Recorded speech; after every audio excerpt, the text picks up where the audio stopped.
and deuce. Slowly releases.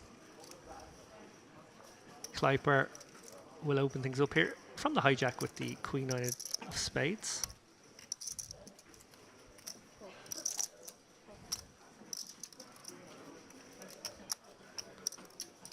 And Hashim with a, arguably don't try this at home, ace-6 flat on the button.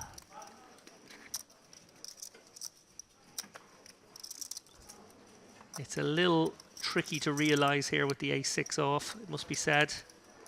And it's going to be even more difficult when a 3-bet comes in from Evagoro and his queens. Well, he's probably priced in now. Evagoro's only got 10 bigs. 26,000. Kleiper released the queen 9 suited, so a very compelling price here, just 21k into a pot of what will be 60k. He only has to be 2-1. If there's any king queens and queen jack suited and that sort of stuff lurking, small pairs, but he does actually let it go. Great result there, wow, for the pocket queens and 10 bigs. Actually gets the squeeze shove through. Obviously with the queens he will have been looking for action, he would have wanted the full double up, but never a bad outcome there when you deny equity when reshoving just 10 bigs.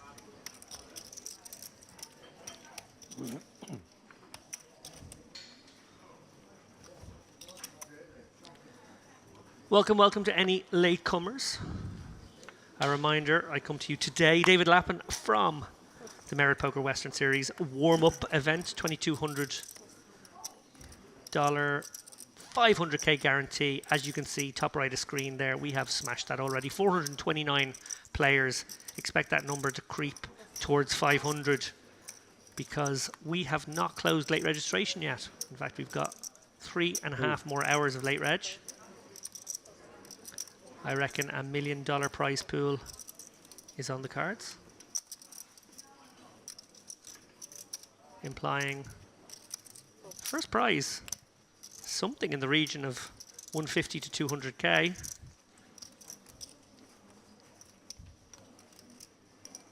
And I tell you, they've picked these feature tables very well already. This is an action table we have seen so far. Plenty of players here came to play. Don't know if the cameras are having an effect, but these guys are putting on a show.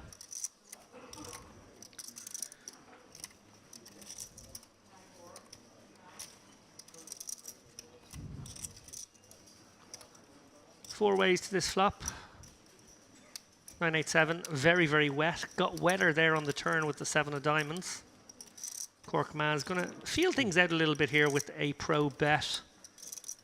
Would certainly love to get rid of some overcard hands, just clear out equity. He'd love to take it down as well. Skripka's not going to let that happen. He's got the pocket sixes under pair, but crucially the open ender. He's got showdown too, of course. Could be up against a hand like Queen 10 here. Couple of spades, couple of diamonds. Diamonds do get in here, and if Korkmaz is going to bet here, I'd say it's going to be nice and small. Looking to maybe get a cry call from exactly a hand like pocket fives, pocket sixes, maybe a worse 8.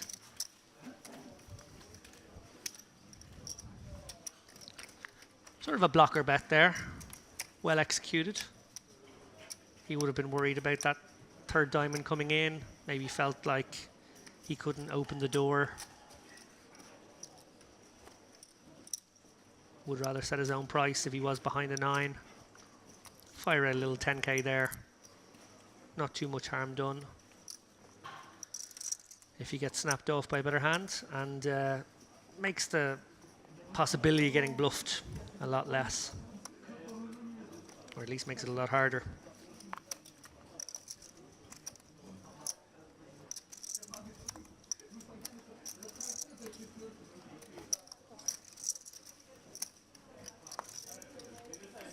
Shout out to Furry TV. I see there in the chat. Let's go.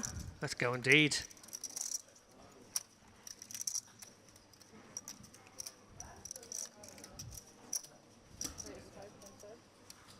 Also shout out to Vator. Recognize lots of these names from my old Twitch days. Good to see you guys. Joining us here on YouTube and on the Merit Poker website. As we see Habib open things up here in early to mid, and Skripka with the premium hand here. Ace king off, 3 bets. Blind. Big blind. Yeah. Gets the job done.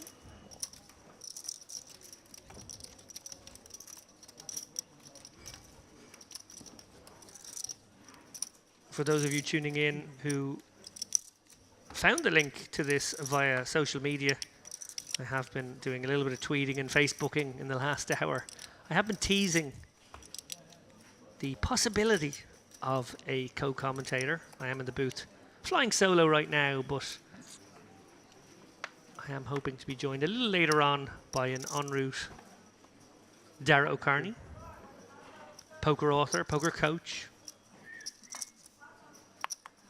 my fellow podcast host on the Chip Race. He is in London presently. 1 flight down, 1 to go. On the way to Larnaca Airport, where he will cross the border into North Cyprus and join me, hopefully, for the last couple of levels of the day. He will certainly be here for tomorrow's coverage. So, any Dara O'Carney fans out there, he will be analysing, deconstructing, querying the lines of these players later on.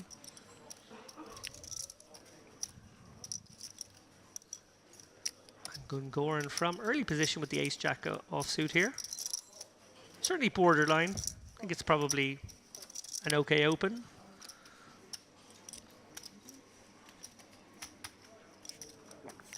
Full ring ace-10 definitely feels a little cuspy. And Hashim is going to speculate here off a shallow stack. Wow. It's a big raise, remember, 4x raise. 4.5x, in fact. So Gungoran charging the players behind. Hashim undeterred here. Picked up a gooder. Also got backdoor spades. Gungoran, we've seen him go on the large side with his sizings. This time he goes for same bet as his pre-flop open, so roughly 40%. And Hashim, again, happy to speculate for significant portions of his stack here with the good. Oh my goodness, and he absolutely drills it here on the turn. Well, he might get any more chips from Gungoran, who will certainly be concerned that a player playing shallow like this has flatted the flop. Not a great card for Hashim there, obviously. Not in the sense that Gungoran will have too many 8s here, but just that it makes it harder to get paid against some of the range. If Gungoran was in here with a pair of 10s or a pair of jacks, life would be a little bit tricky. Well, I can't imagine Gungoran is considering a call.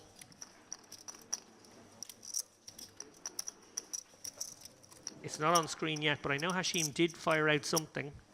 Gungoran maybe feeling like there aren't a lot of 8x's in Hashim's range. We see that that's exactly what he has. Possibly was thinking of something creative, despite the fact that there were very few chips back there. Anyway, Hashim, fortune favors the brave there. Drills that gutter. Much more interesting to see what would have happened there if he doesn't drill the 6, but he does get checked to there on the turn. Does he turn his hand into a bluff? Does he go for it? I feel like he probably does. I feel like he's come in here with one of the shorter stacks. Below average by a considerable way, below the starting stack, maybe feels like re-entry is available. Let's try and spin up this 40, 50k or buy back in for 100. Last call from Mr. Victor and Mr. Andre Pub. Texas Hold'em 530 table open. Please take your seats. Well, he's up to 82k now, Hashim. Looks like he's considering getting in the mix here with the Jack 3 suited. Yeah, he is. So min raise with the Jack 3 suited. So we now know 100%, if there were any doubts in our mind whether or not Hashim was here to gamble it up, we now know that he is.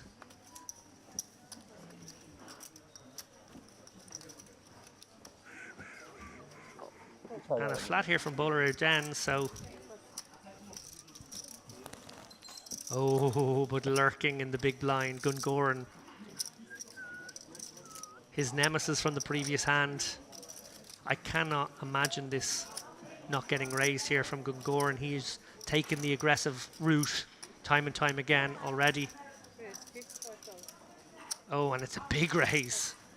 It is an almost all-you-can-eat raise for Hashim, who clears out instantaneously, as was Bowler Arden.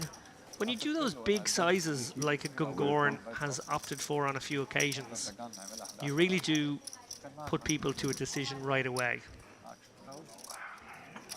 You apply max pressure. I'm not saying it's what I would recommend, but there are lots of strategies in poker. Small bet strategies, big bet strategies. All have their merits and demerits, and we see here from Gungoran, when you don't run into it and you play big ball poker, you can build a stack.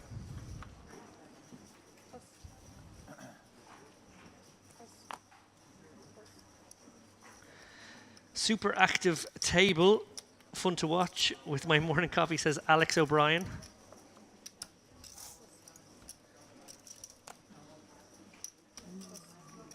For those of you out there, Alex O'Brien,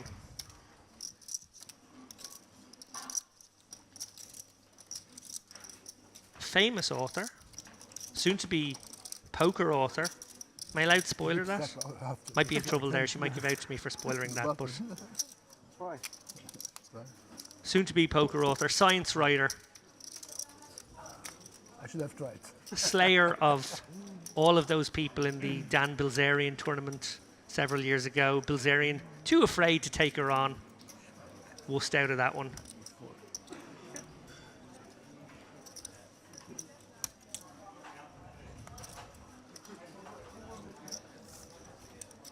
Alex has been in the mix on the poker circuit for a few years now. We played together in Malta last year. Yes, no. Oh my God. We played together in Vegas. Alex was out there for the last main event.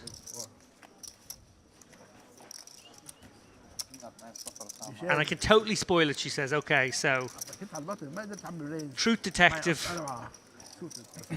Leaky Lappin strikes again, says Ventura. The Truth Detective, a fantastic book. I've had some sneak peeks at this one. I've been sent advanced chapters, so I have a sense of how good this one is, and I promise you guys, it's a top book. Alex takes a look at lots of situations that come along in life, lots of situations where people's logic and reasoning are tested, but puts it all through a poker lens. That book will be out later this year, and I, for one, can't wait to read it. Thanks for joining us, Alex.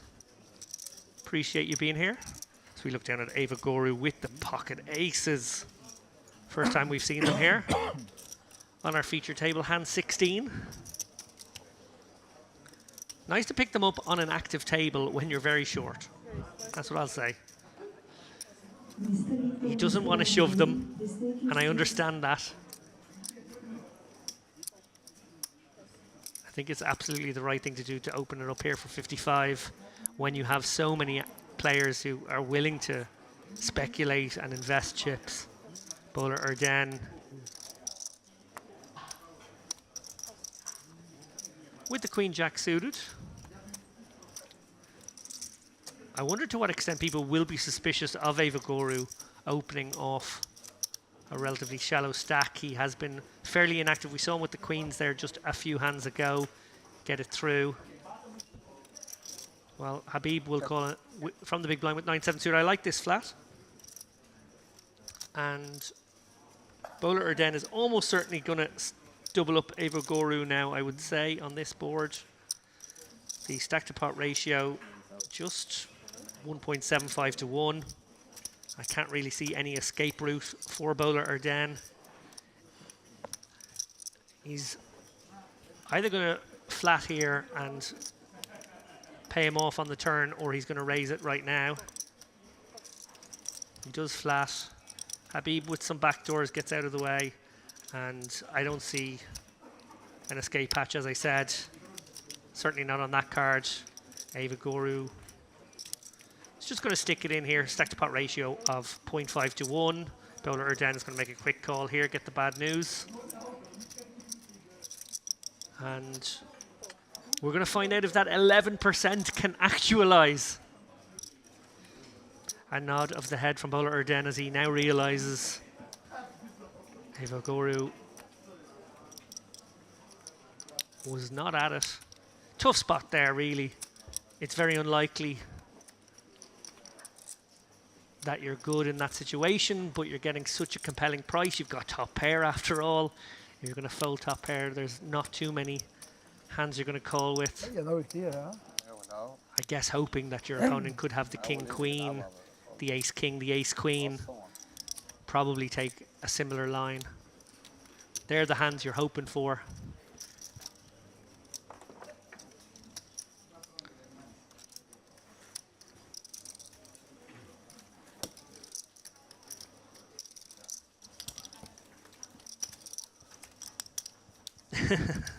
And some reminiscences here in the chat of a 1-2 cash game at the Bonington in Dublin. I remember some splashy games. It sounds like these two were battling.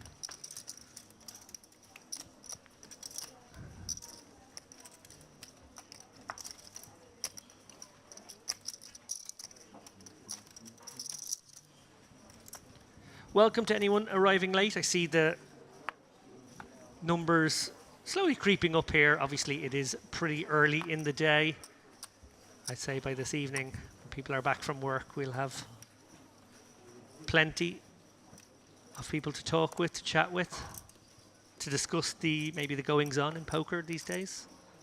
I'm available to discuss topics if anyone would like me to do that too. We can have chats in between hands. Obviously, we're going to give a lot of love to these players, but certainly, while flying solo especially, very willing to engage with the chat this morning and this afternoon. Really do appreciate you guys tuning in. That morning coffee sounds good. Gonna get myself a little cheeky espresso at the break, I think. It'll pick me up. As we see Gun Goran, as I mentioned, imposing figure at the table, playing a big bet style right now.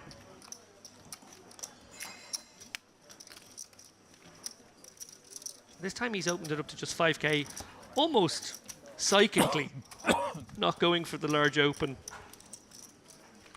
Kleiper behind with the jacks, 3-bet gets it done. Little graphical catch-up for you there, guys. As we take a close look at that man, Gun Goran. A brooding presence at the centre of the table.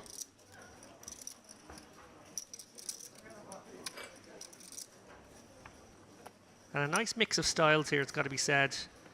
It's the recipe for an entertaining feature table. Some players playing a little bit looser than would be optimal. Mixture of opening sizes.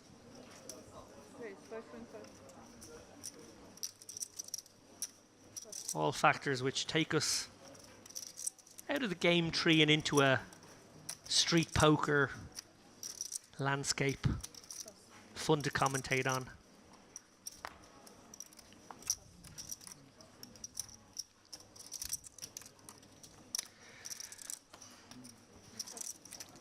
Alex O'Brien asks, how many players have entered this warm-up event and are they mostly Rex? Well, I can't tell you how many would be Rex. What I can say is, as somebody who plays the majority of his poker in Europe and in the US, I don't recognize a lot of the names. I do see a lot of people from Turkey, from Israel, from Cyprus, of course. So there's a good mixture of people who have traveled west for this event. There's a lot of Eastern Europeans here. Again, that makes sense. As a venue, it's pretty good for those guys. Hashim flopping trips here. The fourth are coming. He'll probably get a c-bet out of Korkmaz if he checks it. Korkmaz with the king 9 suited, backdoor hearts. This is a good hand to fire a small c-bet on. And we see Korkmaz much closer to sort of game theory, if you like, with his sizings. We've seen some good down bets from him, some good equity deniers. He's shaping up very well, I have to say, as a player. In this instance, he's run into it now, Hashim. And that card could get him into a little bit of trouble. It's a great card for Korkmaz to barrel and barrel large on. The Jack of Hearts now, Korkmaz with the flush draw. It's an overcard to the board. It's definitely a card he can represent. I would expect to see a sizable bet here, anything from 80% to maybe even an overbet. Oh, and he does find the check. Wow. Really interesting. Maybe feels like he can take it away on some rivers. Maybe feels like there's some flush draws, 5-7, 6-7s, 5-6s in there from Hashim. Small bet from Hashim here. I guess targeting something like an 8, pocket 7s, pocket 6s, pocket 9s. They're the types of hands Korkmaz might take this line with. That can find a call here on the river. Spades have missed. So Korkmaz may be considering a call with just king high.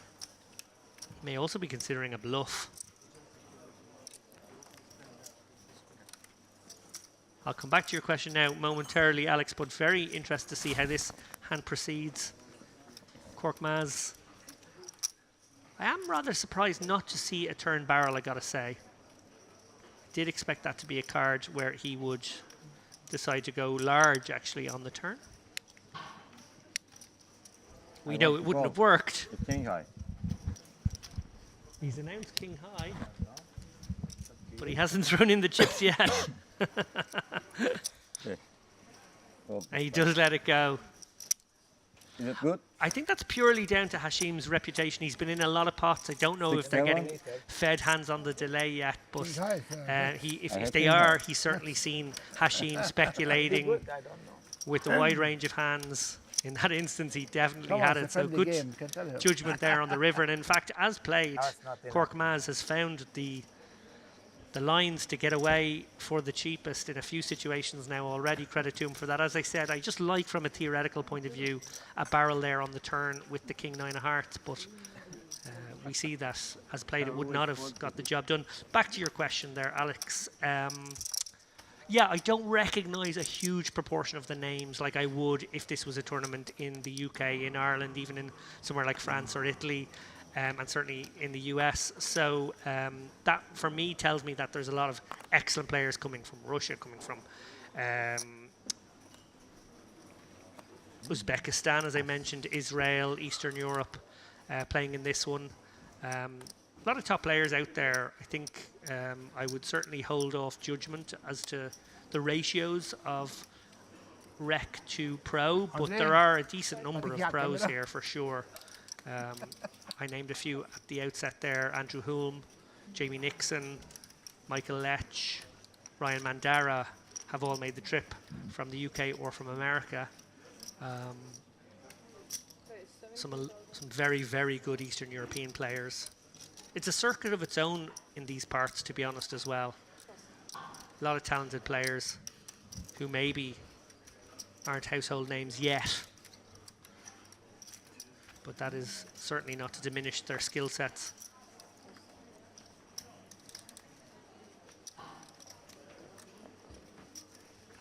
Hashim could be an economics professor or grocery store owner. He could pass for both. Yeah, he has a kind of a smiley, you know, charming granddad presence at the table. Not an intimidating presence, kind of a friendly presence, but he's been playing pretty wild, it's got to be said. It feels like he came to gamble this morning with the short stack, and gamble he has, and he's back up to a starting stack, so job well done. But definitely a friendly presence at the table. There's no need to be unfriendly at the poker table. Some people feel like they find some edge in making their opponents feel a little uncomfortable. That's okay if they do. Not everybody has to act and behave the same way, but I certainly like to see the more jovial personalities here.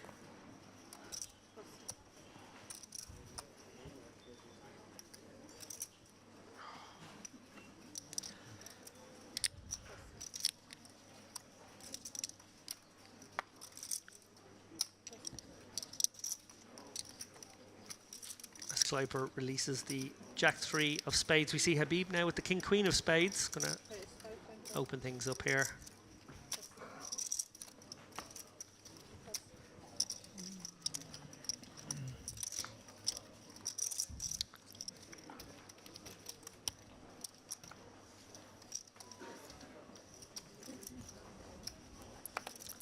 And Korkmaz with sort of the dream defend hand. You love a wired small pocket pair here. You get in cheap to set mine.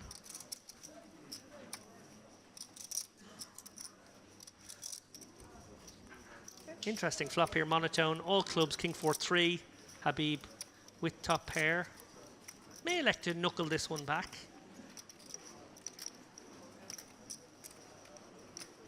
Defending ranges will often include some suited hands, so not necessarily a terrible move to knuckle back, but the small bet works as well. Korkmaz just 1 over to his pocket sixes is going to get sticky. He's got a backdoor working now as well on the turn. Habib may decide to go for sort of an advanced blocker, another small one, maybe an 8 or 9k bet here. Probably, as played, is the nicest line. We'll see what number he elects for 11k. Yeah, Korkmaz probably has to stick around now. He's got the gutter. He could be ahead of some stuff here, some one club hands, maybe the ace of clubs. No, he lets it go again. Korkmaz absolutely getting the decisions right, it would seem, in every spot. Credit to him. Alex O'Brien, she's interviewing me now. We've actually turned this commentary spot into an interview. That's quite all right. I appreciate the interaction. Yeah, the Mayor people are great. They've been running events here for years, but what I would say is this setup, this set, these themed tournaments have been around for a while, but there's an ambition that's clearly growing within the company. They've established themselves now over a few years, and they're going big. There's an EPT here in October. There's a big function room as well where they can host really big events. We're not in that room this week. We're in the smaller poker room, but they have a very big room at their disposal if they want. They used it for the MPP here several months ago, the Triton event. There's just a lot going on. I guess it's a hotbed of poker right now. I suppose it is in one of those locations that connects east and west. There's an ambition and a hunger within the company to get bigger, to have bigger and bigger events, to get more traveling tours to come here. The decision by EPT to have an event here is a bit of a marker. Obviously, that's Europe's premier high buy-in brand. The fact that they're keen, I know that they'll be in the big room, is going to be a huge one for them.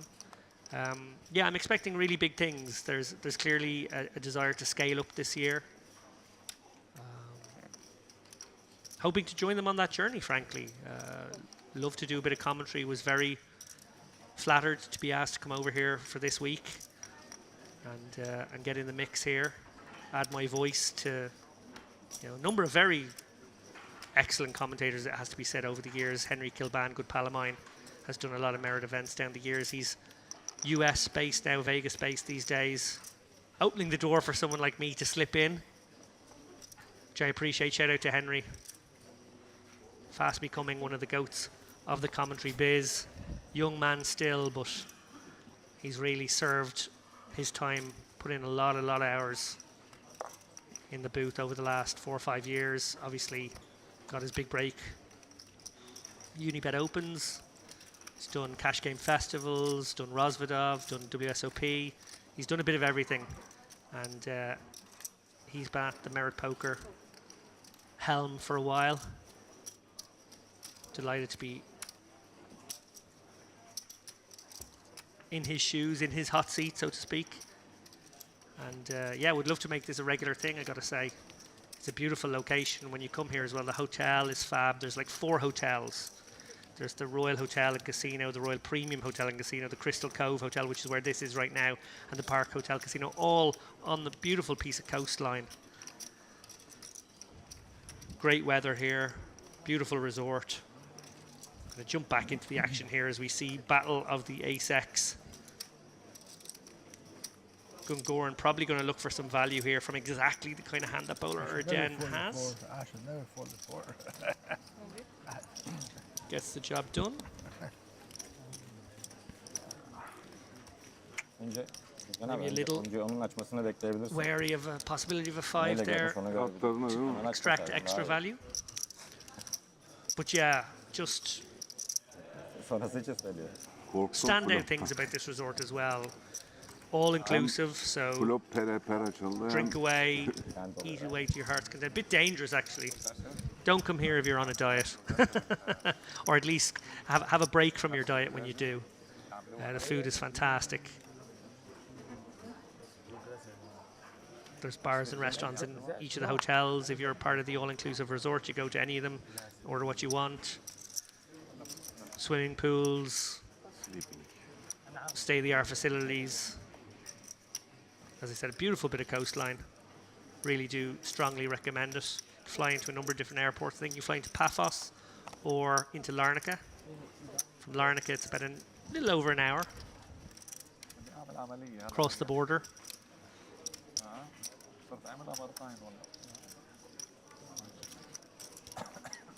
But there is an emphasis on customer experience and an extension of that player experience when you're here for the poker. They really put a premium on spoiling their customers, their clientele.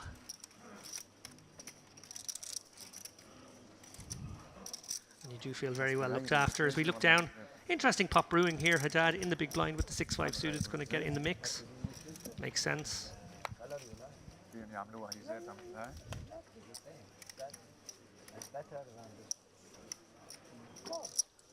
And right away he's flopped a flush draw. Whole lot of nothing for Korkmaz and Kleiper, who looks like he's going to fire a bet, represent that king. He can obviously have pocket aces, ace king, king queen, king jack suited, that sort of stuff in his range. He's going to test these guys out. Goes for a small sizing, so a sticky minimum defense frequency call here from Korkmaz. Does have the best hand right now. Haddad, unlikely to roll over here. He potentially has the most going on. And maybe is the kind of hand that can find the most ways to win. You can see here he's an equity favourite. Well, he's picked up a little more to go with his flush draw. He's now got a gut shot. Checks again. Kleiper, having got called in 2 spots, probably thinks there is a king out there. Korkmaz maybe feeling the same way. Oh, and the king of clubs brings in Haddad's hand now. Interesting. Oh, I would have gone for a bet there myself, feeling like, given the action, there was definitely the possibility Kleiper had a hand like 10s, jacks, queens. And maybe, just maybe, you'd have to do your own dirty work. Kleiper does have the ace of clubs in his hand. Maybe thinking of using that nut blocker as a way to bluff this. He would also have some king X that would check the turn. If you had a hand like king jack, he might check the turn. That would make sense. So he can still have king X. Korkmaz, remember, didn't bet the turn when checked to, so he reduces his likelihood of king x when he does that in the eyes of Kleiper. So it's going to work out very nicely for Haddad here. Kleiper is going to do the betting for him. He didn't have to do his own dirty work, as I predicted he might. Korkmaz releases, and Haddad will snap call and get the good news. Well, there are more than one way to skin a cat. There's a few ways to skin many cats, but this is a nice pot here for Haddad. We've seen a couple of big pots, mostly small to medium-sized pots so far, but lots of good poker.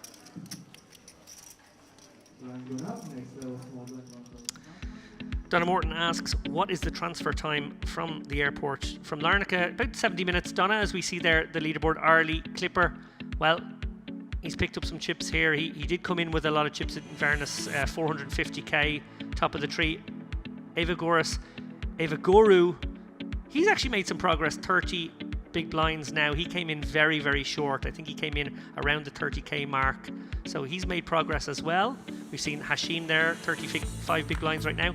He's been splashing around. He's been making progress. The two short stacks have been, doing pretty well, it's got to be said. They haven't had to go back to the cage for a re-entry yet, but as I mentioned there earlier, this one is still late registration. The number in the top right of screen, not right now, but almost right now, any second now, indicating the number of runners. That's the number I'm watching. I want to see that number get up to 500. I think it will. We've got 3 more levels after this one to get to 500, and that cool, very nice, very sexy round 7-figure number, $1 million in the prize pool. Roughly half the field remain. Makes the maths easy. That means the average is 200k right now.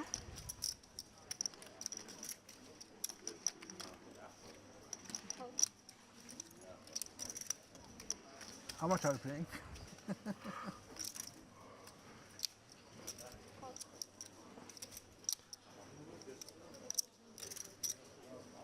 Oh, and we have a multi-way pot brewing here. Before. Kleiper opens the ace-4 suited under the gun, like it. I like to see that. I mentioned there earlier on, these suited aces great for board coverage. You want to mix them in. But it does set off a chain of flatting here. Korkmaz with the low suited connector. Bowler Erden with the medium suited connector, and Haddad in the small blind with the king-queen out. Disconnected sort of board here, 9-5 deuce rainbow. Bowler Erden flops best. Korkmaz has a little piece there. Both have backdoor flush draws. Kleiper with the ace-4 has a gooder and a backdoor flush draw. Actually not the worst board for him to make a continuation bet into the field, because he has a lot of turns he can barrel, but it is very difficult when you're going multi-way out of position to a couple of people. You probably going to fire out the flop here and really have to set your stall out to be willing to bluff quite frequently, represent an overpair while having maybe some backup equity. In the end, it checks through to Bowler Erden, who decides to bet with his top pair, and that just clears out one player, because the backdoor equity is keeping everybody interested. King of diamonds, we see it's a brick, but won't look like a brick. Will look like a potentially relevant card to everybody. Bowler Erden now probably has to just check back. He doesn't even have a particularly good 9. And it's a great result for Bowler Erden here that nobody has a king or queen, and none of those backdoors even materialized into the turn. He manages to get to showdown here cheaply with his 10-9. Delighted to see that he does have the best hand. In a lot of worlds, that king and queen would have connected with his opponents. So nice little pick up there. We've seen him go backwards a little bit over the first hour, but Quem mais? Ratear vence. a nice pot to pull in.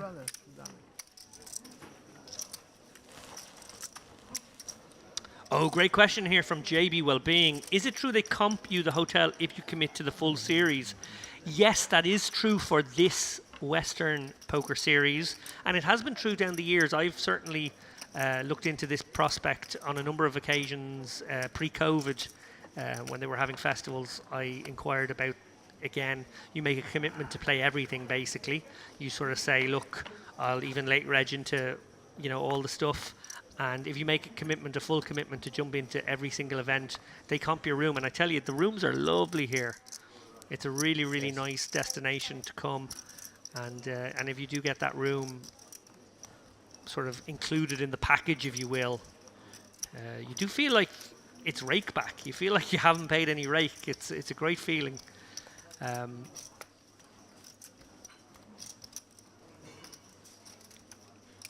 Yeah, great deal all in all. Clearly there are times of the year when the people here in Merida are keen to bring people to the hotel. I guess off peak it makes sense. And poker players, always bargain hunters, love a deal of that nature. I spoke to Jamie Nixon yesterday. He's travelled here from the UK. And that's exactly what he's got. He had to commit to something in the region of 11.5, 12k in buy-ins. So basically playing everything over the next week and a half. And because he did that and because he committed, he gets his very, very nice hotel room, which he said is more like a suite. He said he's in a very fancy room. So they're really looking after those guys. It's a great deal, I gotta say. Alex loves the dealer outfits. Ladies looking awesome. Yeah, ladies and guys. I see some sheriffs out there, some cowboys, some deputies.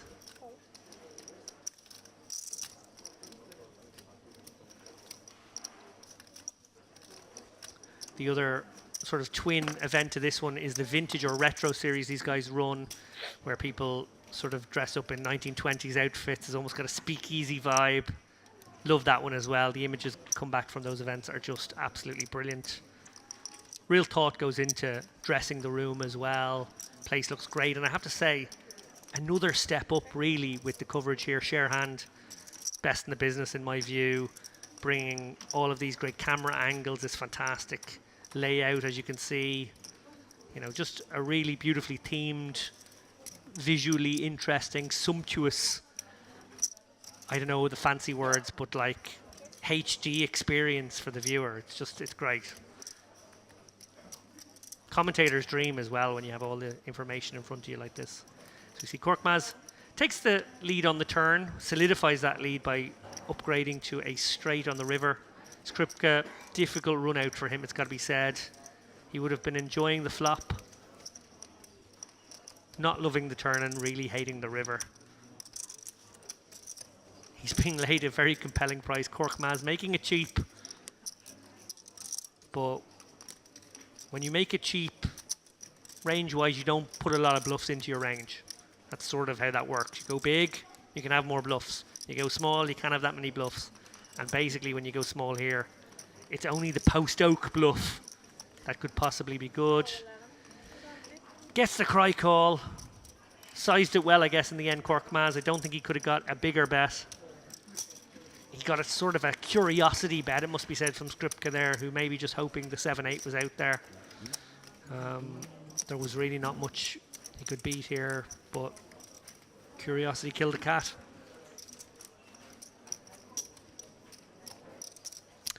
Please do a behind-the-scenes lock-in episode like you did for Vegas if you have the chance. I don't know if we'll have the chance. To be honest, it's going to be pretty busy here commentating all the days. Darren and I obviously will be together in the booth later on. Darren and I co-host the chip race together. Shout out to anybody out there who listens to the chip race. We appreciate you.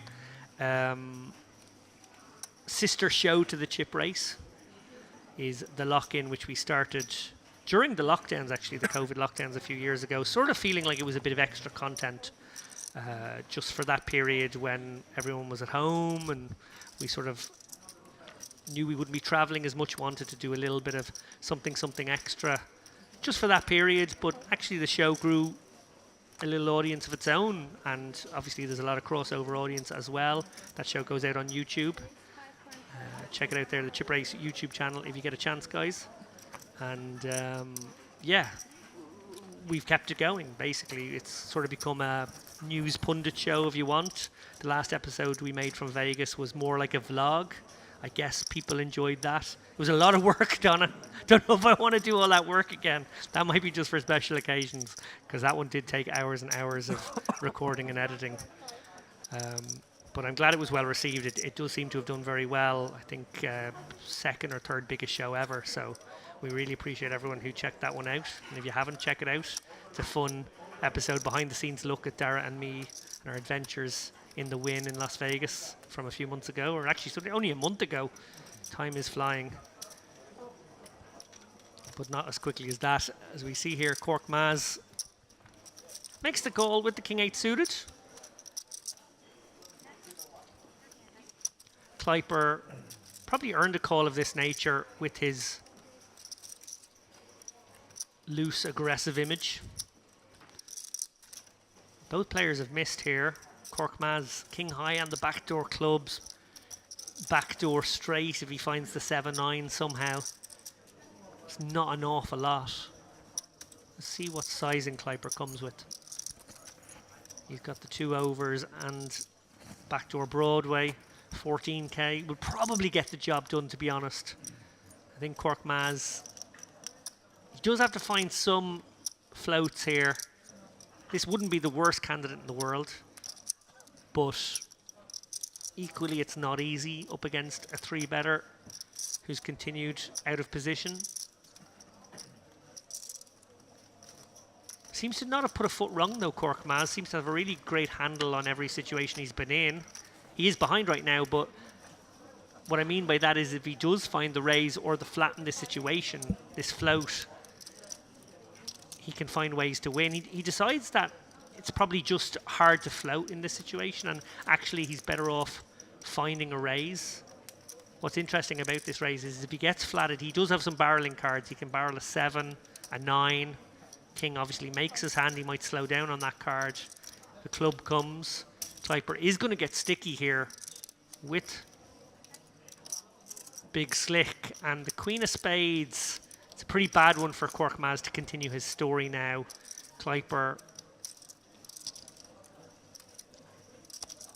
now has 2 overs and a gut shot to the nuts. Completely rainbow here. Cork Maz, if he continues, is basically repping sets. He can have all the sets. He can have 10s, 6s and 3s. They're all plausible. But maybe fearing that Kleiper's stickiness indicates strength. He decides to knuckle the turn. Kleiper in an interesting situation here now. Maybe wondering if he needs to bluff to win. Maybe thinking his opponent has sort of played it like a vulnerable 10. Maybe a 4-5. Doesn't have to bluff against the 4-5. Does need to bluff against the 10. It's a very funky line from Cork Maz, which has led to a very funky hand. Kleiper in the end does go for a bet, maybe believing that his hand wasn't good and required the execution of a bluff.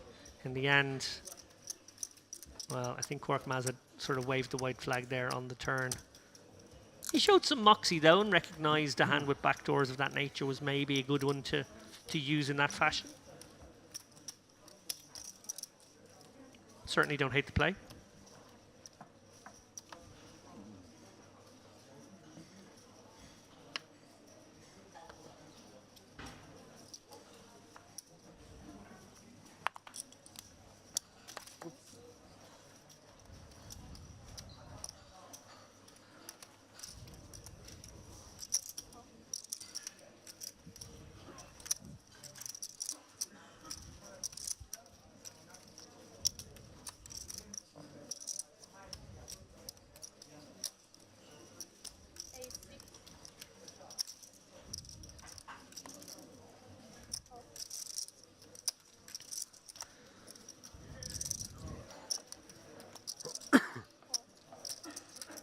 Thanks again, Donna, for your kind words about that show. Well, we certainly loved making it. Don't get me wrong; it was a lot of work, but that doesn't mean you don't enjoy doing it.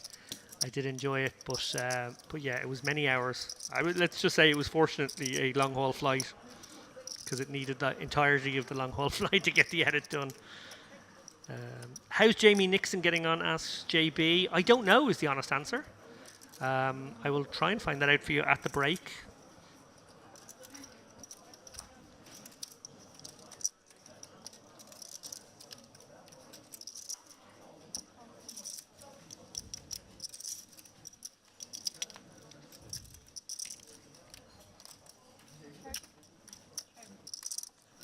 Jamie started the day with something in the region of 330k. He'd made some excellent progress during, I think, 1B. I think that might have been his starting flight. I know he wasn't playing yesterday, which was 1C. He jumped in the Hyper Turbo late in the evening. I was chatting to him just before he got into the mix there. But yeah, we'll definitely keep an eye on some of those notables I mentioned earlier. I'll rush around and try and get an update for you.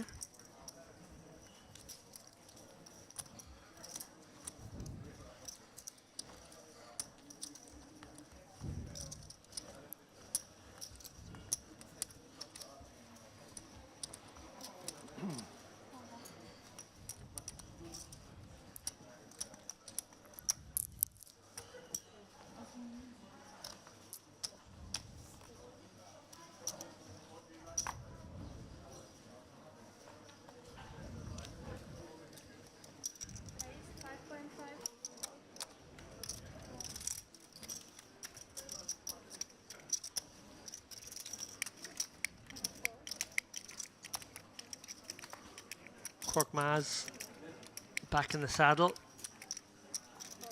He's been one of the stars of this feature table, it must be said.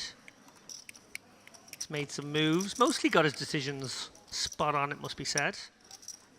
I feel like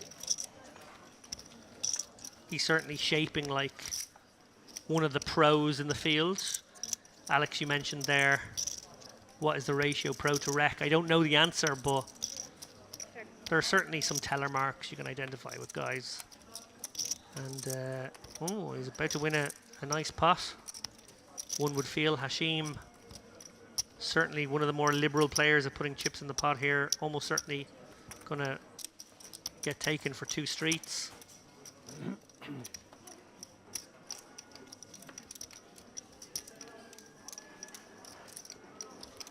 No real reason to raise here from Hashim. I think just a flat is the order of the day. You want to keep in the hands you beat. And I can't see Hashim turning his hand into a bluff here. That card is clearly connected with the 7 and the 6 and the 3. So arguably saves Hashim a street there. The fact that the 5 was a bit of a scare card. He doesn't have to pay another street like he would have if the river had come, I don't know, a king, a queen, a 9, a 8 maybe. Feels like he would have gotten taken to Value Town on those cards.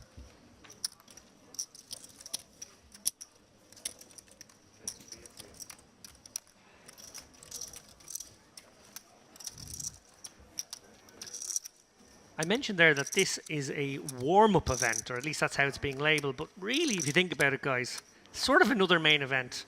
2,200 buy-in, likely $1 million prize pool. Great structure. 4-day event, loads of levels, loads of play. The lights, camera, action of the live stream coverage. Just feels like another main event, really.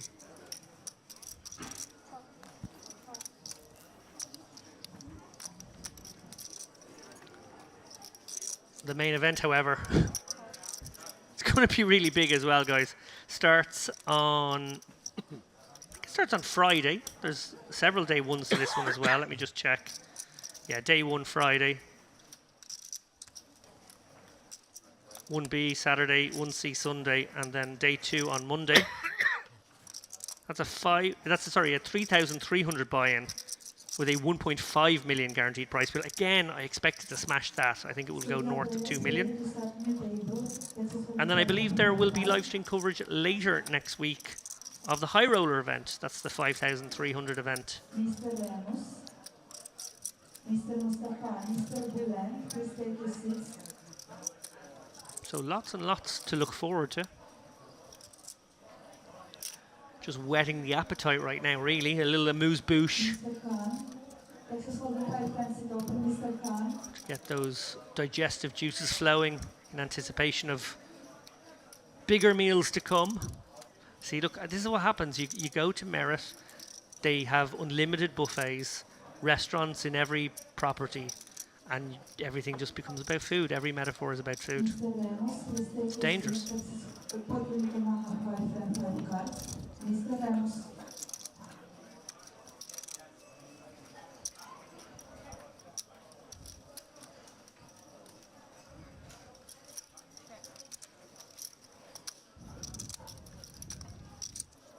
Well, Hashim has flopped best. Korkmaz certainly has the option to bluff here. He may be happy with the showdown. Or he may feel the need to bluff Hashim. A5. If you have pair, you win. And Hashim rolls over the Jack 3. Happy not to face a bet there on the river, I'm sure. Would have been a tricky little spot, actually, had he faced a river bet.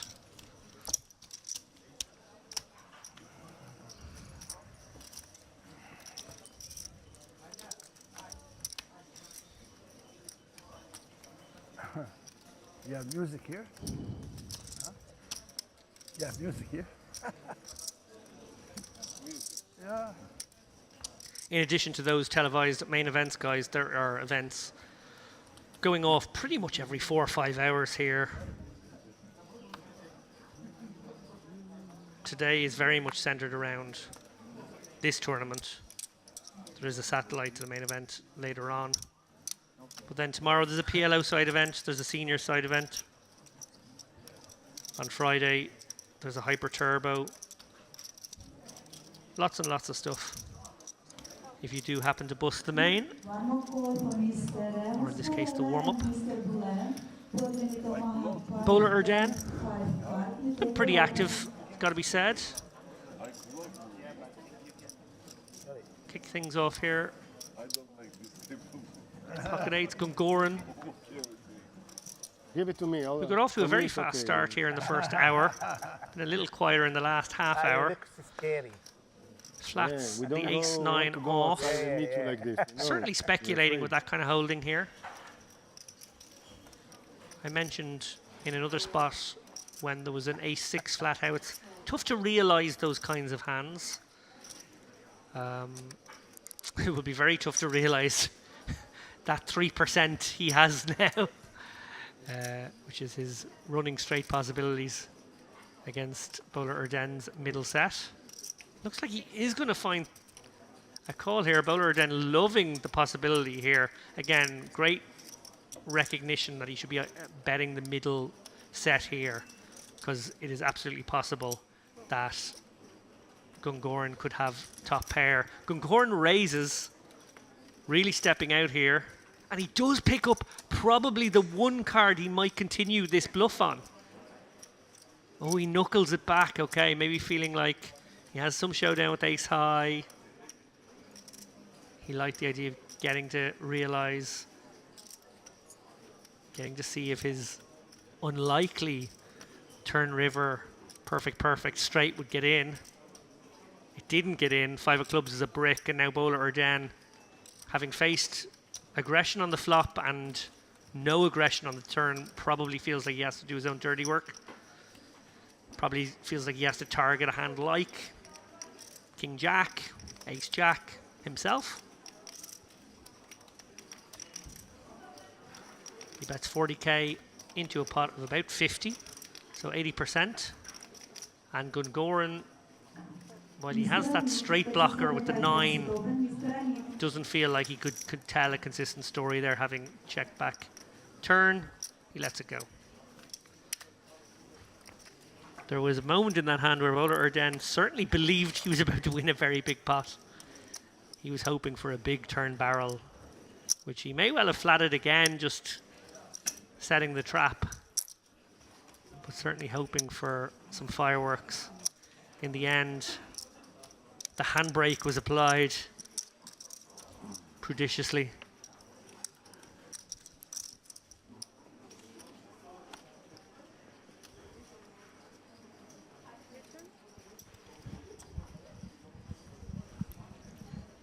Your turn.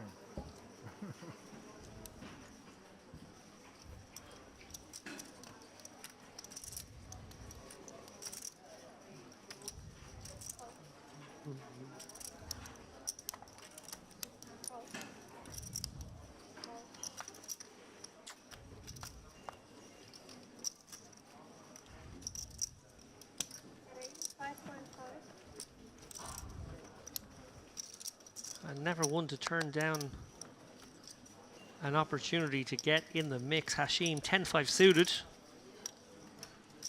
Well, with the 10 and the 5, you can make all the straights.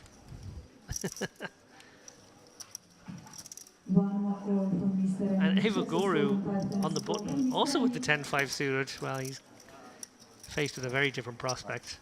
Lets it go, and Bowler Erden looks like he will defend the Jack 2-0.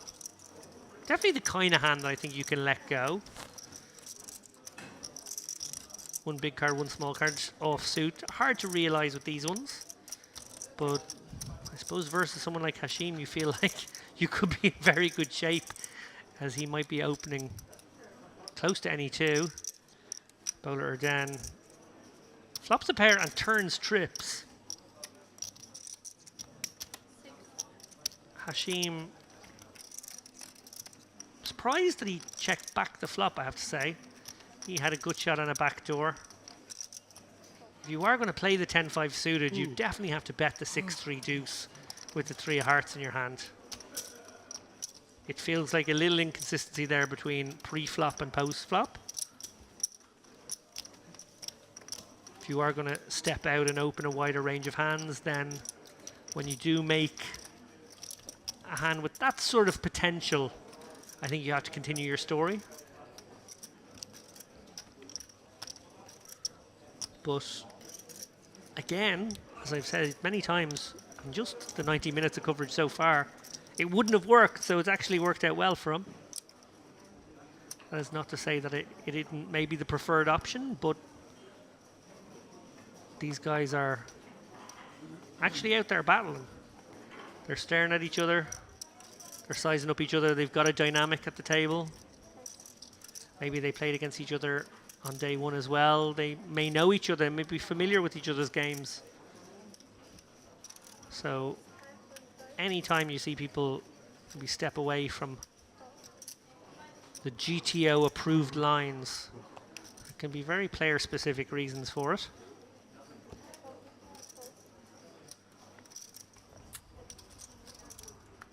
Kleiper with the offsuit King 10.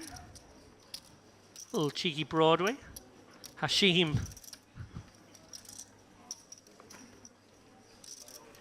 always keen to contest a pot. Queen 9 offsuit.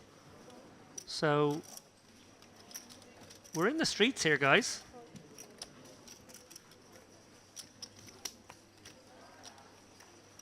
My dad will fold the 7 deuce, so bottom of the range for both players here. This is shaping up to be a bit of a brawl. Kleiper, top pair. Probably going to come with a small bet here, maybe something in the region of 5k. If you are to check back any of your top pair hands, I like a hand like King 10 as the check back. To protect that check back range, you do want to have some good hands in it. King 10 makes a lot of sense because it can improve with the back doors. It can take the heat. And, you know, obviously by checking, you'd be inducing some bluffs. زعلان In this instance, Kleiber elects to bet and gets the job done right away.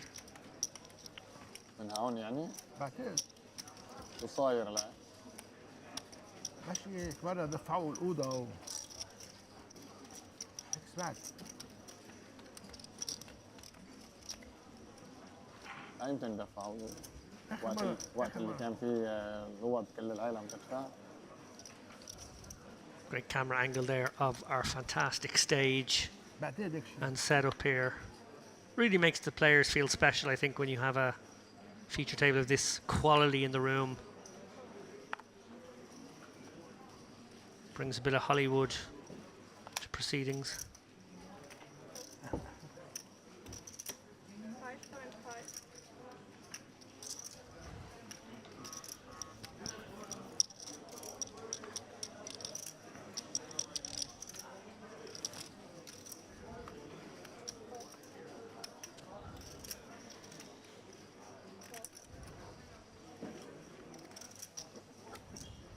أو أعطوه أوضة متي.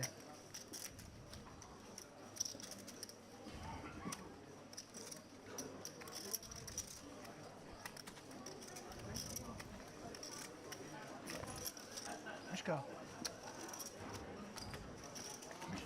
دفعوا الأوضة بعتقد أعطوه أوضة بتسوى. بعتقد Last call from أعطوه Mr. Amit. Texas Golden 5 10 sit open. توضع Mr. John Mirao, Texas Golden 5 10 sit open. Mr. John. مزوج. يقول لهم غيروها ما بغيروها. ما بيحكي. أنا سألت لساندو قلت له there's nothing wrong. صار في تفاهم. Little raise and take it there for ما Hashim. له حق يعملوا معه هيك شيء. اكيد ما لهم حق بدنا نحكي نشوف. ها؟ لا بنحلها. ما بعرف إذا ما إذا قال لك قال يحلو هيك. اعطاك.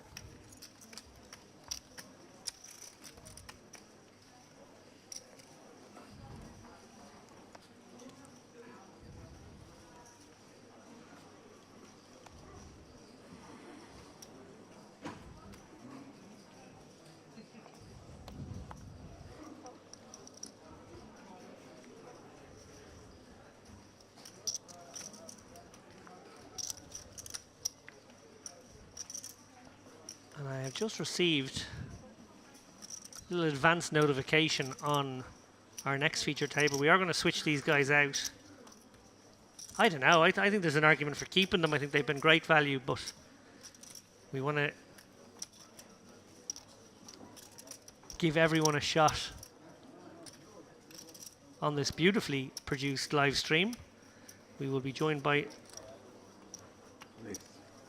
Nuri Hajioglu from Turkey, Daniel Shalev from Russia, Claudiu Florengianu from Romania, Katerina Aristotelos from Cyprus, Hossein Shaban Izad from Iran, Antoine Labaki from the Lebanon, Andrei Golubev from Russia, Zaid Ismail Nouri Al-Kashab from Iraq, and Koren Itzak Dahan from Israel. Those guys will be joining us after the break. Tough act to follow these guys, it must be said. See Gungoran and Bowler both battling away here. Gungoran again. Big bet strategy. He has decided to fire big in this 3-bet pot. And Bowler Eden, a couple of back doors. Got the sort of the 7-6 back door. He's also got the ace deuce back door. He's also got the backdoor flush. Ooh, and very, very cool here from Bowler Erden. Has decided that with basically the worst hand he possibly could have in terms of showdown, but all those backdoors, this is a cool spot to go for a raise. And Gungoran with the ace king, how sticky is he going to be here? The answer is somewhat. He has made the call here. And another heart brings Gungoran the nut flush draw.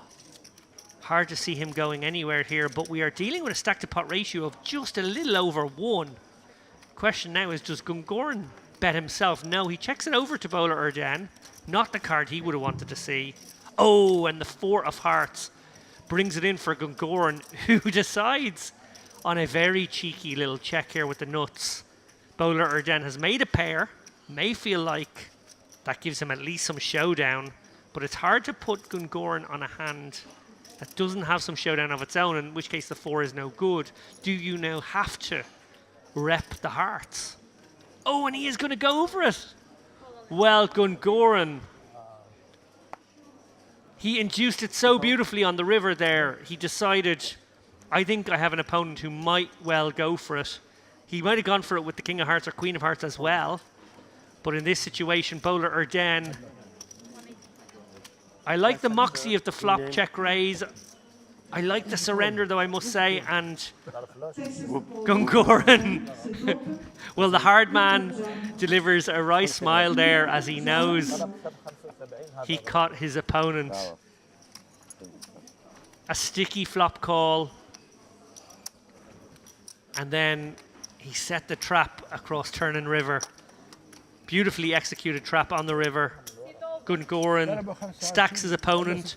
I was about to say, in all the couple of hours of entertaining play we've had, we haven't had a bust out. Well, we just have Bowler Urdan, our first man eliminated from this feature table. He died on his sword, it must be said. He went for it. A brave soldier decided he got the run out that could potentially be repped. Remember, if his opponent doesn't have a heart there, he basically can't call. King of Hearts, Queen of Hearts might find the cry call. Ace of Hearts obviously is the trap. But that overbet jam on the river designed to basically fold out all but maybe the top 2 or 3 hands. And it's going to be one of those hands a lot of the time. It's going to work a lot of the time, it must be said. Just not that occasion. Exciting stuff.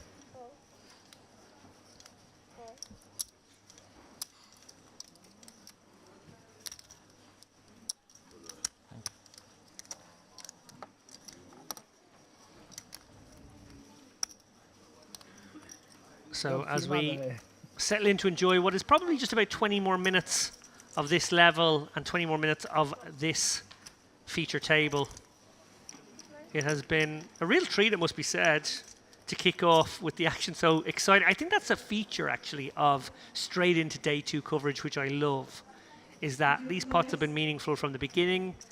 These players have all survived day 1. They're all trying to build a stack during day 2. We see there on the top right of our screen, already up to 452 people. I'm telling you guys, we're hitting that million. So it's better without the glasses. Going to check back in with the chat there. Sorry, guys. I apologize. I ignored you for a little while there. But I am back now.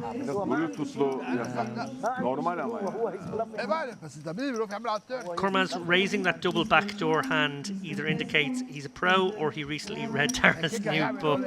A reference there to Dara O'Carney and the GTO Poker Simplified book that is currently on the market. You can buy it on Amazon. There you go, Dara. There's your book plug.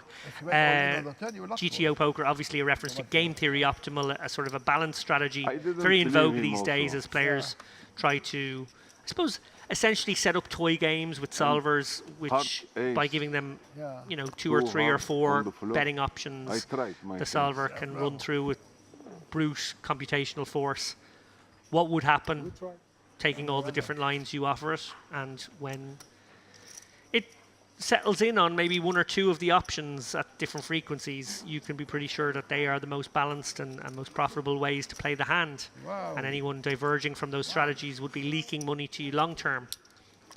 As I said, it is a toy game because you can't offer the computer every possible bet size, and we do play no limit hold'em, so they are toy games, but they're crucially giving us real indicators, really good heuristics of how to play the game in a very balanced fashion. And you can certainly see that at the top of the game with all the elite players, most of them, even if they aren't disciples of GTO, they are very much aware of and conscious of the theory and aware of the implications of all of those situations. And then, yeah, I suppose in the last few years we've seen it bleed down into the mid-stakes, and I suppose what Dara and his co-author Barry Carter are doing now is trying to make those ideas digestible, understandable to a more mainstream audience, even a recreational audience. I think this book is probably pitched somewhere in the middle. Lots there for the pros, lots there for the up-and-comers. Still probably a tough read for complete novices. I think you need to have some poker knowledge to be able to get into it. But I think there is a very big market of people who've already got good poker knowledge, want to increase their awareness of these situations, these concepts. And I think that's why this book has been so successful for them in just a short time. They've hit their record sales. No, it's okay here. The reference there by JB in the chat is that raising with double backdoor hands are actually the coolest hands to put in your raising range there to balance out again with your sets or your top two pairs kind of thing, because if you get re-raised, you can toss those away pretty happily. You've actually tossed away not too much equity, but the double backdoor hands can turn, you know, quite a lot of equity to very, very strong hands by the river. And of course, if you've raised the flop and then barreled the turn and then end up on the river, and your opponent's still around, you probably need to have a very, very strong hand. So having a very slim chance of having a very strong hand is actually exactly the right category of hand to be aggressive with in combination with your actual strong hands, if that makes sense. I hope I've explained that well.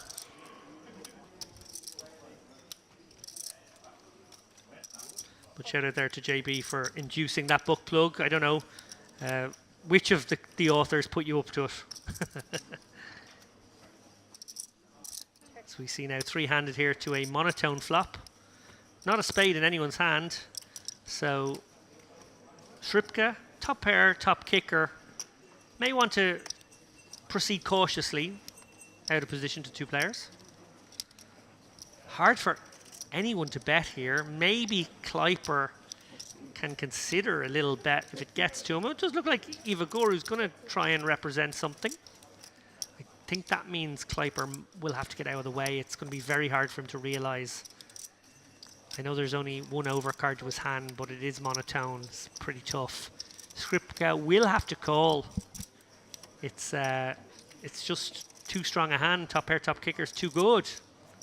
In fact, he might have to jam it in here. I think he probably does have to jam it in here. He's only got 49k. So, yeah, there it goes. Hoping for the not snap call. Here's my flush, you have no outs. Hoping not for the snap call. Here's my overpair with the flush card. You have very little outs.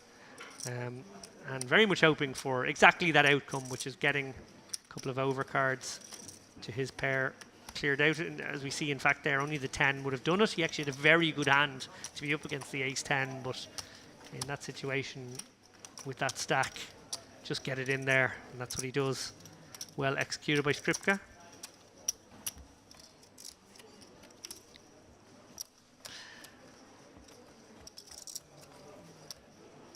Now, great question from you, JB. Appreciate you in the chat there. Obviously, I make the joke about inducing the book plugs. I'm sure we'll have lots of book plugs over the next week or so of commentary.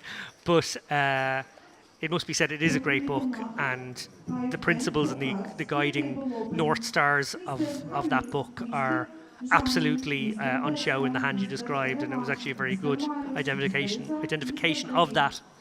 So, yeah, thank you for the excellent comment.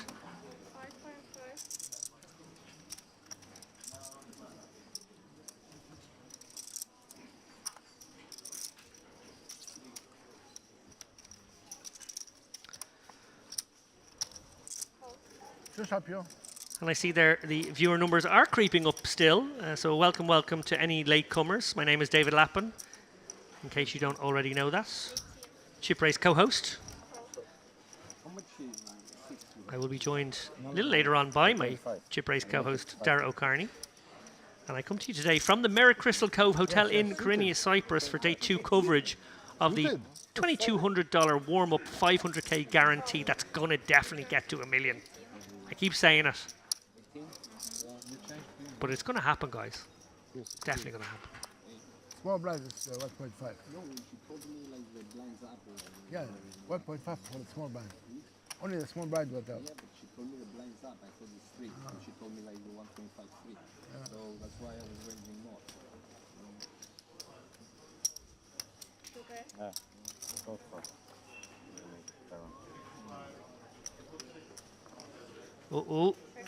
Well, Korkmaz has opened things up here with the ace-9 of diamonds.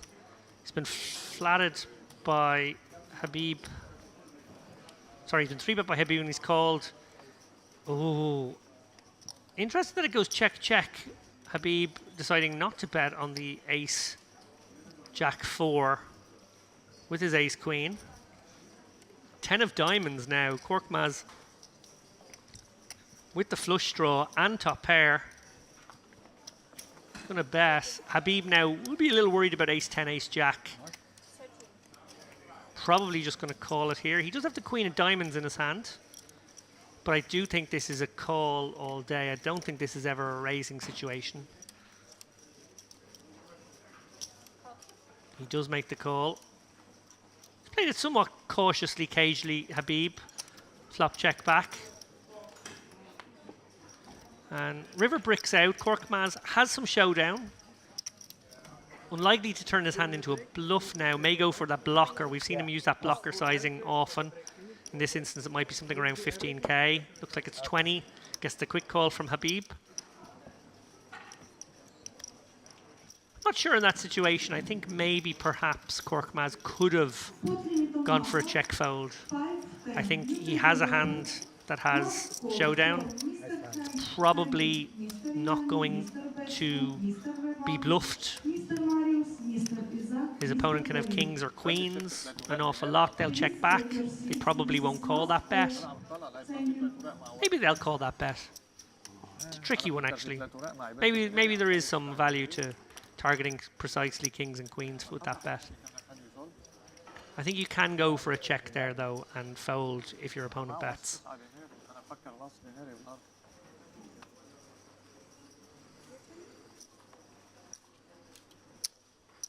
Remember, you have the flush draw on the turn, so chances of your opponent having a flush draw, but then, and as played, yes, just not going to be a lot of combinations. I think it's, yeah, I think I'd probably go for the check fold. But that being said, as I said, there probably are a few hands that the blocker works against.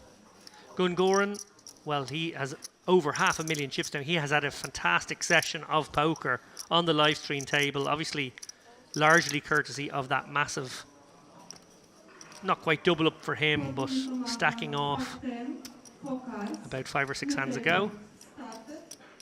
And he is in very, very good shape in this tournament now. 515k. Certainly putting himself probably in the top 10 chip stacks. And Avagoru, well, he started short on this feature table. He did spin up a little bit courtesy of queens and aces earlier, but he has chipped back down now. He's going to call and speculate with the 7-5 of hearts, clearly just trying to, you know, flop a piece and go with it, but he is in trouble now up against the 10s of Gungoran. Quick check. Oh wow, and as if Avagoru wasn't given enough reason to stick around with bottom pair, he now has bottom pair and a gooder and a flush draw. Check. And Gungoran will probably go for value now, as played. Avagoru, will he try and get some value of his own with a 7? If he does, he's just going to get called by Gungoran. Quick call. And yeah, pretty well played from both players, it's got to be said. I think if Gungoran fires out the little C-bet, Avagoru probably ships, and then Gungoran probably has to call, and he gets the lot.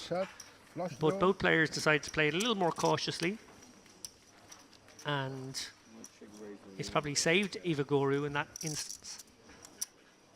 Gungoran, pocket 10's another nice little pot. The rich get richer. A reminder, guys, we are coming to the end of the second level of the day. We've about 10 minutes left before we take a 15-minute break. Don't go away, though. Stick on the kettle. For you, so Don't be disloyal. Don't go to anyone else. hopefully it will work. Stay at this channel. Watch the countdown.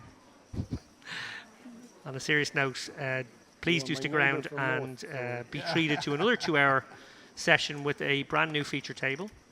For the duration of those 2 hours, there will be late entry. Late registration available for those 2 hours and probably the break thereafter. Magic number is 500. That's what we want to get to top right of the screen. That's the magic million mark for the prize pool. And after that session, late registration will be closed. We will be able to bring you payouts and first place money. We'll know what it's all for.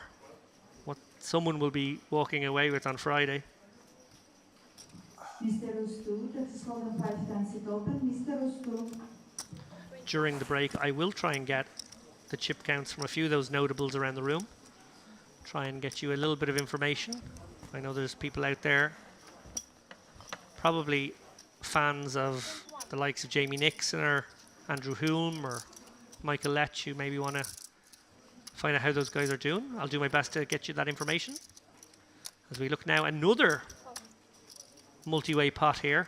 Skripka, off a shallow stack, has decided to raise the king-queen. And Haddad just flatting here. Now remember, Haddad's flatting here versus a player who's put in a quarter of his stack in this situation. And we see he does have the best hand, but we did see earlier Haddad almost making a similar mistake, not being willing to kind of take the passive line, fold, throw it away, or the aggressive line, stick it in. By taking this line, he has sort of given his opponent the ability to take it away from him when he misses. Now, we see here the script has actually hit pretty much the best flop possible. King high, actually going to check it back. Wow. Well, Haddad had the back doors and the gutter. Looks like he's going to fire out a little bit of his own. Maybe target a hand like pocket tens. It's hard to get tens to fold here. They have a gutter. Hard to get queens to fold. Not really sure what this bet is targeting, to be honest. I don't love this bet from Haddad. King, queen. Well, the absolute disaster card for Skripka, and Haddad with the ace queen checks it over. Oh, and Skripka has gone for value. He's got a little bit greedy there, maybe targeting king 10. I'm not really sure what the function of that bet was from Skripka. Once the ace comes, as unlikely it is that his opponent has it, it's another scare card that he can have that would make a call very unlikely. So I don't really love that. I think he's much better off just playing the hand much more standard, betting the flop, getting it on the turn, betting the turn and then knuckling back that river because it's basically the worst river. Yes. That's why neighbors are for. Haddad, a little bit fortunate with the run out in the end. Gets the elimination, adds about 60, 70k to his stack in that pot.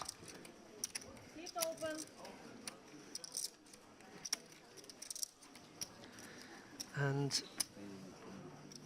what's the phrase? The eagle has landed? Well, the eagle, I can tell you now, has taken off. Darrow Carney, my co-host, my co-commentator for this week, is literally, as we speak, taking off from London Gatwick.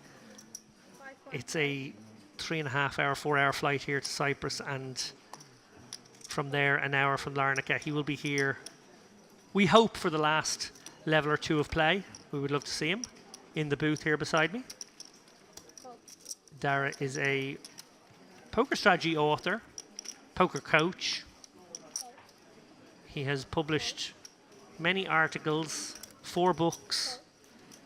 He has made strategy videos and seminars that have been acclaimed in the poker world. But it doesn't work when I'm in the hand. You know? Just that you know. Check on the dark. That's okay. His analysis is absolutely primo, it must be said. Very much looking forward to bouncing off Dara later on.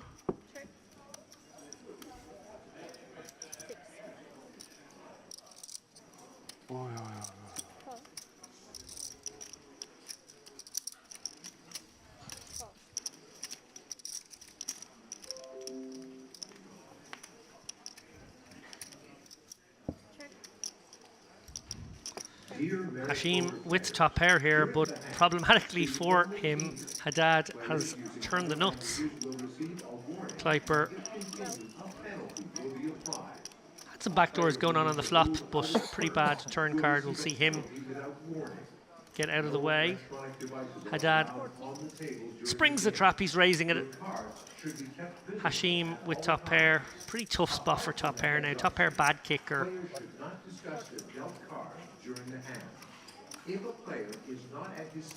Hashim only has 77k behind. Feels like it's a fold, frankly. And this is the problem, you know, you live by the sword, you can die by the sword too. Hashim does like to get in the mix here with a lot of middly strength hands, and middly strength hands generally make middly strength hands. And that is where he finds himself, even with top pair here. Bad kicker, can't beat any value in this situation, so basically can only beat maybe diamonds.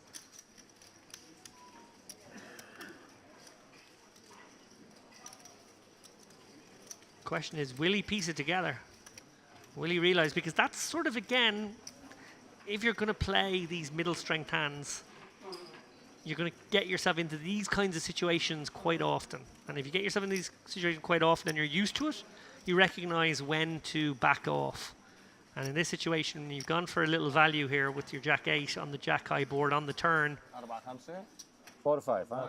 4-5, yeah. And table guessing that Haddad had 4-5 there, and indeed he did, as he gnarls on the magic works. Yeah. end of that very well gnarled cigar, it must be said at this point. He's been chewing that one since 2 hours ago.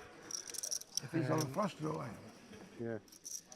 So, going to take a peek out to the outer tables. There's our new feature table. These guys will be joining us after the break, so don't go anywhere. These guys, look at that, they're all business. All business on this soon-to-be feature table. Looking forward to calling the action with these guys in a little while. We also get a wider shot of the room. We see all those fantastic costumes as well, must be said.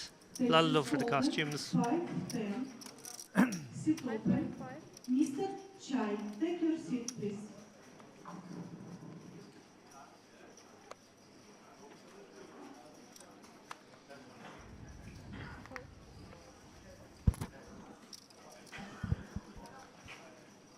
So after making a very good fold in the last hand, Hashim straight away raising it up with the ace-3 offsuit from under the gun 1.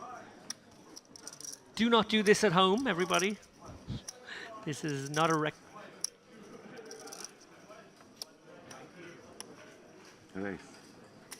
This is not a recommended play, I must say. The ace-3 off open. But Haddad's made the flat here with the ace-queen. Actually, could get interesting when it gets back round to him. Gungoran is 3-bet to 21k. Quick fold from Hashim, and Haddad, yeah, he kind of has to stick around here because he's played it passively and he's pretty high up in his range. Gungoran, we've seen him go big bet poker. These guys are really deep right now. Stack to pot ratio of almost 6. Haddad probably will release to 1-bet here. He may get sticky for a small bet. Oh, it's all in. Wow. Gungoran just drops the hammer right away there.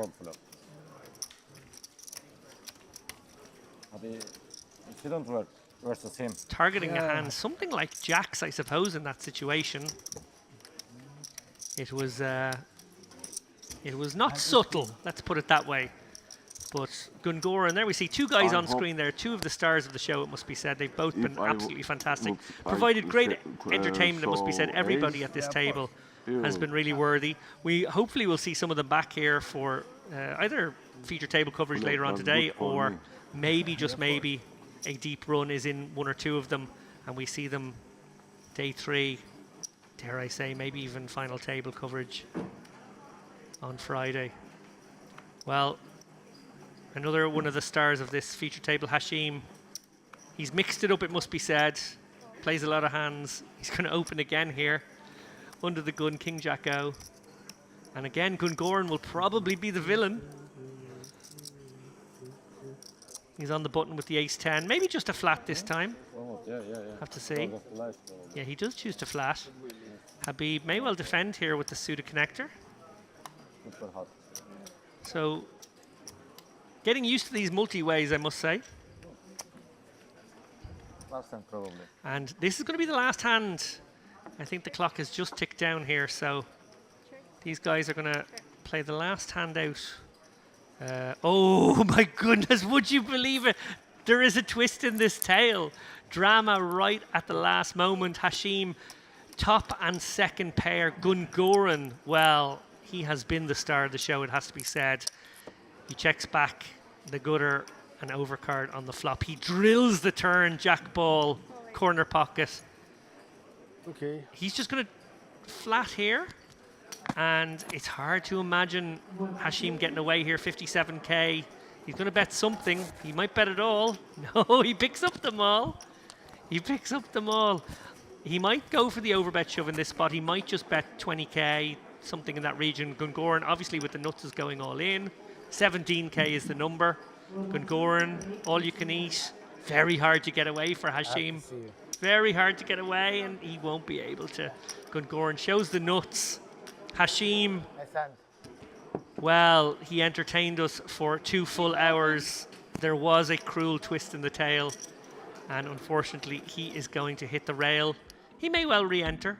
There's re-entry available for the next couple of hours, but we see there, Gurkhan Gungoran, 214 big blinds, 642,000. What progress he has made over this period. Ari Kleiper, he started with something in the 400s, so he's probably held his own over the course of those 2 hours. Corey Korkmaz, 102 big blinds, 300k. These guys all have chips now, but we did say goodbye at the end there to Hashim. Ivagoru, he's only got 30k.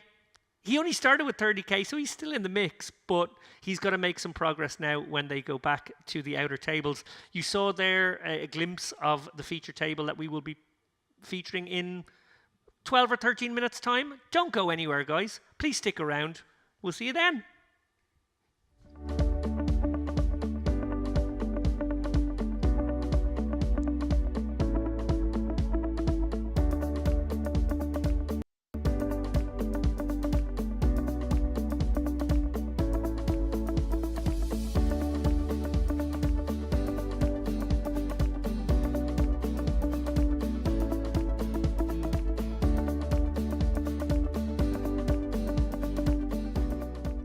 Good to see these suited cards being defended.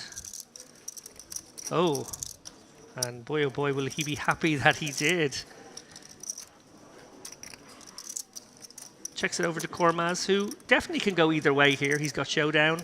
He probably will fire a very small bet. I probably like a down bet, something in the region of min to 5k. He's gone for 4k. He's got backdoors, remember. He can make the 2-3. The running diamonds. He's also charging some king highs, some queen highs. Oh, and that card could get him into a little bit of trouble here. Expect another check from Haddad, and Kormaz, well, happy to have a hand that can show down. I would love to see another check from Haddad here. If he has the wherewithal, he could get the check raise in, but he does just go for... Oh, well, that is surprising to see, it must be said. Quick fold there, and it's a correct fold from Kormaz. Wow. It's puts it all through a poker lens. That book will be out later this year, and I, for one, can't wait to read it. Thanks for joining us, Alex. Appreciate you being here. So we look down at Ava Goru with the pocket aces. First time we've seen them here on our feature table, hand 16. Nice to pick them up on an active table when you're very short. That's what I'll say. He doesn't want to shove them, and I understand that. I think it's absolutely the right thing to do to open it up here for 55 when you have so many players who are willing to speculate and invest chips. Bowler Erden With the Queen Jack suited. I wonder to what extent people will be suspicious of Evaguru opening off a relatively shallow stack. He has been fairly inactive. We saw him with the queens there just a few hands ago. Get it through. Well, Habib will call it from the big blind with 9-7 suited. I like this flat. And Bowler Erden is almost certainly going to double up Evaguru now, I would say, on this board. The stack to pot ratio just 1.75 to 1. I can't really see any escape route for Bowler Erden. He's either going to flat here and pay him off on the turn, or he's going to raise it right now. He does flat. Habib with some backdoors gets out of the way, and I don't see an escape hatch, as I said. Certainly not on that card. Evaguru. He's just going to stick it in here. Stack to pot ratio of 0.5 to 1. Bowler Erden is going to make a quick call here, get the bad news. And we're going to find out if that 11% can actualize. A nod of the head from Bowler Erden as he now realizes Evaguru was not at it. Tough spot there, really. It's very unlikely that you're good in that situation, but you're getting such a compelling price. You've got top pair after all. If you're going to fold top pair, there's not too many hands you're going to call with. I guess hoping that your opponent could have the king queen, the ace king, the end would be optimal. Mixture of opening sizes.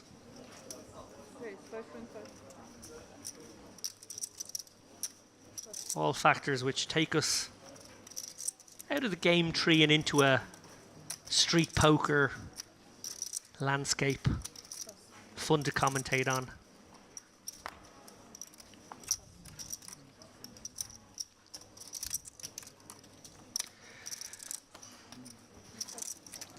Alex O'Brien asks, how many players have entered this warm-up event and are they mostly Rex? Well, I can't tell you how many would be Rex. What I can say is, as somebody who plays the majority of his poker in Europe and in the US, I don't recognize a lot of the names. I do see a lot of people from Turkey, from Israel, from Cyprus, of course.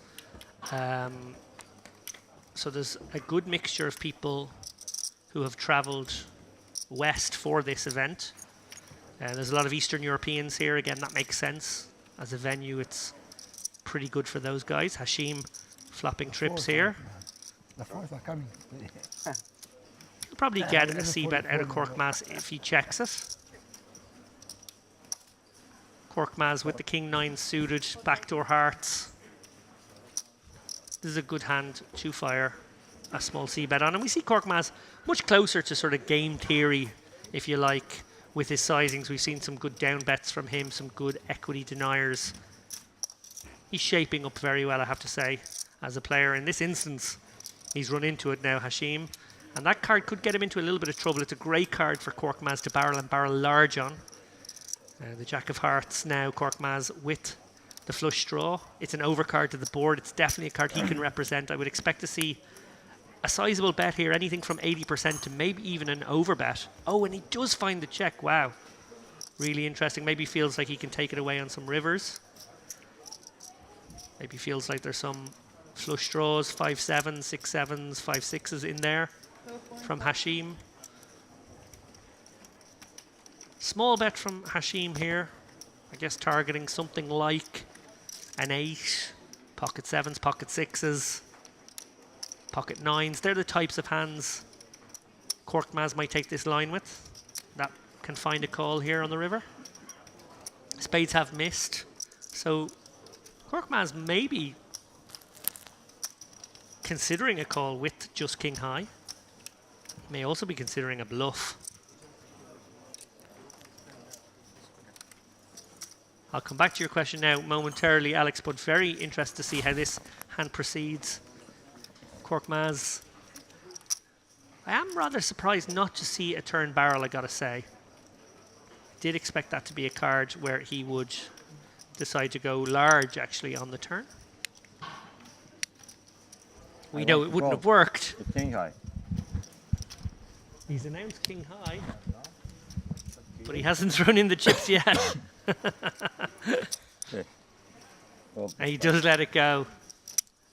is it good? I think that's purely down to Hashim's reputation. He's been in a lot of pots. I don't know if they're 6-7. getting fed hands on the delay yet, but a very big room at their disposal if they want. They used it for the MPP here several months ago, the Triton event. There's just a lot going on. I guess it's a hotbed of poker right now.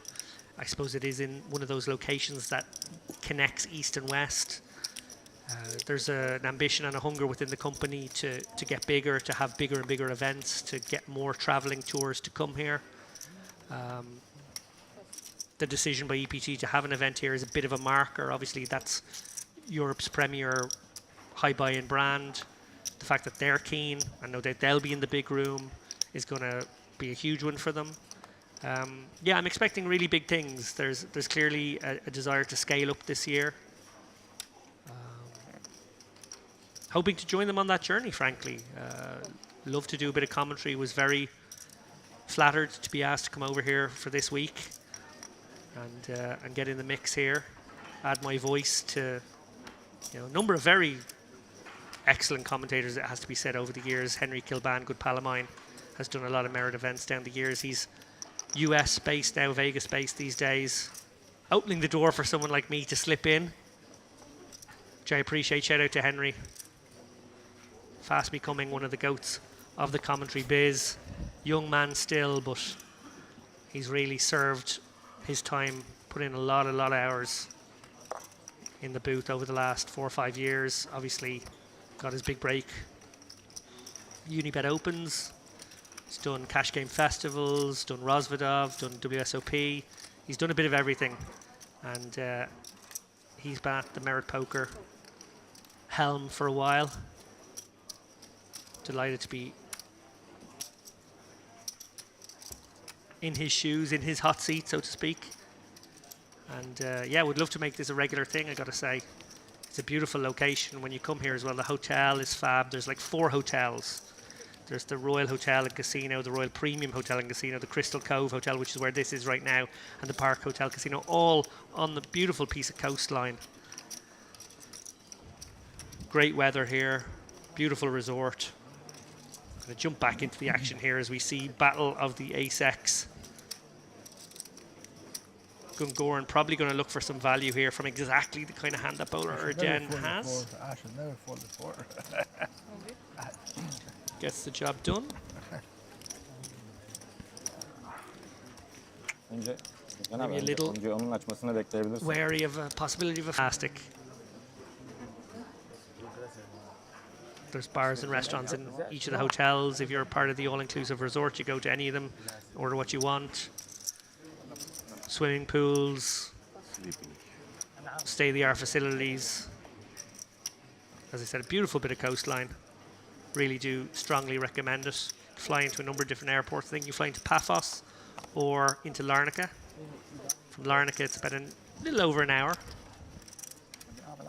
across the border.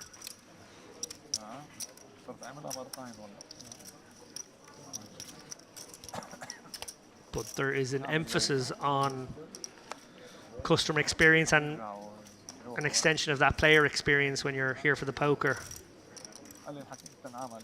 They really put a premium on spoiling their customers, their clientele.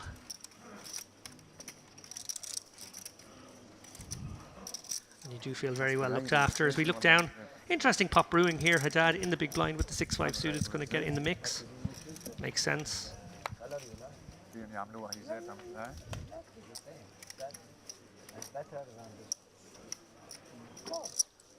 And right away he's flopped a flush draw.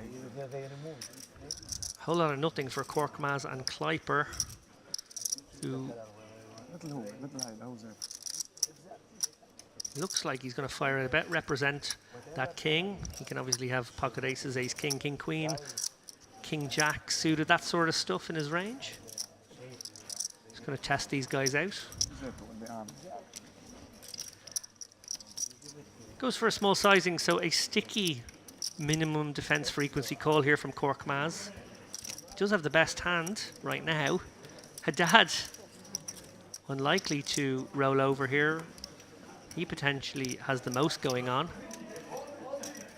And maybe is the kind of hand that can find the most ways to win. You can see here he's an equity favourite. Well, he's picked up a little more to go with his flush draw. He's now got a gut shot. Checks again. Kleiper, having got called in 2 spots, probably thinks there is a king out there. Cork Maz maybe feeling the same way. Oh, and the king of clubs brings in Haddad's hand now. Interesting. Oh, I would have gone for a bet there myself, feeling like, given the action, there was definitely the possibility Kleiper had a hand like 10s, jacks, queens. And maybe, just maybe, you'd have to do your own dirty work. Kleiper does have the ace of clubs in his hand. Maybe thinking of using that nut blocker as a way to bluff this. He would also have some king X that would check the turn. If you had a hand like king jack, he might check the turn. That would make sense.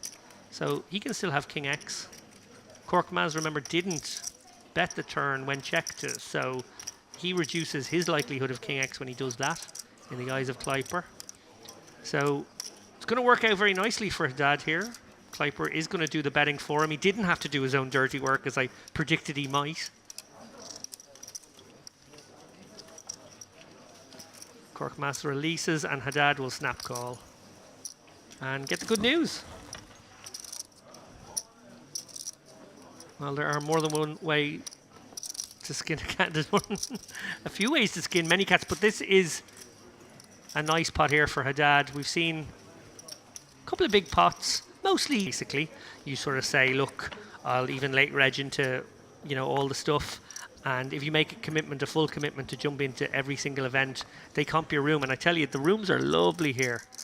It's a really, really nice destination to come, and if you do get that room sort of included in the package, if you will, you do feel like it's rake back. You feel like you haven't paid any rake. It's a great feeling.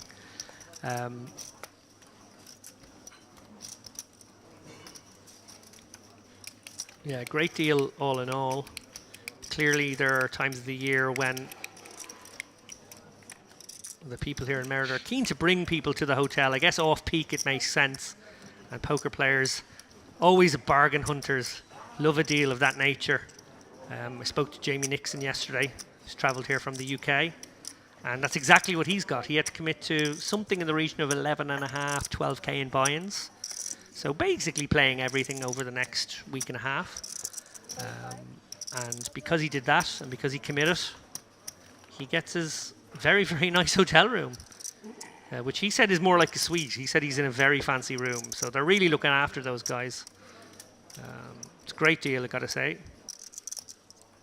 Alex loves the dealer outfits. Ladies looking awesome. Yeah, ladies and guys. I see some sheriffs out there, some cowboys, some deputies.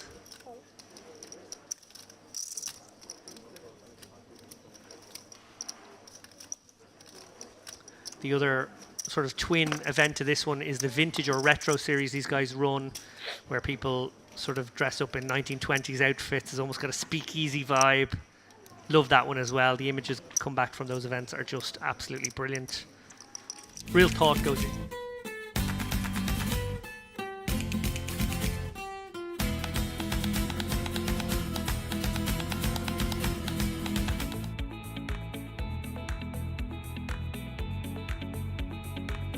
Welcome guys. We are back for the Merit Poker Western Series warm-up event. $2,200 buy-in, $500,000 guarantee. We're hitting the 1 million, mark my words. I'm David Lappin. Delighted to be bringing you coverage today and for the next few days from, well, look at it there, the Merit Crystal Cove Hotel in Crinny, Cyprus. Waves lashing against the shore, sun shining. It really is quite the idyllic location for poker. In fact, in the poker room, There's a lovely skylight which actually lets some beautiful natural light in to be enjoyed by the players. A rarity on the poker circuit. Usually we're in dark, dingy rooms with no light, no sunshine coming in. Not so here in Cyprus. Well, there we have it, a new feature table. We're going to do new feature tables every 2-hour block, guys. We want to spread the love. Karan Dahan there, you see 400k chip leader on this feature table. Danny Shalev, 271k. Zaid Al Kashab, 270k roughly as well. Pulling up the rear, Nuri Hadioglu from Romania, I believe. 20 bigs, 60k in chips. Going to have to watch out for those guys hovering in the 20 to 30 big blind zone. Claudio, Hussein, Andre and Nuri. They're going to be looking to make a move, I imagine, over the course of the next couple of hours. There is re-entry for the next couple of hours. For 2 more hours you can buy into this $2,200 event. Contribute to that 1 million prize pool, as I predict it will be. And yeah, maybe be there at the end. Picking up a payday in and around 200k, I'm going to guess. Certainly over 150k, depending on how they divvy up this prize pool. So there you have it, 2 more hours of late registration. So this 2-hour block, we will see new players entering the field. After that, that will be reg closed. Whoever's in can stay in. If you're eliminated, there's no getting back in. You got to head off to the side events or into the satellite for the main. We're going to play 8 or 9 levels tonight, so expect us to be here till 10:30 local time, something in that region. If you're in the UK or Ireland, that's probably early evening, 6 p.m, 7 p.m, something like that. And if you're in Central Europe, we'll probably be bringing you coverage till around 9 p.m.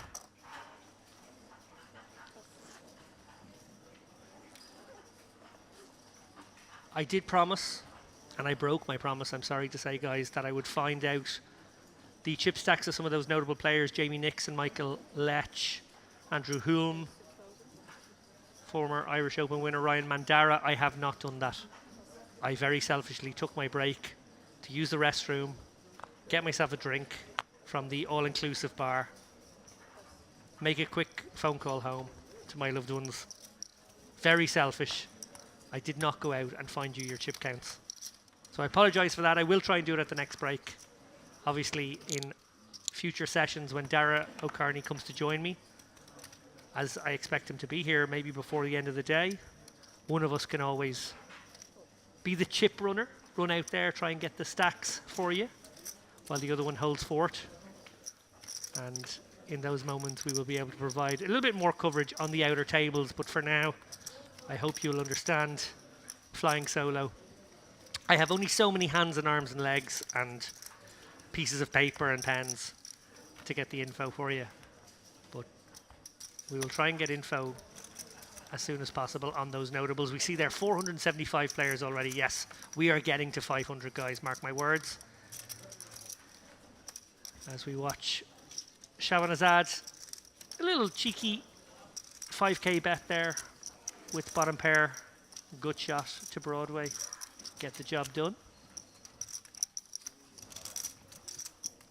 All business in the sunglasses.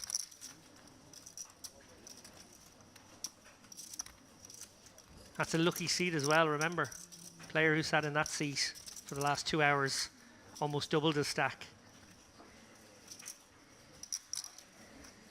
Some deep breaths around the table. We see these guys settling into some feature table coverage. Some of them might have experience being on feature tables. If you don't, it's always a little nerve-wracking first time, even first couple of times when you're not quite used to it. The rail's a little bit higher than you're used to. You have to kind of lean over, you have to get your cards into the box. The lights are quite bright, to be fair, and they do make it a little bit warmer. And then there's just the general thing of knowing that there's some mouthy Irishman in a commentary booth judging you, what you do and your play. You don't want to look silly on TV.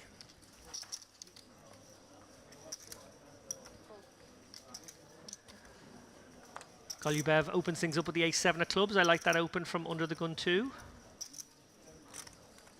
not to be repeating myself, but do like to see these suited aces get opened up from almost all positions into unopened pots there. They do offer you board coverage. You can have the dangler card with the ace, and it gives you board coverage. It means you can represent things on all sorts of boards, and makes you a little bit more difficult to play against in general.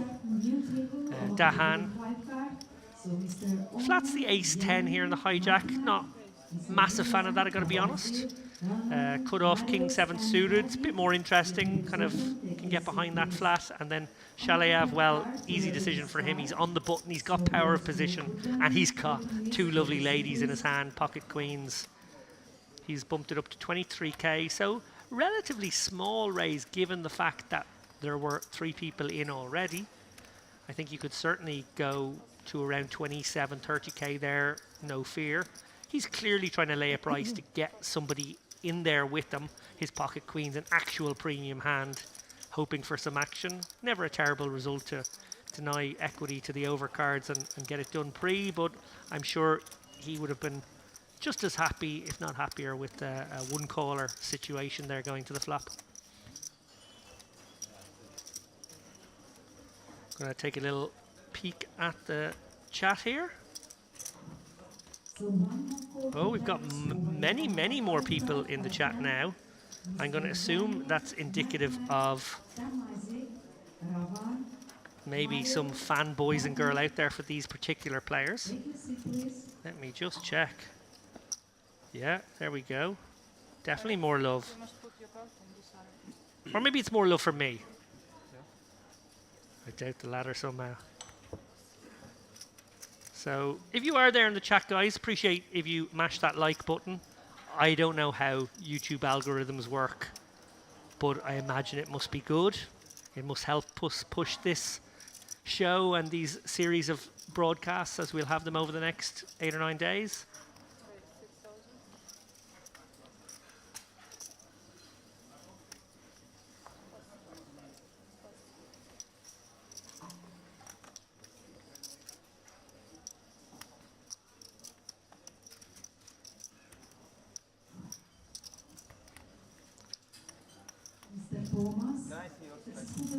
A feature of play so far, both the last feature table and this one, is the willingness to open ranges slightly wider than what would be considered quote-unquote optimal. I have to say, I like it. I think you're probably talking about a field that has a decent smattering of recreational players. That might be the reason for them wanting to get involved, if indeed it is them who are making these wider opens. But equally, I think pros will fancy themselves as being able to navigate a wider range against weaker players. So generally it makes for a much more interesting and dynamical table, and that in turn makes for much more interesting viewing. So Hadioglu in the hijack decided to flat with the ace-jack off, and Shabanazad, well, one feels like he might go for the 3-bet induce here. No, he's just going to put it in. Now, all I would say there is you maybe make it easier for your opponents to get away from marginal hands. Like if you make that something in the region of 25k there, the ace-jacks and ace-queens of the world might get involved. Now, the upside of a shove there is you might just get the fold from a hand like 7s or 8s, which is actually in quite good shape. But those hands are harder to realize, and actually you can find ways to beat them on a lot of boards even when you don't connect. So probably on balance, I think the shove is fine, 25 bigs or less, but when you have more than that, I would probably prefer 3-bet induce. That being said, it can't be far off. Spot on, and always nice to look down at Big Slick and see that quite a lot of dead money is already in the pot and a lot of chips have been put in the pot.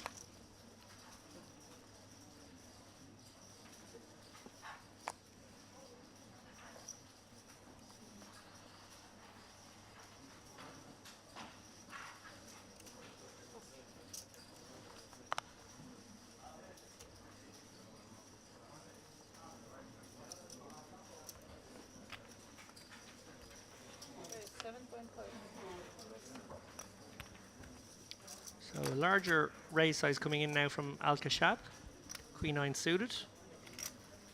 I like the hand selection. Probably prefer a smaller raise, but 2.5x. These guys are playing a little bit deeper, I suppose he is, against some of the field. Oh, and wow, we're seeing a lot of premiums already here. Labaki now in the big blind with kings. He's got about 40 bigs.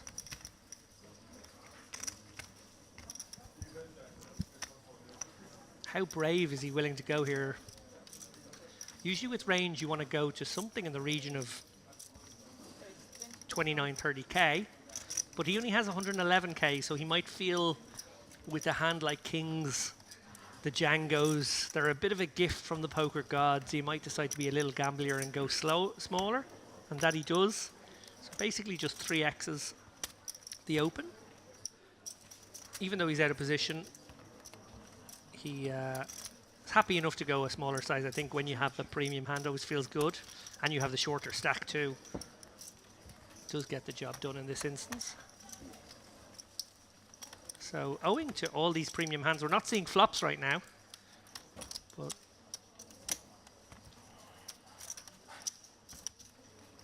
a fun dynamic here nonetheless. Let me see if I can pull up the chat here. Sorry guys, internet's a little bit glitchy where I am at the moment. I'm going to try and get your chat up as often as possible.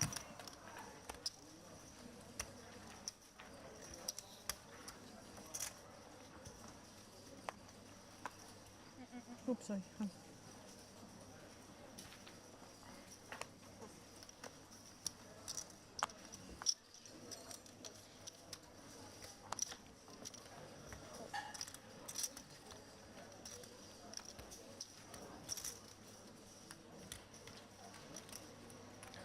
Janu likely to open this one up here. He's got a suited ace in the hijack.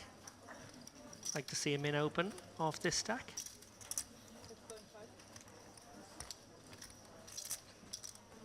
And that's more or less what we see.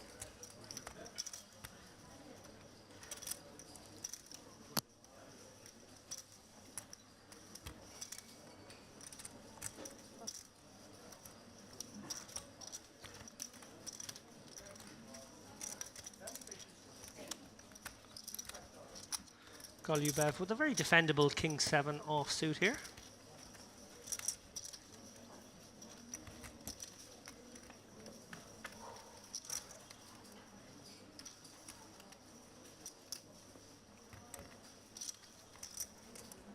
Golubev flops best here with middle pair. Very likely this will go check. Probably a small bet and call. But I can imagine a world where Janu checks this one back some frequency as well. He's got backdoors. He's got the 6, 7, 8. He's got the 3 hearts. I think I'd like to see maybe a 5k bet, something in that region here. He has gone a little bigger, 10k. And Golubev clearly going nowhere with middle pin. He's got a good kicker to go with. Now, stack to pot ratio is just 1.6, maybe 1.7 to 1. A very bricky deuce of spades on the turn. Golubev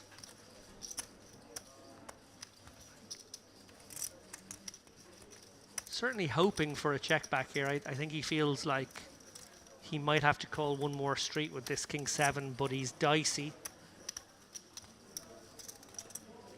Question is, does Janu decide that even though the 2 is not the kind of card he would have been hoping for, does he pull the trigger? Well, he doesn't, and he gets immediately rewarded with an 8, overtaking Golubev in a somewhat deceptive fashion. I can't imagine this going anything other than check-check.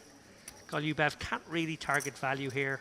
Maybe he's going to go for a blocker, but I think he has to go really super small if he does. Well, that's exactly what Golubev has decided, just a kind of an action-freezing 1/6 pot bet. Oh no, I'm sorry. I thought it was 6,000 he bet. 26 is very strange. Okay. trying to work out what this bet is intended. But it works in this instance. I guess he's successfully represented a jack while he had a 7, but that's definitely a different way to approach the hand to how I would have imagined. In my mind, he would have been hoping that his 7 was good, and he would have been checking, hoping for a check back, or betting something like 1-6 pot. In reality, he decided to turn his hand into a bluff, which So, is I mean, if you're not on the TV, you play the bad hands. an interesting way of sometimes. doing Yeah, things. okay. I mean, you can play at 8-9 or something. Jack 10. Definitely going to mull over that last hand.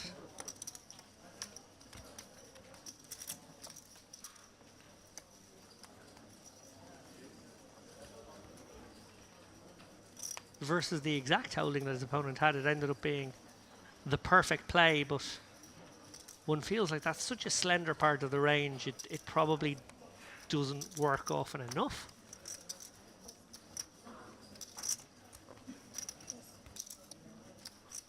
Nonetheless, we move on. There will always be another hand dealt, even if we feel like mulling the last one. Janu looks down at the pocket jacks. Well, having lost the last pot, he will be keen to win this one with the Johnnies. He can ill afford with his stack to lose too many more pots. It's getting very close to the point at which every pot he enters he needs to win. Min plus off 20 bigs here.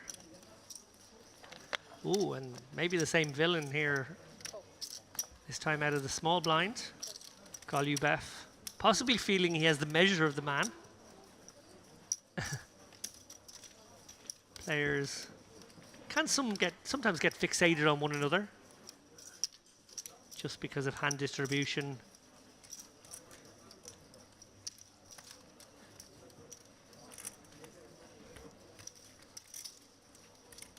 Poker can feel a little bit mano-y mano sometimes. And Golubev looks like he's going to go for a lead here on the 4-3 deuce texture. He's clearly got 2 overs and a gutter to the wheel. This will work against Broadway cards. Some kind of middly suited cards maybe too. It's not going to work against Janu on the pocket jacks. The question is, does Janu call here or does he just stick it in? I don't really see a raise size other than all in. So the question is, does he call and then sort of close his eyes, hope the turn isn't too nasty and call that as well? Or does he just stick it in here and hope that his opponent has maybe something that makes sense here, like a 7-5, an 8-5, maybe like an ace 6 of clubs. These kinds of things are maybe the obvious leads. 27. Maybe a hand like 6-7 of hearts makes sense. You can, he has, I said a moment ago, I'm not sure he can find a raise size that isn't all in. He's found one. He's decided to pretty much click it back here, laying an unbelievably good price to Golubev and pretty much chopping his remaining stack. So if Golubev does find the call here, pot will be roughly 70k and the stack to pot ratio will be 0.3 to 1. So it's a funky little one from Janu. He's definitely representing strength. I think it might be representing almost too much strength now. It's almost good price as it is that you're laying. It's a pretty boss strong line. Gets the job done.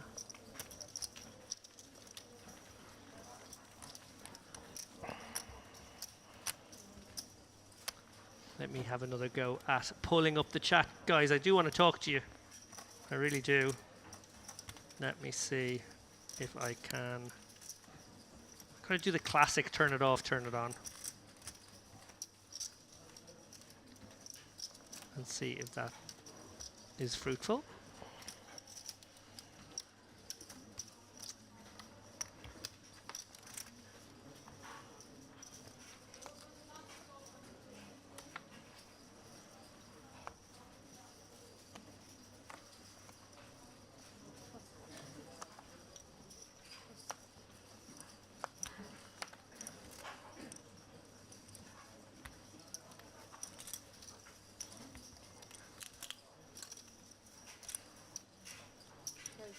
Well, action man right now, Janu, back in the saddle.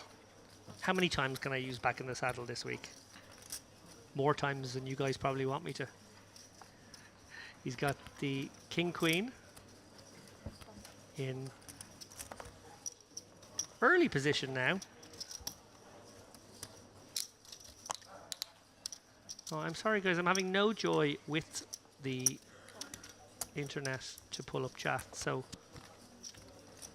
I'm gonna have to just leave that down for another few minutes and try again shortly. This time Dahan is the defender. Oh, and now's an interesting spot to lead out. If you're Dahan and you want to construct a leading range, I think this is the kind of board. 3, 4, 5, you've got a gutter to the absolute nuts. You've got a pretty wet board that an early position opener can't love. You can definitely have more of it than he can. And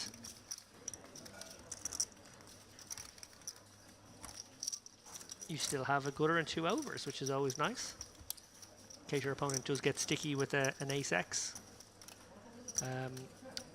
He's played it kind of the other way around now. It's gone check, check, and now he's decided he will lead the turn, which I don't hate. I think that is definitely a reasonable way to play it, but in this scenario, that queen on the turn has smashed Janu, who we know is capable of finding some funky little bets here, so does he maybe consider a min raise again, or does he just go for a flat on what is, I suppose, still quite a wet board here? 2 hearts, 3 conjoined cards. Well, Queen of Hearts completes the flop flush draw, gives Janu trips. Dahan is the one who represented that queen. So he may be considering going for it here, maybe putting Janu on a hand like Ace King, Ace Jack. They probably make the most sense right now in Dahan's mind. Obviously queens make sense also, but they have been combinatorically reduced. Dahan probably is putting Janu on Ace King and thinking I can get the job done here with maybe 20k. Looks like he's gone a little bigger, maybe 26, 27, 28k is the amount. And not a difficult decision for Janu. I think this is a call all day. Flush did get there. Straight was a possibility from the flop. So I don't think you can ever raise. Clearly, your opponent could have Queen Jack, Queen 10, Queen 9. But with that flush completing card on the river, I don't think you can raise. And I think it's just a slam dunk call, which it is. So Janu has been involved in every single pot for the last 15 minutes or so. He lost the first one, but he's won every one since. And just getting a little word of advice from our TD to get the phone off the rail in these feature table situations. I guess there's an attempt to create a kind of a level playing field for guys that you can't be checking your phone to look at the live stream, get information from half an hour ago on what your opponents are doing. Usually it's enforceable only up to the point that you can't look at your phone at the table, you can't have your phone on the rail. But if you do step away from the table, you can always find that information. So it's limited what TDs can actually do to curb people looking to get that crucial information against their opponents. But it's the same for everyone. I guess that's what you console yourself with. I have played a number of times where there was an attempt to sequester people, detach us from our phones, put our phones in a big plastic box, not let us get at them. But then I feel like it was just like one step removed. It was then you needed your friend who was on the next table over to be watching it to tell you the information. So you still can't really fully get rid of it. And when a rule isn't fully policeable, it's probably best not to have it at all. I think in the end, common sense wins out. Golubev with the very ugly, but still playable ace-6 offsuit from the cutoff. He's min-raised it up, and looks like Hadioglu is going to defend with the 6-2. So if ever there was a hand I could find myself holding my big blind with, even to a min-raise, it might be the 6-2 offsuit. Both players have a ignorant gutter. No one has a flush draw. Golubev's ace high still in the lead.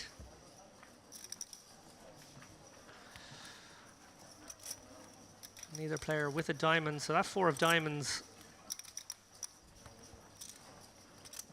likely just keeps the action passive here. Golubev happy to knuckle once again. Will Hadioglu make a play for this pot here? Ace of diamonds on the river, both players playing a flush, playing the board. It goes check, check, and they'll chop this one up. Interesting there whether both players had a real opportunity there on the river. It went very quickly, check, check. Both players may have considered deeply stealing that one away from their opponent. Would have liked to have seen both players at least consider it in the end. Family pot. Family pot. Have that.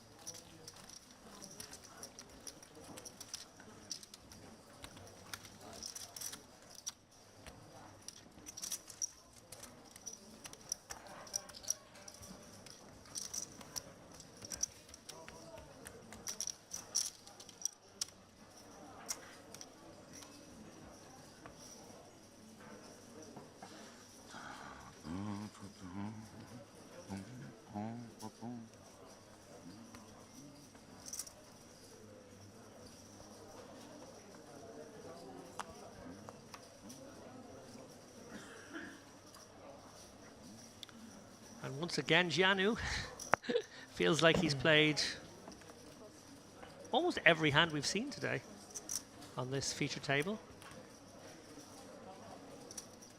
He may have played 5 of the 7 hands, something in that region. Well, it has profited him nicely. He's up to 130k. And it looks like Golubev is in the mix once again, this time with a very raggedy ace-4 offsuit in the hijack. Sort of in no man's land positionally. He will have position on Janu now that it has gotten round everyone else, but it is a speculative flat, to say the least. These two guys have found themselves entangled umpteen times already in the last few minutes. I wonder if they are carrying over a dynamic from the previous outer tables.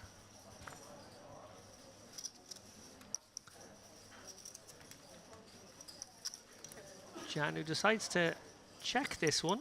Certainly don't hate a check here.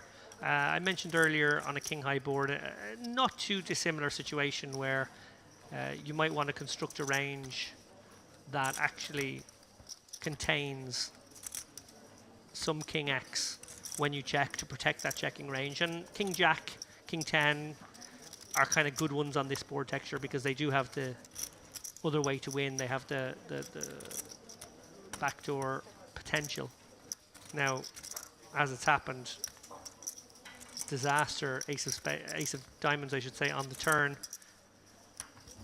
has thrust Golubev into the lead, and the 9 of spades river probably will enthuse Janu for a small bet here. He might be targeting a hand like pocket 6s, pocket 7s, pocket 8s for a small bet. He might be able to go for a blocker sizing, something like 5k.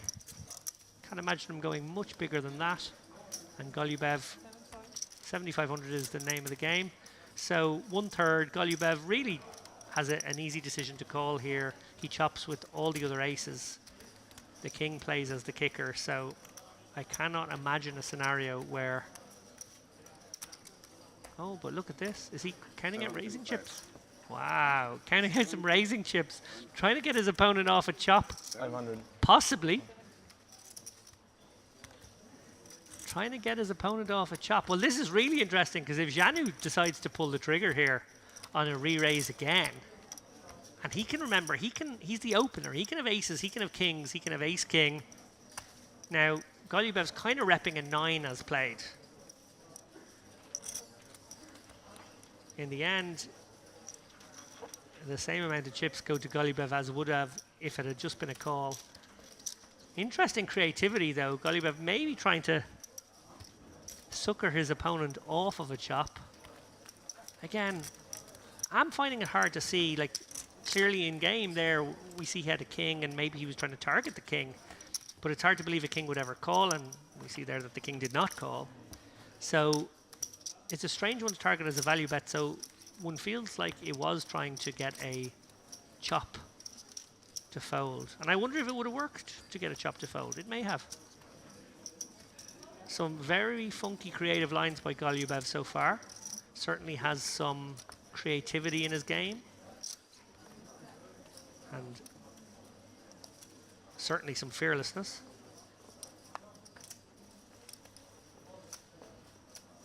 You always have to ask yourself the question, guys, you know, even when someone's playing non-standard, little unorthodox, gotta try and figure out the way they're thinking. That is, in a sense, what poker really is. It's a game of adjustment. We're not computers, we're not solvers, we're not out there making quote-unquote optimal lines all the time. We're actually out there making constant mistakes of varying degrees.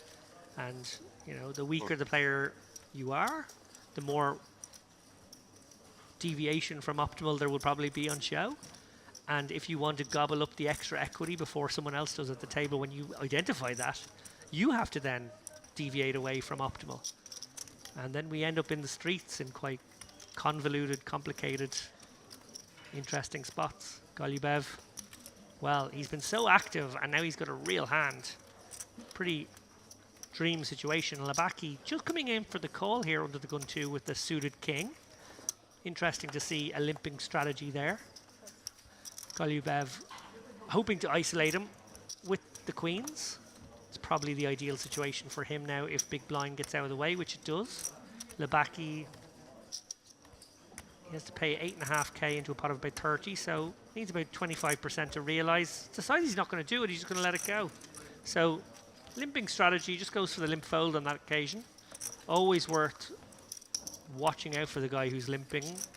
See how balanced he is with his limps. Does he actually limp some of the really premium stuff as well, or are they always those middly suited-y, sort of connected kind of hands that are just hoping to see flops?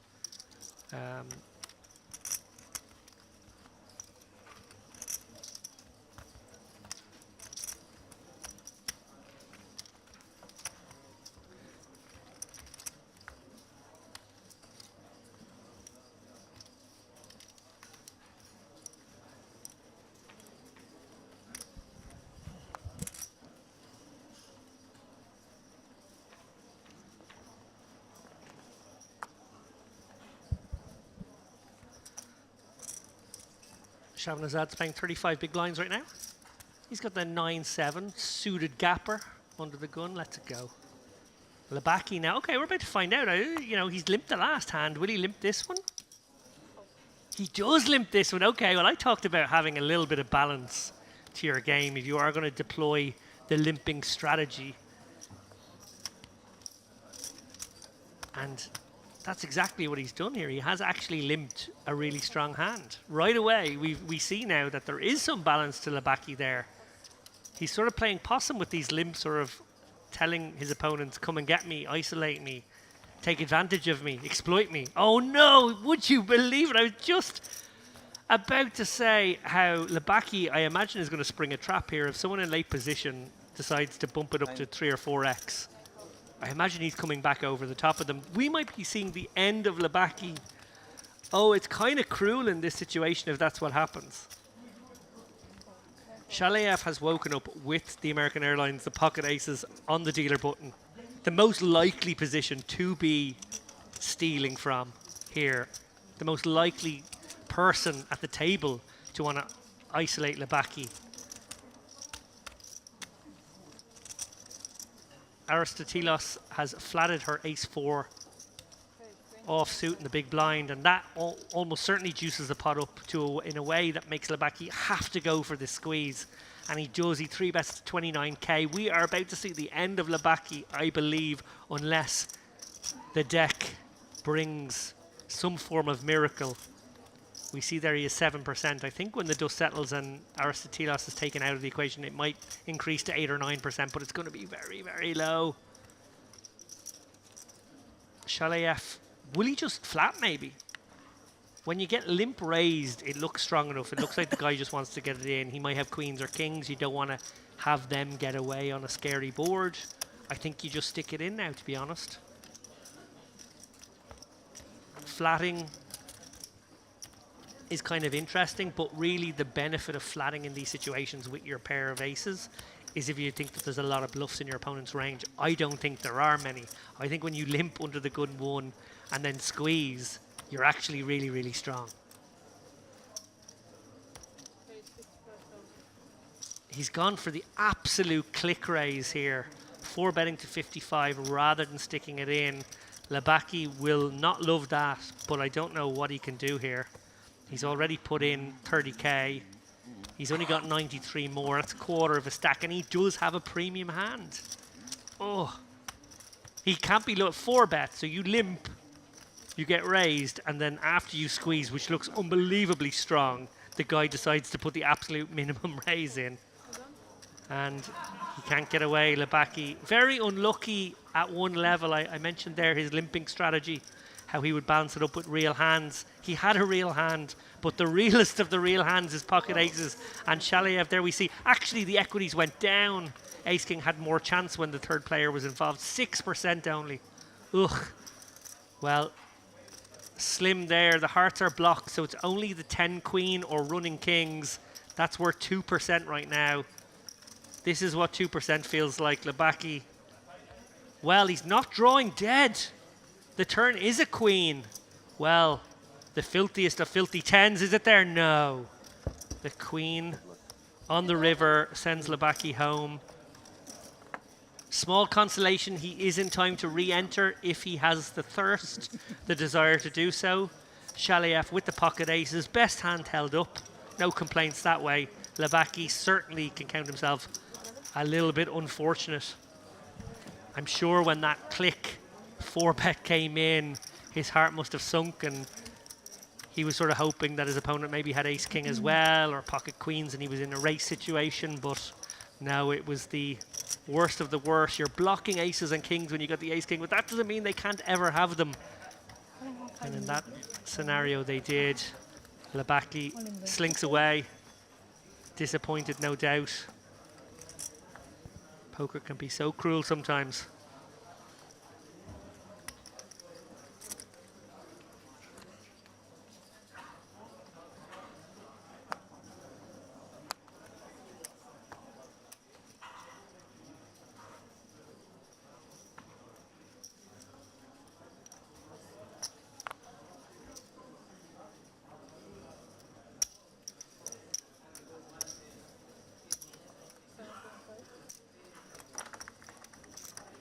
Okay, guys, I think I've found a way to pull up the chat. Yes, I have. Excellent stuff. I will be ignoring you no longer, or at least until the internet holds. Let's have a quick check.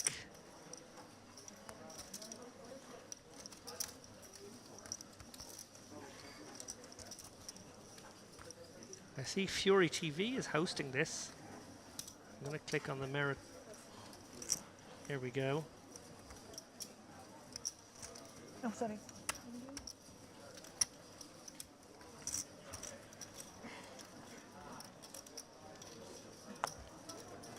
Okay. Hey, Katie Swift. Straight away. What a lovely sight to behold as soon as I open up the YouTube chat and finally get to have a little bit of interaction with my peeps. Katie Swift, good pal here. Thank you so much, Katie. Great to be here. And yes, I will be covering comms for this week. I don't know about next week yet. Darrow Carney is on the way. He will be doing quite the stint, I believe. Actually, let's take a quick gander back at this hand. Dahan has opted to c-bet here on the Jack 3-3-2 hearts. Janu going nowhere here with the 6-7 of hearts. Question is, does he go for the raise or does he go for the call? I expect it'll be the call.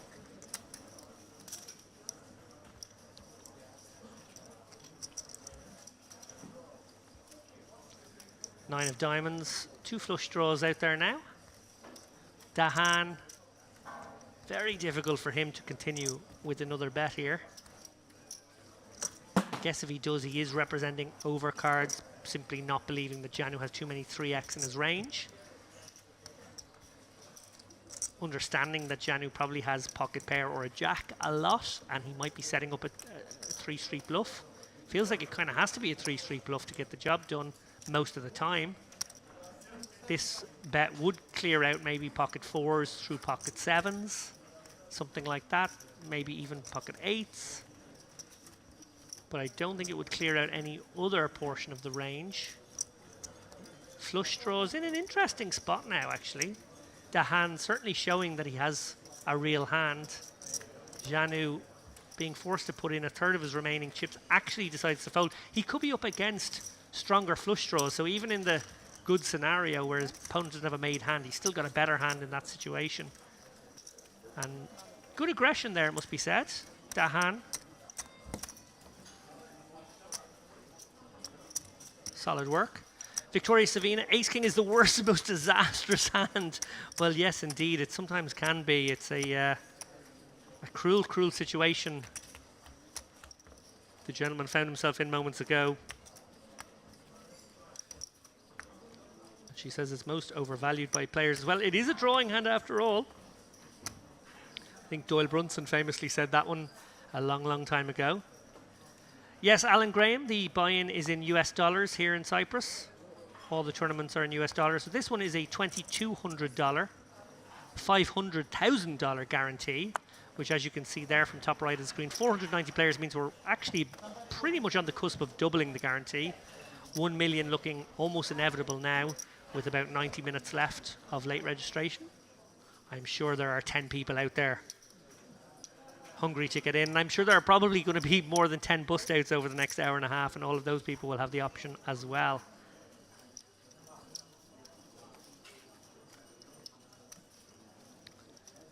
Katie, I won't be playing any poker unless I get an opportunity maybe one of the days to play one of those sneaky little turbos that start at 9 o'clock. They usually run a 400 or a 600 turbo late at night. If I had the appetite for that after a day of commentary, if we finish early enough, I might do that. But more often than not, I think no, and I'm here to commentate. I'm delighted to be here to commentate. It's such a privilege to be invited by the Merit team. They are a real up-and-comer in terms of poker coverage and poker events. They've been around for quite a while, but as I mentioned earlier, and I know a lot of you guys wouldn't have been here for that, there's a real impetus, there's a real effort being made, you can tell, an ambition being expressed by the staff and by the head office here that they want to make a real go for being a premier big poker destination. There's a new big poker room. There's going to be an EPT here in that room in October. There's going to be more big events here. They want to attract some of the big online operators, I reckon, to have some, tour events here. They've obviously got their own in-house brand, which is really strong. The Western, the Retro, the Vintage. They run events here roughly every 50 days or so, I want to say. There's like 5, 6, maybe even 7 events here every year of that nature.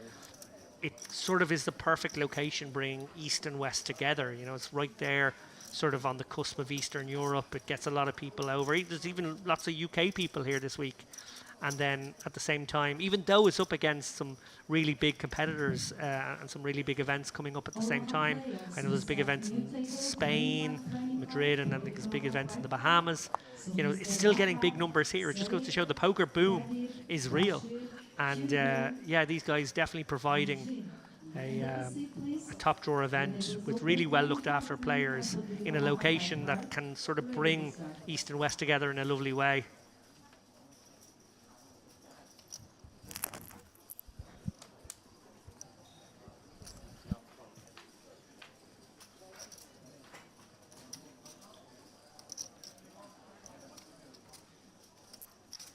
Golubev, he has been very active. Actually seen Golubev on the circuit quite a bit here. A lot of experience. We saw a man gnarling on a cigar for the entirety of the 2-hour stint earlier. We now have an almost Sami Farhar-esque limp cigarette from the lips of Golubev now. And well, I guess we get to do a little bit of quizzical guess what I have with Al Khashab. He's 3-bet to 21k, and we know he has the 8 of diamonds. So does he have pocket 8s? Does he have ace 8? Is he getting a little cheeky with the king 8 of diamonds or the 8-9 of diamonds? We'll never know. Those cards hit the muck.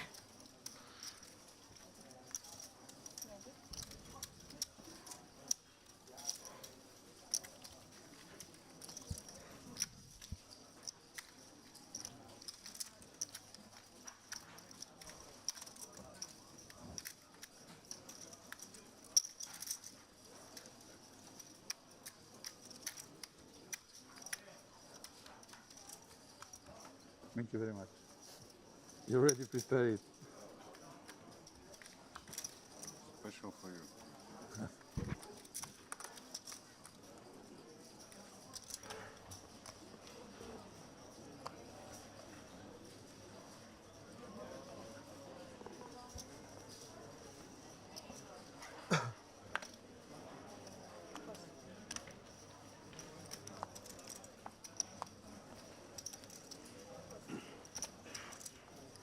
Ace, 7,000. Shalayev, the man who just woke up with the aces to get a sizable donation of 120k added to his stack. Gave some pause there with the Jack 7 suited before releasing. Action falls round to Aristotelos, who bumps it up to 7k with the ace Jack off. And her only customer, Dahan, in the big blind. Well, there's an ace in the window. Good flop for Aristotelos. Good flop for any pre-flop opener here. Ace, King 10. 2 spades. Dahan will almost be racing to get his hand into the muck here. Oh, she checks back. A little bit of deception. King of Hearts. King of Hearts could lead to a check-check. Can't imagine Dahan finding a way to win here, but he is plotting larceny, this man. Well, he will be targeting hands like pocket 8s, pocket 9s. Those hands he can get to fold. He's not getting Aristotelos off her ace jack just yet. 8.5k. And this is part of the benefit of her taking a trappy line here by checking back the flop. King on the turn, she calls. Dahan, he's going to have to go big here, I think, if he wants to really polarize himself. Rep hands like Jack Queen, rep hands like King X. In his mind, he might be targeting something like Jacks and Queens. They're the 2 hands that he could maybe target with a really large bet. As it turns out, he does wave the white flag. Dahan just went for the cheap steal there, as I said, hoping to maybe get like pocket 9s, pocket 8s, that kind of thing to fold on the turn. Once that doesn't work, well, he doesn't want to send good chips after bad. Aristotelos decides in the end that it's possible she could be behind and there's no sense in getting value there.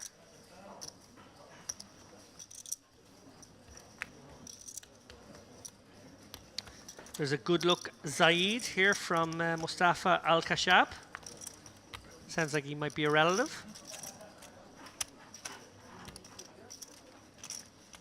Welcome to the stream in any case, Mustafa. Hope you're enjoying it. Always nice to see your buddy or family member or whoever it may be playing for real. Mr. June, Omaha 5 card, Mr. June. Raise 6,000. And Aristotelos straight back on the horse. She's going to open up Kojak here. +2. Loose enough open, it must be said. Certainly a Kojak suited would be in the opening range. King Jack off a little on the loose side. Al Khashab, well, he was just wished luck by, I'm assuming, a family member. And he's immediately going to 3-bet this to 16.5. So a small enough 3-bet, just over 2.5 the open. Aristotelos being laid a fairly compelling price, but she does have an awkward hand that tends to be dominated by a 3-betting range here. Ace, king, ace, jack. Pocket kings, pocket jacks, pocket aces, they're all there. And it is very hard to realise out of position with the king jack having gone for what one would have to admit was a loose enough open in the first place. If you are going to go for a looser open, hands like 7-8 suited, 9-10 suited, Queen 10 suited, those hands can withstand a raise in that spot because they're less likely to be dominated and more likely to be occupying a freer part of the board on certain board textures.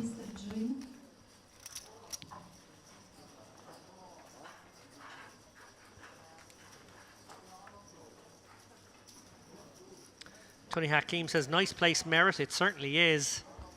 We are obviously in the Crystal Cove Hotel and Casino right now, but there are 4 hotels on this resort. I took a little stroll around them all last night just to get my bearings, get a sense of the fresh sea air that comes in. It was already dark, so I didn't see any sun. There was plenty of sun this morning out the window, but I wanted to just get the lay of the land, get a sense of it. Some beautiful hotels in the resort. And they put on quite a show. Well, it's Aristotelos' turn to look down at a premium and get to 3-bet. She 3-bets Janu here, who opened the king jack suited. Suitedness definitely making the king jack more attractive proposition. Hatioglu certainly has a hand facing a single open you would want to maybe play, but not against a 3-bet. He decides to release, and Janu, I think he's probably going to let this one go. His stack depth, 30 big blinds, just a little too awkward. I think if he was super deep with Aristotelos here, if they were both playing north of 70 bigs, that's the kind of hand you might want to get in the mix with. But 30 bigs feels like an all-in or fold situation. Feels like Flatting is playing with fire. And considering he opened from very early and she 3-bet from early, he made the right decision. Is the poker room smoky, Alan Graham asks. It's a good question. I think there is permissible smoking indoors here in North Cyprus. So I think there's like smoking sections, certainly in the dining room. You can go to the non-smoking and there is smoking. I don't know what the rule is in the poker room. I didn't overtly notice any smoke in the room. I've seen a cigarette hanging out of a mouth unlit. I've seen a cigar hanging out of a mouth unlit. So it's possible that they can spark up those, and I'm not sure of the law, but I haven't seen it. And to be honest, no, it's certainly not a smoky room atmosphere. If that is a reference to the fact that it's sort of cowboys and Western theme, no, we haven't gone that old school. Al-Kashab channeling the look being brought to him from the virtual rail here on YouTube. He's going to bump it up to 7.5k, 2.5x with the pocket deuces. And Janu's found the 10-7 off in the big blind, facing a larger than min open, decides to let this one go. I think that's probably prudent. And never a bad result to just raise and take it when you got the ducks. Victoria Savina says smoking is prohibited in the poker room. Well, that makes a lot of sense. I guess we saw enough smoking paraphernalia dripping from the mouths of players unlit, so that probably was the indication I needed, and I certainly didn't smell any smoke when I came down, so that's a good thing. As a non-smoker myself, I do prefer non-smoke environments. And yeah, I have certainly been to a few locations down the years where there has been smoke permissible. Okay, here we go. Chip counts. Daniel Shaliev, 415k. I'm not sure he's made too much progress, just holding steady there with the chip lead. Zaid Al-Kashab there in third place. He has made some progress. He's done very nicely. And yeah, as we look down to the lower stacks there, Nuri Hadioglu from Romania, just 14 big blinds, will be looking to make something happen in the very, very near future. You can be sure of that. As we go back to the action here, big blind, 1,500, 3,000 with a 3,000 big blind ante. Try to get my words out.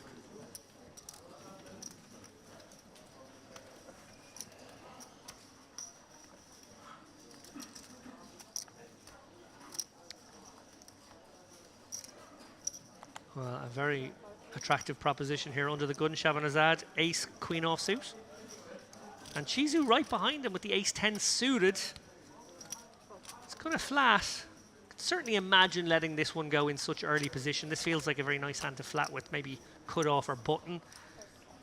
+1 feels like a bit more speculative, but we're not going to be too purist this week about these kinds of ranges. I actually quite like to see a sort of a generally looser style from everybody, just purely from a TV point of view. I think it makes for more entertaining coverage.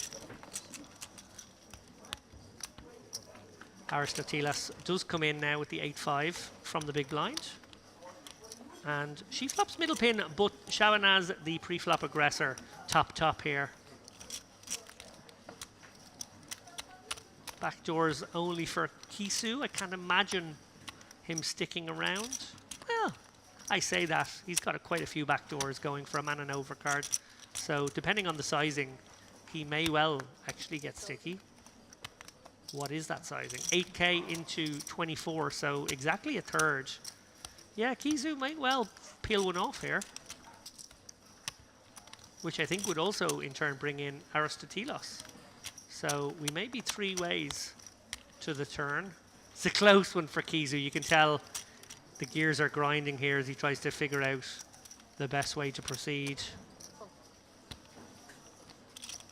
And as predicted, both players in the mix. Shabanazad will probably feel like he's up against at least 1 draw and 1 made hand on average. That's a great card for him. He will certainly bet this card now. I think there was certainly a good few cards that would have slowed him down. But top pair, top kicker, you can't be afraid of ghosts under the bed. Monsters under the bed. Ghosts in the closet. I suppose ghosts could be under the bed too. Again, he can go a relatively small size, but I think probably north of 1/3 now. Maybe something like 20K, something around half pot would be nice. Feeling like he might be wanting to charge the flush draw in particular. Flush draw will often have a gutter as well to go with, so just sort of makes his decision making a little easier. He does go for a third, which I think is a fine sizing, to be honest. Aristoteles, I think, will have to release flop second pair. Now third pair, bad kicker. Shabanazad firing twice into the field. Definitely conveying plenty of strength.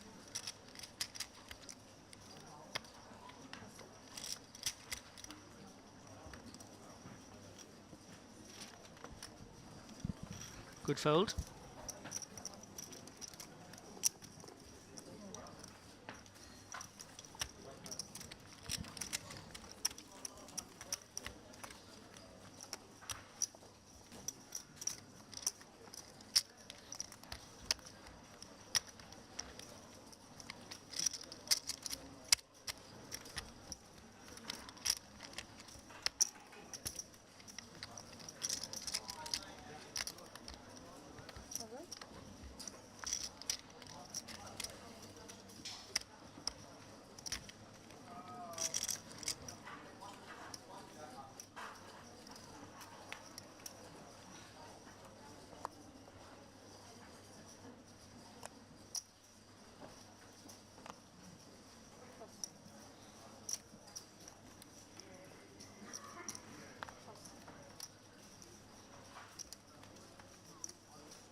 At the risk of being accused of blowing smoke up the ass of these players, I assure you that's not what I'm doing.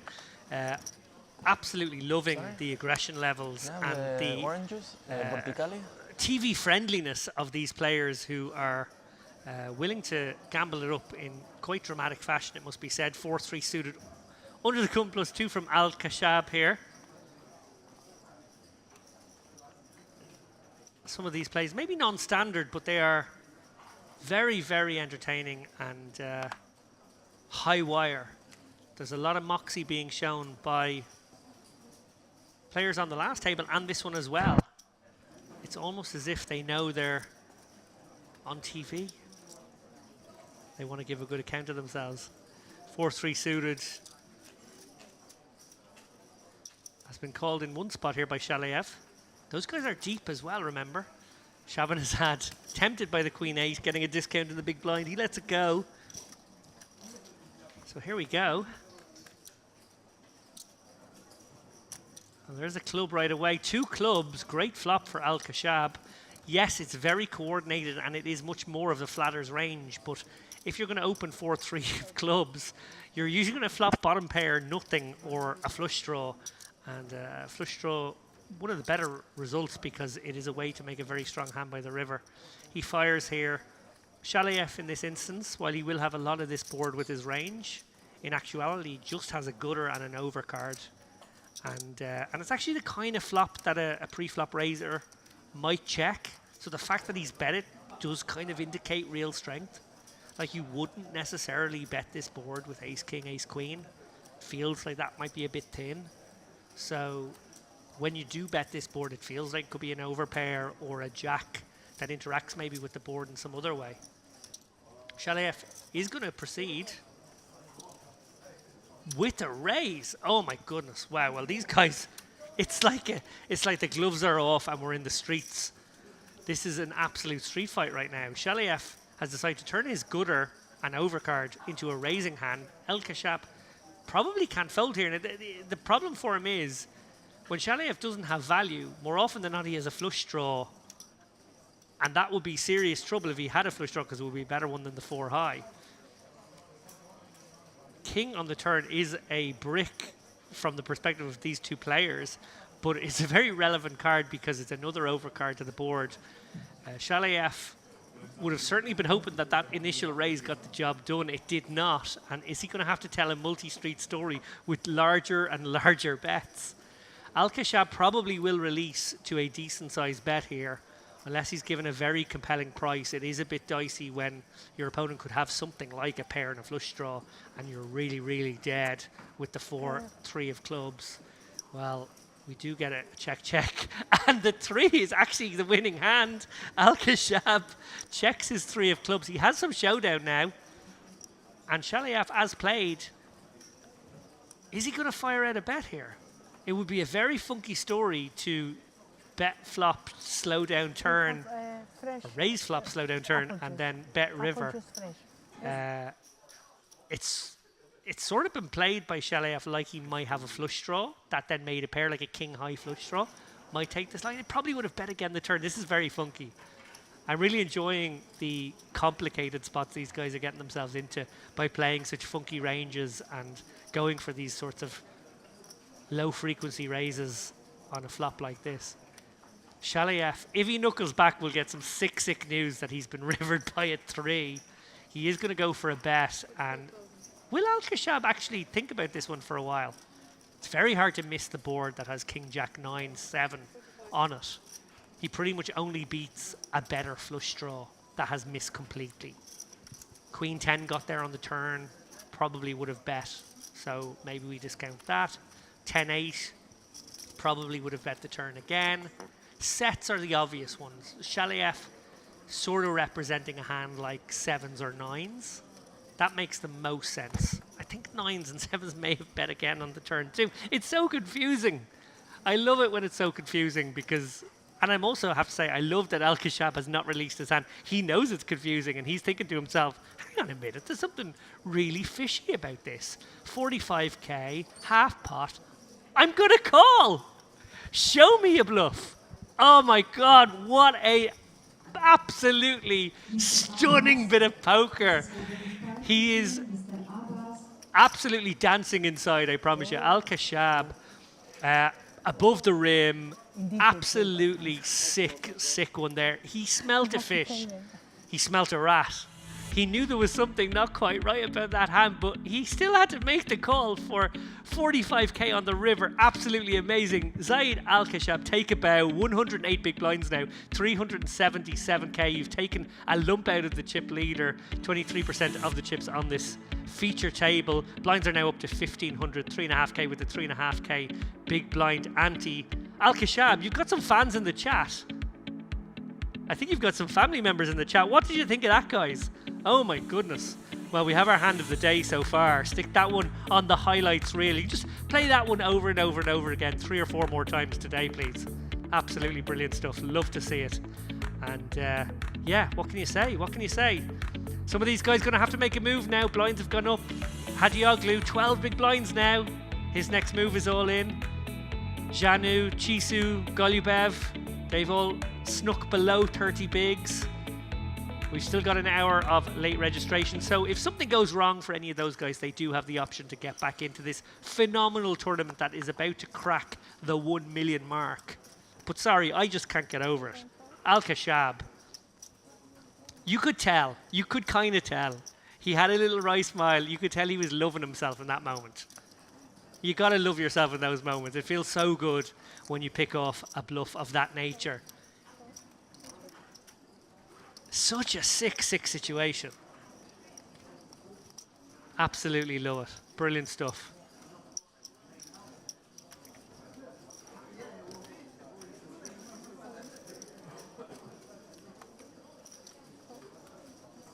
And as predicted, Hadioglu, the next move would be all in. All you can eat now, ace queen. At least he has a premium hand. He's going to have a sporting chance if he called. He also might get it through. Just 12 big blinds. Kisu in the big blind. Unlikely to give him a spin here with 6-5 of diamonds. I think he's just going to get this one through and he'll have 15 bigs for the next shove.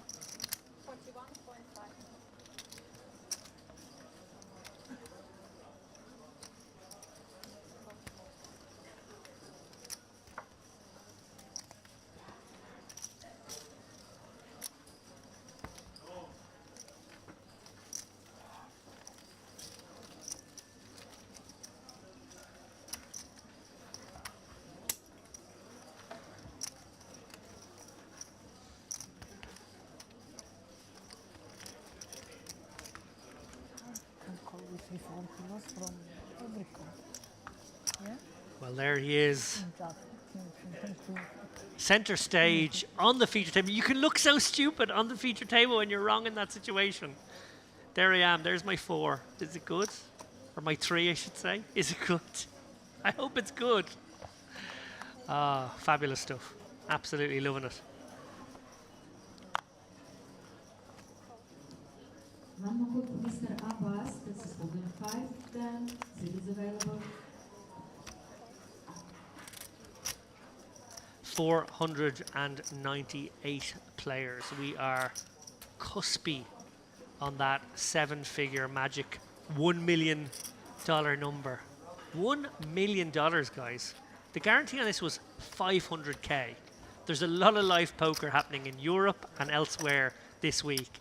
And these guys here in Cyprus have not just smashed their guarantee, they have doubled their guarantee. This bodes very, very well for an absolutely humongous main event, which kicks off in just a couple of days here in Kyrenia.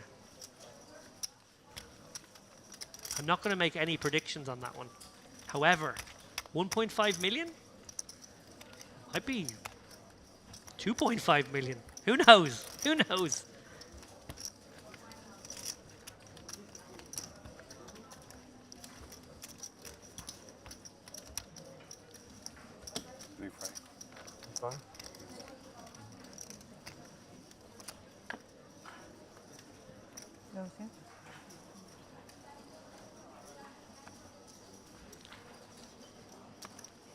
So for anyone joining us a little bit late, we've been playing for just over 3 hours now. We've had a very entertaining morning feature table. We've had a very entertaining feature table thus far. We've had the hand of the day that is hopefully going to be topped, but very unlikely to be topped. It was absolutely stunning there from Al-Khashab. I'm hearing that we're going to play 8 or 9 levels today. I don't know which yet. that will take us to probably something around 10 p.m. local time, which is 6 p.m. in the UK or Ireland, 7 p.m. Sorry, it's 8 p.m. in the UK or Ireland, 9 p.m. in Central Europe. I hope you guys can stick with us. Keep us on in the background while you're having your daily grind. Maybe stop in from time to time. Check in on us. Aristotelos has opened up here with the king 6 suited, and she's flopped a flush draw. 15. Al-Kashab. Flop bottom pair, turned trips, and is now betting out on the king. Aristotelos, I think she's got to pay him off. She's just probably got to pay him off here. You got to pay the piper sometimes. It's a gross one. You're not going to see the trip deuces coming, to be honest, from Al-Kashab. He's running hot right now. But yeah, I think she just had to pay the piper in that instance. Tough spot.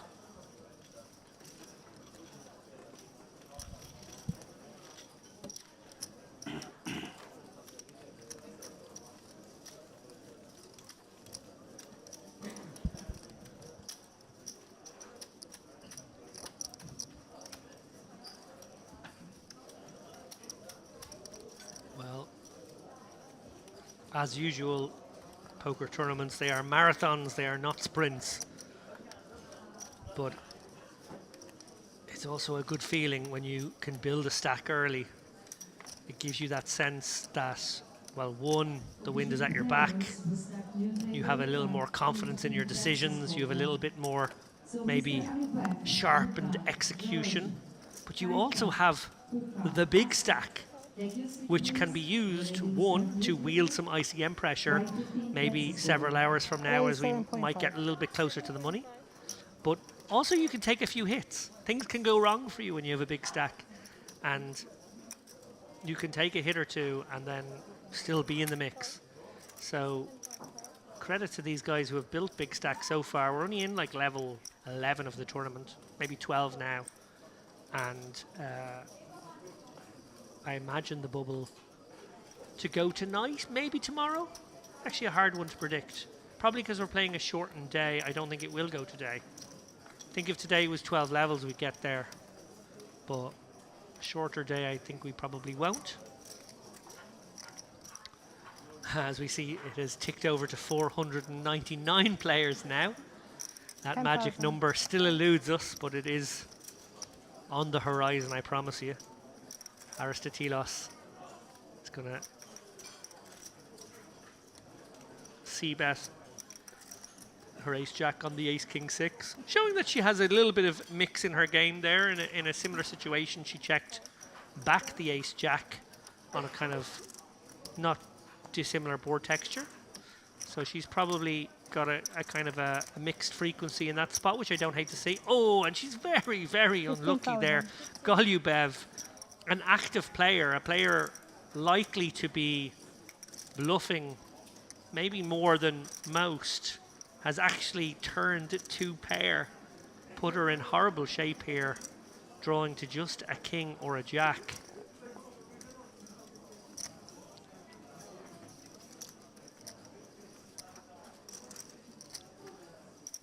He checks, or no, sorry, action on her, and she has bet 15k, so he's only got 73. It's probably just put it in time. You put it in and you hope that ace queen and ace jack find the call, and that you look as though you could have hearts. Yeah, that makes sense. I think she's going to have to call again. It's really unfair. Aristotelos twice now put in spots where she sort of has to pay the piper. King 6 in the last hand. I don't think she can get away. I don't think anyone should or could. And now with ace jack as played against this particular villain as well, I think Golubev is the type of guy who would find raises with his flush draws here, particularly his 10 jack, queen 10 of hearts flush draws. He would do this to apply max pressure, maybe hoping that he could get a hand like ace 10, ace jack to fold sometimes. She is obviously not dead here. We see she has 14%. She also hasn't put the chips in yet, so she's giving it some proper consideration. Credit to her for that.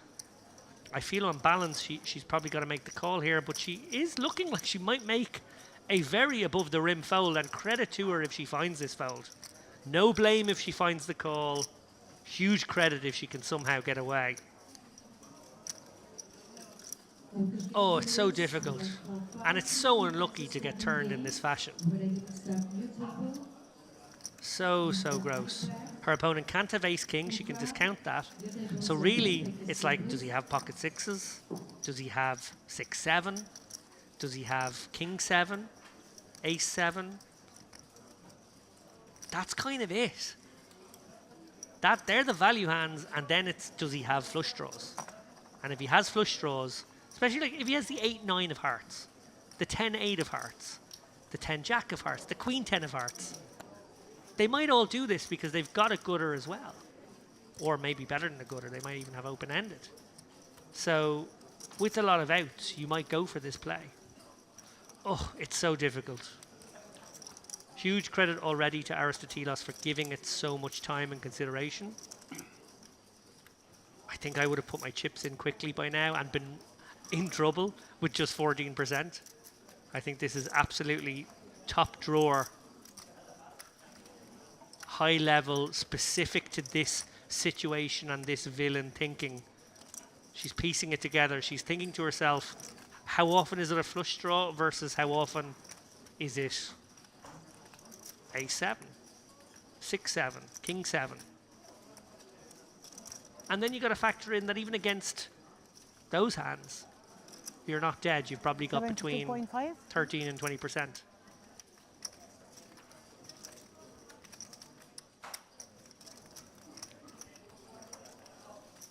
She's dead against pocket sixes. That's basically it. All the other hands, she does have some equity. So even when she's wrong, she can get there. It's really hard. As I said, I would have put the chips in by now. Huge credit that she hasn't. What would you do out there in the chat? Put yourself in Aristotelos' shoes, but pretend you can't see the ace, and she finds the fold! Well, would you believe it? Golubev, well, when he sees it back, he'll actually feel really disappointed not to have got the call. I think in that specific scenario, Aristotelos has deviated from what is probably a compelling call situation. And she has deviated correctly. And that is what poker basically is. Adjusting, measuring up your opponent, figuring out what they have. Credit to her. Like I said, my chips were probably in the middle almost immediately. She spent 3 full minutes giving us some time, and she came to the right decision. Stick another one on the highlights reel, guys. We are watching some proper poker today. 504 entrants, wow. So a glut of people, a whole gang of people just showed up to the cage together, 5 lads in a row. And we are over the 1 million mark.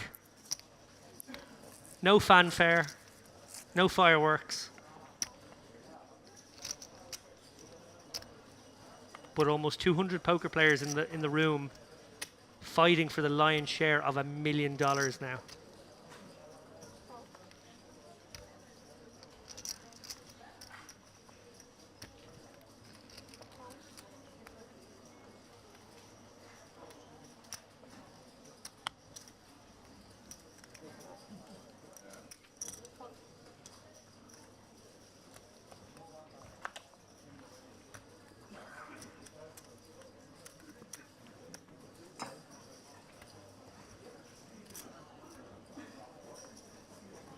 Battle of the Blinds.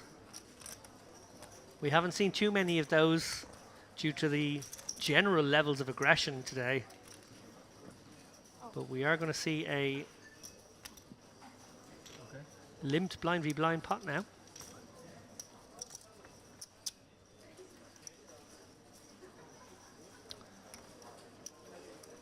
Hagioglu in position flops best. Dahan knuckles. Must bet situation here for Hagioglu. He's not going to love a lot of turn cards. He wants to deny equity to exactly the kinds of hands that Dahan has here. 9-10, 10 jack, queen 10. Hands that happily limp, looking to maybe limp call a lot.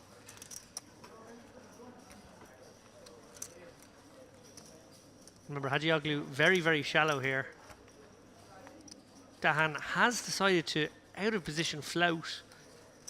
I guess he will be ahead of a few holdings, but not too many. The fact that Hagioglu combinatorically should have a 6 far less frequently now that there is another 6 on board is certainly going to help him. I think he's got to go super small again. His opponent has called, remember, so it feels like Dahan maybe was limping in with the ace-x. That was a sort of a trap for the limp, hoping that your opponent shoves. Okay, Dahan now, will he decide to bet to get Queen X and King X to fold? It looks like that's exactly what he's going to try and do. Very specific targeting here. Hard to believe this bet would ever fold out of 3. And it's hard to believe that his opponent ever has an ace because he checked behind. So this feels like a bet purely designed to get Queen High and King High to fold.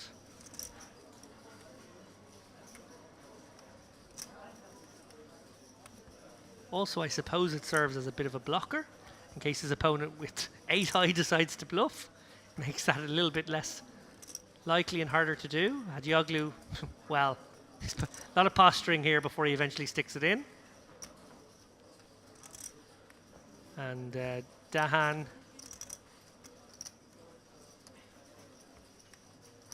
probably looks as though his opponent has a deuce or a 6.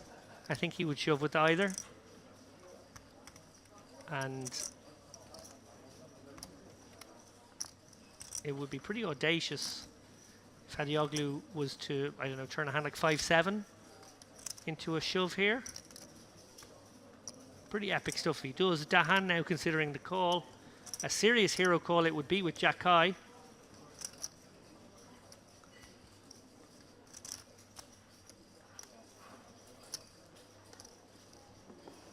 Hard to come up with combos. And Dahan does release.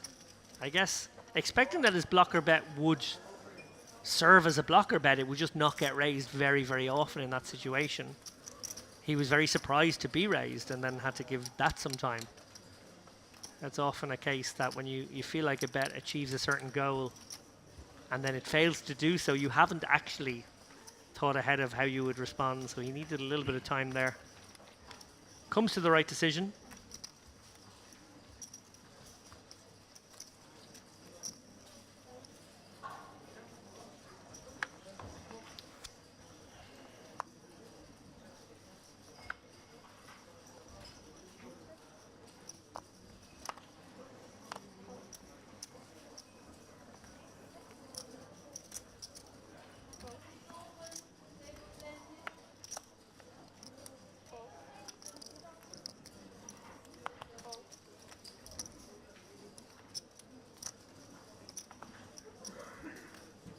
Action folds all the way to Al-Khashab, who's giving the 9-3 of diamonds some consideration here.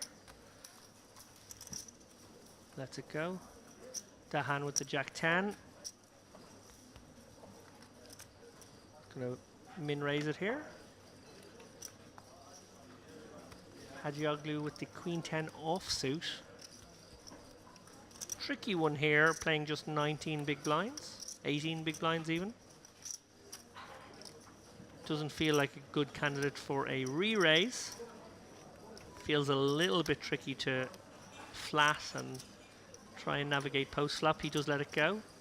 And Shalayev is going to defend with a suited jack.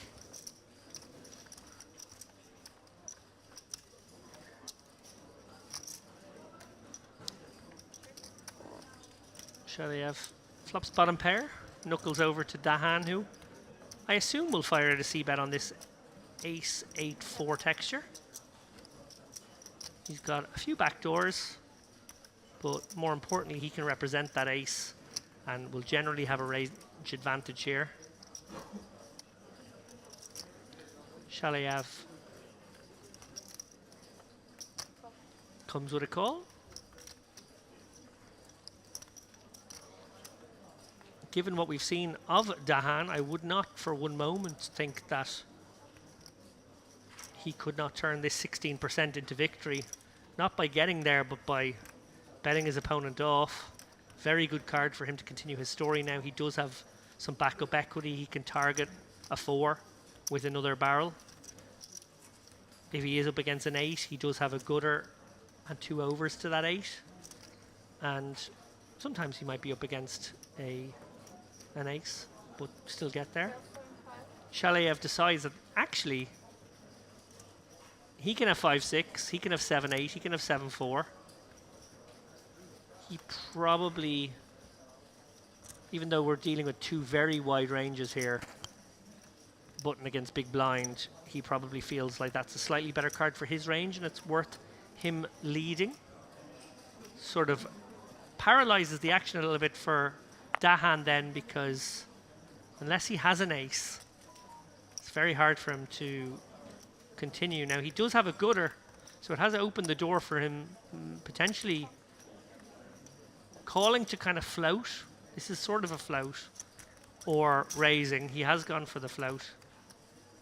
River is a queen, so Shalayev now definitely not feeling like his 4 is any good anymore. Only hands he beats are 9, 10, 10 jack, 6, 9.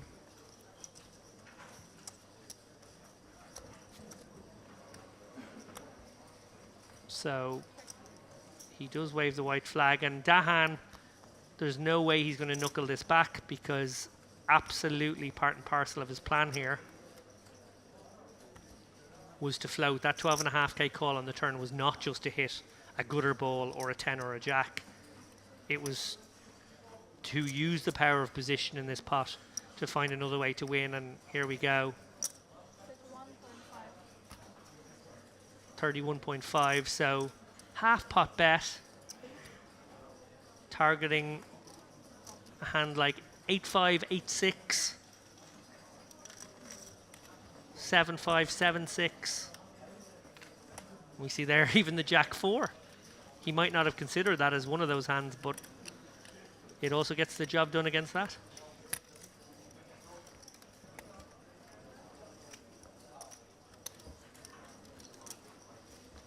Dahan, definitely a high-level thinking player.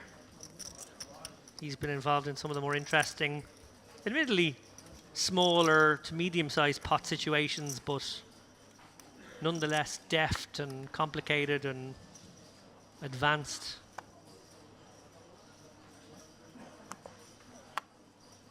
Mr. Daughter, on offer 5-10, 5 cards is open, daughter.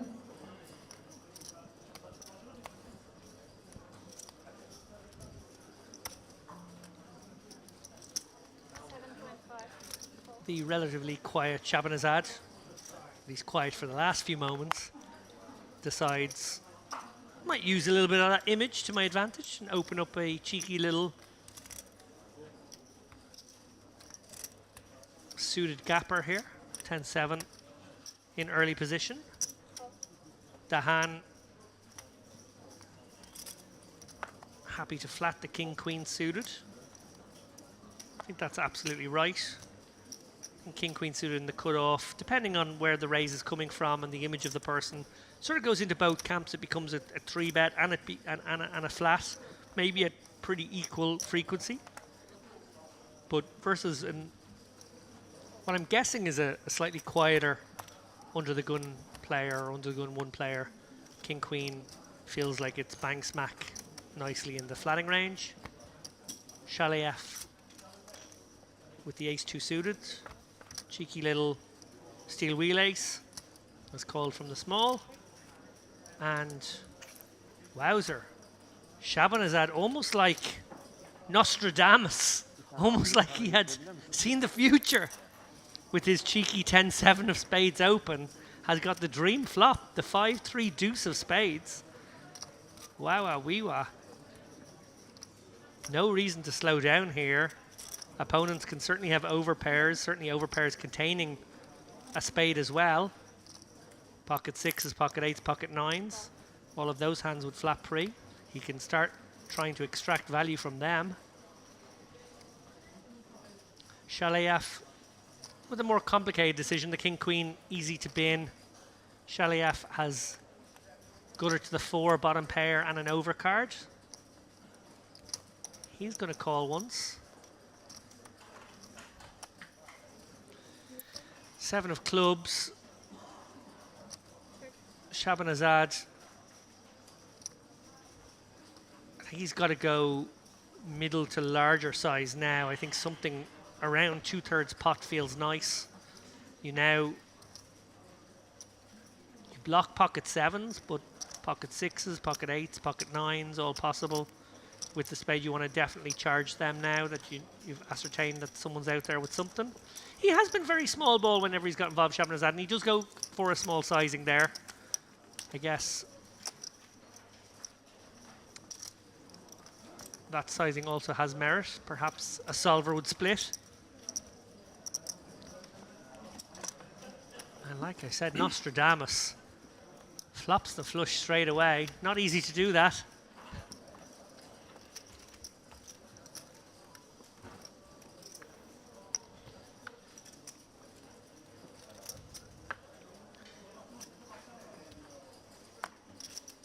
So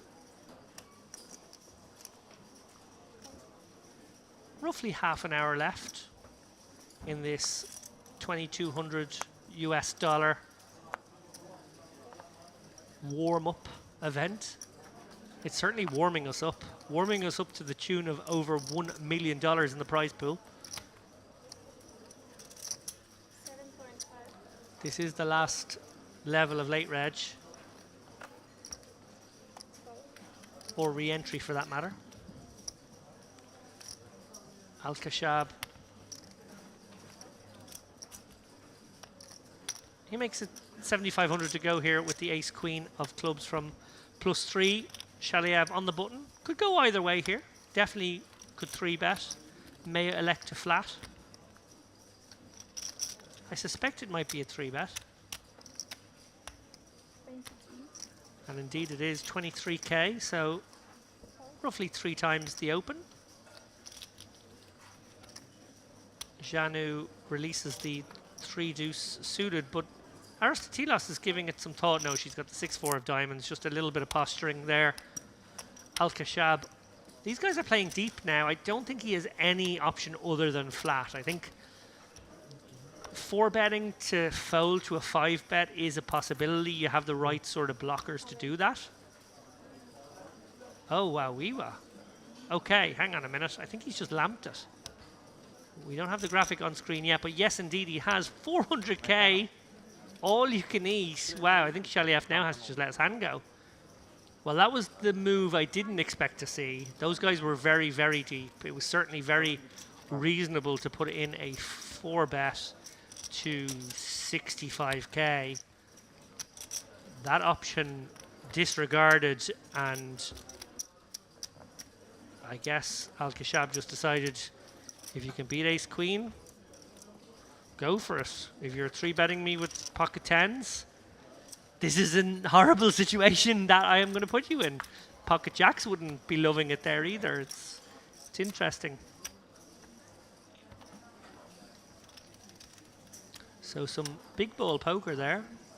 I must say I expected a flat with the ace-queen suited. Very playable ace-queen suited, even out of position. Obviously flops in a way in which you can usually very clearly ascertain your equity and your sort of viability in the hand. I thought that pot was going to progress in that fashion, but no, Al-Khashab just shut it down. And gets a good result getting the same hand to fold. He straight away opens the ace-jack off. Janu, I assume, will fold the ace-deuce on the button here. He does. Aristotelos out, and Shabanazad, well, he wakes up with the very ugly 8-deuce in the bin, as they say.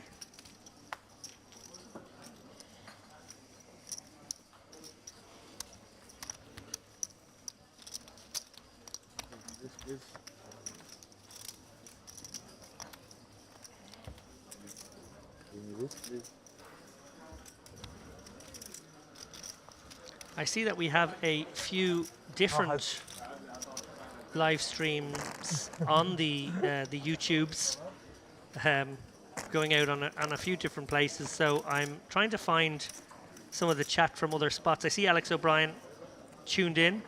She said tuned in, and it's great to see a lady on the feature too. Absolutely, it is. Has there been many females in the tourney? Yeah, there's definitely a few out there. I can't say I saw more than one per table. I think it's probably slightly less than one per table, if I'm honest. But they're out there representing in some numbers anyway. What a fold. Well, I'm assuming we're going back to Aristoteles' above the rim fold from earlier. Yeah, amazing stuff. Vautor says he would have stuck it in. I would have too, I'll be honest. Yeah, just... that's from one of the live streams. I see here we're going out in quite a few places, so I'm going to hover around, try and find them all. Looks like there's some piggybacking going on.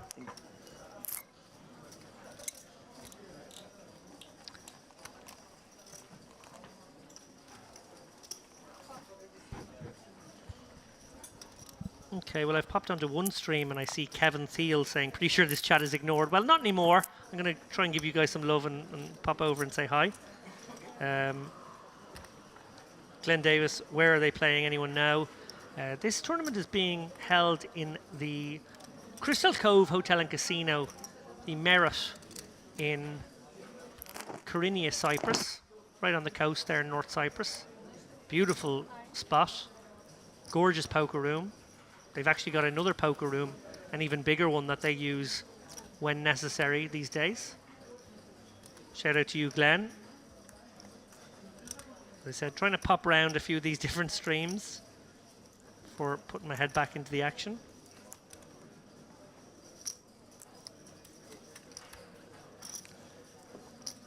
Oh, and I see an immediate one brewing. Sorry, guys, I turned away to give the chat some love, and I missed the pre-flop action here, which got us to a Shabana Hazard Dahan confrontation where they've both now made top pair. Shabana Hazard not loving his kicker, obviously. Dahan, no reason to put the brakes on here. He's going to bet out something in the region 25, 30k. He's going to go 16k, so he's really going to try and milk Shabana. There's no way he can fold for this sizing, or maybe any sizing, to be honest. I think Shabana is going to have a very tough river decision in front of him. This one not so difficult against a capable opponent like Dahan. A double barrel would not be unusual. No real sense in raising. What I quite like about this tank in a way is when you sort of know against the villain, there's no way I can fold. Actually, against this guy, oh, got to buckle up, got to put on my big boy pants, got to call him turn and call him river. Taking a little bit of time over your turn call may convince your opponent that you have more bluffs, or sorry, more marginal hands than you really do, and encourage and increase the likelihood of him bluffing river. So I actually quite like the fact that he took some time over that, assuming here that he is going to pay the piper. Now in this instance he's going to get the bad news that Dahan has in fact a better hand, but that won't always be the case. And if by tanking that turn you made sure that this third barrel came in with the hand like 10 jack, queen 10, queen jack, maybe flush that didn't get there, I assume the call will come relatively quickly now that there's no need for any more posturing. Shabana.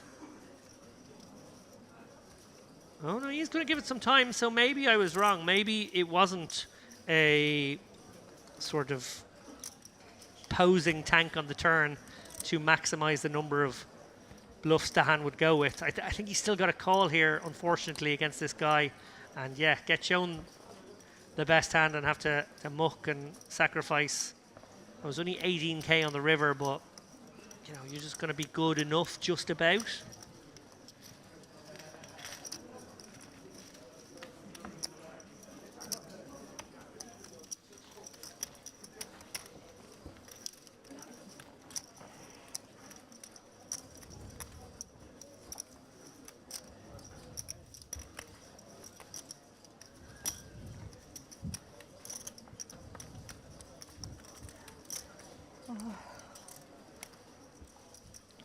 So glancing around all the different streams here, looks like we have around about 500 viewers. I haven't even checked the Merit stream. I know it's going out on their website as well, but delighted to see that the numbers have ticked right up here.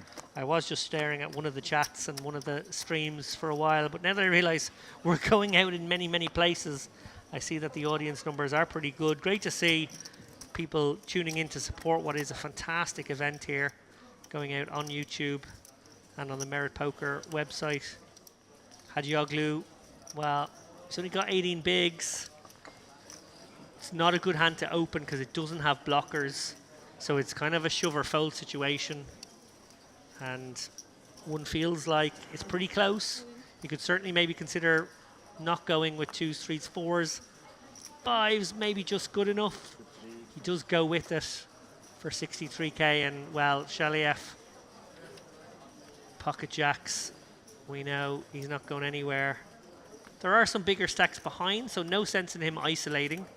He will just flat call, I would assume. You protect that range by just flat calling your aces and kings that you'll snap off a re-raise anyway.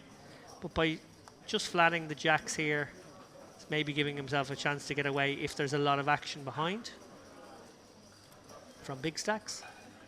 And yeah, that's exactly what he does.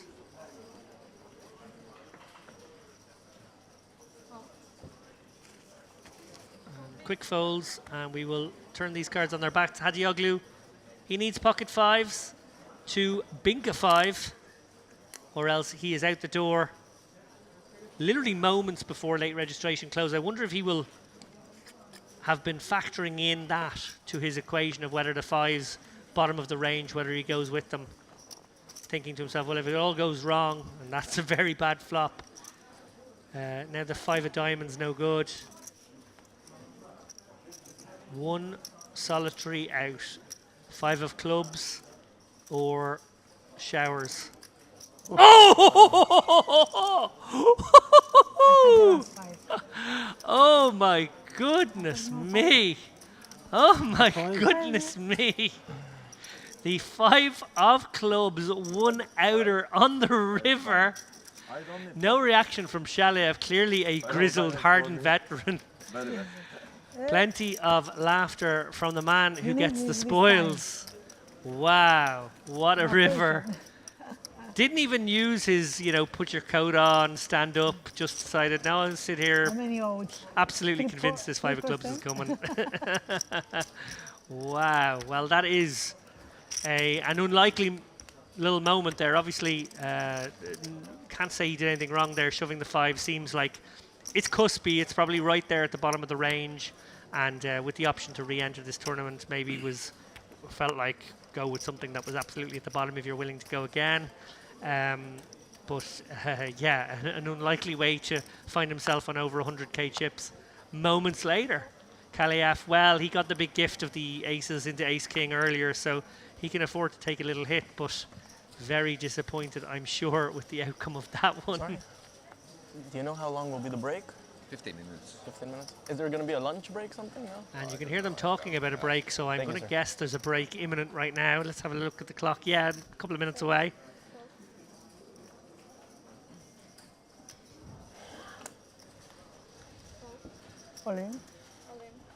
Oh, Aristotelos, very nice hand to look down at here. She has 23 big blinds. Hajioglu has opened with the Jack-9 suited. She won't find a customer, I don't think. She's going to quickly release. And the ladies work for the lady. She adds a little bit to her stack there. Remember, Aristotelos with an absolutely stunning above the rim fold. Just moments ago, keeping herself very much afloat in this tournament. Had she made that call and not hit her 14%er, she would have been very, very short right now.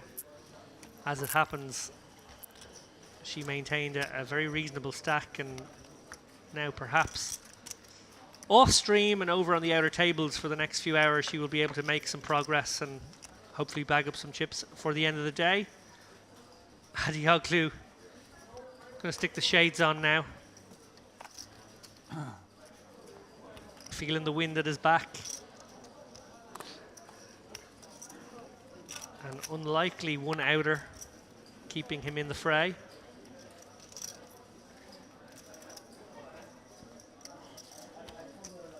These guys are going to head off on a 15-minute break and then head over to their old table, their old location, while we make way for a new table, as far as I know.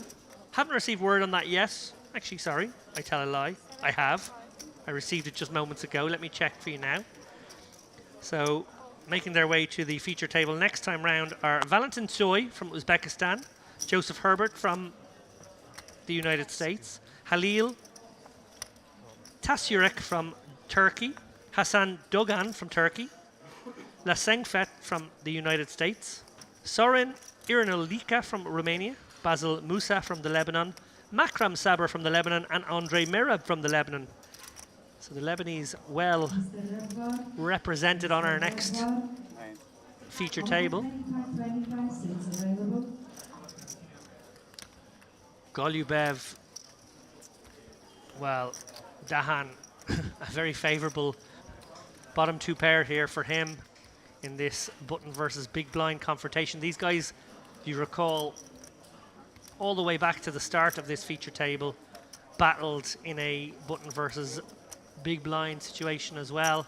So there is some dynamic, there is some history. Dahan is going to straight away raise it up here, feeling no sense in slow playing the bottom two pair. Golubev, whole lot of nothing, it's got to be said. A whole lot of nothing, it's got to be said.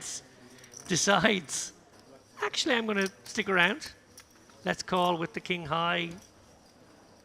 Back door. Okay, well, six of spades, definitely a card Dahan will not want to have seen. Up there with the worst hands, worst cards possible. But against this opponent, maybe feels like he can't show weakness and he just sticks it in. Hard gulp while he hopefully doesn't get snap called, which doesn't happen. Never fun to get snap called here and only be drawing to your boat outs. Golubev tosses the king high away. Not quite sure why he was in there in the first place, to be honest, but however. So a reminder there, guys, we will be switching up the stream tables. We're going to have a new table of 9 coming to you in 20 minutes time. These guys will battle away on the outer tables, having had their moment in the limelight.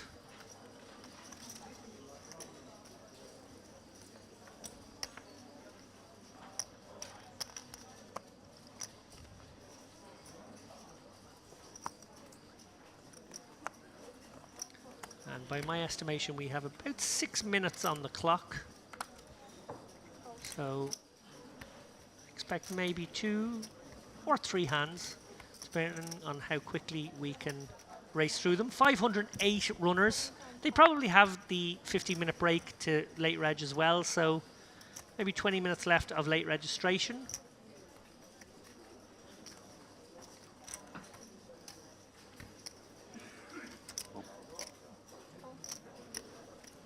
Golubev with the ace-king here. Shabanazad, he's opened up the queen-7 suited internet hand from +3. Golubev, ooh, interesting, has just flatted the ace-king in the cutoff, maybe hoping to induce something behind. I think off his stack I would have rather just 3-bet got it in, but he's living dangerously. It's almost like with Golubev, whatever you expect him to do, he finds a way to do a different thing. He's a very unorthodox, creative player, very hard to predict, and I imagine makes life difficult for his table mates. In this instance, it's forced him to go 4-handed, and he's got a gooder and 2 overs, but Shabanazad, who opened, again, prophetic as ever. Whenever he opens these speculative ones from early to mid position, he seems to find a way to flop best. Queen-7 here. I don't know if he'll go for the c-bet or not on this somewhat textured board. He probably should. Needs to thin out the field. He can't really let gutters get there. So a small bet would seem like the order of the day, something in the region of 25%. Looks like he's gone around 30. Golubev can't go anywhere here. He's so under-repped. He's got a gutter to the nuts and he's got 2 overs. He sort of played this one back to front, inside out, upside down. But it could yet work out for him. We see there 2 aces folded, so he's unlikely to bink an ace. 8 of diamonds no good either, but Shabanazad won't be loving it because he was up against 3 players and he got a caller and he only has a 7 kicker because he opened the Queen 7 of hearts from early position. So he knew he was going to be making life difficult for himself. Question is, does Golubev now turn his hand into a bluff, or does he hopefully get the showdown? Looks like he's going to bet it. Again, this hand has been played always topsy-turvy. Golubev, 26k now. Shabanazad, okay, well, what are you beating? You're going to ask yourself, what are you beating? Could Golubev get really lucky that he's actually up against an opponent who's opened a hand as funky as Queen 7 of hearts and now hates his kicker and feels like against this 26k bet he could be up against Queen Jack, he could be up against King Queen, could be up against Queen 10, Queen 8, 10 8. Could be in awful shape. Shabanazad's now trying to figure out, well, versus that range, how often does my opponent have Jack 9? Oh no, wait, Jack 9 got there. Damn, another one I can't beat.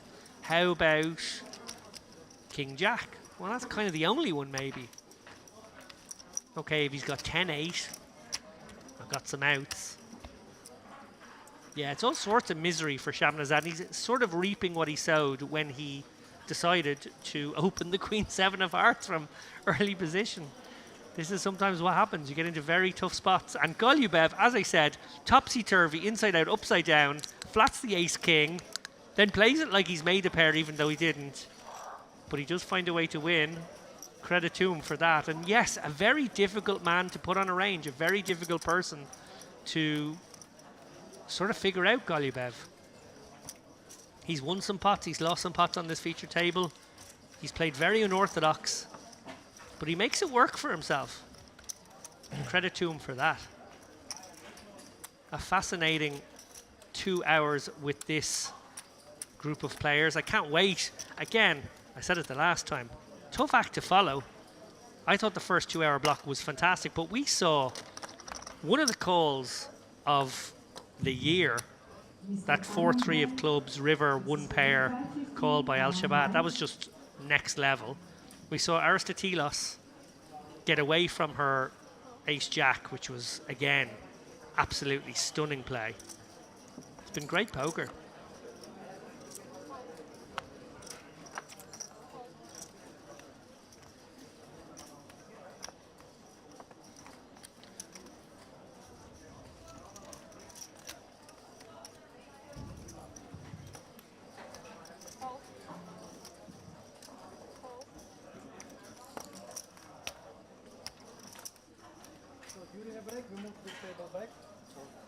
When the break finish, go directly to your position at table 6.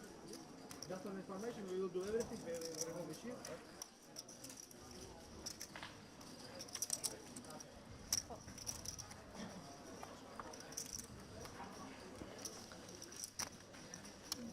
So blind v blind, Hadioglu limp trapping here, obviously going for the limp shove if he can. I'm not check yet.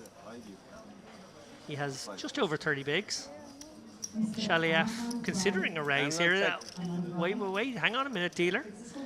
I don't know.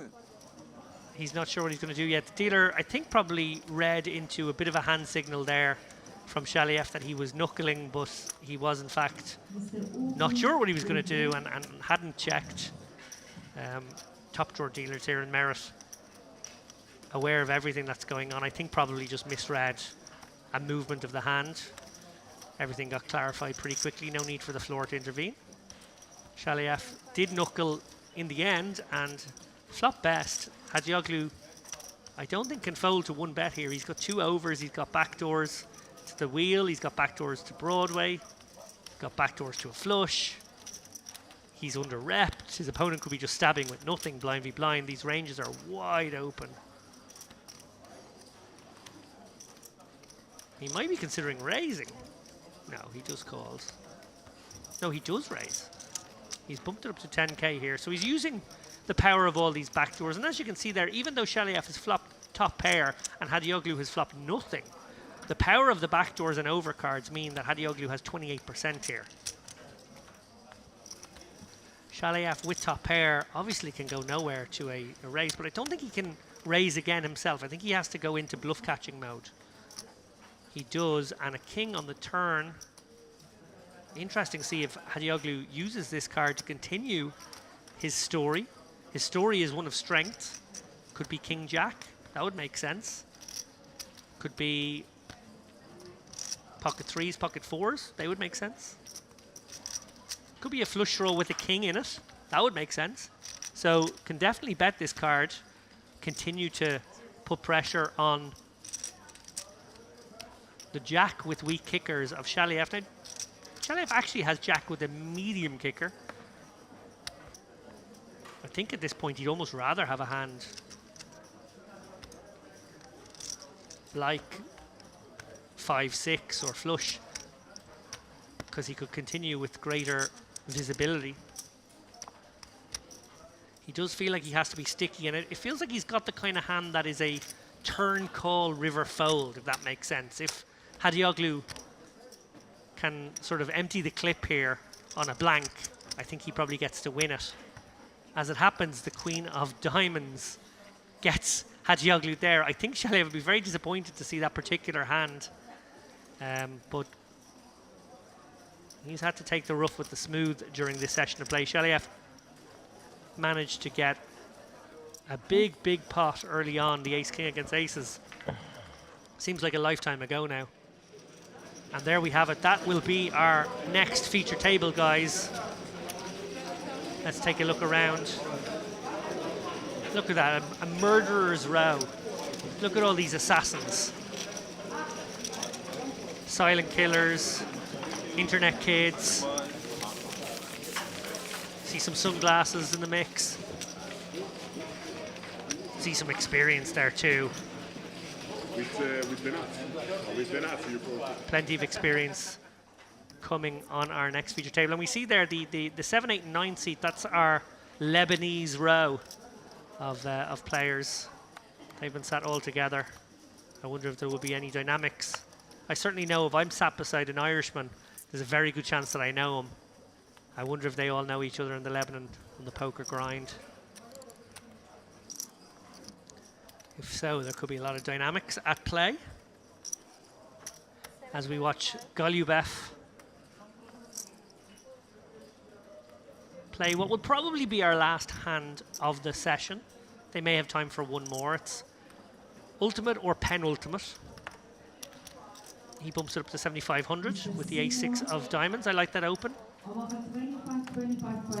And it looks like he's going to get it all the way through to Janu with the 5-3 of diamonds. Very defendable suited gapper here. Diamonds would spell trouble for Janu here.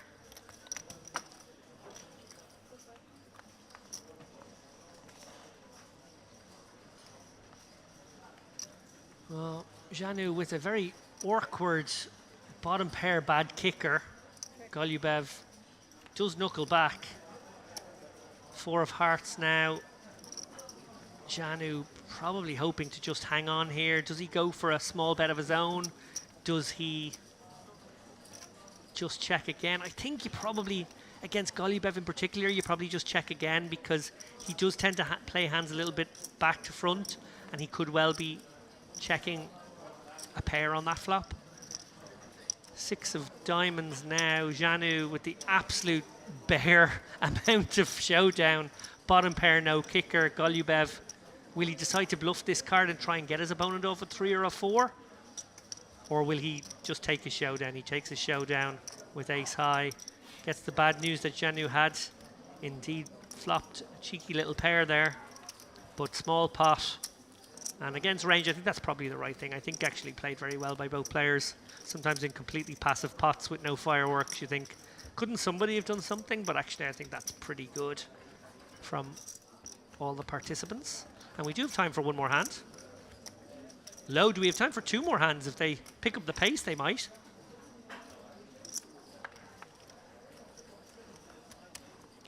That was a quick one, that last one.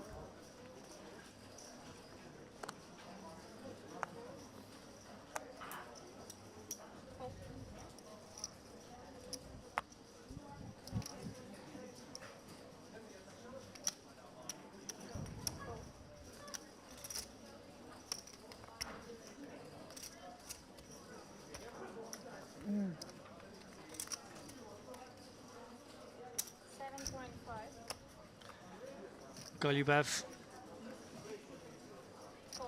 bops it up to 7,500 as is his wont with the 8-7 of diamonds. Interesting spot here for Hadioglu. Certainly would consider getting in the mix here on the button, the big blind, maybe in the small blind, on the cutoff. Just a few more people to consider coming after you. Do you 3-bet this one? I think against Golubev you do. I think you actually go for the 3-bet. I think his range is as wide as anyone's at this table, and that he does. Good recognition of it. Golubev will certainly call the 8-7 of diamonds. I don't see him going anywhere here. Aristotelos. She's going to spend a few seconds on the king 10 of diamonds here, but I think she will ultimately let this go. Golubev, well, we haven't seen him fold a hand like this today. I don't think we're going to see it now. No, he's going to stick in the call now. So pretty shallow stack to pot ratio, 50k roughly in the pot, and Golubev has 100k, so 2-1. Golubev flops best. He's got top pair, backdoor straight draw, backdoor flush draw. You probably go for the check shove against the sort of 15 to 20k c-bet. I don't think you want to let another card come off, particularly Hadioglu actually doesn't even allow for the possibility of that. He knuckles back, and now very tasty Golubev makes trips on the turn. He's probably convinced he has a lock on this and now wants Hadioglu to get there with something.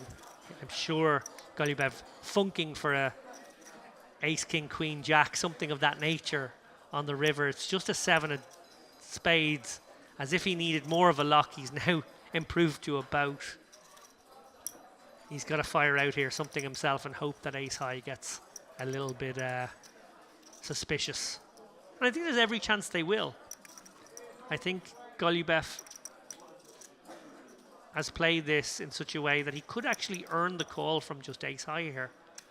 It's a tough spot for Hadioglu against a capable opponent who could be doing this with queen jack, king, queen, you know, 9-10. There's loads of hands I can imagine Golubev deciding, I'm going to go for it here and bet 30k on the river. As we see, he's also going to do it with the boat. But Hadioglu is none the wiser to that, and I think may actually find the call. It's really hard. It's a really tough spot. He checked back flop, he checked back turn. He knows the perception of his range is ace high now. He knows that that's what he's represented, and he knows Golubev is capable of trying to take him off a hand like ace high. The question is, will he flick in this call? 30k. Significant chunk of Hadioglu's stack. He's earned some chips over this feature table. He's got lucky, but he's also earned some chips. I feel like he might find the call here. I think Golubev, with his loose play, his unorthodox play for the last 2 hours, may have earned this call. And indeed, that is what happens. A big smile as he shows the nuts. And you got a feel for Hadioglu there. I do understand the call. In fact, I might have made it myself. It was a really, really tough spot. And Golubev, well, as I said, unorthodox, very hard to predict. I think he's played great in his way for that feature table, and he's earned that call on the river. We see there Karan Dahan finished top of the pops there with 435k. Zaid Al-Khashab, well, he put on a bit of a clinic. He put on he probably gave us our highlight of the day, to be honest. I imagine it's not going to get topped. That crazy tough decision when he had 4-3 and river to 4 on a board where he'd been raised on the flop, checked it on the turn, and then bet it on the river. So difficult to put people on ranges in those situations. But look, it's just so entertaining. I'm really enjoying this day. We have a new feature table for you guys. We're going to show some highlights. I imagine you're going to see more of Al-Khashab during those highlights. Please stay tuned. 15 minutes from now, we're going to be back. 9 new players. Take care.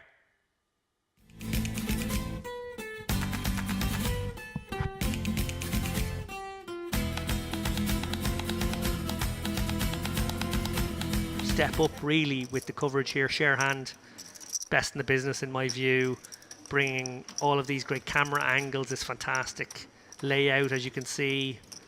You know, just a really beautifully themed, visually interesting, sumptuous, I don't know the fancy words, but like HD experience for the viewer. It's great. Commentator's dream as well when you have all the information in front of you like this. So you see Korkmaz takes the lead on the turn, solidifies that lead by upgrading to a straight on the river. Skripka, difficult run out for him, it's got to be said. He would have been enjoying the flop, not loving the turn and really hating the river. He's being laid a very compelling price. Korkmaz making it cheap, but when you make it cheap, range-wise, you don't put a lot of bluffs into your range. That's sort of how that works. You go big, you can have more bluffs. You go small, you can't have that many bluffs.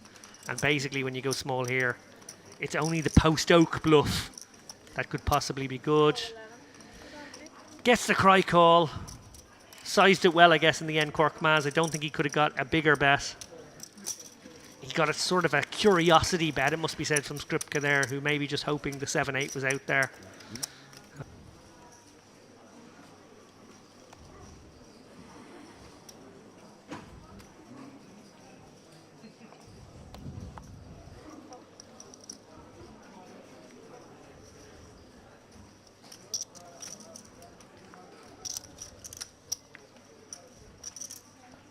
And I have just received a little advance notification on our next feature table. We are going to switch these guys out. I don't know. I think there's an argument for keeping them. I think they've been great value, but we want to give everyone a shot on this beautifully produced live stream. We will be joined by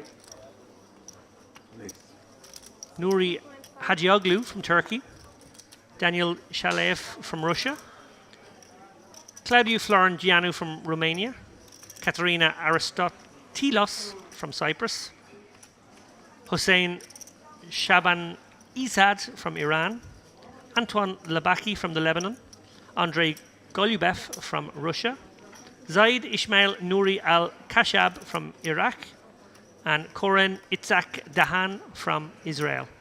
Those guys will be joining us after the break. Tough act to follow, these guys, it must be said. See Gungoran and Bowler both battling away here. Gungoran again. Big bet strategy. He has decided to fire big in this 3-bet pot. And Bowler Eden, a couple of back doors. Got the sort of the 7-6 back door. He's also got the ace deuce back door. He's also got the backdoor flush. Ooh, and very cool here from Bowler Erden. Has decided that with basically the worst hand he possibly could have in terms of showdown, but all those back doors, this is a cool spot to go for a raise. And Gungoran with the ace king, how sticky is he going to be here? The answer is somewhat. He has made the call here. And another heart brings Gungoran the nut flush draw. Hard to see him going anywhere here, but we are dealing with a stack to pot ratio of just a little over 1. Question now is, does Gungoran bet himself? No, he checks it over to Bowler Erden. Not the card he would have wanted to see. Oh, and the 4 of hearts brings it in for Gungoran, who decides on a very cheeky little check here with the nuts. Bowler Erden has made a pair, may feel like that gives him at least some showdown, but it's hard to put Gungoran on a hand that doesn't have some showdown of its own, in which case the 4 is no good. Do you now have to rep the hearts? Oh, and he is going to go for it. Well, Gungoran, he induced it so beautifully on the river there. He decided, I think I have an opponent who might well go for it. He might have gone for it with the King of Hearts or Queen of Hearts as well. But in this situation, Bowler Erden, I like the moxie of the flop check raise. I like the surrender, though, I must say, and of that book are absolutely on show in the hand you described, and it was actually a very good identification of that. So yeah, thank you for the excellent comment.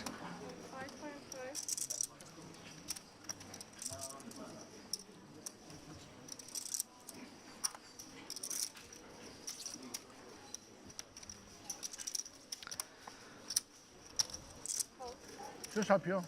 And I see there the viewer numbers are creeping up still. So welcome to any latecomers. My name is David Lappin, in case you don't already know that. Chip Race co-host. I will be joined a little later on by my Chip Race co-host, Dara O'Carney. And I come to you today from the Merrick Crystal Cove Hotel in Kyrenia, Cyprus for day 2 coverage of the $2,200 warm-up 500k guarantee that's going to definitely get to $1 million. I keep saying it,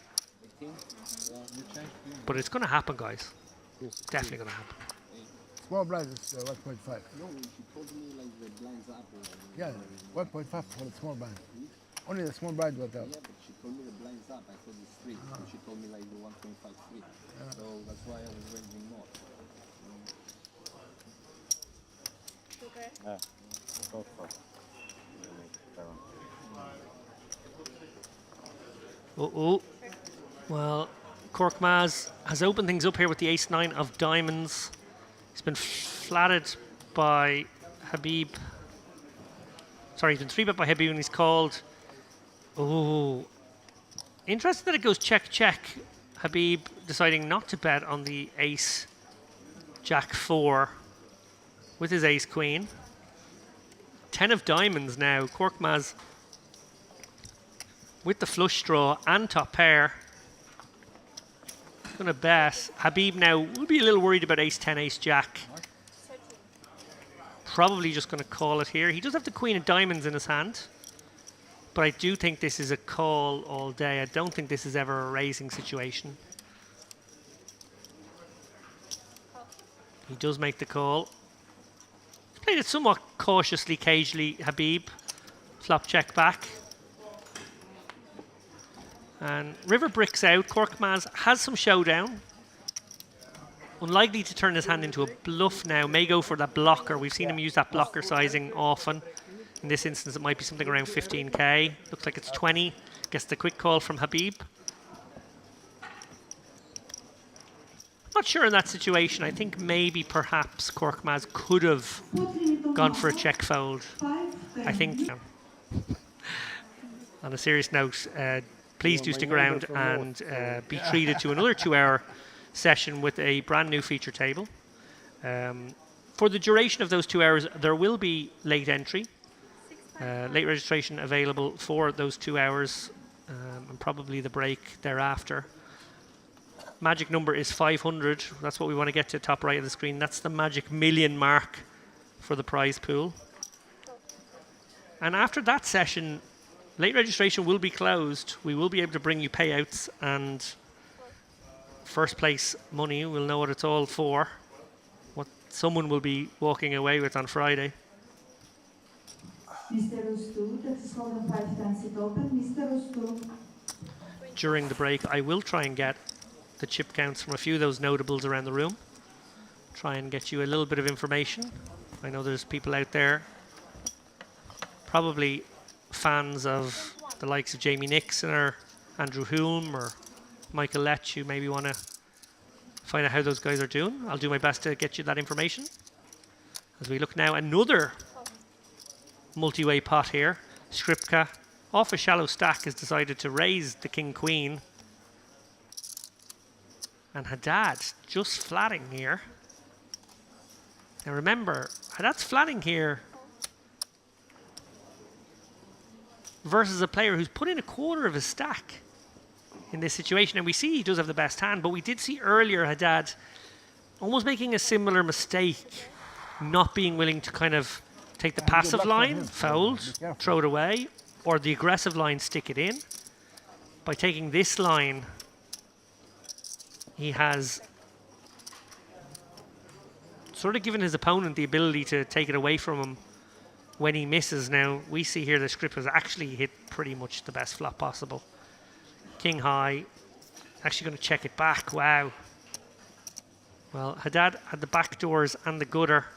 Looks like he's going to fire out a little bit of his own. Maybe target a hand like pocket tens. It's hard to get tens to fold here. They have a gutter. Hard to get queens to fold. Not really sure what this bet is targeting, to be honest. I don't love this bet from Haddad. King, queen. Well, the absolute disaster card for Skripka, and Haddad with the ace queen checks it over. Oh, and Skripka has gone for value. He's got a little bit greedy there, maybe targeting king 10. Not really sure what the function of that bet was from Skripka. Once the ace comes, as unlikely it is that his opponent has it, it's another scare. Say maybe even final table coverage on Friday. Well, another one of the stars of this feature table, Hashim. He's mixed it up, it must be said. Plays a lot of hands. He's going to open again here. Under the gun, King Jack O. And again, Gungoran will probably be the villain. He's on the button with the ace 10. Maybe just a flat this time. Have to see. Yeah, he does choose to flat. Habib may well defend here with the suited connector.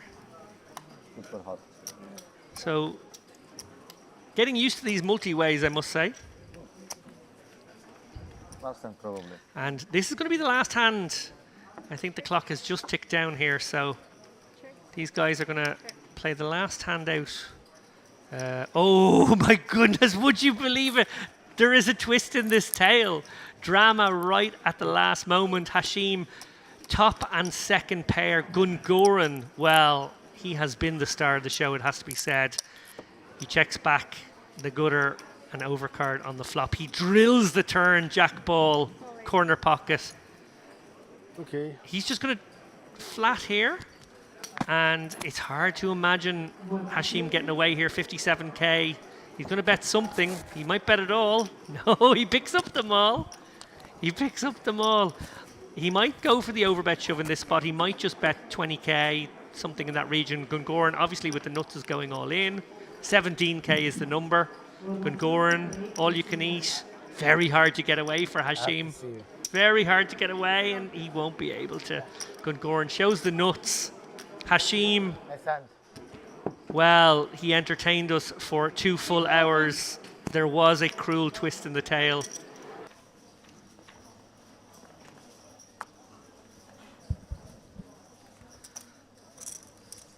Shabanazad's playing 35 big blinds right now. He's got the 9-7 suited gapper under the gun. Let's go. Labaki now. Okay, we're about to find out. You know, he's limped the last hand. Will he limp this one? He does limp this one. Okay, well, I talked about having a little bit of balance to your game if you are going to deploy the limping strategy.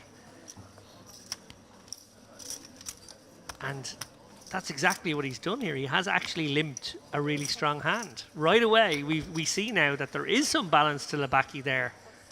He's sort of playing possum with these limps, sort of telling his opponents, come and get me, isolate me, take advantage of me, exploit me. Oh no, would you believe it? I was just about to say how Labaki, I imagine, is going to spring a trap here. If someone in late position decides to bump it up to 3 or 4x, I imagine he's coming back over the top of them. We might be seeing the end of Labaki.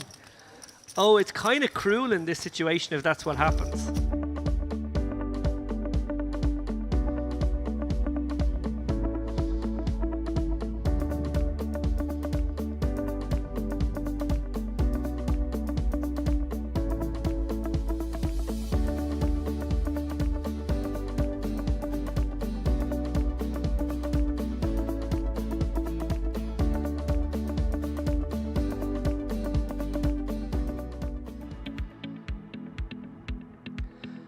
A warm welcome back, ladies and gents. I hope you're enjoying the coverage so far. I am.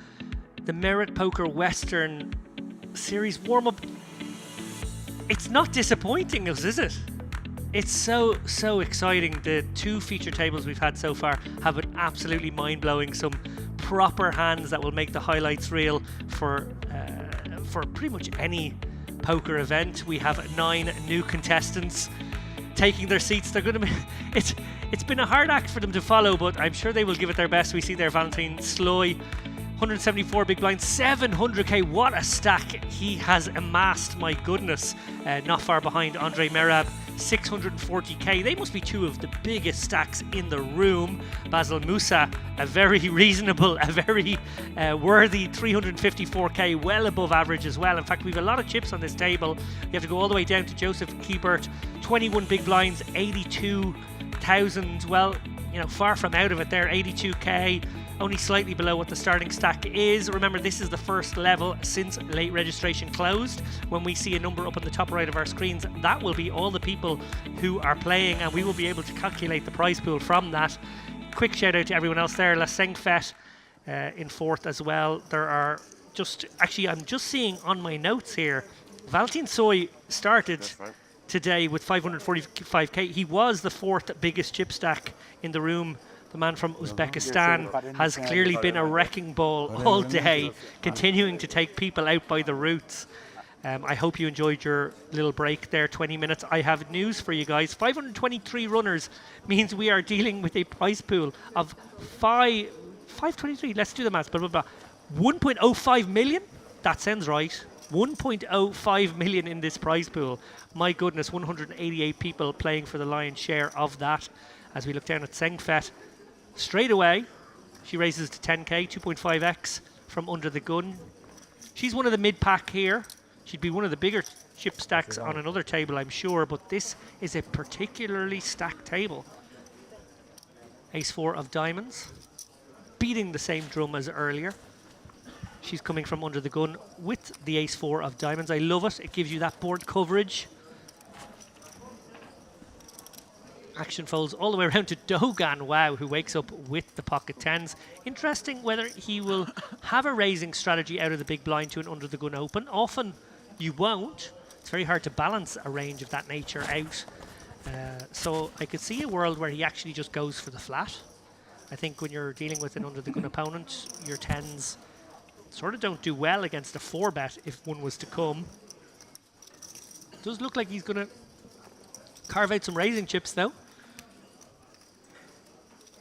Makes 32k, and Sengfet probably puts her Ace-4 suited in the bin. It's close. She will have position in the hand. 22k is a very close one. I think she's probably got to let this one go. But if she continues, well, it would be just sort of consistent with what we've seen today, which is everybody willing to play slightly looser than you would maybe say is standard, and in doing so, making for really exciting poker television. Okay, well, she's got one of those boards where she's got a little taste. Overcard, gut shot, Dogan.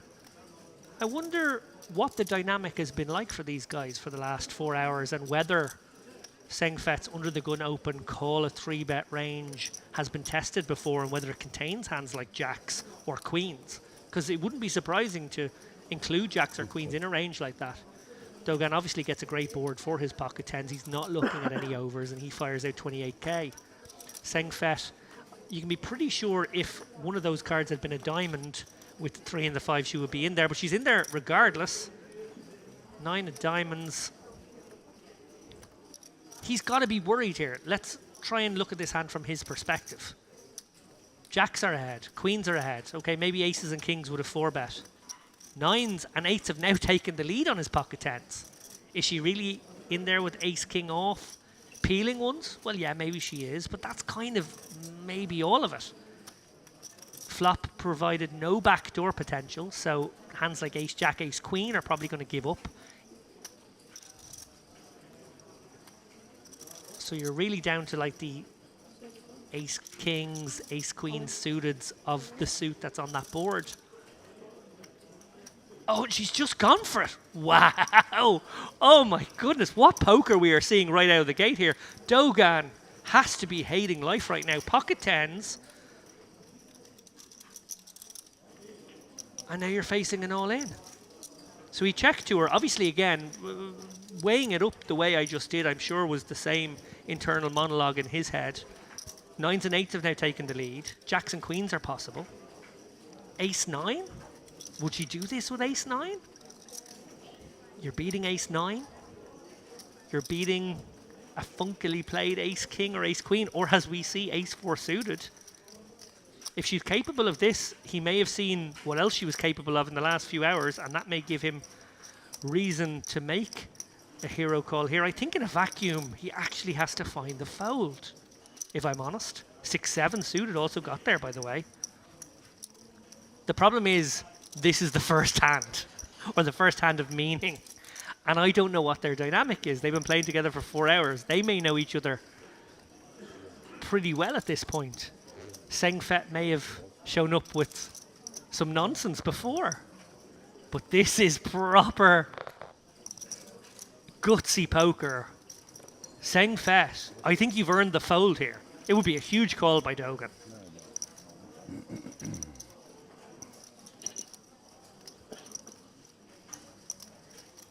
Oh, what a spot, guys. Well, if you're joining us late because you went to get a hot chocolate or a cup of tea, let me catch you up. Sengfet opened this one up pre-flop. Dogan 3-bet from the big blind. Sengfet called. Flop brought Sengfet a good shot and over. Dogan obviously happy with the undercards. He continued. He fired out. Sengfet called. 9 of diamonds on the turn. Completely rainbow. He checks. Clearly feeling like he's in a sort of a wonky situation now behind queens, jacks, 9s, 8s, 5s, 3s. It's a SETI board, as a good friend of mine used to say. And then she just lamps it. 281k into a pot of 160. Wow, and she does earn the fold. Sengfet, take a bow. First hand of this feature table, I said the last two tables were a hard act to follow. Well, my goodness, we've just seen one of the plays of the day there. Probably the play of the day, it must be said. The hero call on the last table was special. That was a different kind of special. First hand on feature table goes to USA. Yeah, exactly. Yeah.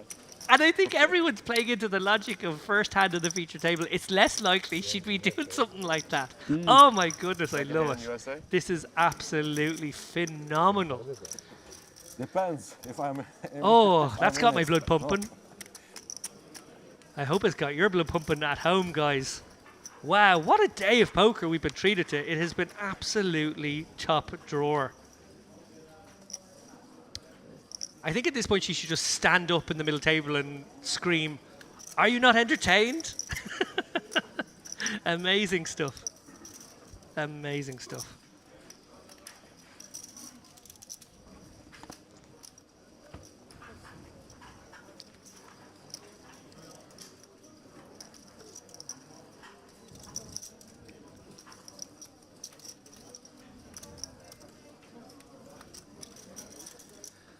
Oh, well, I don't know about you guys. I need to catch my breath. Different card. Different card, not the same card. Yeah, chips. Oh.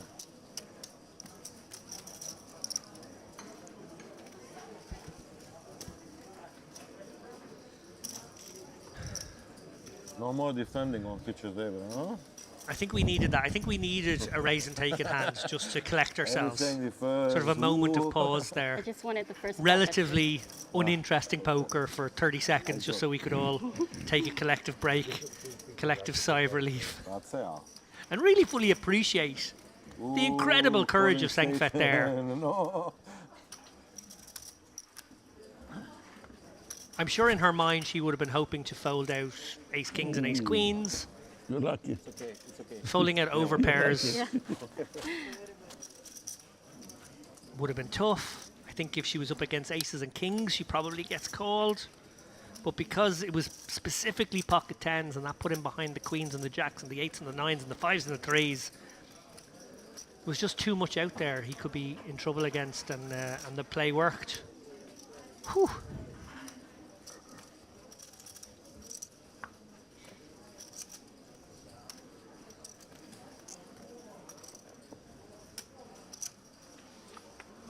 Wait.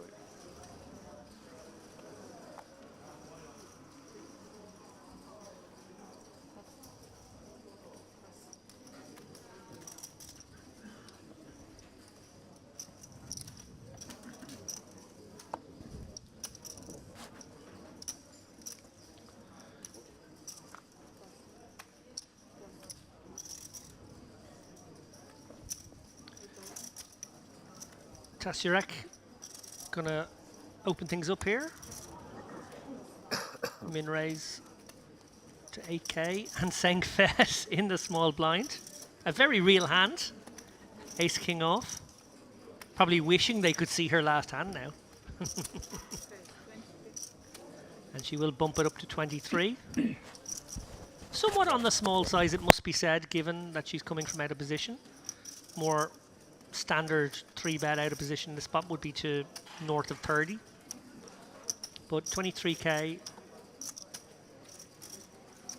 will test him out. Like has got an interesting hand here. He kind of has the perfect 4-bet, cold 4-bet fold. Kind of cold 4-bet bluff because he's got blockers. He's got those relevant king and queen blockers. And he could make it like 60 and sort of get everyone to fold everything apart from the really good stuff. And if he does get played back at, he knows his king queen must be garbage. Tough for Taserek here. Suited A7, I can imagine him continuing. I think offsuit he's probably got to let it go. And that he does. Nicely executed from Sengfet.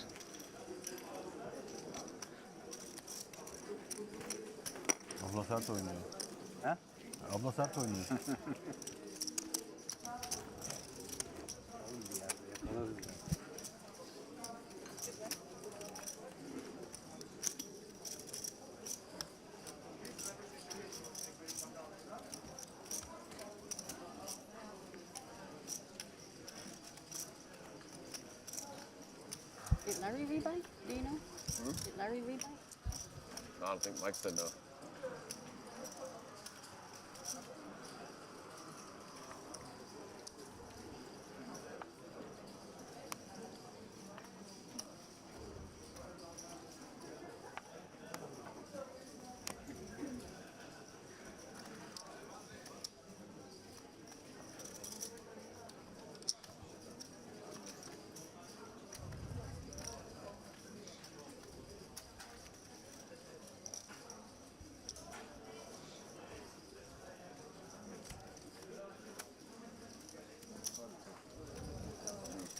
Back in the saddle, Taserek with the Jack-8 suited from the hijack.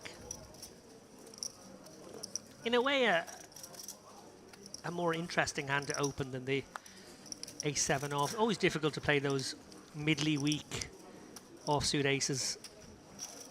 You are compelled to from later positions, but they are not easy to play and they rarely result in big pots being won. Jack-8, on the other hand, much prettier hand. He receives first bit of resistance in the form of Musa, who flats the queen 4 of clubs. Top pair for Taserek here, but a very wet board, and he does decide to knuckle back. King of hearts on the turn, bringing 3 hearts. Musa only drawing to the bottom end here. His queen is good as well. And Musa, yes, basically waving the white flag here. If Taserek didn't have queen high beaten, he would have bet by now. So probably going to go for some value. Probably realize that his opponent doesn't have much and it's going to be very hard to get value. And actually just checks it back in the end. Yeah, well, sometimes when you think that it's very hard to get called, especially on that 6 of diamonds, when 6 would have been one of your target cards. Had it not come, it's very hard to get value. He decides, actually, I'm just going to leave it, rather than open the door to potentially getting raised. You have pocket kings there? taking yourself to value 10, I suppose, too, in case your opponent had queen 8. Regardless, I think I probably do fire out a very small bet there, just in case my opponent has ace high or an under pair to the board.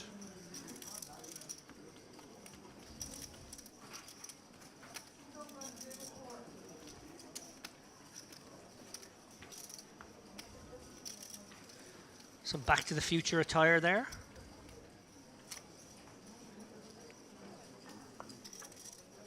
So I guess that means it's Back to the Future 3, right? Because that was the one that was set in the Westerns.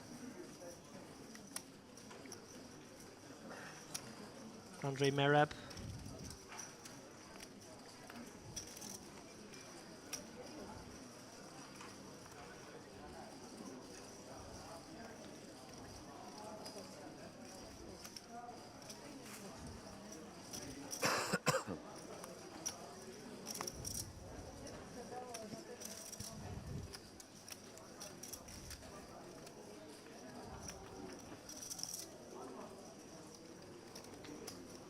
Thank you.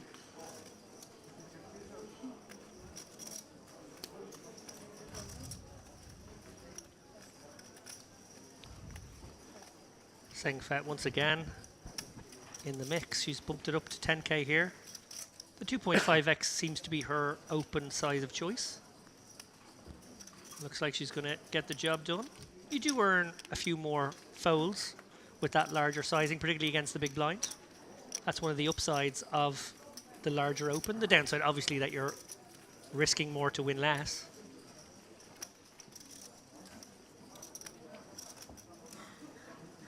And there's an argument to be made that you do want the big blind to call a decent frequency of the time, because you do have position against them and you will find ways to realize your equity much easier than they'll find ways to realize theirs.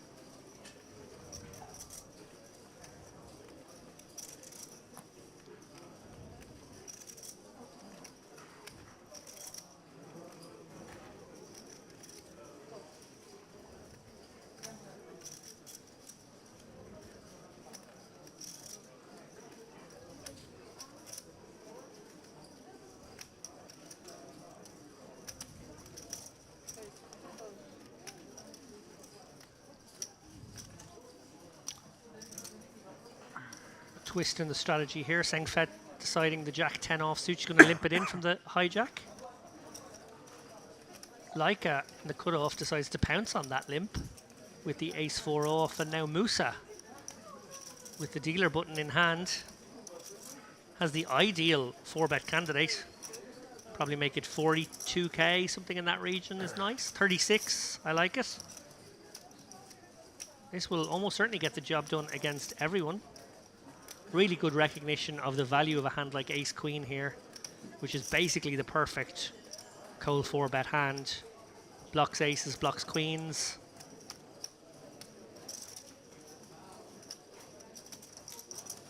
If it gets 4-bet, you can easily release. Doesn't play well against a 4-bet range.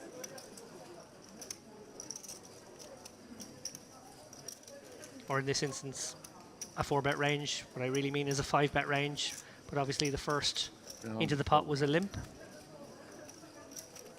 You guys know what I mean. Mr. Iber, Texas Hold'em 515. Mr. Iber. And the wheels are spinning here from Laika, who's probably thinking exactly what I'm saying there, which is that this was a great spot for Musa to maybe do a cheeky little 3-bet. And do I come back over the top? Well, the answer is no. I see you over there. Hmm? No, you will see, you will see. Yeah, yeah. Never bluff. Nice hand. And I like to see that. Sengfet definitely on the lookout for some information, trying to get reads on her opponent, trying to get a decent Play other things. I've seen you play ascertainment of You cannot talk now. how strong he really was. Obviously, she may get to find out in a little while, but I know. Yeah. He's actually taking a break. Are you taking a break? No, I'm drinking. Oh. Okay. and in the loudest shirt in the room, potentially, Hebert from the US of A getting involved in the banter as well.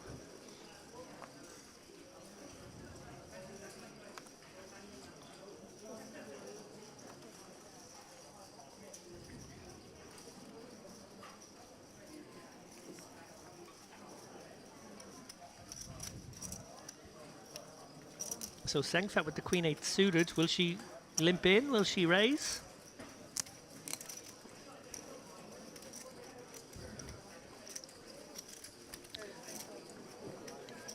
Back to a raising strategy. And Leica with the Ace Queen right behind, probably coming over the top here to 30k. No, he's going to flat this one.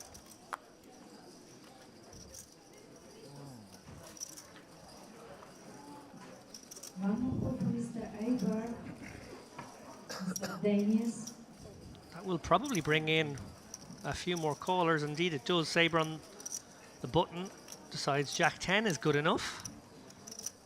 Mereb's out, but Soy, you don't love a weak ace, but you may feel compelled for 6 more here.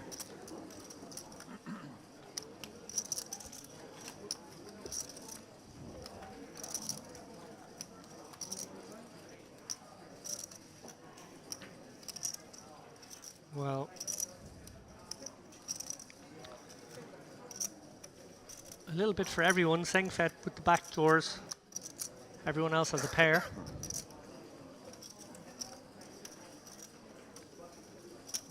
Leica unlikely to let this one check through. Going to charge some weaker aces and some maybe King Jack type hands for a small size. 21 into. Well, he hasn't gone for a small size, he's actually gone for a half pot size.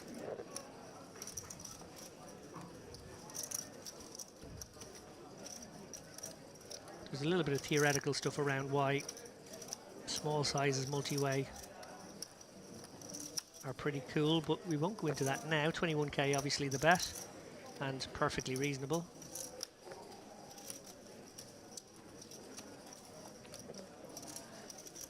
Looks like Sabre might get sticky here with a 10, or sorry, with the Jack. 10 kicker.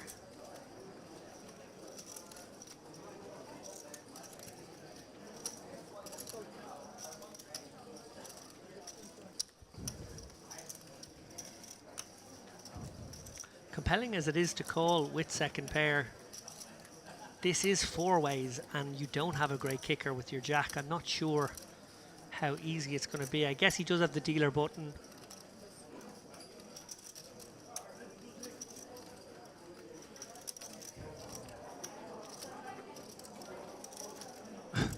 Well, Sengfet, as I mentioned, had backdoors. Is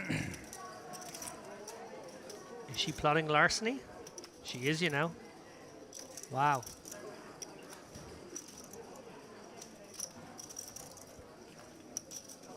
She comes with a call, but given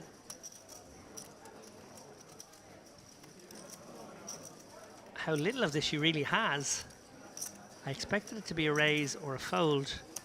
I mostly expected it to be a fold, to be honest. But just the very action of her calling there does indicate or imply to me at the very least that she has intentions, and with will and intention can be very interesting when nobody has more than one pair. Like in a kind of a tricky enough spot here. Just going to try and extract some more value maybe from the ace 10, ace 9s, king jacks, and as we see jack 10s and queen 8s of the world.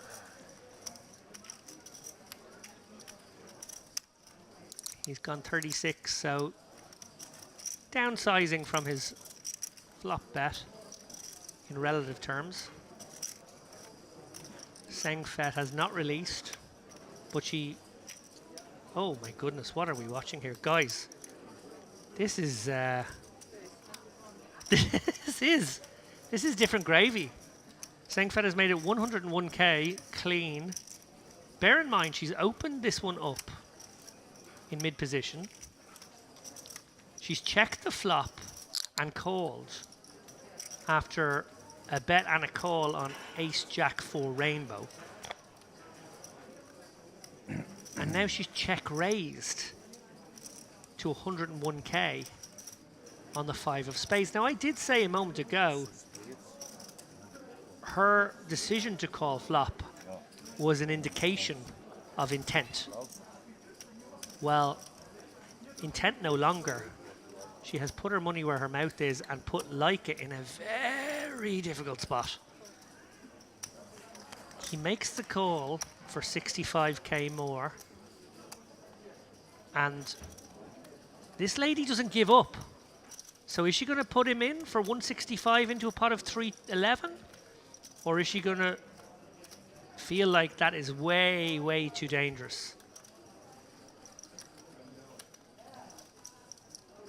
All in. Oh my goodness me. My goodness, my gracious, my God. Like a ace queen of hearts, a pure bluff catcher at this point. It's hard to imagine she has a 2. So you're probably discounting that, but she has played it like she has a set of jacks. She has played it like she has ace 5. You are literally beating a bluff, and it is very hard to now figure out what bluffs she can have. Let's try and piece that together. What just calls the flop?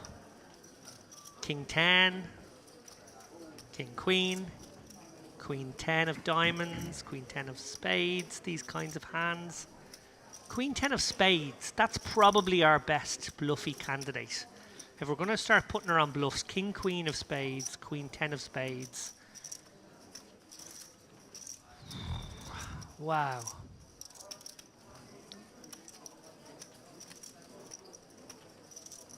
There's not many of those. He's completely not putting Queen 8 of diamonds into the mix. She has chosen a very non-standard holding to go for this line. Wow! Oh my goodness. It is Sengfet's world. The rest of these players are just living in it right now. That is pure theft. We have just witnessed someone set off the alarm.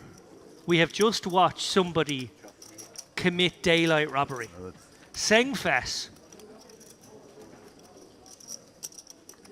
you are living by the sword and everyone else is dying by that sword right now. This is absolutely glorious. That was a high wire act, the like of which you would not see in Cirque du Soleil. Glad you can join us. This is a show. We are watching a poker show. I hope the eyes of the poker world are tuning in to this last half hour of poker TV, because it is absolutely gobsmackingly entertaining. Wow. What a horrendously gross spot she put the man with ace queen in. Leica will be sick when he sees it. I'm sure these guys are giving her credits for some kinds of bluff combos. Queen 10 of spades, King Queen of spades, King 10 of spades. They're the ones that make the most sense. But that's like 3 combos. And you're like looking for the other possibilities and you can't find them. And then you look for the kind of hands that you might have that are value and beat ace queen, and it's like loads of hands. But the fact that she chose a Queen 8 of hearts or Queen 8 of diamonds is just next level. It's non-standard. It's not recommended.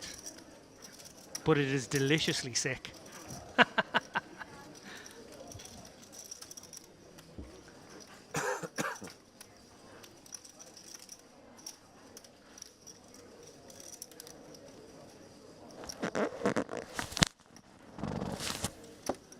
So Merab open things up with the pocket 9. 6-3 of spades from Soy in the small blind. He's flopped very little, and one would assume that this little proby small bet, or not even that small, 17 into 30 from Merab will do the trick. 6-3 of spades. Doesn't have much going on here, it's got to be said. Would be an interesting out of position float. And Merab gets the job done.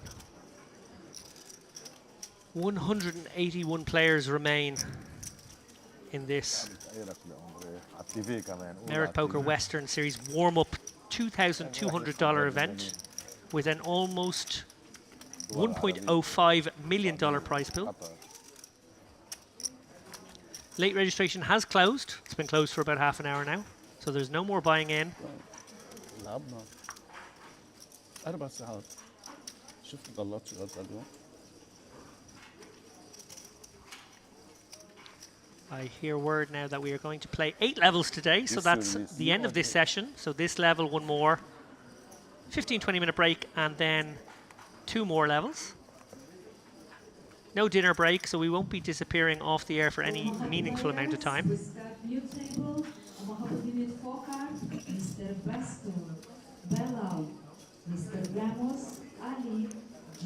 As we look there at Dogan with the Djangos, as I like to call them, pocket kings. And he makes it 11 under the gun, so he's charging them. 2.7x open. Musa with the very attractive suited connector. I imagine he would have been very tempted for 8k, but 11 maybe just puts a little bit of pressure on that holding. Merab with the Jack 9 of hearts. Looks like he's going to get involved. He's got 650k, so maybe feels like the wind is at his back with a suited gapper. And now Soy, pocket threes. And again, really deep against Merab in the cutoff. The perfect hand to set mine here. He does flat as well. Quick fold from the small blind, and Tayserek may well flick in a call now with the king 9. So quite a few multi-way pots we're seeing here.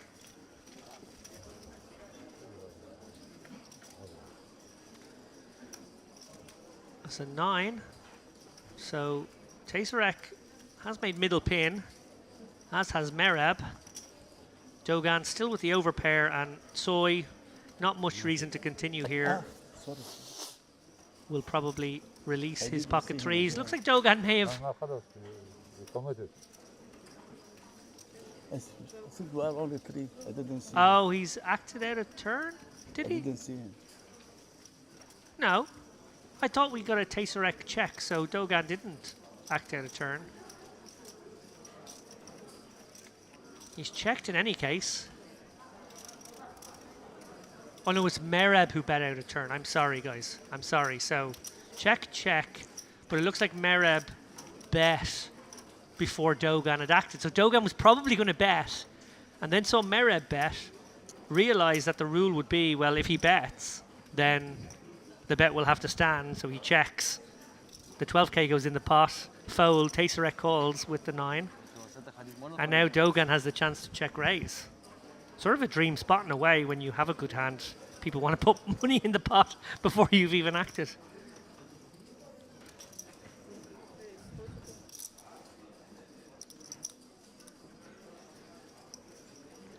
Oh, 42k is the number. Can change the action. And what happened? You change the action. You can take out the tip. It stands. Already action. Oh, no, what happened? so just a little bit of clarification now on the rule, but everything is perfect. The dealer has absolutely nailed this one on. The bet would stand because the action isn't changed. He's checked over to the action which has to now stand, the 12k. It's a call, and now Dogan raises to 42. There's a little bit of a query here with the players of, is that fair, is that right? But that's absolutely right. That is the only way we can have it. The bet would change if Dogan had decided to bet himself. If he'd just come out with a bet of 10k or 20k, then that bet would stand. Merab would be able to take back his chips and have all his options back. But in this instance, the out-of-turn player, if it's a passive action to him, the bet stands. And now the action's all the way around to Tayserek. who probably will release as well. Good bet. Interesting to know how that hand may have played out had that not been the action. Dogan almost certainly would have fired out a c-bet and then been called in 2 spots. We'd have at least got to the turn.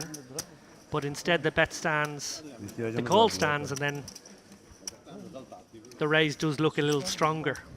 ماني مركز فكرت تشيك اصلا ما شفته اجى بالهاي هو ولا انا؟ فكرت حالي انا So the Lebanese trio there in the 7, 8, 9 seats having a quick chat about what just took place.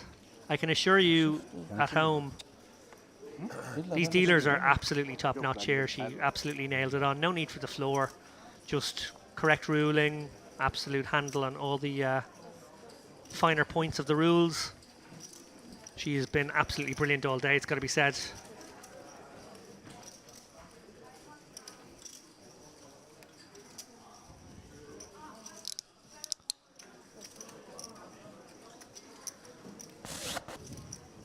Three players now with 600k plus at this table. Must be 3 of the biggest stacks in the room. I don't hear word that anyone has got to 1 million yet. I'm going to guess somebody's out there with 7, 800k somewhere. But they are big stacks. And they can get involved in some messy, messy pots, which we hope happens. Because so far it has been the purest form of poker entertainment. You still drinking your smoothie? Huh? You still doing the smoothie? Are you still drinking the smoothie? No.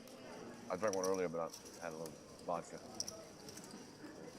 I needed something to help me out. And we can hear off camera there Hebert from the USA, who was clearly on something of a health kick in the early portion of the day. He was drinking smoothies, has now decided to put a little chaser into that smoothie now that the sun has set. And why not? Jim. Put a bet on that. Jim. I'll put a bet on that.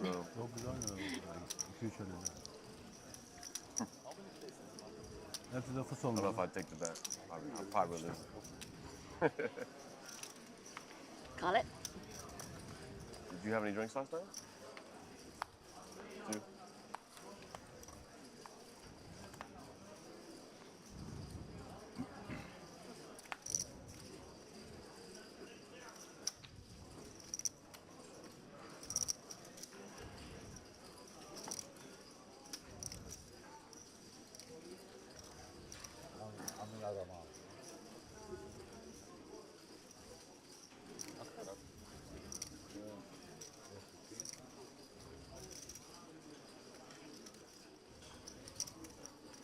الاول 181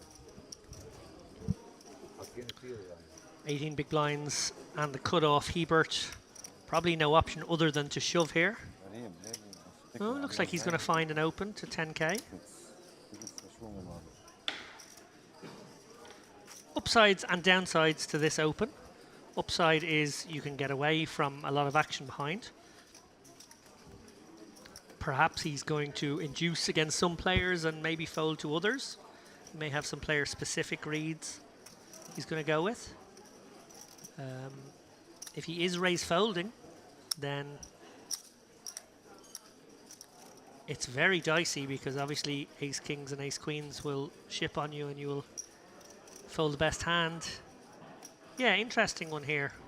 Definitely feel as though sevens would go into my shoving range in this spot, but assuming he is inducing, I think it's probably okay. And Dogan, wow. So even though Hebert's opening off just that stack, Dogan's decided to put in 31, and that feels gross. And he does let it go, and that is the danger of that line. That is the danger. You put in 10 and you end up folding.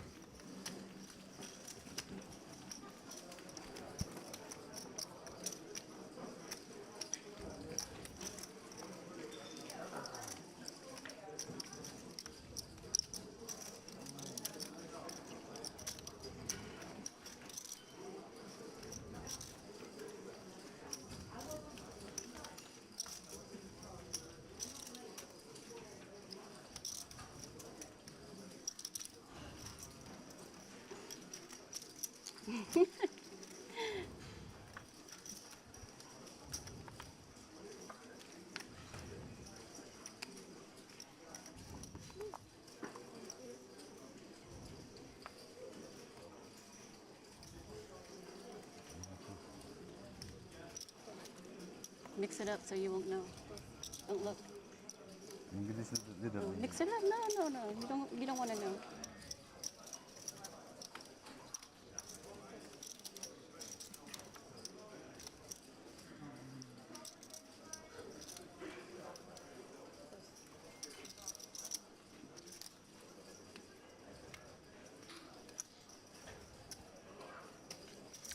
Well, I don't think the same mistake will be made twice. I think Hebert just going to stick this one in for 15 big. No?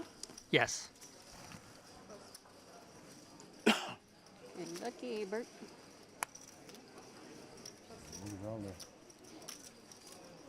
Sengfest doesn't have a calling hand.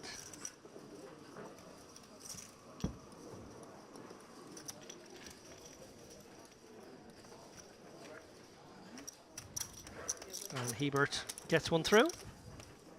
Lives to fight another day.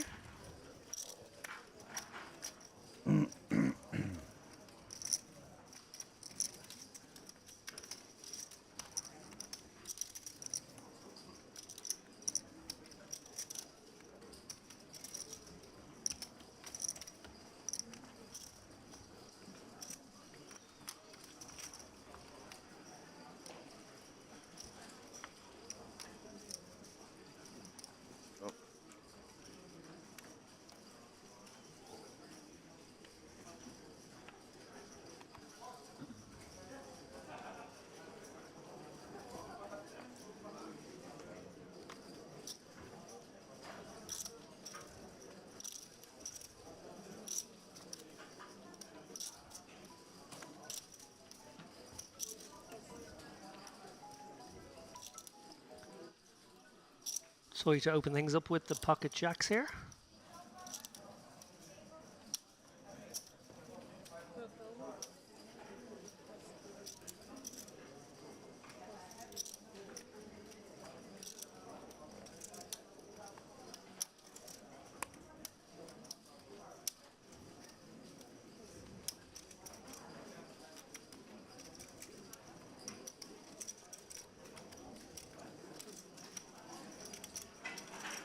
Just checking in with the chat now. He should have made the call. I'm disappointed in him. Reference to Sengfet's audacious bluff there a moment ago. Watch her lose everything, says Martin Isaacson. Well, her bluffs have been creative, and they can certainly go wrong when you take such lines, but so far, not the case. He predicted like it wouldn't fall for it, but in fact he did. And it was a really tough situation, in fairness.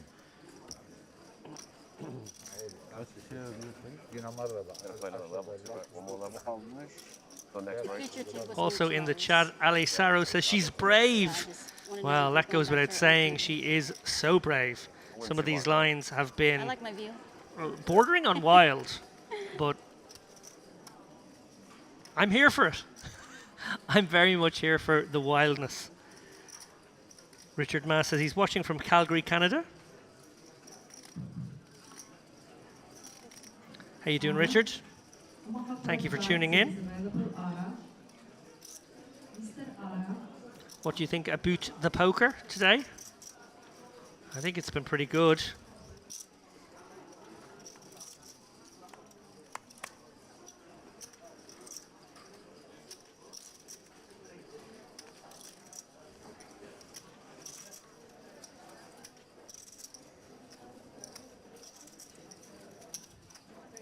So a quick glance across all the platforms. It looks like we have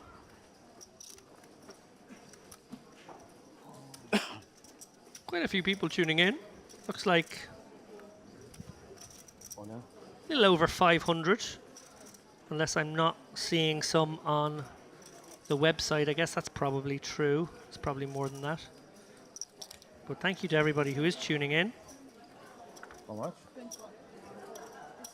Professor Roy says it's better than watching the high rollers. I gotta agree.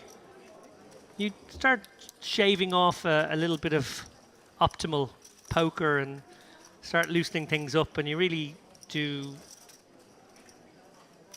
create a recipe for good poker TV. I think that's what we've got right now. Every single table today has been on the loose side, and that has been astonishing.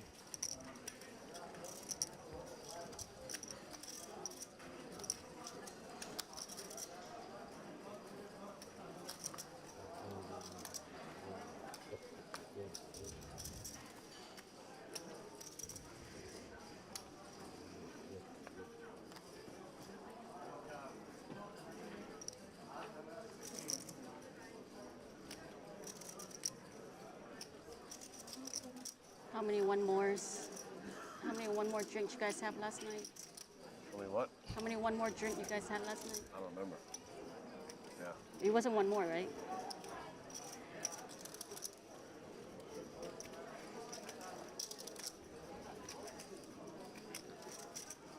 Saying for to open things up here from the hijack. Queen 10 off.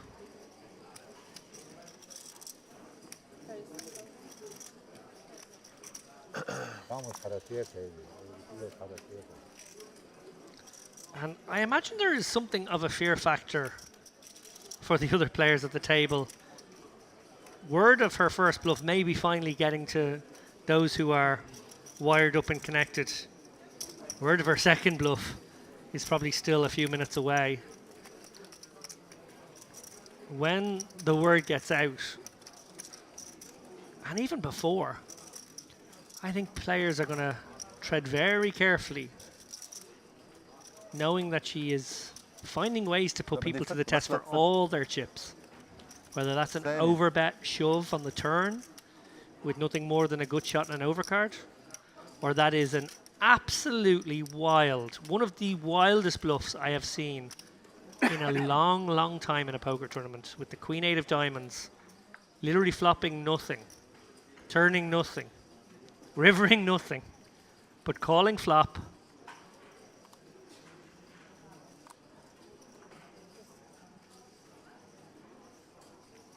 Check raising turn.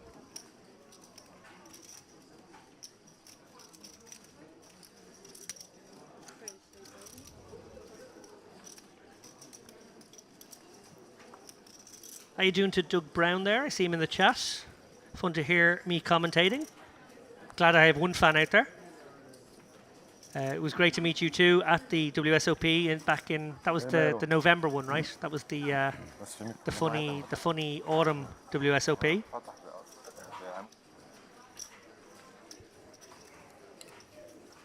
Hope you're enjoying the coverage. We're being treated to quite the spectacle right now. And yes, Darren and I are something of a poker odd couple. We'll be reunited. Not too distant future. Dara's flight is landing in the next 45 minutes. 30 minutes? And he's going to come straight to the commentary booth, he told me. 1 hour? So we will make sure his cab drives extra fast from Larnaca. Get him here to offer his analysis. It was 1 hour. Maybe so. Sonra başka masaya mı götürdüler? Sonra gene oraya gittim. Başka masa gördük. Bir saat mi saat mi? Yok, 2 saat. Bilek'te biz gideceğiz. Ha, başkası gelecek. Şuraya koyayım da. واحد بماسك كمان. And as you can hear there, all the different languages being spoken at the table, obviously not within the hand. I think they are restricted to English only in the hand, but listening to all the different languages being spoken, it really just advertises what a melting pot, what a smorgasbord of humanity there is here in North Cyprus. It is the perfect poker destination for bringing East and West together. A great location, only 3.5 hours from the furthest parts of Europe. Able to attract players from the Middle East. We have Americans here, we have players from the UK. We also have Israelis, Kyrgyzstanis, Uzbekistanis, Dutch, Bulgarians, Turks, Cypriots, Romanians, Lebanese, Russians, North Cypriots, Moldovans, Polish, Belarusians, Italians, Syrians, Mongolians. Ice?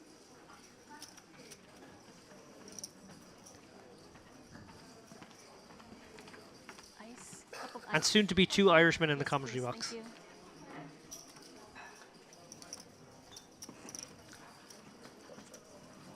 Three bet here from Musa with the ace queen suited. Tough to continue now for Tesserac. And Dogan for that matter. This could well just get the job done. Both of those players, this bet has really lent into their remaining stacks. No, Tesserac's going to appeal. Okay, interesting. Okay, we've got a pot in our hands here. Dogan does release. And 80k in the pot. What you have behind? Chaser X got 129, so 1.6 Pot like stack to pot 150. ratio. Thanks. Wow. 3 5s on board. Whichever hand was ahead pre is still ahead.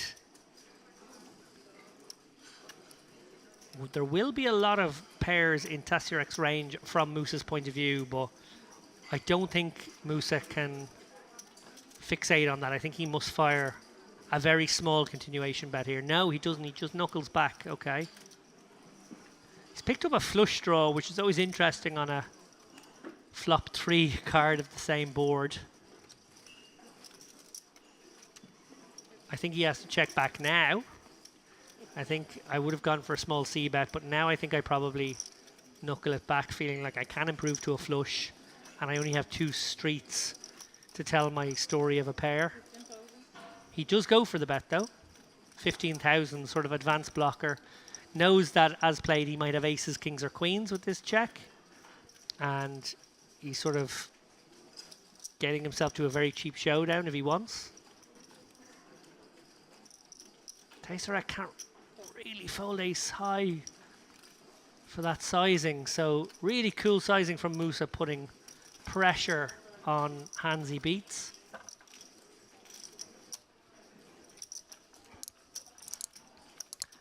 And interesting to see how Musa goes here on the river. One would assume if it's an ace, 5 or queen, he would bet. Thank you so much. I suspect he's going for cheap showdown, hence the little bet on the turn. But another way to go would have been to drop the hammer there and try and get a pocket 8s, pocket 9s to fold.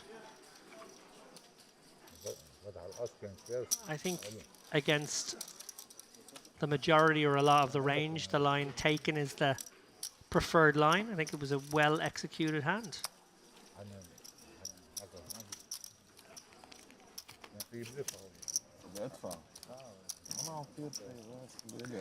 Doug Brown says he will be out in Vegas in the summer. Well, I hope to see you there. I'm not going to probably go for the first week. That's the least likely week I think I am to attend. More likely the last week that I might be there, but enjoy yourself regardless. I hope you run well.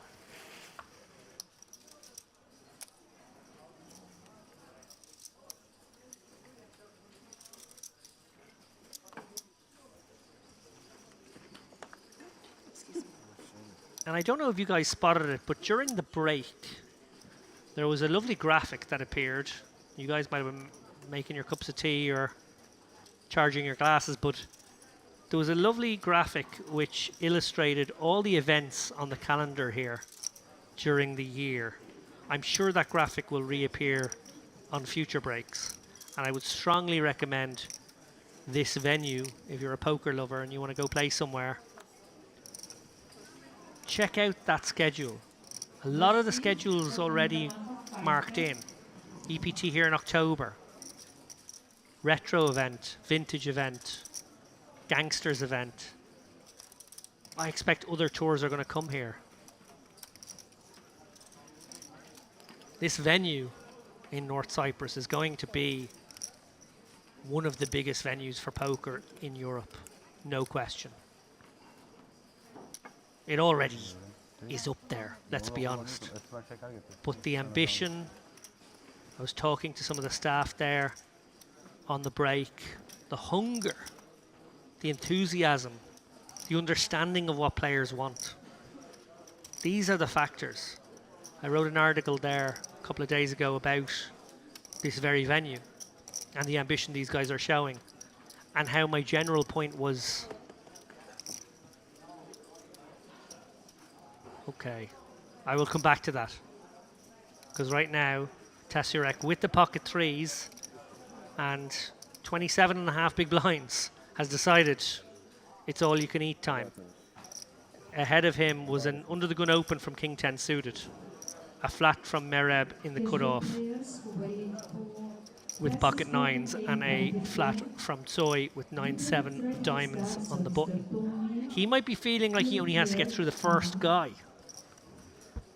And maybe, just maybe, he can exploit some small pairs.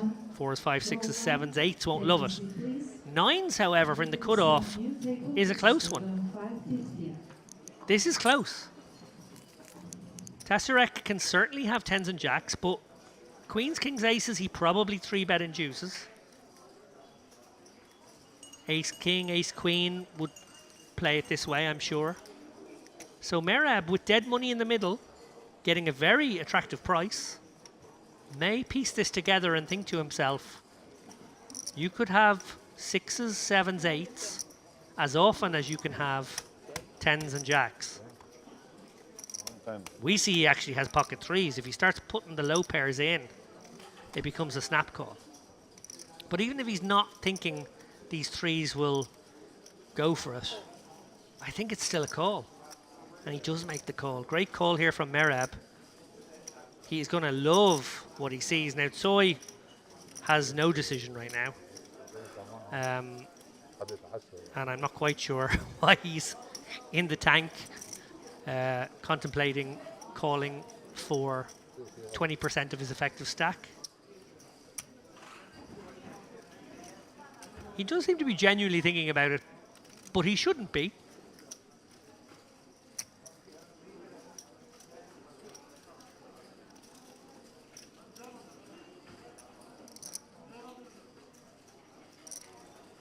Well, while Tsoi, I presume, puts the pieces together and comes to the conclusion that he must release the 9-7 of diamonds, Tasarek will be very disappointed not to see a hand like ace-queen and instead to see a hand like pocket 9s, which leaves him with a paltry 19%. His 2 suits are live. That's why he's not 15%.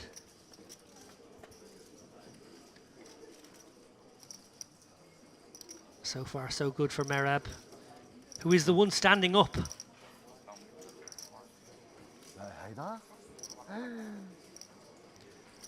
Tasarek motionless as the dealer finds the 2 of spades on the turn.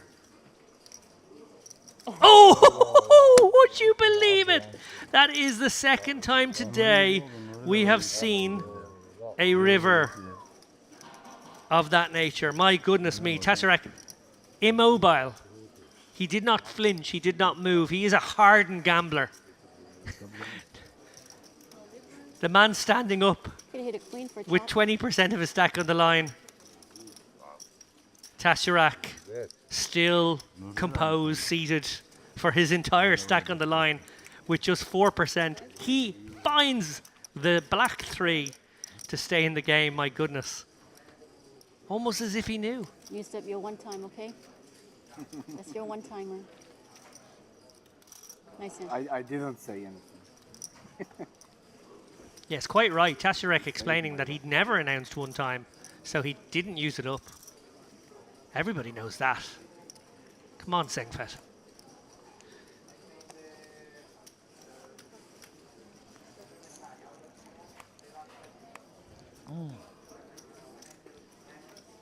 Aidan Quinlan in the chat says the stream setup looks very good. It's really good, Aidan. It's really, really good. Thanks for tuning in to the stream. We appreciate you checking in with us. I hope you'll be here for a good bit of our coverage over the next week or so. Darrow will be in the booth later tonight and tomorrow. And yeah, we will be bringing you through all the action. Hopefully more excitement, like the bluffs we've seen, like the hero calls we've seen, like the Dirty River 1 outer and now River 2 outer we've just seen. The right amount of filthy, the right amount of creativity. All making for absolutely, utterly engaging poker. Dogan, 3 bets to 84k. He's just sticking Hebert in. Hebert went for the open off a shallow stack again. King 10. That makes more sense. King 10 as an open, I kind of get more. If you're going to construct a range, I like that one in it more so. Pocket 7s I would have just stuck in earlier on, I got to be honest. Now, returning to my point from earlier, and just the ambition being shown by Merit Poker, by this casino and this resort, when it comes to building a big poker brand, while you guys read all about the chip situation as we have it right now. Joseph Hebert, he's not quite on life support, but he's not far off at Valentine Soy, 130 bigs. Seng Fett, well, she's bossed it, hasn't she? She's been an absolute boss here. But yeah, these guys here at Merit are trying to do something very special. And what I wanted to pay homage to and recognise in my article was how it was really, really important since the COVID lockdown, since everyone came back out and there's a poker boom and players are hungry and they're more numerous than they used to be, because during that period a lot of people found the online game and increased our numbers. There's more poker people in the world now than there ever was. And now that we're out playing live again and the circuits are all up and running again, people are going to pick and choose where they want to go based on what? Player experience, good structures, good rake, great locations, great cities, great venues like this one where you can essentially have a seaside resort holiday. Bring your family. Players getting treated really well. Little perks here and there. Feeling like you're being spoiled. That's where the poker players are going to go. That's really important. I have spent a lot of the last 5 or 6 years playing poker in different venues where there was always a sense that you were being herded around like cattle. Get into the tournament for a turbo structure, bust and re-enter immediately, do it again, rinse and repeat. You felt like you were getting cleaned out, but they were the only games in town, so you did it. Wasn't ideal. Not so anymore. Companies like Merit, they understand what the players want, and I think they really genuinely do want to generate loyalty,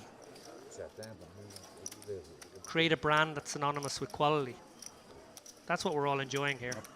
Anyway, enough of my monologuing.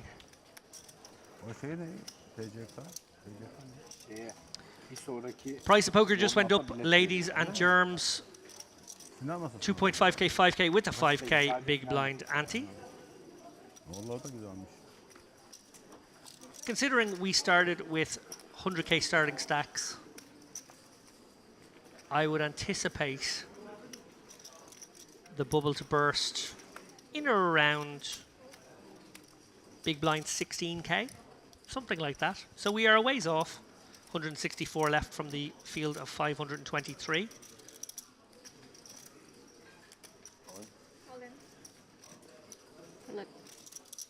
We will probably be halfway through tomorrow before the bubble will burst. So a lot of good poker and fascinating poker to be played between now and then. Hebert moves all in here from the hijack with the ace-jack go. 10 bigs. He can get called by a lot worse there, so mixed feelings about getting it through. I've just got a fantastic message straight to my phone from Jamie Nixon, who's out there in the field. He said, and I quote, "Wow, this is such a good field. People are losing their minds on the feature table as well as everyone else, huh?" I don't know if they're losing their minds, Jamie. I think there's a lot of loosey-goosey play, but I think there's a lot of sort of creativity and wildness to it that's very, very enjoyable to watch. We'll get you on the feature table soon, I promise, buddy. You can show us some rock-solid stuff, yeah?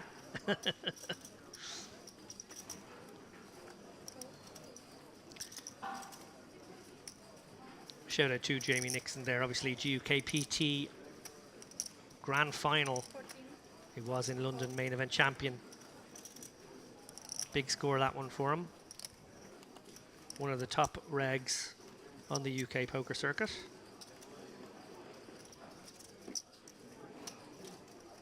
And a gentleman to boot.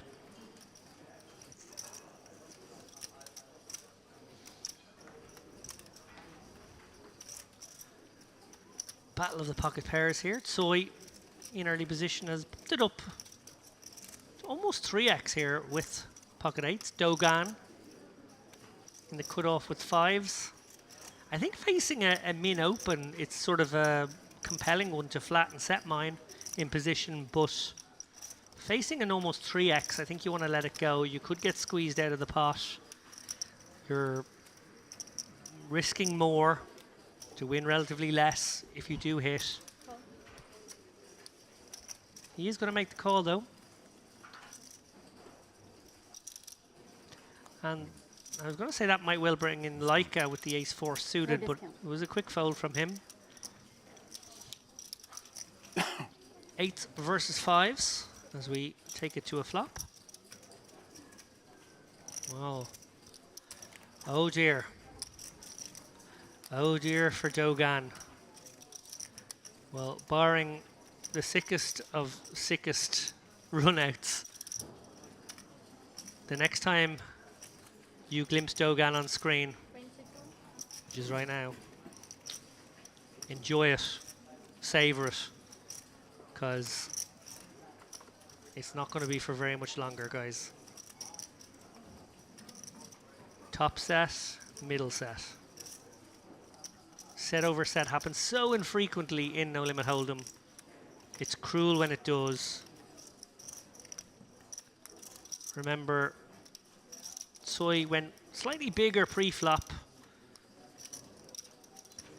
He has c-bet now for roughly half pot. Dogan, 2 ways to go. He can either flat call or he can raise it here and now. By raising it here and now, he's sort of trying to get all the money in against an overpair. Flatting would maybe keep hands like ace king, ace queen involved, and maybe they would hit or continue to bluff. Licking his lips, literally licking his lips, Tsoi is going to do a little bit of Hollywood, which is absolutely fair to do. He doesn't know this is a pure cold deck. He might feel as though there are some hands that Dogan will not call it off with. But there we go. Oh my God. Wow. So 5 of diamonds is out there. We've seen some sick stuff here with the runouts today. I don't anticipate it happening again. But you never know. No. Good game, Dogan. Not much you could do there. I do feel as though the slightly larger raise pre-flop could have got you out, but it didn't. And from that moment on, you were sadly doomed. Big pot for Tsoi. He adds almost 200k to his stack there. Becomes chip leader at this table.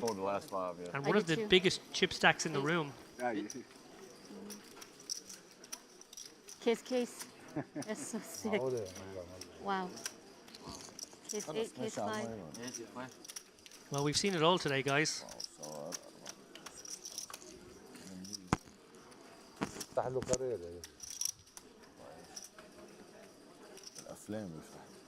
River 1 outer, river 2 outer. Set over set. Couple of very, very sick bluffs.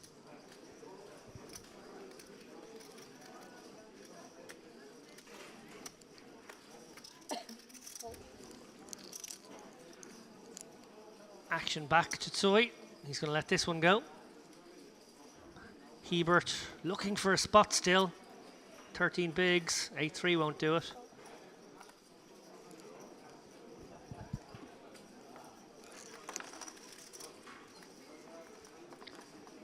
Good problem.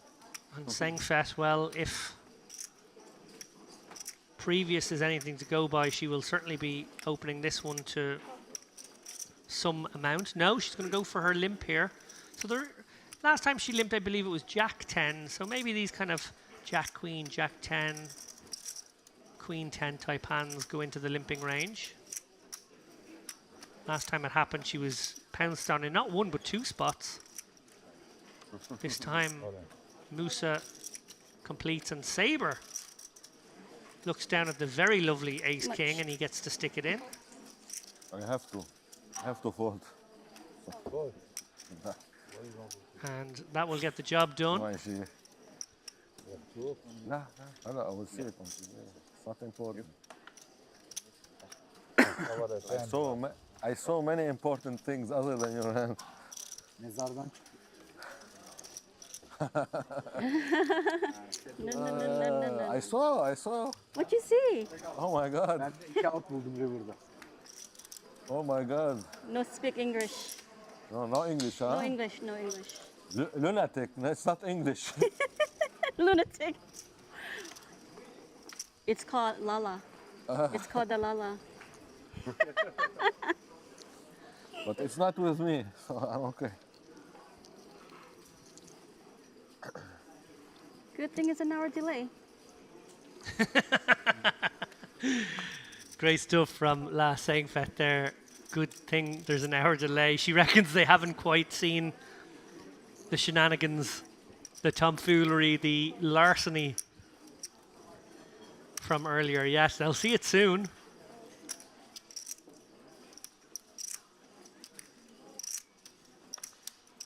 He said he saw a lunatic.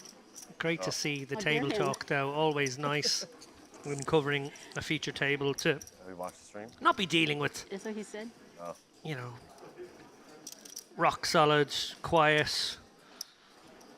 You see something we don't see? No, I was impressed actually. Restrained play. It's been chatty. It's been loose. No, she's done it 3 times. No? It's been fun. Oh, calm And down. that's sort of the most important thing. That is proof if you want. All 3 times?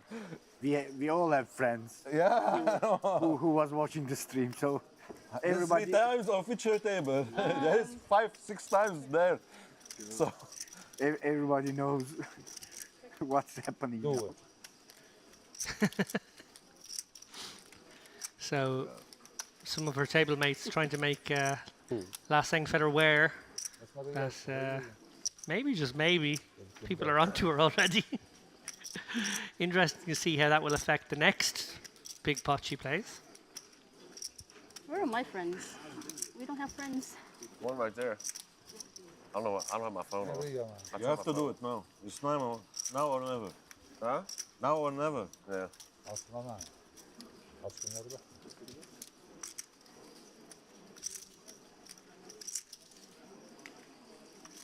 Everybody else is in the room, I think.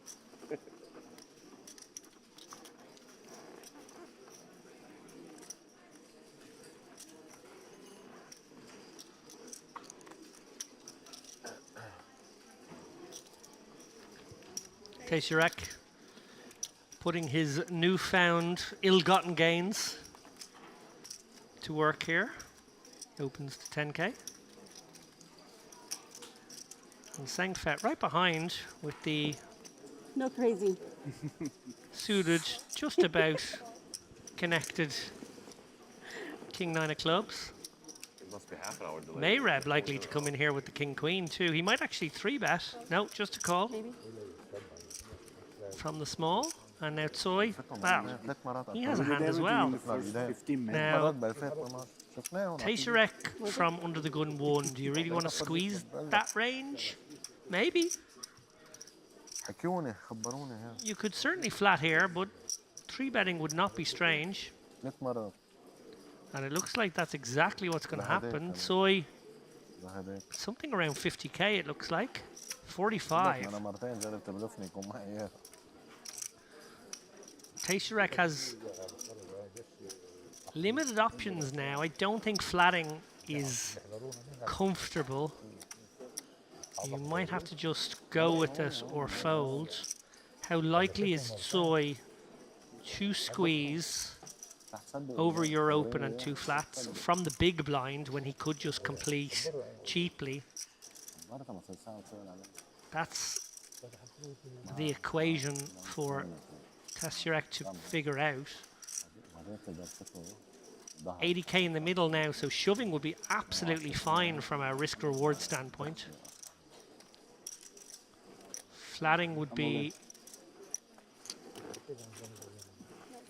very tricky, and yes, he has gone all in. Great decision from Tasiarek. I think he sized up the situation perfectly.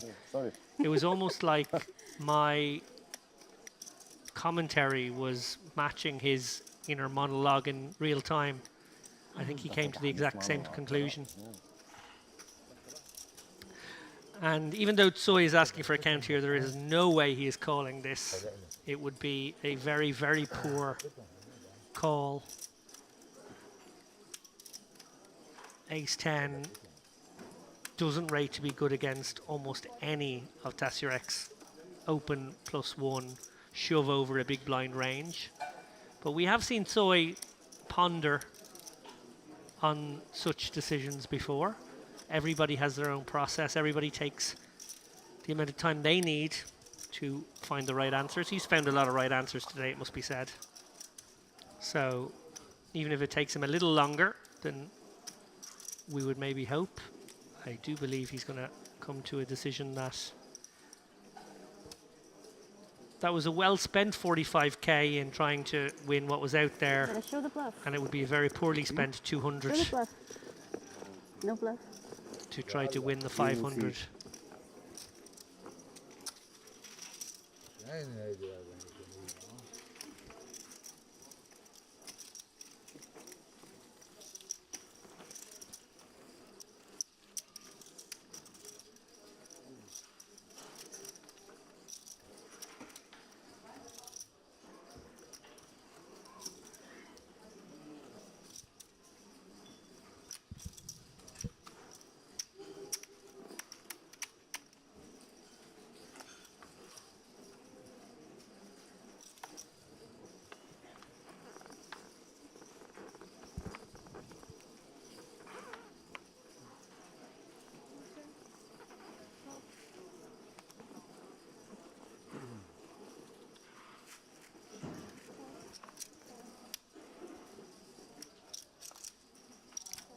Sorry.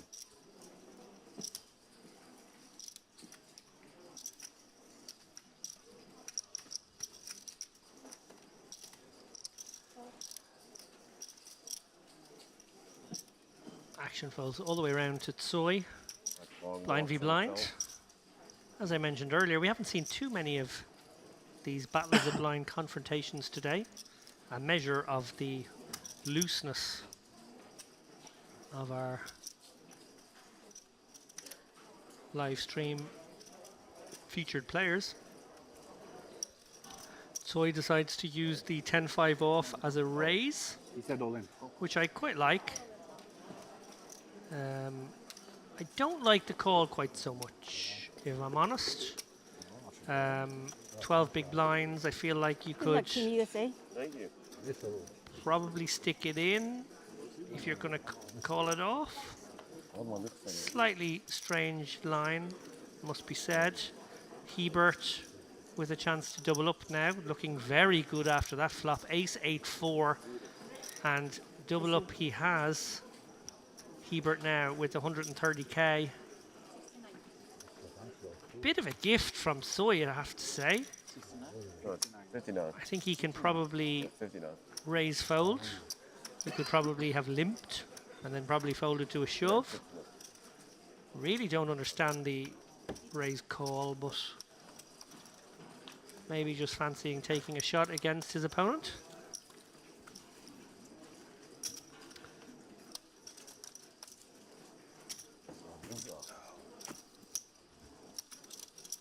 He has one of the bigger stacks in the room, Tsoi, so maybe just feeling a little bit splashy.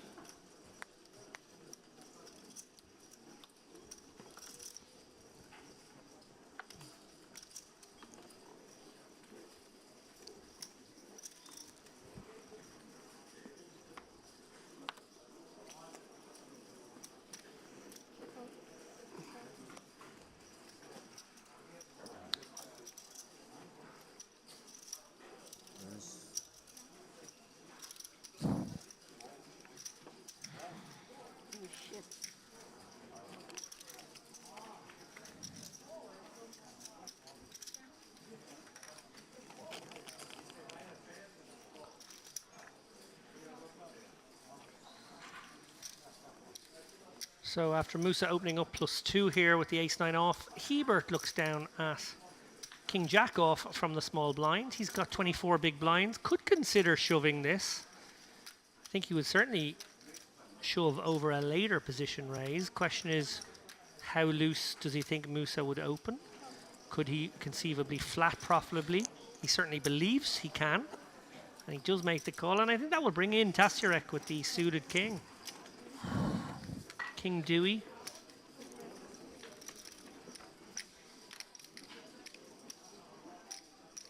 Well, a whole lot of nothing for everybody there. Queen 5-4, 2 clubs. Doesn't connect.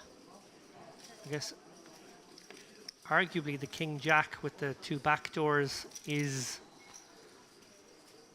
the most connecting.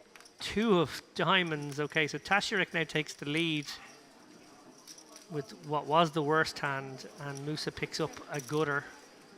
Nobody willing to bet here. Everyone may be feeling like they have the right amount of showdown. Hebert could take a stab at this one. Nobody has bet, and he gets the first opportunity to bet river. He doesn't. Tassurek is going to take this one down with a 2.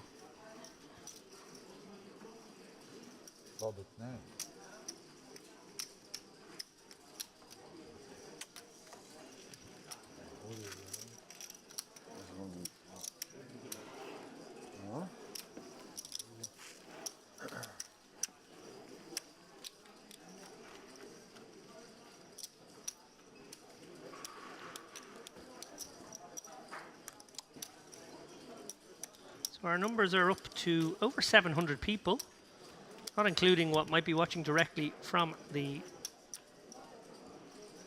Merit Poker website.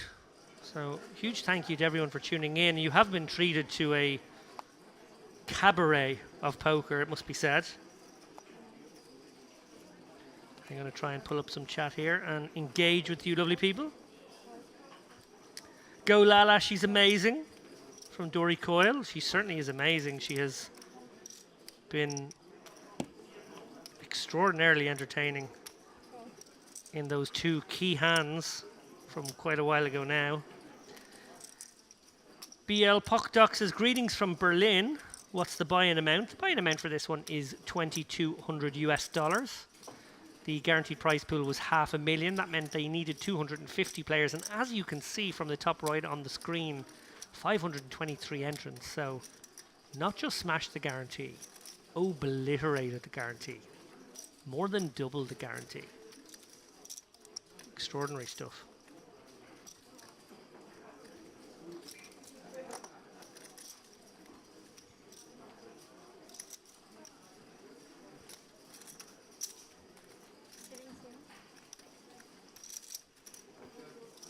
So off a 22 big blind stack, Hebert has elected to limp the King 10 of spades. Actually quite like this limp. I think when you are sub 25 big blinds, a limping strategy becomes very interesting, and you obviously have to balance that out with a couple of very good premium hands. But hands like King 10 suited work quite well in the mix as well. You want hands that can essentially limp and then call a raise. Whenever you do call a raise, obviously when you're limping from the button, you get to do it in position, and that's exactly what we're seeing here. Tassurek decides he is going to raise the ace-9 offsuit, and Hebert can call.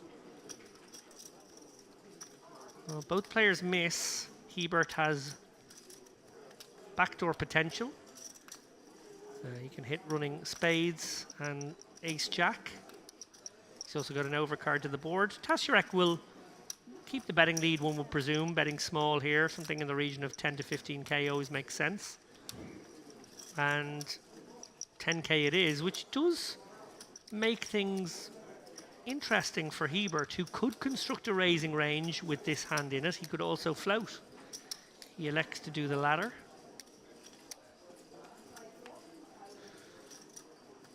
Seven of diamonds. Well, having gone for such a small bet, Tassurek will be keenly aware that he has kept his opponent's range very wide. He checks, and now Hebert has the opportunity to try to get an ace-high hand to fold. If he bets something in the region of 20, 25k, it might do the trick. Looks like he could have a hand like Queen 10, Queen Jack here when he takes this line. All pretty logical. Hard for Tasharek to have a 3 in his hand, having raised pre. And hard for Hebert to have any 3x's that he would limp call. Maybe an ace-3 suited. Might be the only one.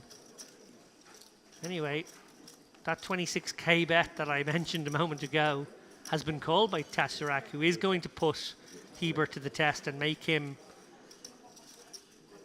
put in all his chips if he wants to try and steal this one off him.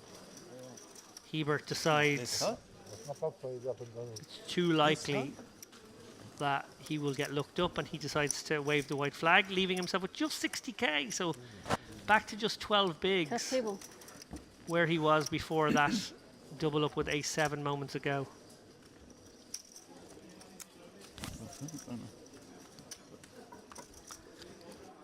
And I have a bit of exciting news, guys. We do have word on the payouts. Obviously, late registration closed a little over an hour ago, and all the clever, mathematically minded people at Merit have been doing their sums and have decided that the prize distribution is as follows. Hang on, we'll wait 1 minute. Sabre is all in for 20 bigs here with the ace queen, and he's done it in early position, so there's plenty of hands to get through. Before I give you the payouts, let's have a look at that.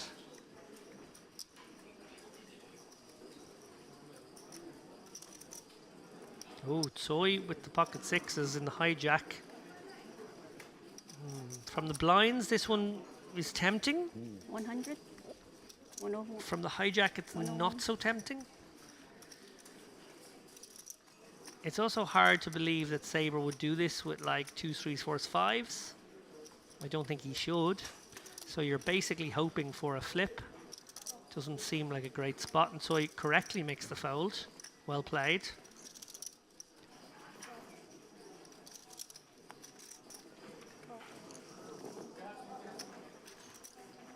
And action folds around to the big blind, which is Leica, who has king queen. Okay, well, I think that's an easy fold as well, and he does let it go without much ceremony. Okay, here we go, guys. So 62 players will get paid. So we are paying out 12% of the prize of the field. They will receive a share of the prize pool. 54th through 62 will get $3,450 US. There are small ladders then every 8 or 9 positions until we get to the final 24. So that will be last 3 tables. 24th will get 7,275. Final 18, so last 2 tables, payouts will be 9,325. 9th will receive 18,200. Just plucking randomly here. 4th will receive 60,000. 3rd, 82,000. 2nd, 133,000. And first place prize money in this, the Merit Poker Western Series $2,200 no limit hold'em warm-up event, will walk away with $181,200 US. A very, very satisfying 4 days' work.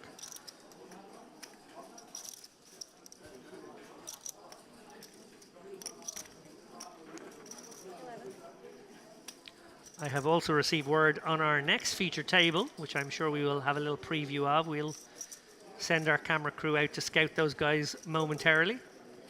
But they will feature Tamer Mohammed Ibrahim Abdelatzer. I think I butchered that. I'm going to try and do that one again. Tamer Mohammed Ibrahim Abdeltsayer from Egypt. Roman Kolotyok from Russia. Oh dear, we better move back to the table here as we see Leica, the victim of a Sengfet devilish bluff earlier on today, has decided to come over the top of the button open from Sengfet with his pocket 4s for 25 bigs and has run into the pocket aces of Musa right behind Now, this I'm pocket just kidding. 4 shove is absolutely standard. He's done absolutely nothing wrong. It's just a super sick situation when you only have to get through one more hand to run into aces here. But he still has a shot. 18% of the time, these 4s will emerge victorious. Out of table. Your pocket. Laika takes a big swig of water. Will it be his last in this tournament? No help on the flop. Not even a whiff of backdoors. And up he stands. 7 of diamonds, no help. 4 of spades or a 4 of diamonds, or we say goodbye to Laika, who has been eliminated. He will be super disappointed, not just with that final hand, which was super standard, but when he looks back and sees the larceny that was pulled by Sengfet earlier. A very tough spot he was put in, it's got to be said. He was beating only bluffs. She happened to have probably more bluffs in her range than he would have expected. And out like it goes. So catching you up again, guys, on the next table. Tamer Mohammed Ibrahim Abdel Tsayer from Egypt. Roman Kolotyuk from Russia. David Jing Zonhu from the Netherlands Antilles. Andres Mereb from the Lebanon. Hang on, I remember that name from earlier. I think we might be getting a repeat appearance there. Ahmed Rami Nal from Syria. Gabriel Akiki from the Lebanon. Fedor Dedelov from Russia. Bayar Saran from Turkey. And Hassanin Hashim from New Zealand. So coming all the way from New Zealand, they're definitely the furthest away country. Hassanin Hashim, he may well be a local born in New Zealand. He may well be from somewhere not quite so far away, but that's quite the journey if you've made it. Fair play. All the way from New Zealand. Sounds like a 24 to 30 hour trek to get here, but stranger things have happened. Those guys will be joining us after the next break. Again, it will just be a short break. We're just going to play the 8 levels through tonight. No dinner break. So no big long delays. We want to keep you here on the edge of your seats, as I have been.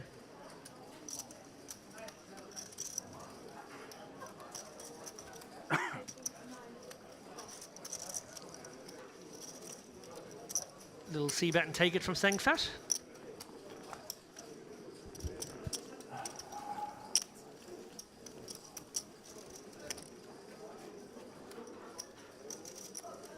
طول مع ورقة بتغير باكر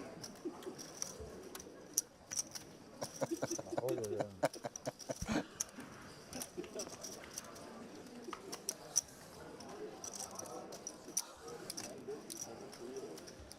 حرام والله العظيم حرق الدنيا. Are there going to be subtitles afterwards? Maybe. Subtitles? No. We are lucky when you speak English, we understand. Yeah, he's telling us what you did with the gentleman. I am not talking. He's saying. We had history. Yes, you did.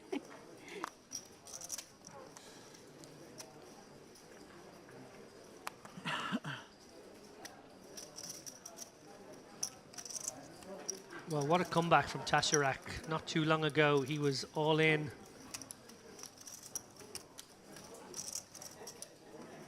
Going to the river with a 2-outer to stay alive. Since then, it has been one-way traffic into his stack. And he sits with 400k. Well over average.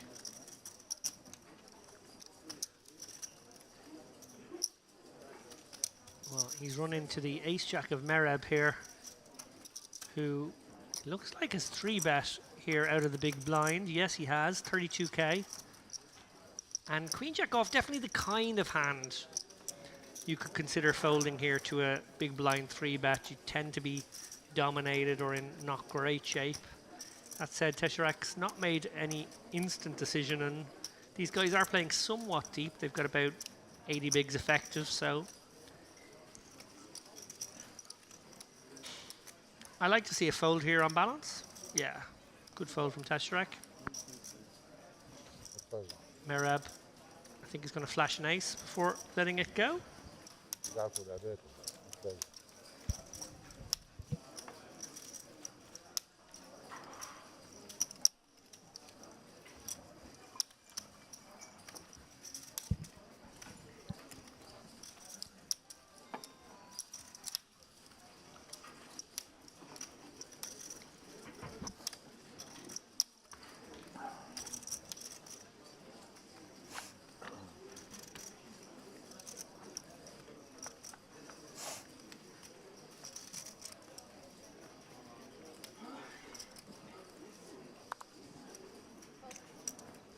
Hebert has been playing short stack ninja for quite some time now. He's raised folded a bit. He got it in once, got there.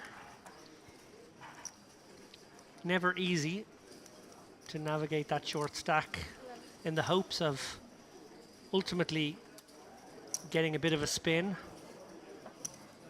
But he stuck to his work.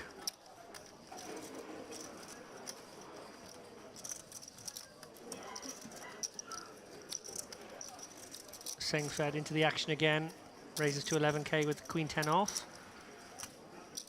So sometimes the queen 10 off gets limped, sometimes it gets raised. Soy is going to make the call here with the jack 9 off. So battle of the middly connectors. Well, I find it hard to believe that Sengfed won't find a way to win on ace, ace, deuce. 3 on the turn. Will she bet? Try and charge some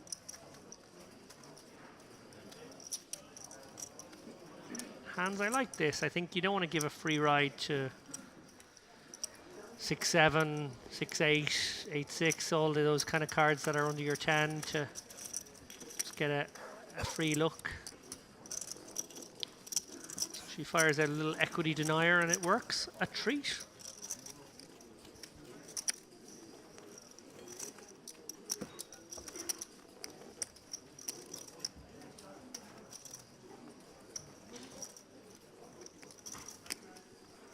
Center of your picture there, Sengfed has been the hero of 2 audacious plays. The 2 probably will become the most talked about hands of the day. At the last 2-hour session, we did have an amazing hero call that I want to give a lot of credit to, but also in this session, those 2 bluffs, back to back almost as well. Just next level stuff. I imagine those hands, when clipped, will go viral.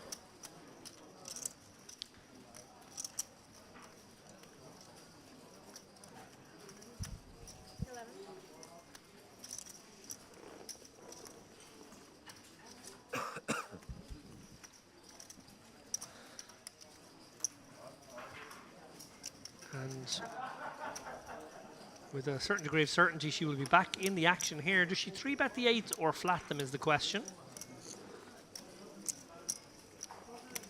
20. Looks like she's going to go for a small 3-bet here. 28k over the 11, so roughly 2.5x.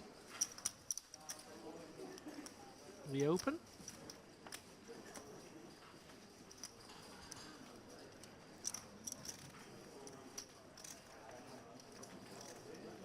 Sabre in the cutoff. Folds the jack 7 of hearts. Merab, momentarily tempted by the 10-9 of diamonds, lets it go. Soy bins the 10-7, and Hebert, who is looking for a spot desperately, looks down at pocket 5s. But too much action before him. Sengfed gets the job done.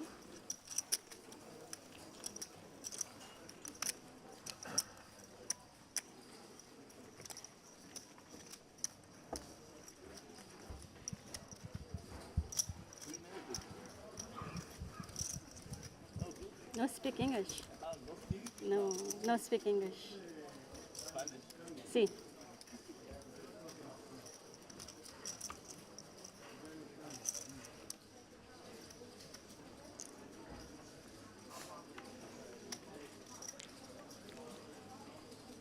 So remember, guys, not too many more hands left of this session, but we will have a new feature table for you very shortly. Just a 15-minute break, and we will be straight back into the action with 9 new battlers. Sengfet, she's going to limp here from +1. Keen to get involved here, Sengfet. On balance, I do prefer a raise here from under the gun 1 with the ace-9 suited, but Can I have Nescafe? she likes to mix in some limps with her opens. She has a wide range of sizings as well, so quite the selection box of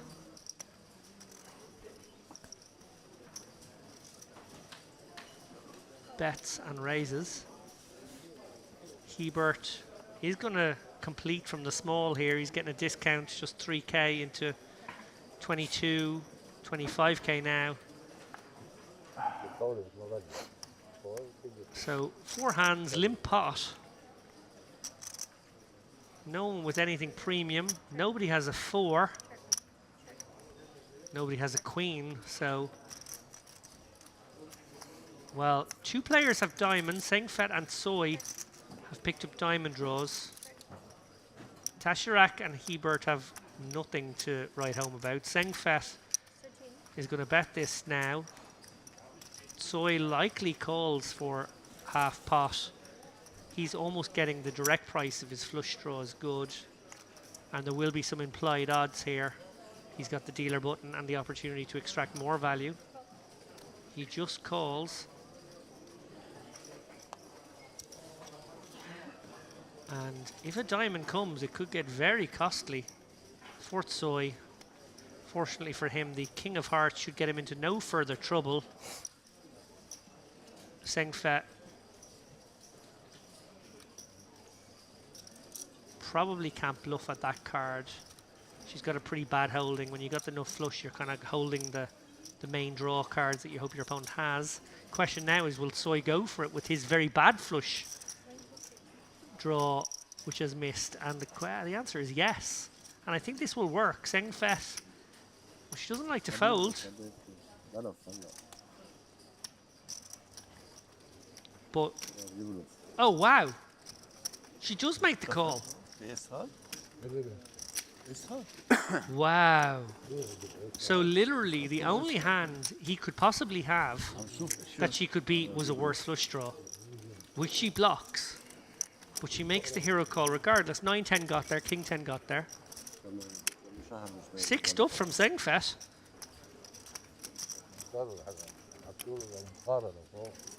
6 stuff. It's a good call. Good call, Ace High. People saying good call from Ace High, which it, you know, in reality was, but on balance I don't think will be. Sengfet, bluffy and sticky.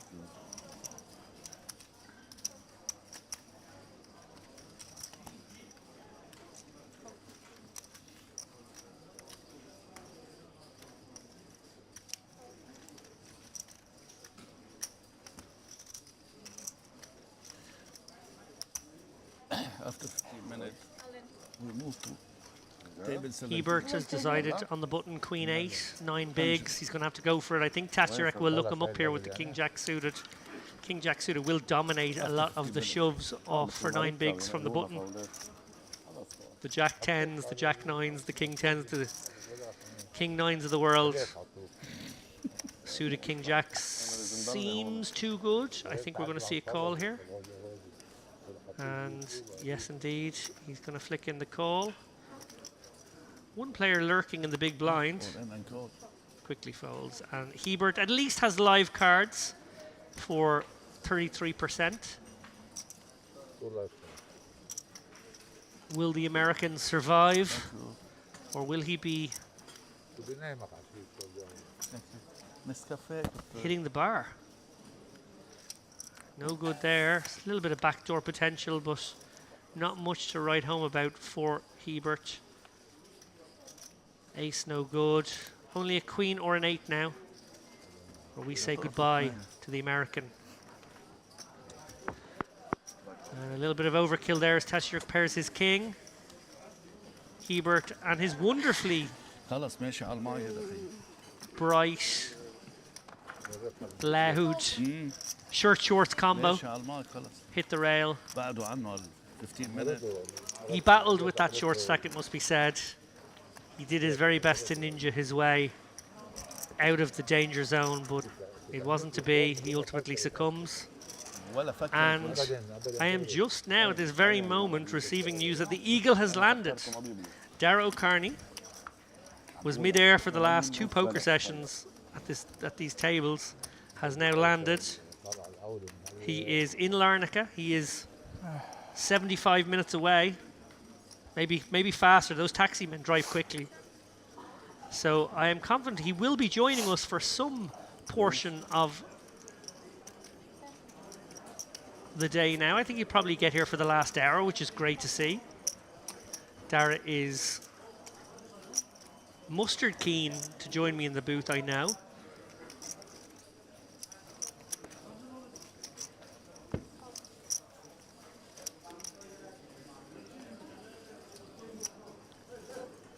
As we look back here as Musa opens under the gun with the ace-jack-o. Sabre, the loose call here with the queen-jack suited right behind.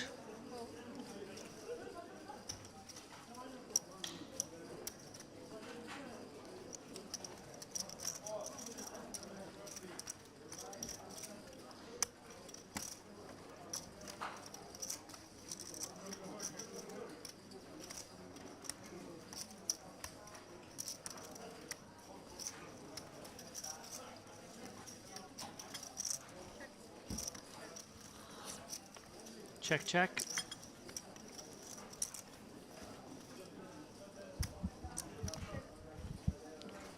Sabre will almost certainly need to start telling a story now if he's going to find a way to win this one. He decides not to, and I think it's just going to go check, check.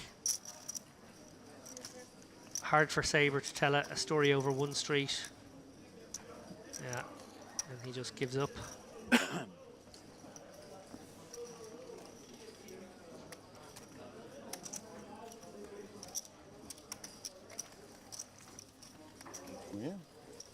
Queen. Sorted.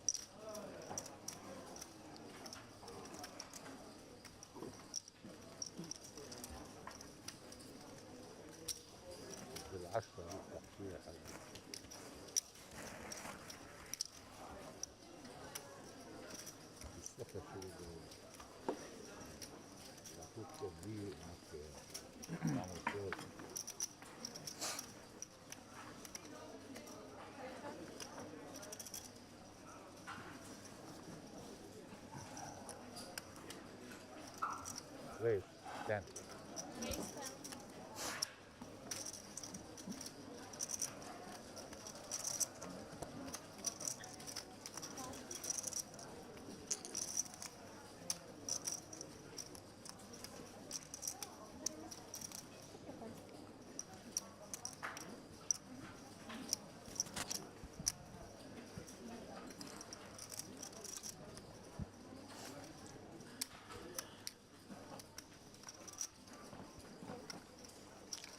Sabre back in the saddle. King 10 suited.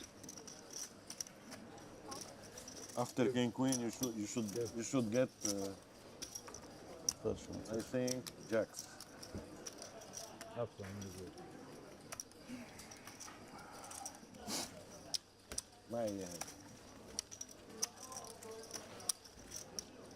اسمع معك عمود. ما معك عمود. ارجع جو. معي شيء معي ريا 2 مش هدفع لمطلع. كيف تعمل لي ريس؟ لا معي ايد كلها حبيبي. حطك ولا اذا معي. So So probably about 2 or 3 more hands now.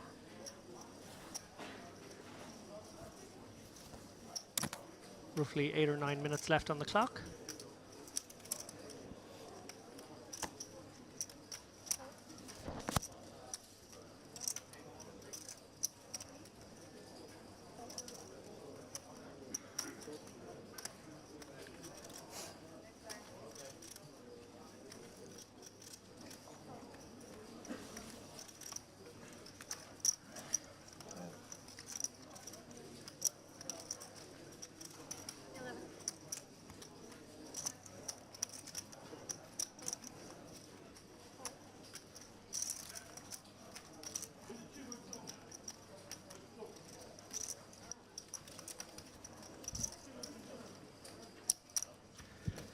Defend here from Sabre.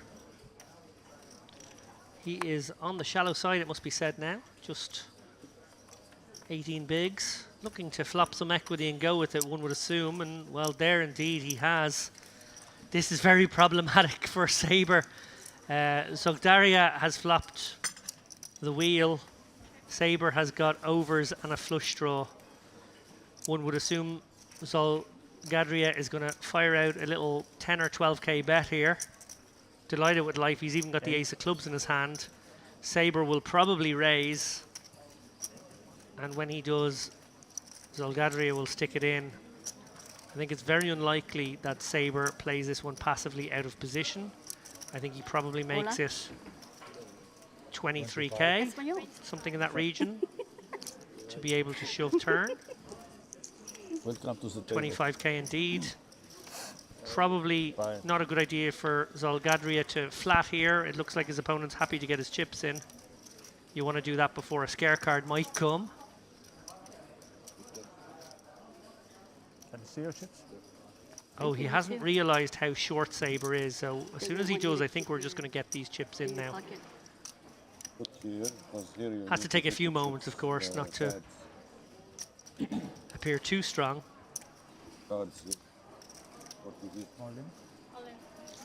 And in we go, Sabre and his flush draw against Zolgadria and his wheel with an ace of clubs blocker, so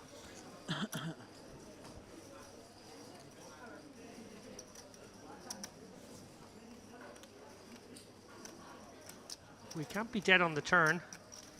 Should Zolgadria get overtaken by a club, he can always hit the redraw.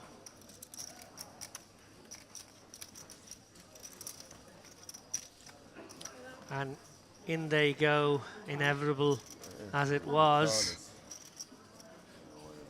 191k in this pot. Sabre needs to hit a club.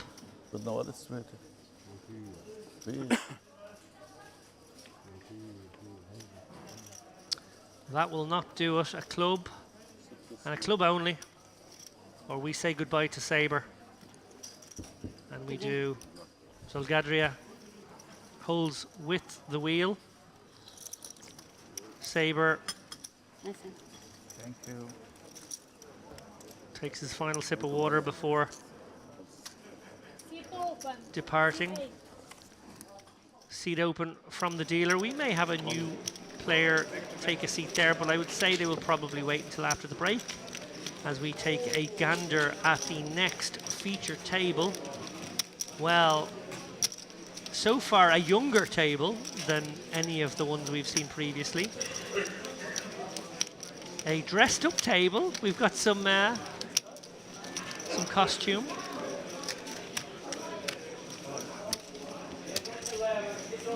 And I mentioned there we would remember one or two of the faces from earlier. Indeed, there he is.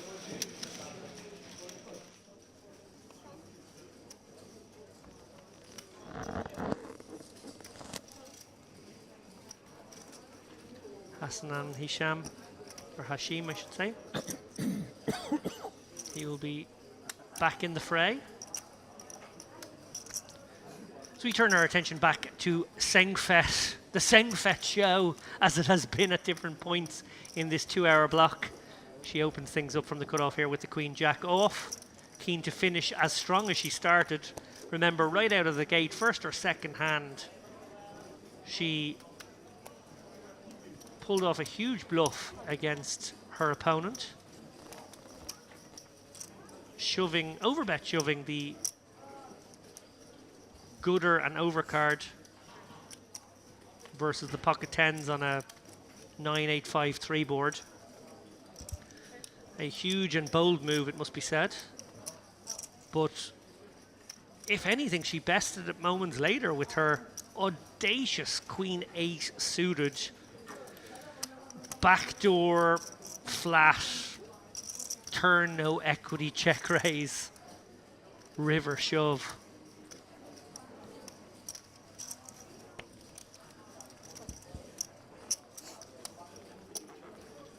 And again, finds a way to win without making a pair. Seng Fet. Impressive stuff, it must be said.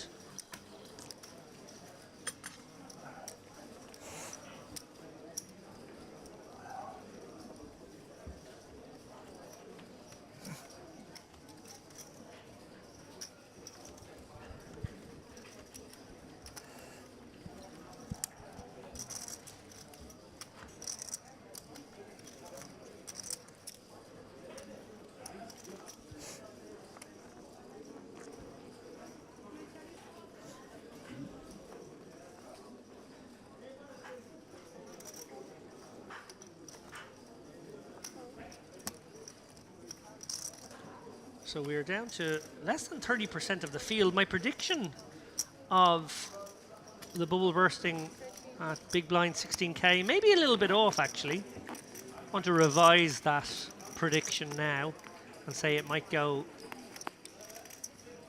big blind 12k, the end of big blind 12k. How about that?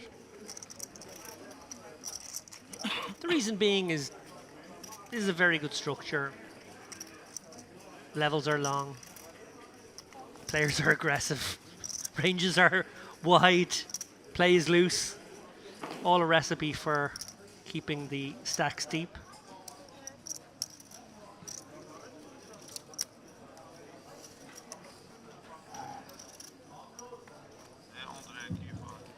For all cash game players, at new table, this is table nominated 5. Mr. Murad, Mike, Ursa, Ovidio, Tamar, Daniel, Dimitri, take your seat please. Genk decides not to c-bet here. Masoud, your table is open, take your seat please, ready to start. And Musa is going to take a stab here for 13k with the under pair to the board. Great result if he gets this one through, and it is.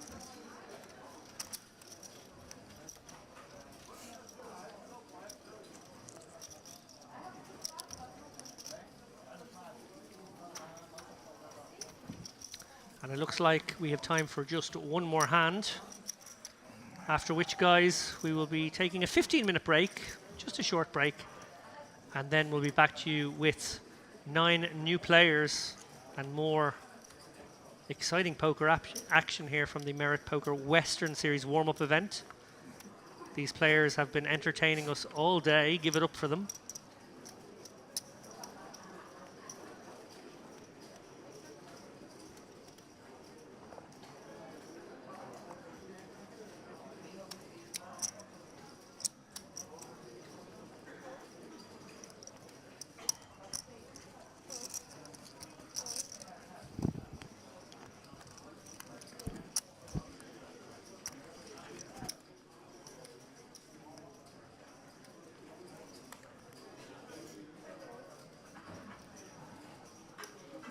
And it will be a battle of the blinds for this final hand. Soy looks like he's just limped in. Yeah, just a battle of the blinds limp pot to end proceedings. Tasharek knuckles back the 8-6 offsuit. Neither player flops anything. Soy with the overcards checks over to Tasharek, who he's going to take a little stab here, just for the minimum. So he calls.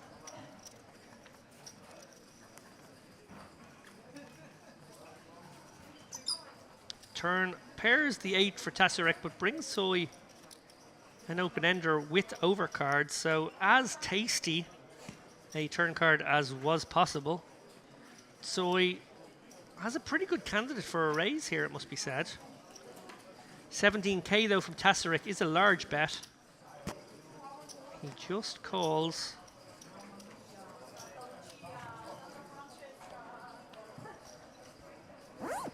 And an ace of hearts on the river.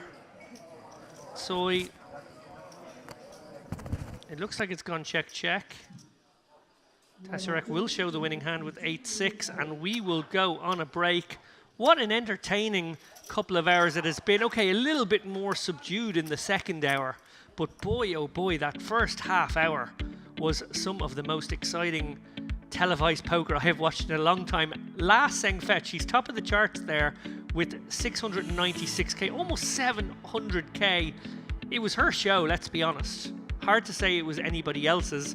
Valentin Soy, he played some super poker as well, 659k. I am so entertained right now. I don't know how the next group can live up to what we've seen before. Maybe they can. Please do join us in just 15 minutes time. Don't go anywhere. Stick the kettle on.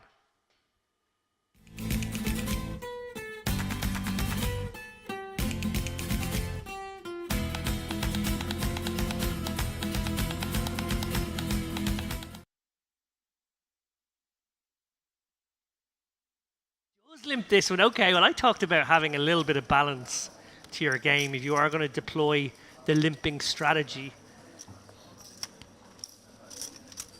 And that's exactly what he's done here. He has actually limped a really strong hand. Right away, we see now that there is some balance to Labaki there. He's sort of playing possum with these limps, sort of telling his opponents, come and get me, isolate me, take advantage of me, exploit me. Oh no, would you believe it? I was just about to say how Labaki, I imagine, is going to spring a trap here. If someone in late position decides to bump it up to 3 or 4x, I imagine he's coming back over the top of them. We might be seeing the end of Labaki. Oh, it's kind of cruel in this situation if that's what happens.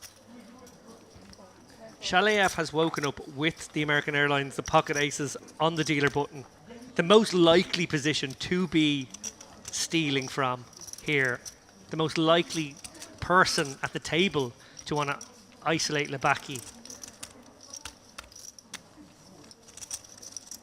Aristotelos has flatted her ace-4 offsuit in the big blind, and that almost certainly juices the pot up to in a way that makes Labaki have to go for this squeeze. And he does. He 3-bets to 29k. We are about to see the end of Labaki, I believe, unless the deck brings some form of miracle. We see there he is 7%. I think when the dust settles and Aristotelos is taken out of the equation, it might increase to 8 or 9%, but it's going to be very, very low. Shalayev, will he just flat maybe? When you get limp raised, it looks strong enough. It looks like the guy just wants to get it in. He might have queens or kings. You don't want to have them get away on a scary board. I think you just stick it in now, to be honest. Flatting is kind of interesting, but really the benefit of flatting in these situations with your pair of aces is if you think that there's a lot of bluffs in your opponent's range. I don't think there are many. I think when you limp under the gun one and then squeeze, you're actually really, really strong. He's gone for the absolute click raise here. 4-betting to 55 rather than sticking it in. Labaki will not love that, but I don't know what he can do here. He's already put in 30k. He's only got 93 more. That's a quarter of a stack, and he does have a premium hand.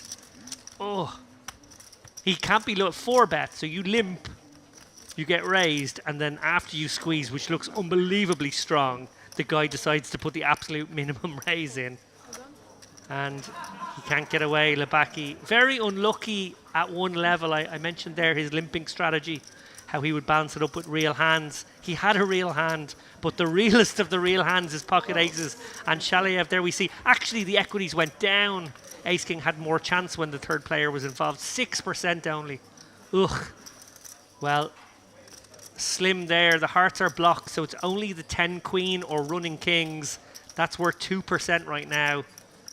This is what 2% feels like. Lebacki, well, he's not drawing dead. The turn is a queen. Well, the filthiest of filthy tens, is it there? No. The queen on the river sends Lebacki home.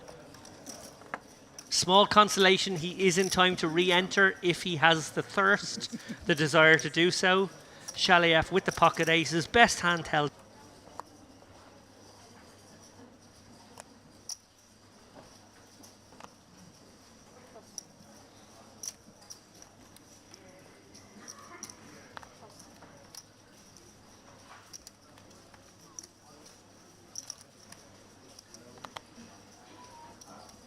At the risk of being accused of blowing smoke up the ass of these players, I assure you that's not what I'm doing.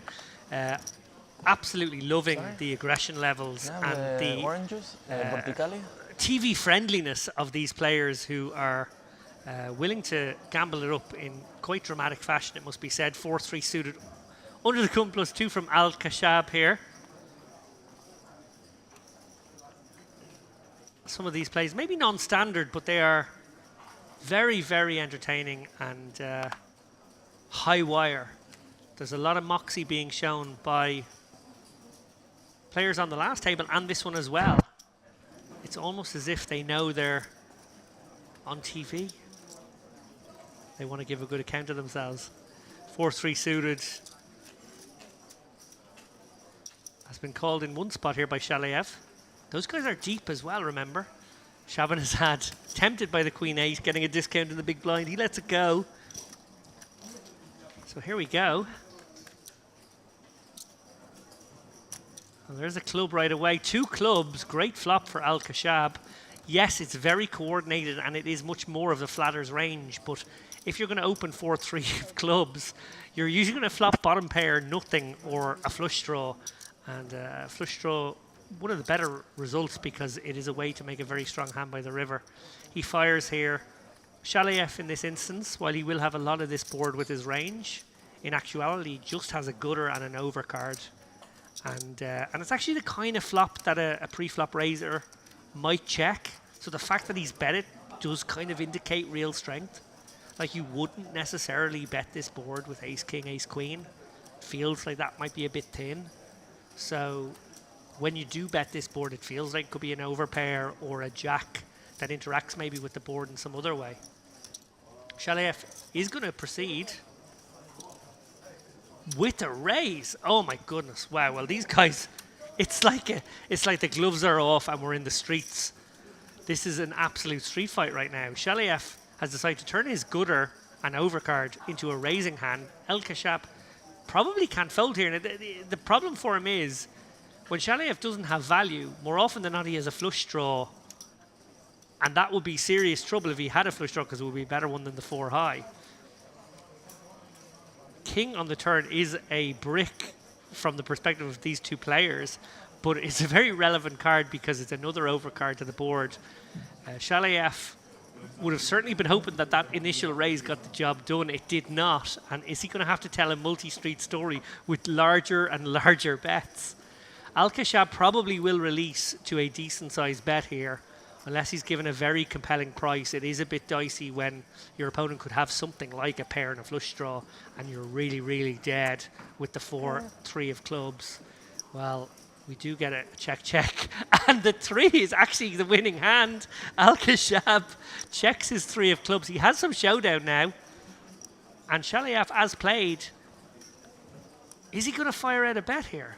It would be a very funky story to bet flop, slow down turn, or raise flop, slow down turn, and then bet river. It's sort of been played by Shaliev like he might have a flush draw that then made a pair like a king high flush draw. Might take this line. It probably would have bet again the turn. This is very funky. I'm really enjoying the complicated spots these guys are getting themselves into by playing such funky ranges and going for these sorts of low frequency raises on a flop like this. Shaliev, if he knuckles back, we'll get some sick news that he's been rivered by a 3. He is going to go for a bet, and will Al Khashab actually think about this one for a while? It's very hard to miss the board that has King Jack 9-7 on it.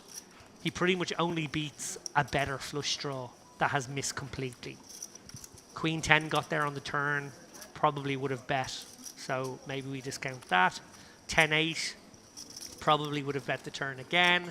Sets are the obvious ones. Shalayev sort of representing a hand like 7s or 9s.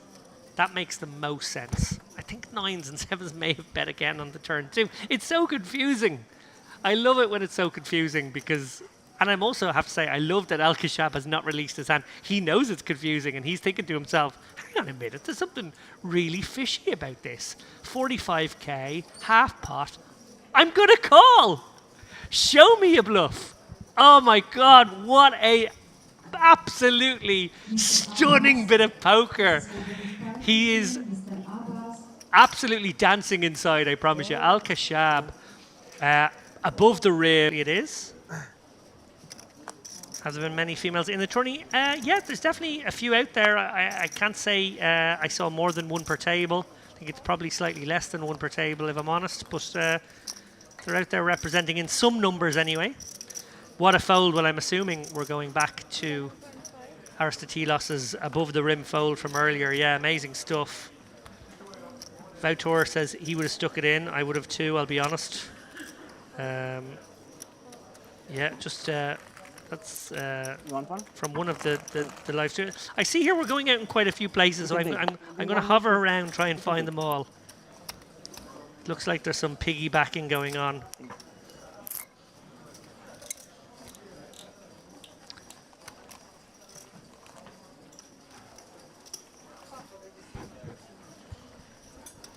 Okay, well, I've popped onto one stream and I see Kevin Thiel saying, pretty sure this chat is ignored. Well, not anymore. I'm going to try and give you guys some love and pop over and say hi. Glenn Davis, where are they playing? Anyone know? This tournament is being held in the Crystal Cove Hotel and Casino, the Merit in Kyrenia, Cyprus, right on the coast there in North Cyprus. Beautiful spot. Gorgeous poker room. They've actually got another poker room, an even bigger one that they use when necessary these days. Shout out to you, Glenn. As I said, trying to pop around a few of these different streams before putting my head back into the action.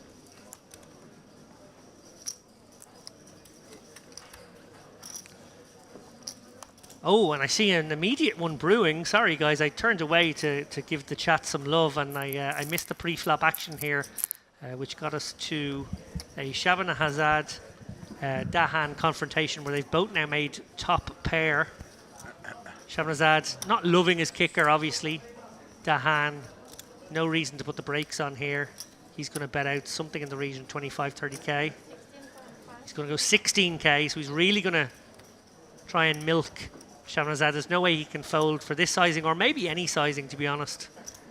I think Shanazad's going to have a very tough river decision in front of him. This one not so difficult against a capable opponent like Dahan. A double barrel would not be unusual.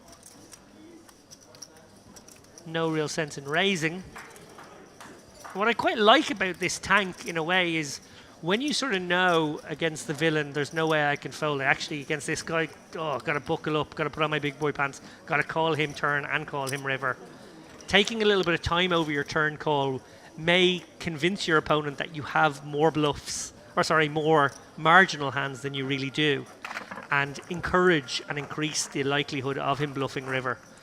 So I actually quite like the fact that he took some time over that, assuming here that he is going to pay the piper. Now, in this instance, he's going to get the bad news that Dahan has in fact a better hand, but that won't always be the case. And if by tanking that turn, you made sure that this third barrel came in with the hand like 10 jack, queen 10, queen jack, maybe flush that didn't get there, I assume the call will come relatively quickly now that there's no need for any more posturing. Shabana Hazad. Oh no, he's going to give it some time, so maybe I was wrong. Maybe it wasn't a sort of posing tank on the turn to maximize the number of bluffs Dahan would go with. I think he's still got a call here, unfortunately, against this guy. And yeah, get shown the best hand and have to muck and sacrifice It was only 18k on the river, but you know, you're just going to be good enough just about.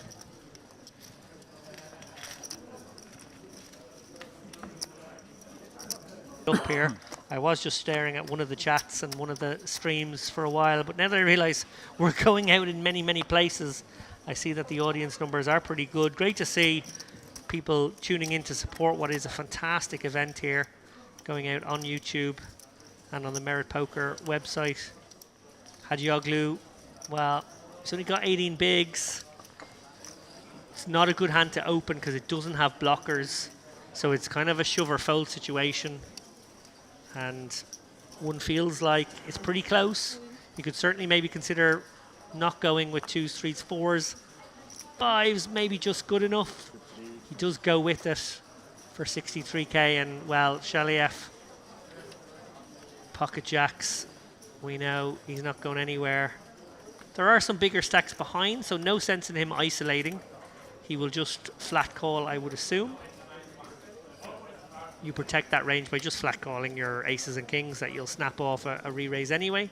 But by just flatting the jacks here, it's maybe giving himself a chance to get away if there's a lot of action behind from big stacks. And yeah, that's exactly what he does.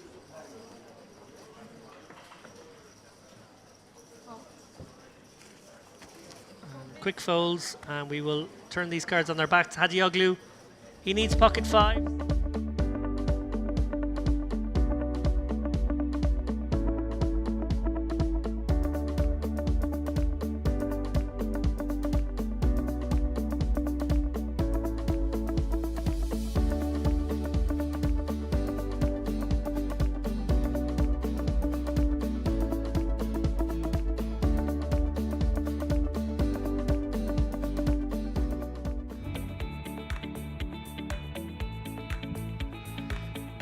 Welcome back, guys. I am here live from Merit Crystal Cove Hotel. It's the Merit Poker Western Open Warm-Up $2,200 event. They have smashed the guarantee in this one. Over $1 million in the prize pool. 181k for first. Extraordinary amounts of money.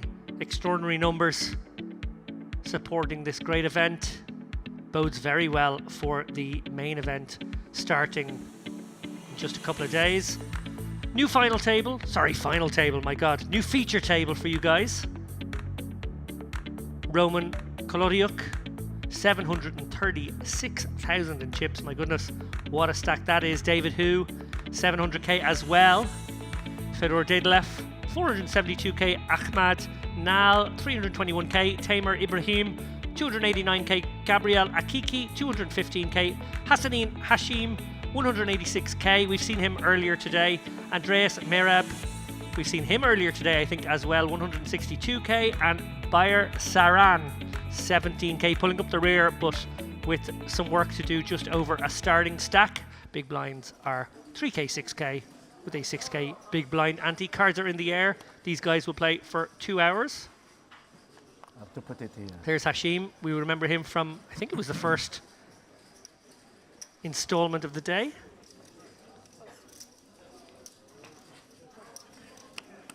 He has done very well. As I recall, he was quite short early in the day, so I think he has spun back from something around 50k to still be in the mix here going into the last session of play. 135 players remain from a field of 523. Expect us to get down to something around 100 by day's end. That would be my guess. Still in the game, Andre? And remember, 60 something players, 62 players, I believe, are paid. So that will be 7 tables of 9 with the bubble boy or girl busting out when we are even there at 63.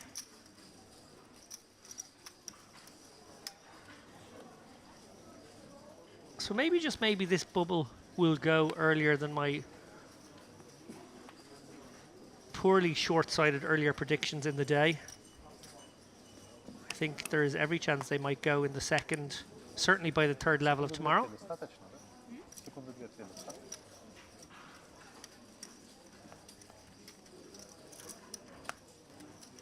A creeping ICM factor is coming into the calculations of pots between bigger stacks, perhaps. Not a significant one just yet. That will be for tomorrow, but a creeping implication. Maybe encouraging the shaving off of a few hands from the bottom of ranges. In some specific spots we may encounter.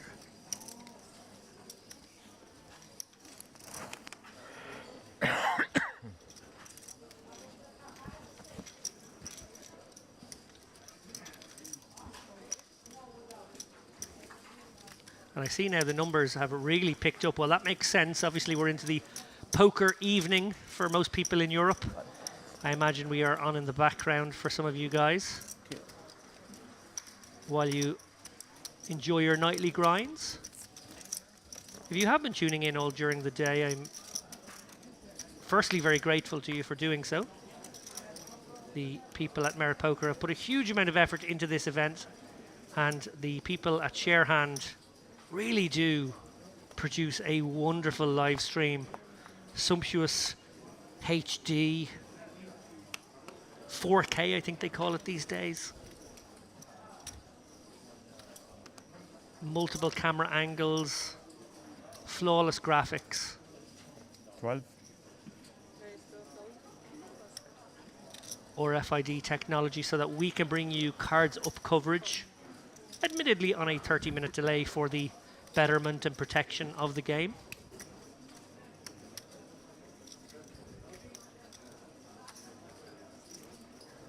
Merab bumping it up here with Big Slick. Yes. Going back to Moscow 28. Which is going to bring in a string of callers here. Akiki, Queen Jack off. A little optimistic, I would suggest, but he's obviously happy to get in the mix here. Dedeloff with a very nice pocket fives. He's going to set mine from the cutoff. Hashim in the small blind, getting a bit of a discount with the 10-7 suited, and Ibrahim, the very attractive pocket deuces in the big blind with a big discount, gets to set mine as well. Or maybe running some sports. Flop is Queen 10-9. Well, Akiki has flop best. Merab certainly an interested onlooker. He's got the king of spades in his hand with the ace king, so immediately he's got a gutter and two overs, and he does have back doors to the second nut flush. Hashim has middle pair with some not particularly exciting backdoors, and the two set minors, Ibrahim and Dedeloff, nothing to keep them interested. And when the action does fall around to Akiki, he does take a stab here for roughly half pot. Probably too rich for Hashim's blood would be my guess, particularly given that this bet represents a solid 20% of his remaining stack. But when the action gets to Merab, he actually has something of a decision. Could consider the shove here, although I do think that would be a little on the wild side. Board is very connected, and he does decide to let it go. A wise and prudent decision. He obviously opened it up with the ace king with high hopes of dragging a nice little pot there, but Akiki and his speculative queen jack flat. And it's not far from rush. Well, he who speculates sometimes wins. So you can play.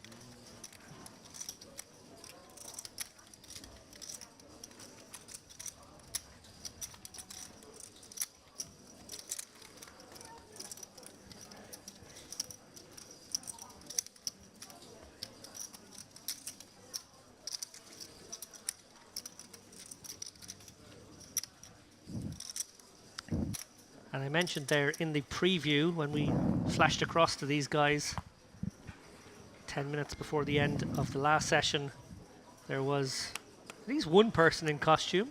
He's still in costume there.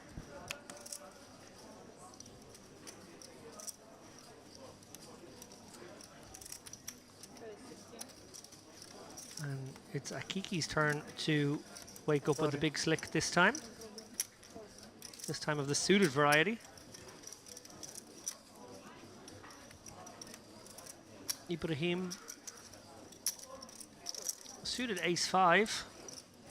Certainly a 3-betting prospect.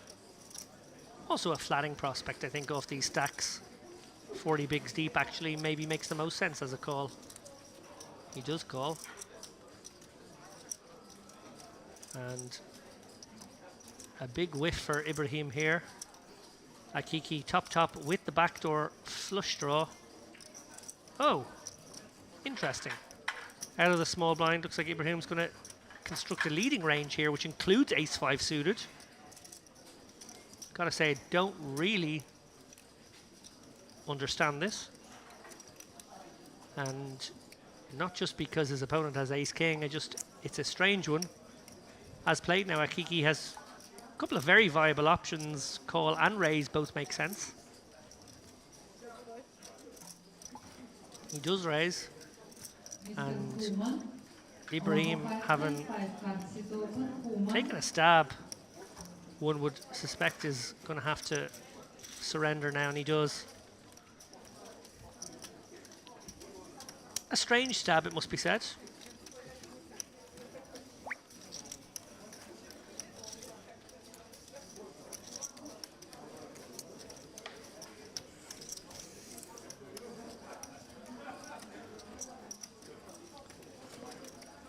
While sitting in the commentary box, I'm very well aware that I enjoy a rather advantageous position of seeing the whole cards and not being there in the heat of battle with these guys. I want to give people a free pass. I will try to zoom in on some from optimal play or even some strange play at times for the TV audience, not to give them stick. They pay their money, they can play their hands whatever way they want, but just because casting a critical eye over proceedings is part of the job. So always with the utmost and greatest respect, I will try and bring you coverage that casts a critical but sensitive eye over proceedings. And Akiki with the aces, as C-bet does the job.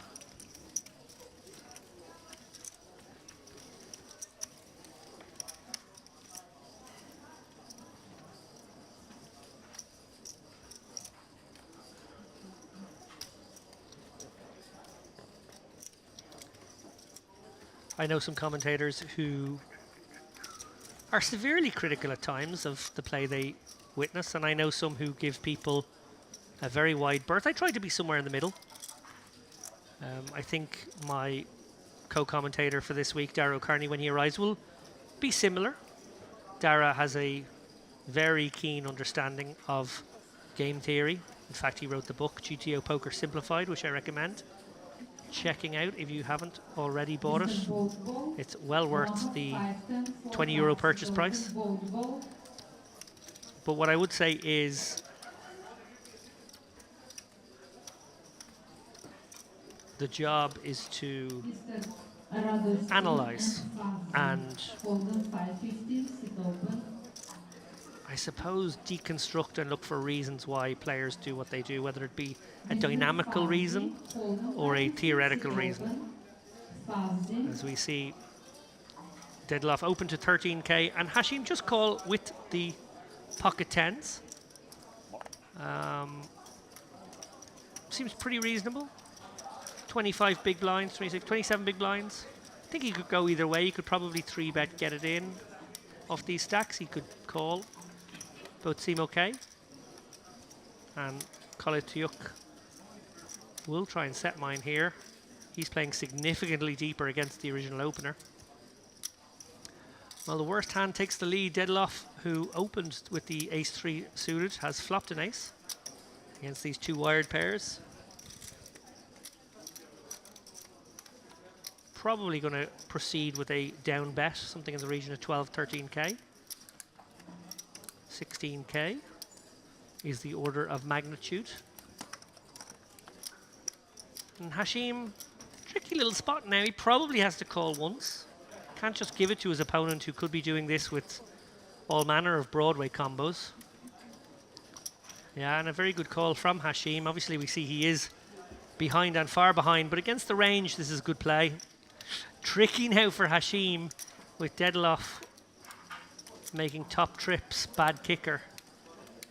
He will likely proceed with caution because his kicker is bad, but that may be with a small bet again, and Hashim will realize that combinatorically the ace-X's have been significantly reduced in Dedeloff's hands, and he might call again if the price is right. Something in the region of 20k feels good from Dedeloff here. I think he should be targeting exactly the type of hand Hashim has. Pocket 7s, pocket 9s, pocket 10s, pocket jacks. Now, jacks may have 3-bet got it in. 10s might be the absolute top of the flatting range. But I really like a small bet here. Dedeloff has gone a little larger. He obviously beats no ace-X combos that Hashim can have. Hence why I would have gone for the I'm very far ahead or very far behind, very small bet.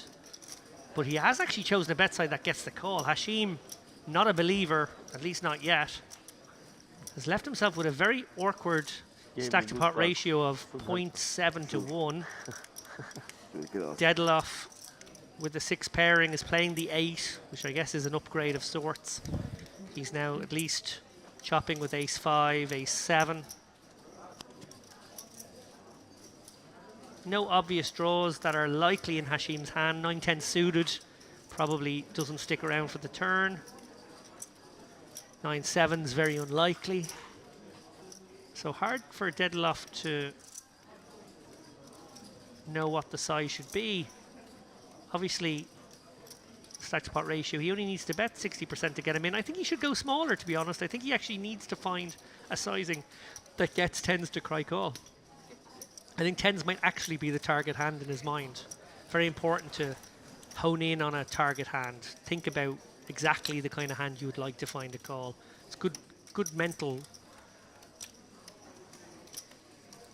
lesson there for you guys out there. Just fixate on the hand group that you would like to call, in this case 7s, 9s, 10s, and think what will they pay? Will they feel like 50k is compelling? If so, 50k. And that's pretty much what Dedeloff has done. The added bonus that he's not putting Hashim all in. Hashim therefore has a chance to spin up. And really well executed 3 streets of value from Dedeloff there. He has absolutely milked Hashim. Clinical stuff there. Very much the actions of a top pro who extracts every minuscule bit of value from that hand. It's hard to believe he could have got any more chips at any point. Feels like he went for the maximum greedy amount to target pocket 10s for 3 calls. And like 10s maybe, huh? 10s, yeah. And Hashim having his hand exactly predicted by his stablemate there. Not luck. With a kicker of commiseration. Mr. Khan and Kurmanbek. Khan and Kurmanbek.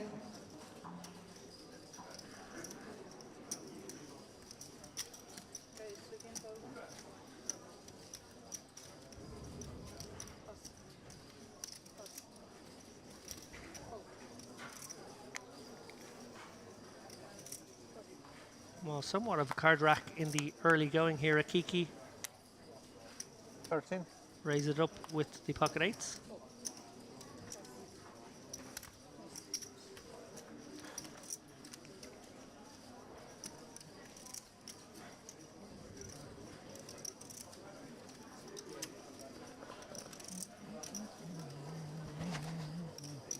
It appears Hashim may have called with the 10-9 offsuit.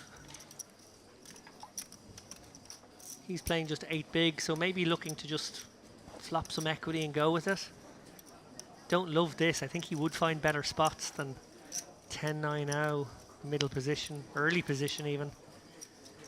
His flat has brought Kolatiuk in, who's looking to set mine with pocket fives here, but right behind Nal, 52k. He's going to 3-bet. Might be a little spoiler there. I don't know if it's happened yet. Oh, it has. And Hashim, he's put in so much now, he may actually feel he has to throw in the rest. He's got isolated. There's some dead money out there. Maybe, just maybe, his opponent has ace-king.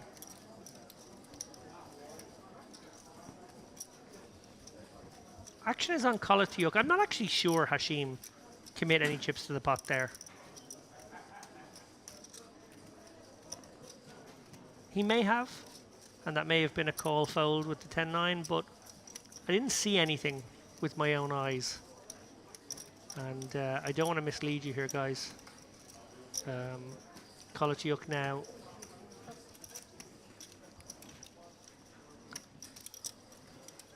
Well, it looks like the action was on someone else there. So I just heard a pass there. So maybe it was Hashim who tank folded. Sorry guys, I'm not 100% on the action here. Kolatiuk does let it go there, and Nal squeezes successfully with the 52k. Not the result he was hoping for when he looked down at aces there and all that dead money involved. He thought maybe, just maybe, I'll get 1 or 2 guys to come along, stack them off when they flop a piece. But nonetheless, a nice little pot. Why do you have like king maybe? Good pair, huh? Some? Bet plus many of them. Pocket eights. Oops. Dara O'Carney and I were called the odd couple by a member of the chat earlier today. Well, I can tell you now, my partner in crime is halfway here. His taxi man is in the fast lane, making his way from Larnaca, crossing the border into North Cyprus as we speak. And I am optimistic he will be joining us for at least a little bit of this final session of play as we watch Hashim announce all you can eat with the ace-6 of hearts, and Ibrahim likely to look him up here with the king-queen. Indeed he did. Well, great start for Hashim. Now just has to fade one of the 4 jacks in the deck. Now you can remove one of those jacks. Jack of hearts will be no good. All right. Come back. It was a good idea you don't call this. Last time. So Ibrahim, who did call with the 10-9 and then fold to the squeeze in the last hand, very happy with that decision. It's worked out quite nicely. Apologies, we never had him on camera, and I think without the video evidence of his call and fold, I lost confidence. I should never lose confidence. These sharehand guys, they know their stuff. They don't get one wrong. So apologies to them for doubting them, even for a moment.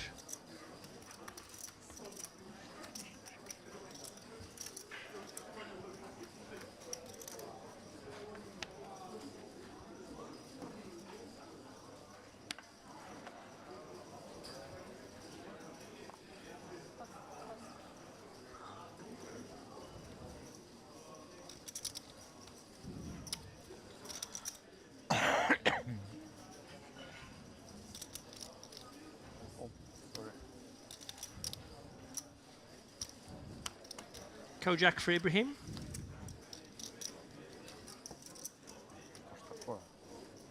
And a pensive who in the hijack decides to charge anyone willing to continue now. He's going to use for the me, orange juice. No. suited wheel ace to apply maximum pressure on the remaining players behind and Ibrahim when it gets back to him. Ibrahim does release, and a nice pick up there from Hugh.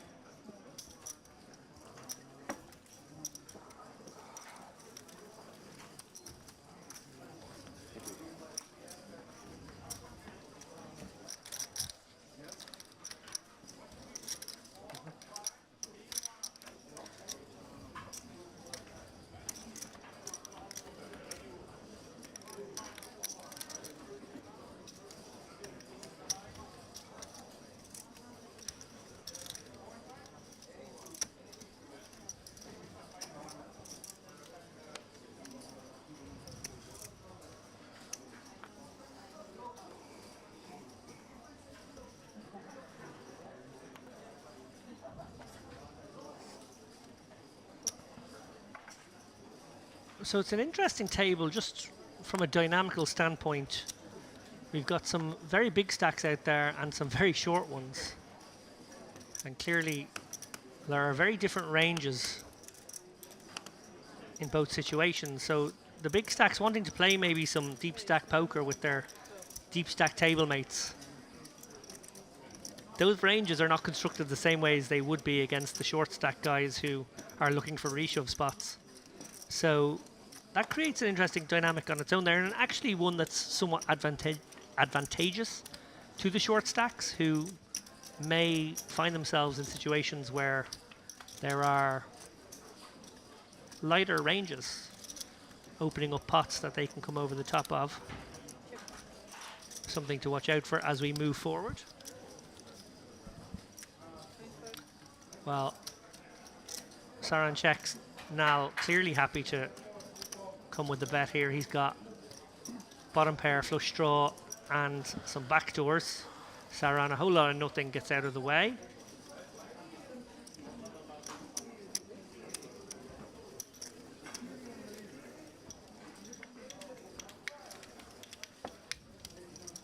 So these guys played a relatively short day one.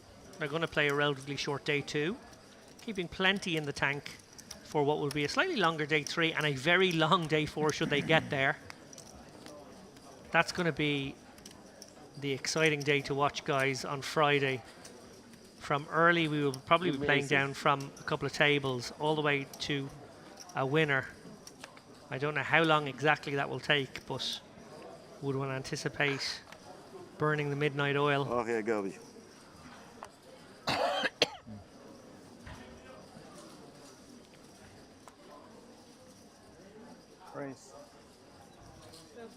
Gotta say, I've never seen a cowboy wear his Stetson with a sort of a piece of rope sticking it up at the front. Possibly, I'm not down with cowboy fashion, I'm going to be honest. I'm not down with fashion in any way, shape or form. But cowboy fashion specifically. I'll have to look into that for the next day.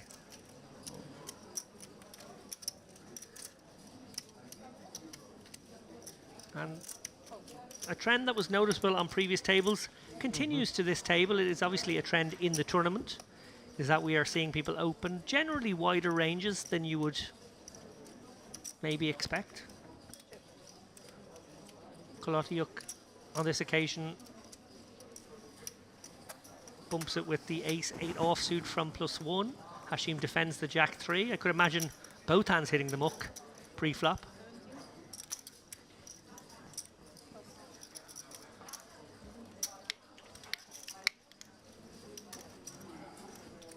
Russell still in the game? No, he was. Oh, but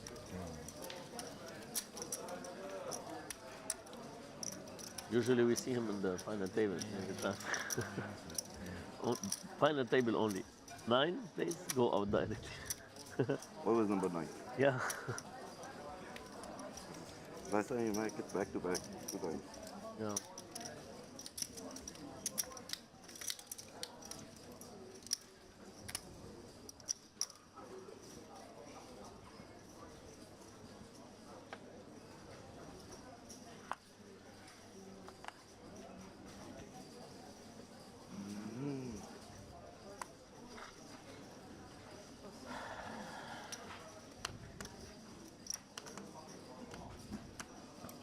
Funnily enough, I would rather open the king deuce suited from early position than the ace 8 off, but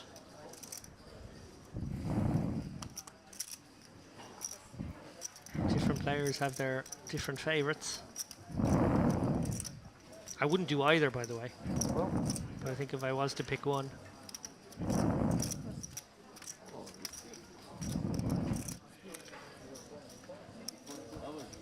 Sounds to me like we may have a heavy breathing player mic'd up. I promise you that wasn't me, guys. And your parents is Chinese. Yeah? Mereb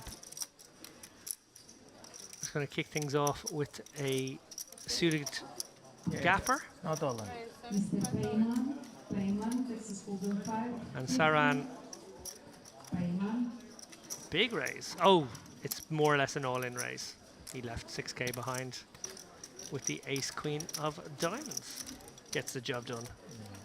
So this is what I mean, is that we're seeing this kind of clash of deep stack sort of opening ranges of the deeper guys meet the short stack attack, short stack ninja approach of the short stack guys. And really, it does open the door for those guys to maybe find some more spots than are normally out there. If they're putting their opponents on wider ranges that want to play deep stack pots against the other guys with the 100 bigs, I like spicy. then they know that those hands, or at least a good clump of those hands, don't do as well against more of a potential shoving range. I think, yes.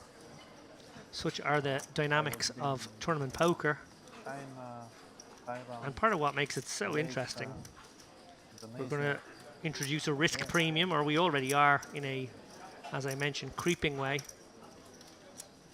as these players tunnel their way to just 100 remaining entrants. Remember, 62 paid, so more than half the remaining field will make the money. I'm not saying that's a big factor right now, but it's probably starting to dawn on some of the guys. I was been in China 10 years ago in Harbin. The attrition rate is probably noteworthy as well. They'll be recognizing that not only are there 123 people left, but actually the bust outs are coming fairly thick and fast.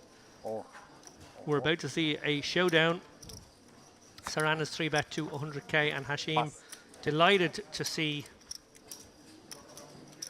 Big Slick here. Battle of the two short stacks going head to head here. I got pocket fives 3 times. A fair contest. Yeah. Saran is not the player at risk, but an awful lot of his chips are. Hashim needs to find an ace or a king or some other way to win, or he is out of here. He has been battling since earlier today. He was one of the short stacks on our first table. Are we about to say goodbye to him? Doesn't look like it. Saran Who is his king? now just 9%. Now just 4%. Deuce. A straight. You call it. You win with your 5. That's why you call it deuce. Hashim on the spin, as they say. Double sit open now. With pocket fives. Called 13k of his 45k stack a few moments ago. Really? Yes. Folded to the squeeze, which would have been a showdown against aces, so he did the right thing. 3 times. And now, just what, one orbit later, finds himself 2 double ups to the good. His ace-6 of hearts doubling up, and right there his ace-king defeating the pocket 10s. Buyer Saran pulling up the rear now, just 8 big blinds. He's very much in the danger zone. And as I mentioned there, we can see those stacks really stretched out. 2 guys with 117 big blinds right now, David Hu and Roman Kolotyuk, both playing superb poker, it must be said. Fedor Dedloff also really deep stacks. Then we have a couple of mid stacks, Ahmed and Gabriel. Tamer and Hassanin have, sub 30. Short stack Andreas, who is now crept into the 20 big blind zone. And Bayar, as I mentioned there, very much in dire need of a double up. Blinds are now 3k, 6k. Actually, they have been for a little while.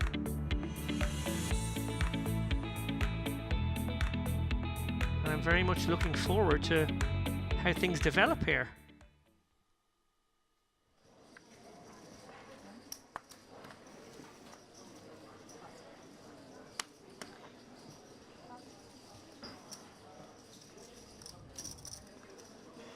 I said he was a card rack earlier. Akiki again with the premium hand, ace queen. Deadloff right behind and pretty deep stacked. He's playing 50 big blinds effective with Akiki. I like a flat with the queen 10 suited in later position. Don't love it from this seat, to be honest. I know we're not at a particularly squeezy table, but there have been squeezes. There's been a couple of light ones. I think this is probably a fold for me, but certainly cuspy. And in fact, Deadloff deciding, actually I'm going to take the bull by the horns here and turn this into a sort of depolarized 3-bet. Often when you see 3-bets in these situations, you're generally looking at maybe hands that have good blocker values, like the ace-2 suited, for example, like we saw earlier.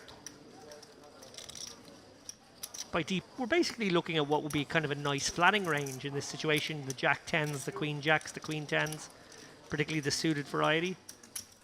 That's a depolarized range, but he's gone for the 3-bet nonetheless. Akiki could go both ways here. I can actually see all three options. Ace-queen could get mucked. A flat would certainly not be out of the question. And while a shove would be for a chunky amount of chips, if there is a bit of a dynamic here with Deadloff seen to be on the looser side, I certainly think a shove is not unreasonable. On balance, I think flat is the most likely outcome. Although, if Akiki's shape is anything to go by, I think he might be about to bin the best hand. His body language is giving away weakness, it must be said. I think once you do this with your physicality, you have to be very careful if you proceed by putting chips in the pot. He does call. In Morocco, and he did it in a somewhat laboured way. I wonder if Deadloff will be picking up on that. Arabic and the French. Going to be hard for Akiki to win this one, even though he has by far the best hand right now, 81%. Deadloff with the betting lead, wrapped around that jack, and he does have 3 hearts in his hand, so sort of loads of backdoors. The perfect hand category now to fire out a 25k, 30k c-bet. I would expect that to happen in almost all worlds. Deadloff 30k, 25k maybe. And if and when that bet does come in here, I think Akiki's probably put himself in a rather tough spot. 34k.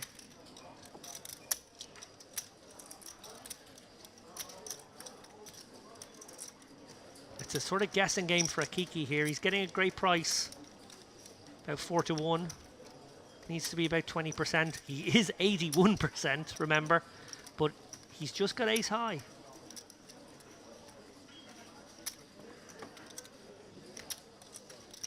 Well, so far I feel like he's played the hand pretty well.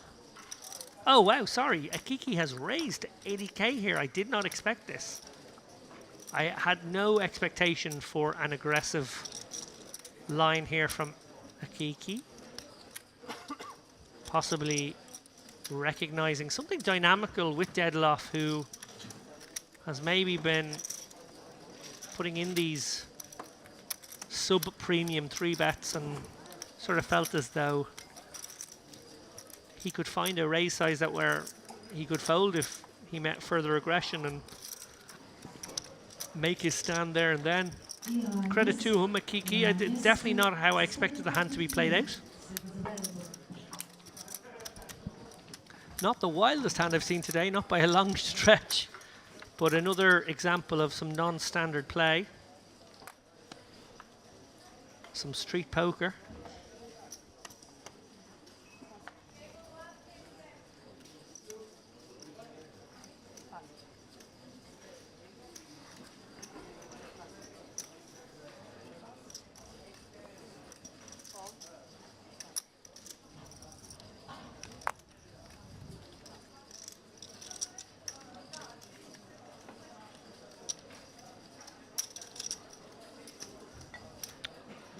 limp from Hashim.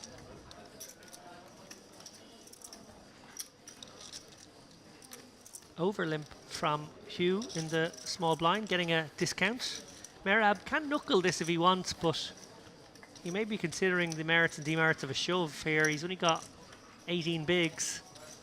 If he thinks Hashim limps a little bit too wide and there's too many limp folds, Hugh's money feels dead. And that's exactly what he's decided to do. I like this from Merab. Good awareness of what's going on around him. There's 4 big blinds out there in the middle to be won. Why not add them to your stack with no showdown?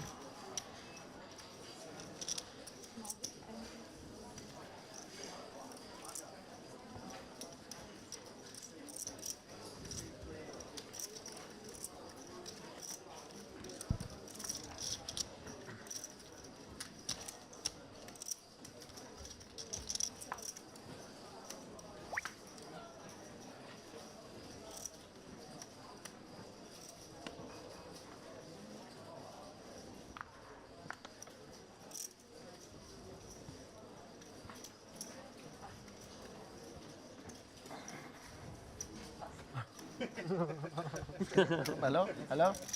You move these also. Thank you.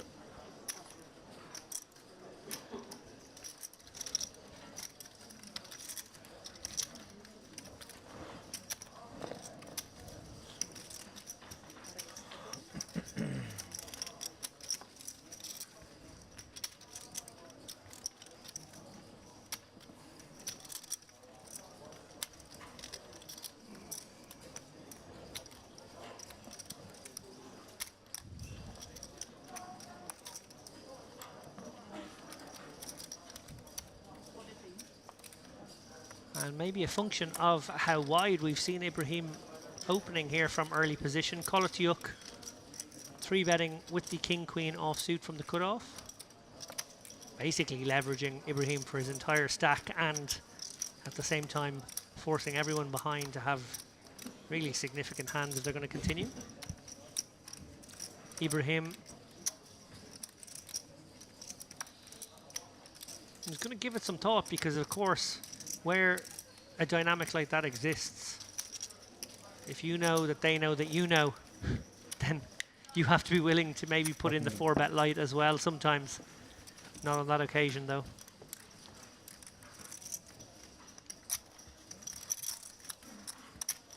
This is your lucky hat, huh? Yes. You took from the dealer, yeah? Yes. This is my trophy. Yeah, you should. Ah, if you so win it the appears tournament, you should pay for him. Kollatiuk did not come in costume. In fact, much like many cowboys before him, he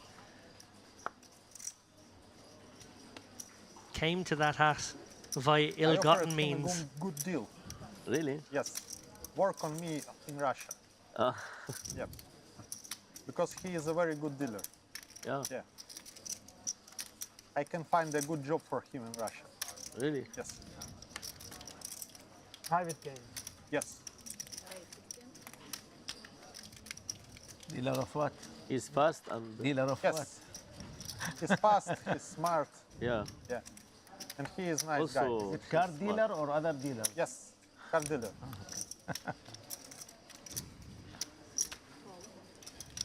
He's from Hungary.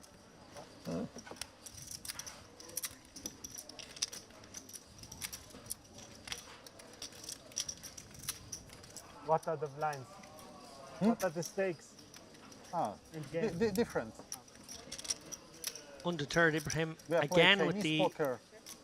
Omaha. open. Would be good I like if the the queen game 10 is suited 5100. much more than I Small like the is ace 8, to be 50-50. honest. So you have to give 50. Noel has flatted from the small, and Ibrahim gets pretty perfect Chinese flop poker from is 10 50 ruble or dollars per dollar? point. Queen 8 $20 5. for Noel, point. Good stakes. some backdoors and an over, but he does let it go. He's outgoing. I know him from Vienna. Yeah. I used to play 1-2, and we went through thick and thin. Yeah. Was he playing console or is dealer? We went through it all. So Huge thank you I to can, the people confirm it sending the me next messages right now. I'm getting quite a few messages So job confirmed, of no? support. People So the enjoying job the confirmed. stream. Really appreciate that. It's certainly true that flying solo on these streams is never the easiest thing, particularly when you can't engage with the chat because of poor internet. Apologies again. I am in the basement here. How much?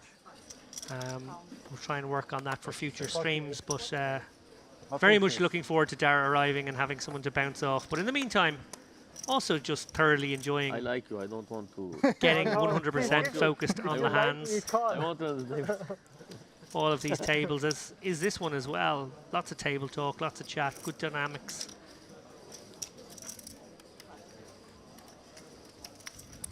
I do appreciate the messages coming in. You like me, please call, huh? I have 2 live cards, man.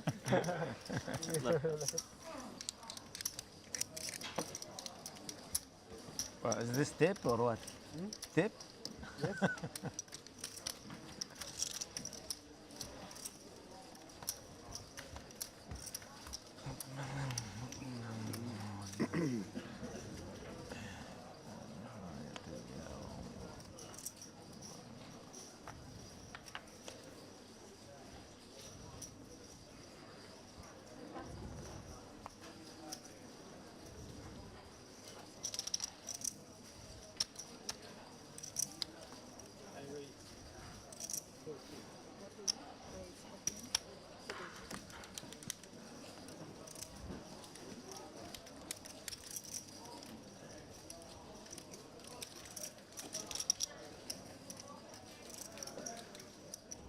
Quickly making a claim for the role of table captain, Kolotiuk again.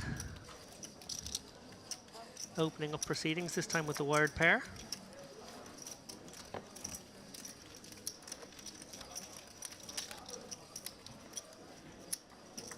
No, just going to try and use position to take this one away from him. He flats the cutoff with King 8 of spades. All hearts on the flop. Jack 9-8, Noel does have the best of it, but neither player with a heart. Kolotiuk. Tough to proceed here. Comes with the jack. Noel very happy to get the showdown at this point, one would feel. And that board just gets more and more coordinated. I think it's just going to go to showdown. They both have just enough. And Noel will win it with a pair of 8s, pipping the pair of 6s of Kolotiuk.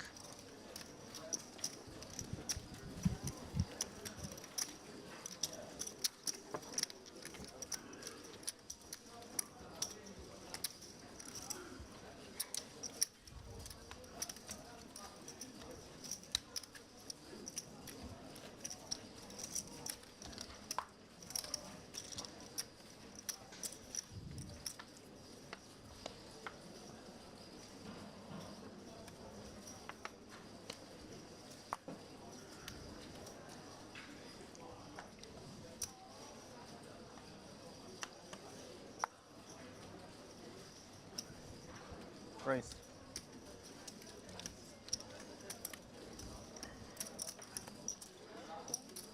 And once again, it's that man.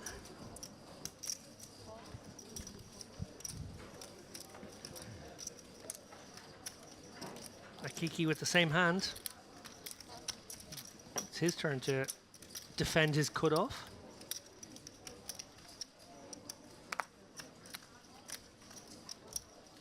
Hashim, who has been at times very speculative in the pursuit of making chips, does call with the Queen 10 off from the big.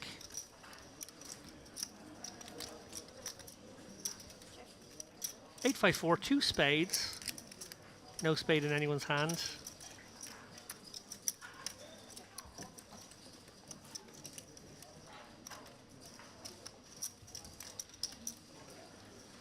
King on the turn.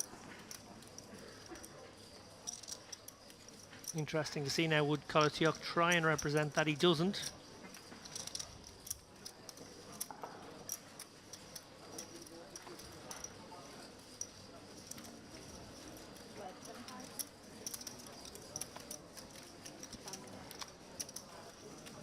Instead, it's Akiki who just uses the power position, recognizing weakness Can I have a beer, please? for weakness. Beer, please. 2 checks from both of his opponents. He decided, okay, this may be one to steal away. Also, there's an aspect of him probably having the best hands. Like we see he was tying there, but if he gets checked to twice there, he's probably got the best hand and wants to charge something to the players who could have just 2 random cards, particularly in the big blind.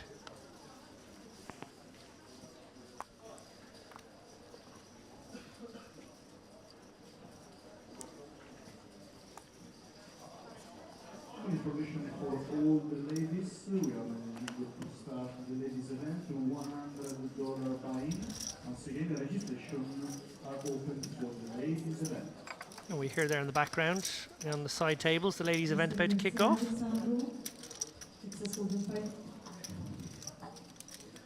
Meanwhile, the warm-up event, just 119 remaining.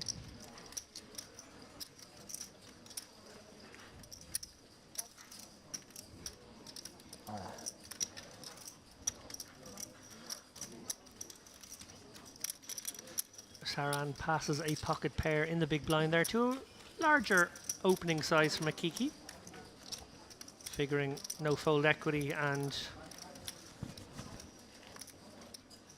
he was at best flipping.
Definitely some potential in this one.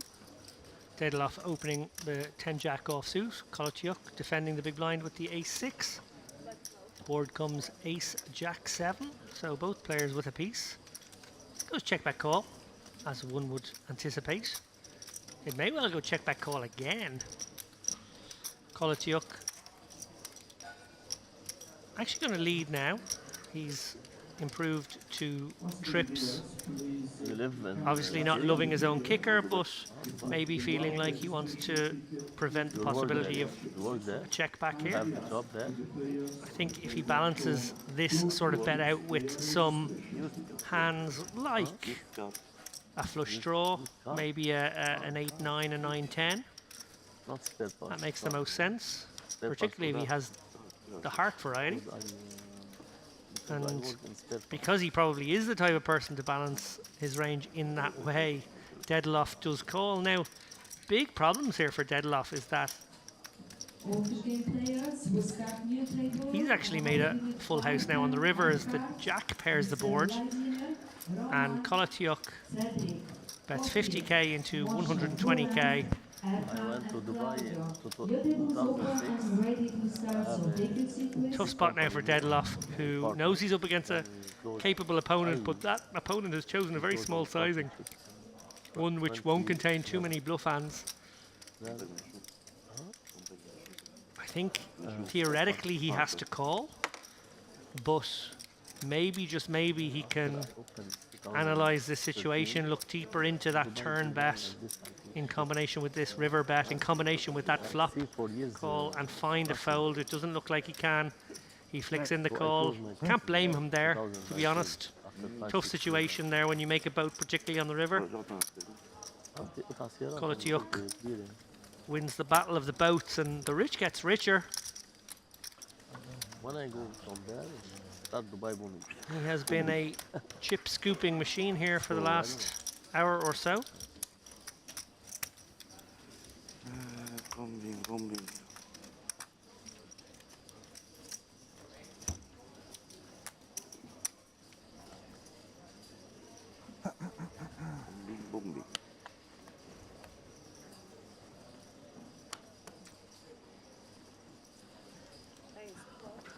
Just a few minutes left on the level now.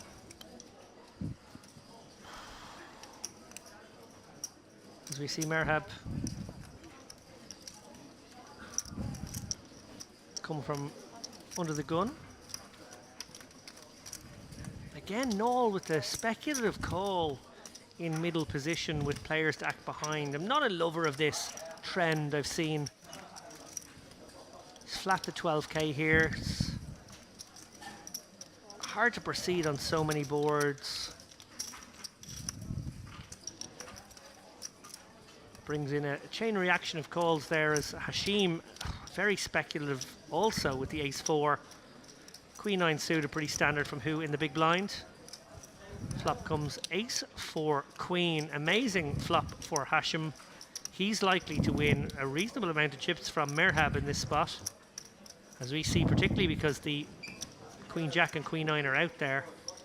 Everyone with a piece, but also fewer queens out there, which can save Merhab. The queen comes off, obviously his jack becomes the kicker and Hashim's 4 gets counterfeited. That's not so likely to happen with 3 of the queens on view.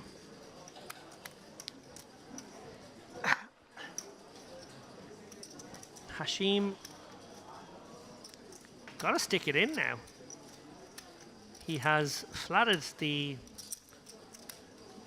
very, very speculative ace-4 offsuit and now has a dream situation of flopping top and bottom. Merhab can't fold here, 75k. His opponent can't really have ace-queen because he would have raised pre. So it's ace-4 or pocket 4s are the 2 hands you're worried about. It's quite likely ace-king gets raised pre. Can't imagine Hashim flatting that one. So really you're thinking my opponent has maybe the same hand, maybe pocket 4s, maybe ace-4, but everything else you beat.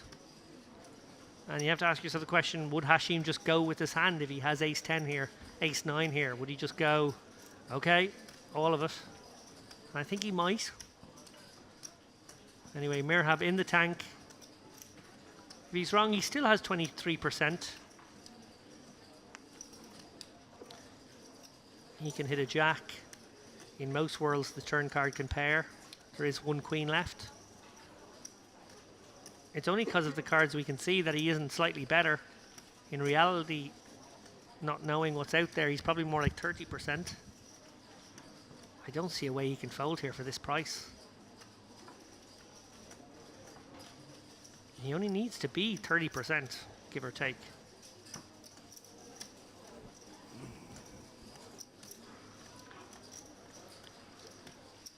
Well, we saw a huge fold in a very, very similar situation earlier on today. And it was correct. And this one would be too. But that doesn't mean it's correct versus range. And I think it wouldn't be. I think Merhab should flick in the call. Wow! Huge fold. Merhab, spider sense is working. No. No way. Well, if he's put ace-queen into the possible range, then that does add another hand that Ace-queen will wait one more hand. could put him in trouble against. It's also unlikely that you What jam will you jam? ace-queen because you've What's nothing ace to queen? protect against. What? Ace only. Well, sometimes when I do Maybe queen 4. the right thing and I lose, I say, well, it was the right operation, but the patient died. I think in that case it might have been a decision not to operate, but the patient survived. Ace 4? You have ace? Yeah.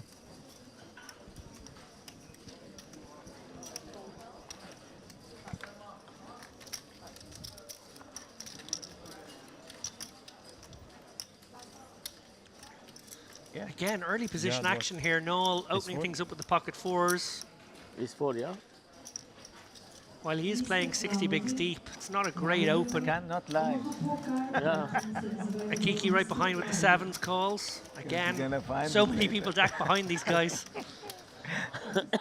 Ibrahim, he likes getting involved. 8-5 of spades and the king 4 of hearts for Merhab. I don't say. I don't Definitely lie. worth calling, given But the I have ace 4, outrageous price he's now getting with 3 other people in the I hand. cannot give a chance. Pot is 57k, and only we go 4. 4 ways. Nobody has an ace, but the board comes ace, 8-5, 2 clubs. Ibrahim, who speculated with the 8-5, has hit Yahtzee here. C-bet from Noel, who's going to represent that ace even though he doesn't have it. I don't hate that C-bet. I think if you're going to open the small pairs, you've got to maybe turn them into multi-street bluffs. He's going to fire here. Ibrahim. Does he raise now or does he flat? I think he should raise now. Bottom 2 pair, always vulnerable. You don't want a board to get scarier and you lose your customer if the guy has ace-X. And you want to be able to just sort of get your chips in on the turn. That's the objective here. Raise now, get it in on the turn. Easy decision though for Noel, who just had an under pair to the board. ما شفنا حتى انا بده يضرب فيهم. ما شفتهم. مش ضربت.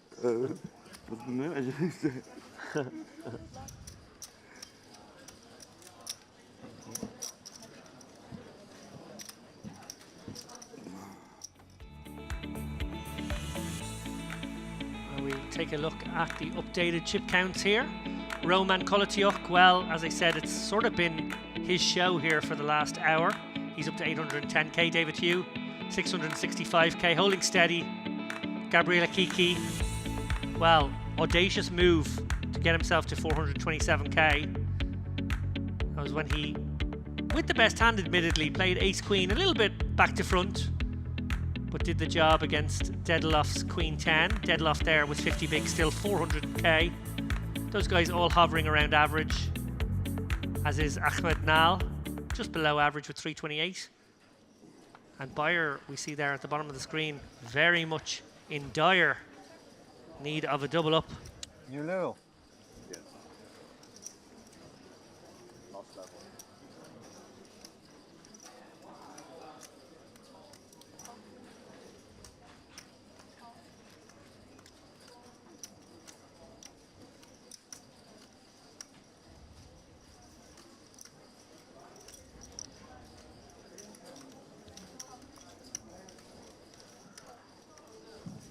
And one important information for you guys that you have the package, the 10 p.m. satellite is in your package, so just for your information, the house rule. With his newfound wealth, Hashim is limping. For 8k here, blinds have gone up to 4-8 with an 8k big blind ante.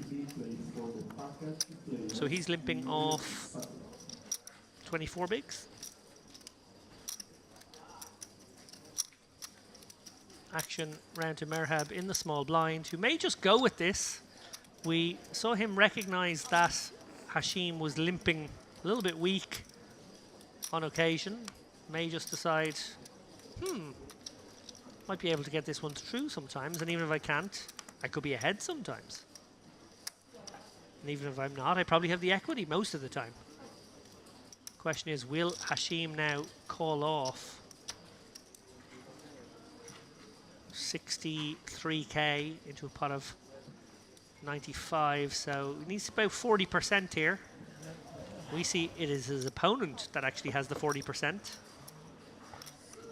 Does get the fold, so good awareness again from Merhab. He's pounced twice on these Hashim limps.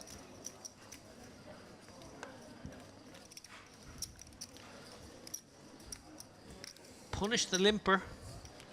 That's what people say sometimes. Well, Merhab is the punisher right now.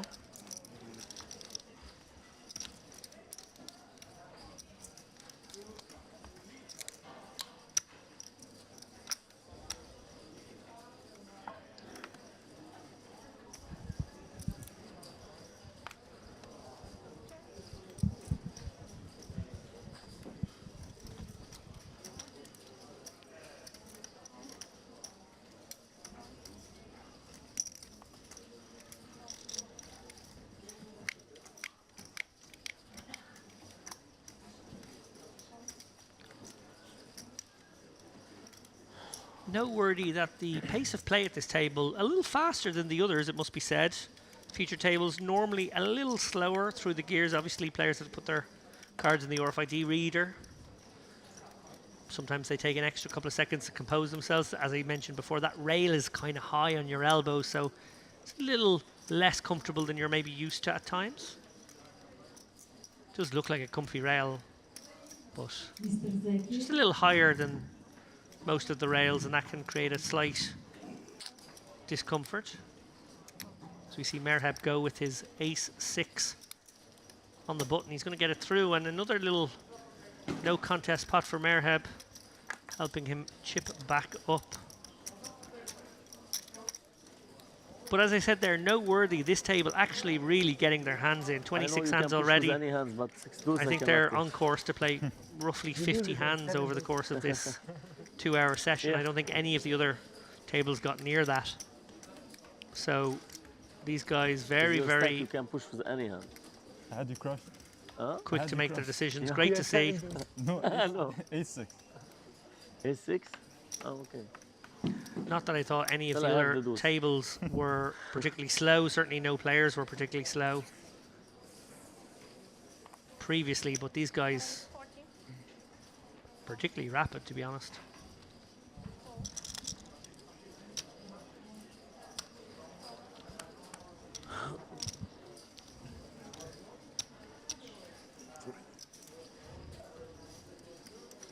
$75.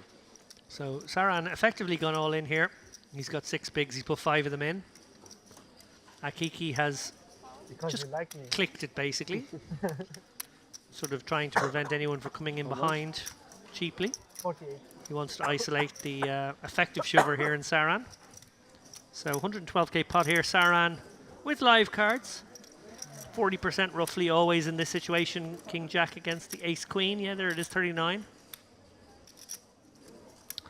2 clubs though, not good news for Saran. That's removed quite a few of his outs. Spade would certainly help at this point. 3 of spades still good. Good luck. And that is it. We say goodbye to Saran. He was in dire need of a double. He did not get it. And he will be eliminated in 115th place. Remember, 62 players paid. We won't get there tonight. We should get there the first few hours of tomorrow. But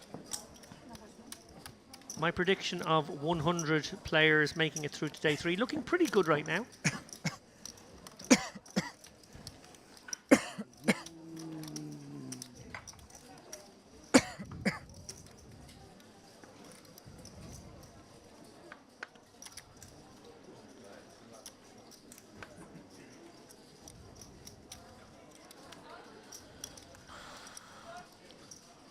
And with what is not too late a night, these players are going to be knocking off roughly 10 p.m. local time.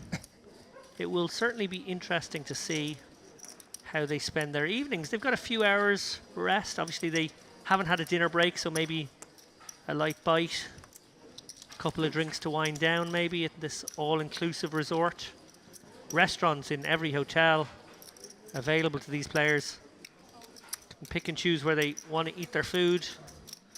They probably have already figured out where their favorite spots are. And then, yeah, reasonably early night on the cards maybe for all of them. You ideally want to get a good 6 or 7 hours, whatever is your norm, in preparation for a day 3.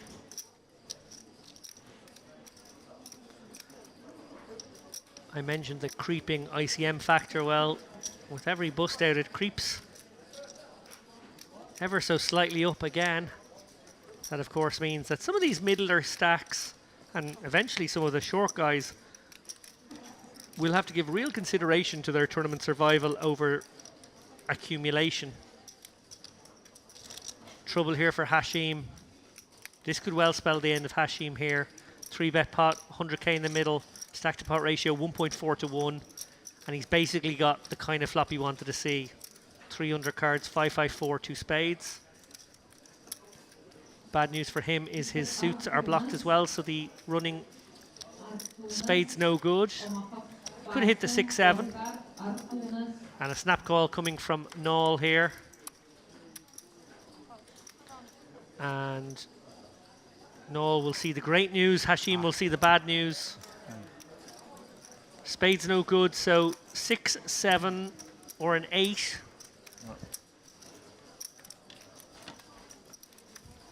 To keep the hope alive. Queen of Spades definitely no good. An 8 and an 8 only now. 2 outs, 8 of hearts, 8 of clubs. Yep.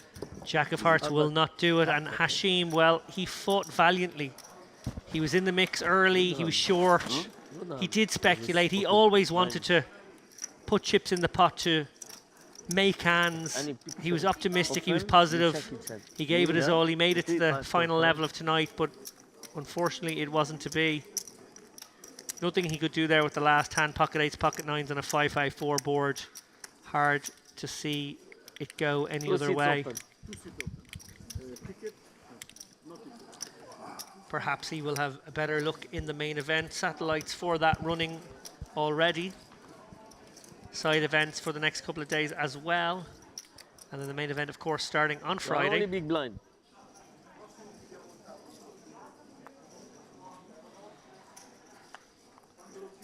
Give you a little sense of what's to come, actually, guys, because it is a jam-packed side event schedule as well.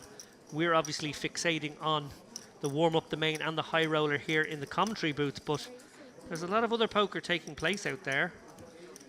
For example, right now, there is about to be a satellite today 1A kicking off, 500 plus 50 into the 3,300. Tomorrow there will be a PLO bounty event. It's a 1K event with a 500 KO. Seniors tomorrow as well. That's an 1100 also. Really? Then on Friday you can play the main event day 1A. Good, yes. There's a satellite early in the day before that. And there's also going to be a hyper turbo deep stack. How much time you got that evening today? Maybe lots of satellites kicking off either early in the day or late in the day. 2 times. But if you're into the side events, then on Saturday you've got to win the button $200 KO. 1 time against me. And then come Sunday, on the other table. we will have main event 1C. I win the hand. We'll also have a main event 1D turbo leg. There will be a PLO event, a PLO bomb pot event, and a bounty KO. So yeah, it's relentless action here, guys. This is why these festivals are so great. If you do come and you have no luck, there's always something to jump into.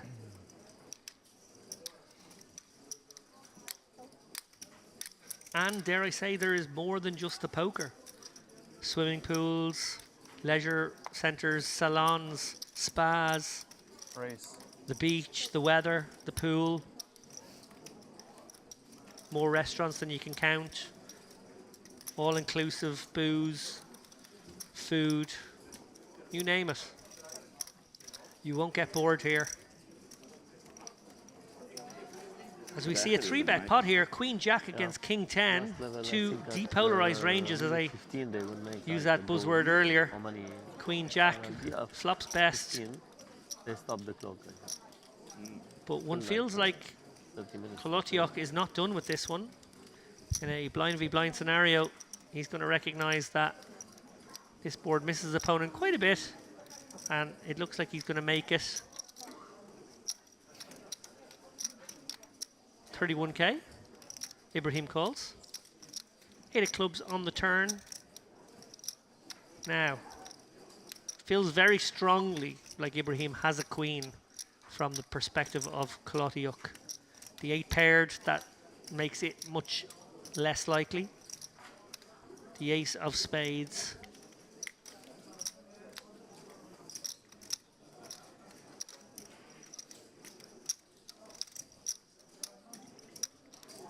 Is the card that Kolotiuk is trying to represent here. He's trying to make himself look like he has 2 pair aces up.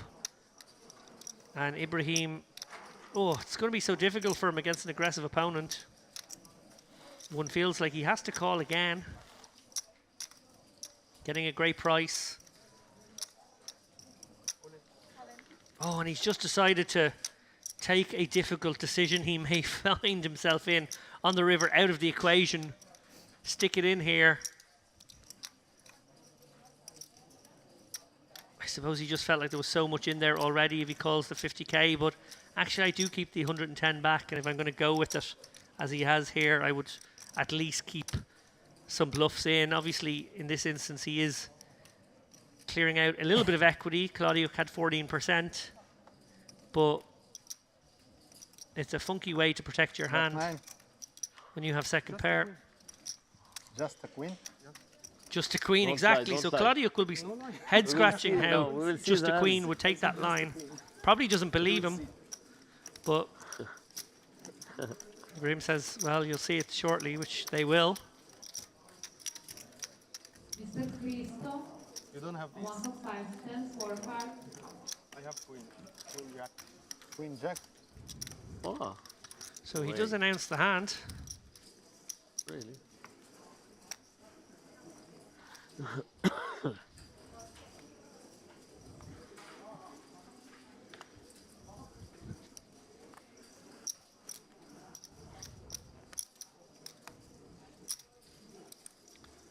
14 big blinds. Merhab under the gun with pocket fives.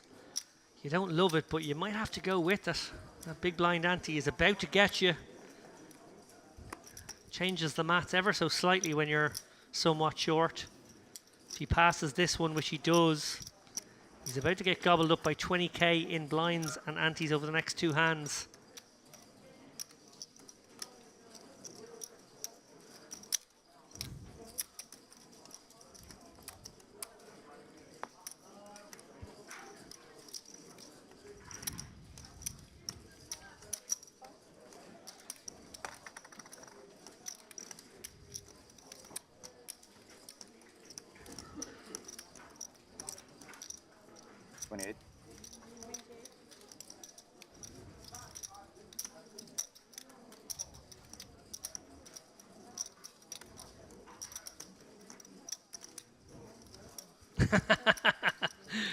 Great comment here on Twitter by my good pal Kevin O'Donnell. He says, great job with all these difficult names. I have no clue if you're close, but you sound confident.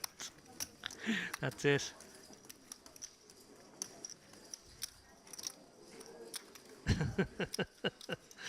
Excellent stuff from Kevin there. Kevin, Darrell likes to call him the GOAP, the greatest old age pensioner. He is a Irish-American poker player who is moving back to Ireland, actually. Moving to the home country, so to speak. May have moved already, in fact. I know he's on the way there, but Kevin, quite the legend on the American poker circuit. Going to be plying his trade in the European poker circuit, one would expect, for the next couple of years.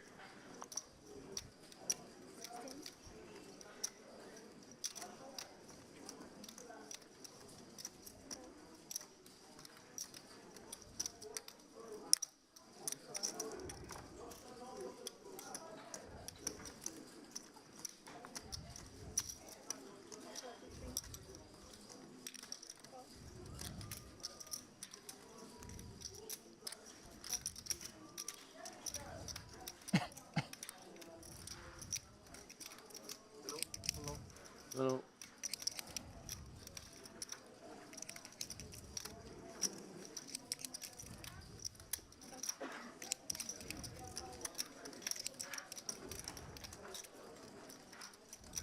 That's on blind design up here. Or that one. At 25. On the TV thing? No, like last time, blind design. When we didn't ring. Oh. I have 7 days. We had 3 outs. But I wouldn't call you. I don't know if I should have jammed 12 big blinds. I think you got a better.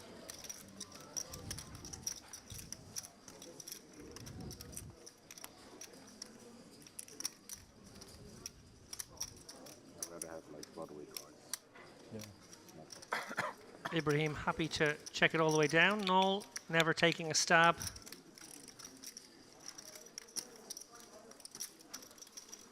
So Ibrahim on the uptick. I have reliable word that Darrow Carney is in the process of checking in. So I think his presence is imminent. I'm big enough.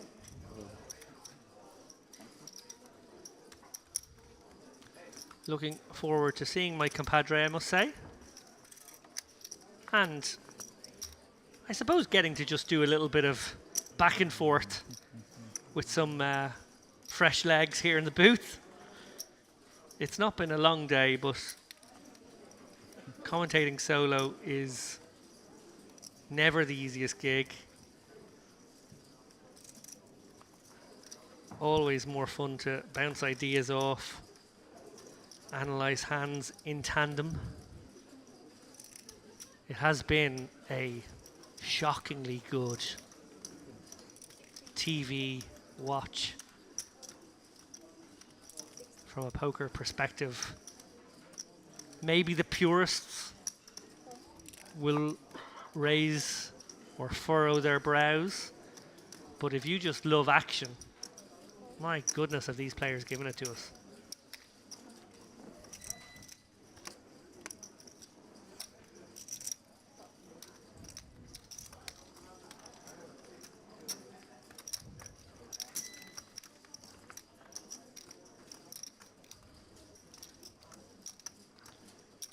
As we see, Ibrahim is flop best here. I mentioned the uptick he is on. Well, it looks virtually sure to continue here. Culiberda, new man at the table. Mr. Yüksel, this is for the partnership open. Mr. Yüksel. I can't see him.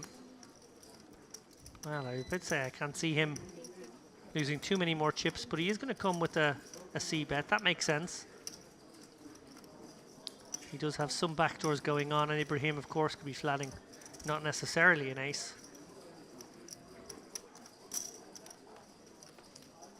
Four of hearts on the turn.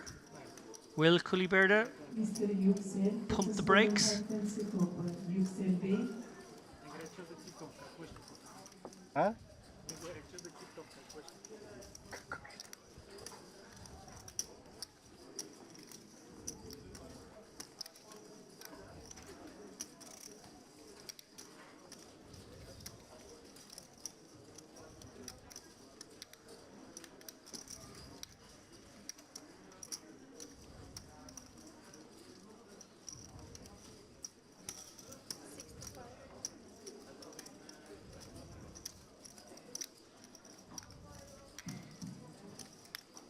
Mr. Yüksel, Texas Hold'em partnership open. Mr. Yüksel.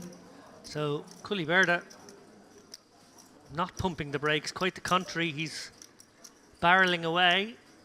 He did pick up a good shot there. Queen of clubs. And he does surrender. Ibrahim up over the $500,000 mark now. Not 5 hands ago was he swallowing hard as he put all his chips in with second pair, hoping to fade the snap call. And now just moments later, 515k to the good, an average stack.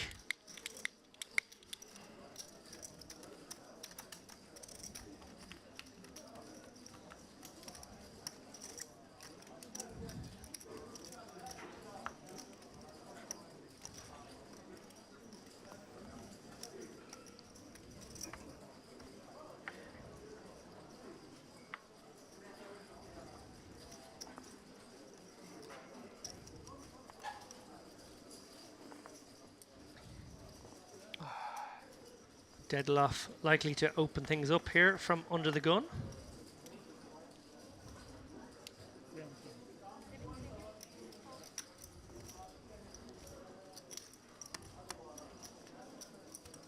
Mr. Matthias and Natasha, Hold'em 516.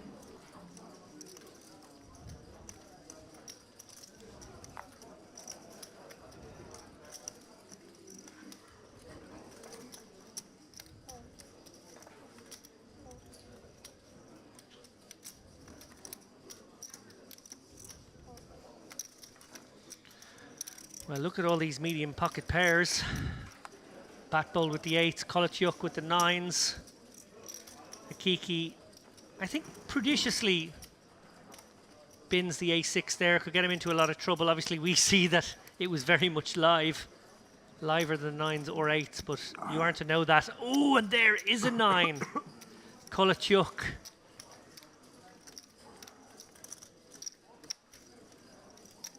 Has flopped middle set here.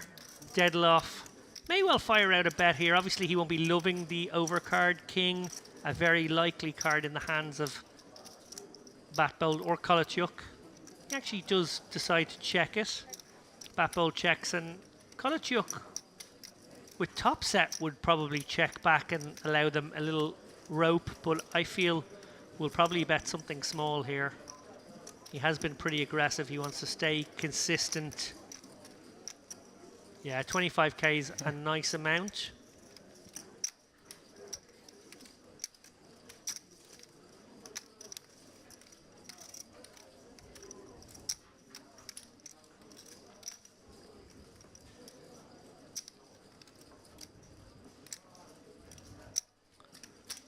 Batbold has an easy decision to get out of the way. Deadloff is going to make the call here. 7 of hearts. Deadloff near certain to check here. Kolechiuk absolutely certain to bet again. Question is, does Deadloff get sticky for one more street? 75k is the amount. A significant enough portion of Deadloff's remaining 340k. And I think it's a pretty close one, to be honest. There are some King X's, but there's also flush cards. And of course, we see here the looming possibility of a set.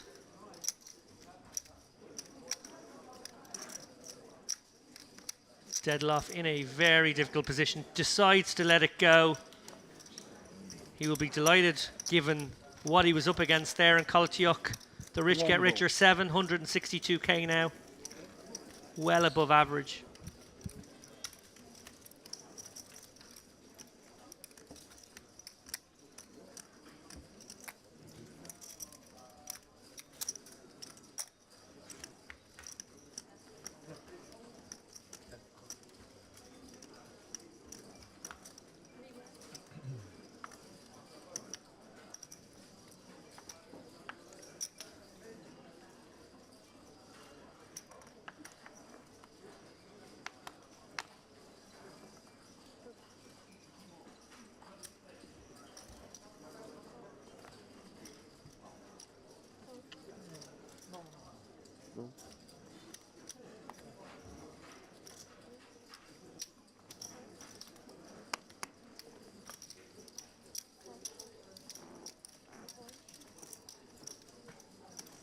$18.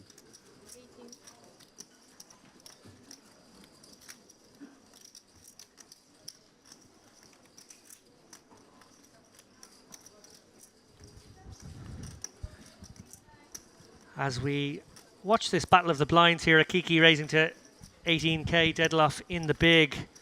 I have the great and tremendous pleasure to welcome, I was about to say the fresh, but I'm guessing after 12-hour journey from Dublin this morning and this afternoon and this evening, maybe not that fresh, but delighted to be joining me just before we finish this day out. Dara O'Carney, welcome. Thanks, David. Delighted to be here. Yeah, it felt like quite a trek because it was, car to the airport, Gatwick, a couple of hours in Gatwick, another flight to, I'm not even sure where. Larnaca.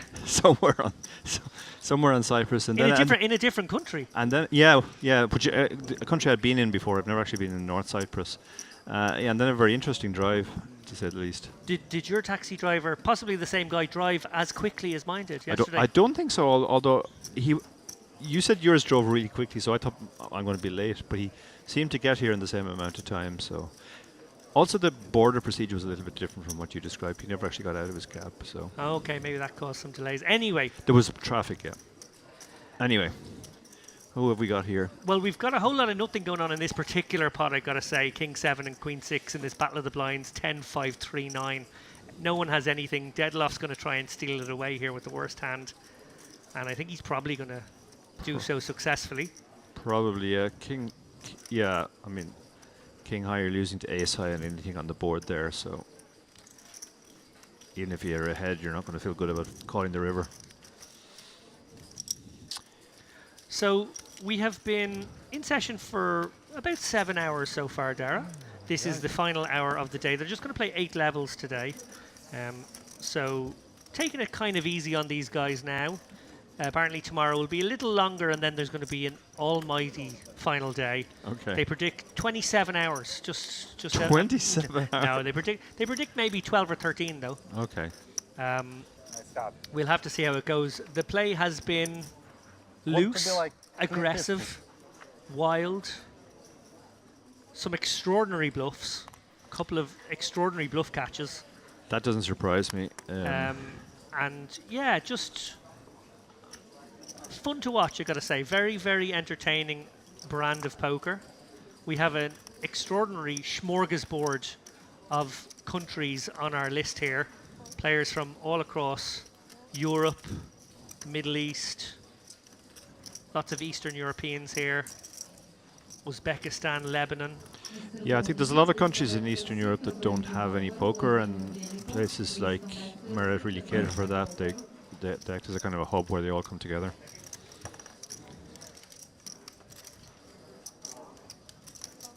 Another battle of the blinds here. Deadloff's turn to be in the small. Kuliberda, a new player at the table. We saw him gleefully fire off 2 streets in the last hand and finally shut down on the river against Ibrahim. So we know he's certainly fearless. He's going to knuckle back though. Nobody has a diamond here, so probably just whoever plays this the most aggressively wins.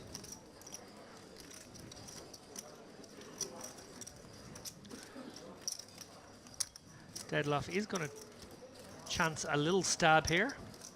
And Kuliberda is wrap around that 9, but it is hard to continue with a gutter when it's a monotone board. Yeah, it's very easy to give up too much in these spots because, you know, if you're only going to call with a pair or a diamond, that's not really enough calls. Well, from your mouth to his ear, Kuliberda not just surrendering, not just deciding to float, but actually deciding, actually I might just put the decision right back on my friend here. And yeah. And as I said, Kuliberda fearless, as we saw in the one hand he has played with purpose. Does deliver the aggressive line. So I'm going to make it easy for you there. Obviously there you're straight into the action there, straight into the analysis, spot on as usual. But what I want to actually gather from you is, what's your experience of Merit been like so far? You've checked in, you've seen the hotel. You haven't seen all the hotels. There's like a fleet of hotels outside the door. I saw them as we drove up. Obviously, that it's kind of a compound with different hotels. Yeah, it's extremely impressive. I mean, I had heard that it was, even though I've never been here. Quite a few Irish come over here. And we have a few friends in the field. Jamie Nixon is in the mix. Yeah, I was talking to Jamie when I was in the airport. Stato Andrew Hulme was one of the big stacks coming into today, I think. Ryan Mandara was the chip leader coming into today. Oh, wow. Michael Lech, maybe better known as Miguel Fiesta on Twitter. 9 WSOP circuit rings and 1 WSOP bracelet. Oh, wow. He's made the trip from America. Oh, Kuliberda, a loose aggressive player with a real hand. It almost seems unfair. Yeah, this is... And the hijack has not exactly a premium hand, but the kind of hand which has some merit. Got blockers.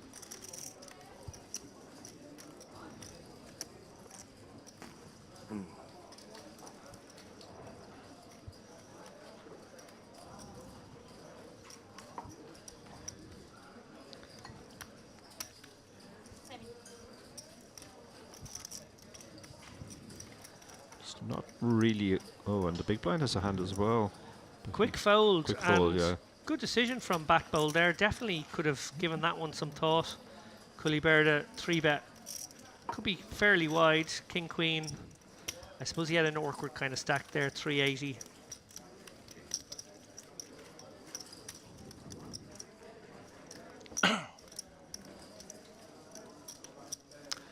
Just before you came into the box, I got a great compliment from our great friend Kevin Allen.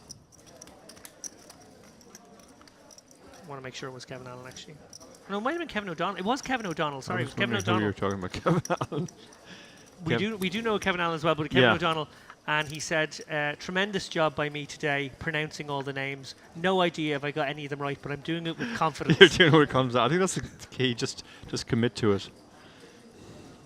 I mean, you've been mispronouncing even very basic names on the chip race for years, but with confidence. So exactly.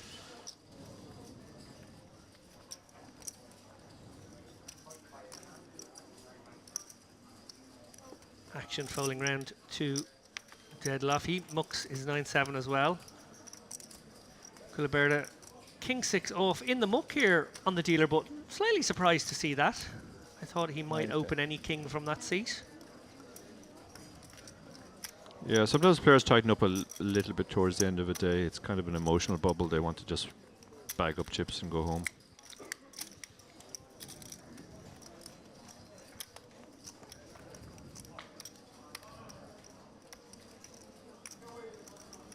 Well, Bat Bold flopping top pair versus the veritable nothing of Ibrahim, who appears to be still interested in the hand despite maybe having a holding that has the least going on. There, he just let it go.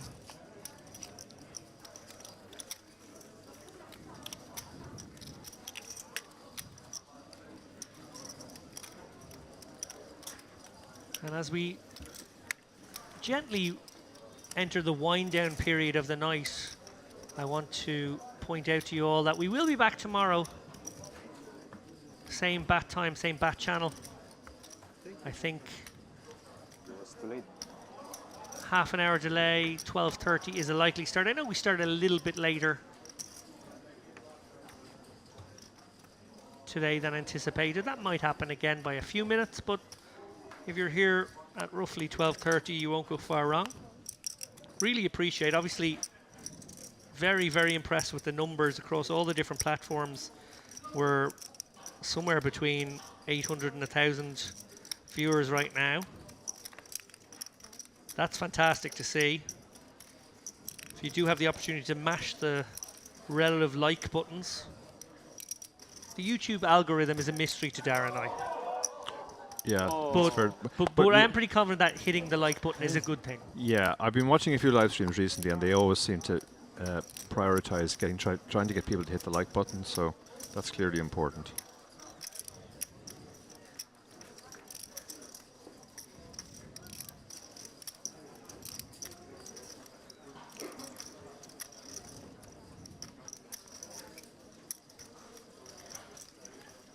We've got a mixture of backdoors here for everyone. He who bets first almost certainly will take it down. Well, Batbold has maybe more backdoors than everyone else. May consider using those as part of a raising strategy, and that he does. 55k. Tough for Ibrahim now to continue. In the warm-up, so once again, dealers and players in the warm-up. Credit to Batbold for recognizing such. Must be reading your book on game theory, poker simplified there. Dara, double backdoor hands. You talk a lot about them. Yeah. Give me the spiel on double backdoor hands. Double backdoor hands are great because even though you have absolutely nothing, you have different ways to have something by the river, and it's probably more crucial that on the turn there are more cards that can come that still give you a prospect. So they make good double barrel hands when that happens. They make good triple barrel hands even if you miss the river. They make good value bets if you actually get there. So yeah, they have a lot going for them. Sort of giving people license to go absolutely bananas with their double backdoors there. Yeah, I mean on some boards there'll be too many of them, but do you notice that when you're coaching poker players that when you introduce a concept like that, there could be an overcompensation to overdoing it? yeah, particularly if it's a fun one, like you get to barrel with 8 high just because you have a double backdoor. Conversely, you sometimes get more resistance when it's like, shove the button with 12 big blinds when you have an ace, and they come back and say, well, I keep running into it, and is that really a good play? Because I think that's a lot less fun. You're kind of just sticking your neck out the window and hoping the guy doesn't have a hand, and if he does, it feels really bad.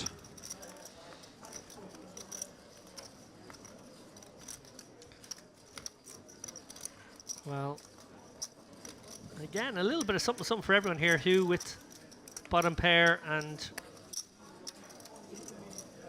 the 9-10 jack working. Ibrahim with the diamond and the king-queen for overcards and a gutter and a backdoor. 4 of clubs.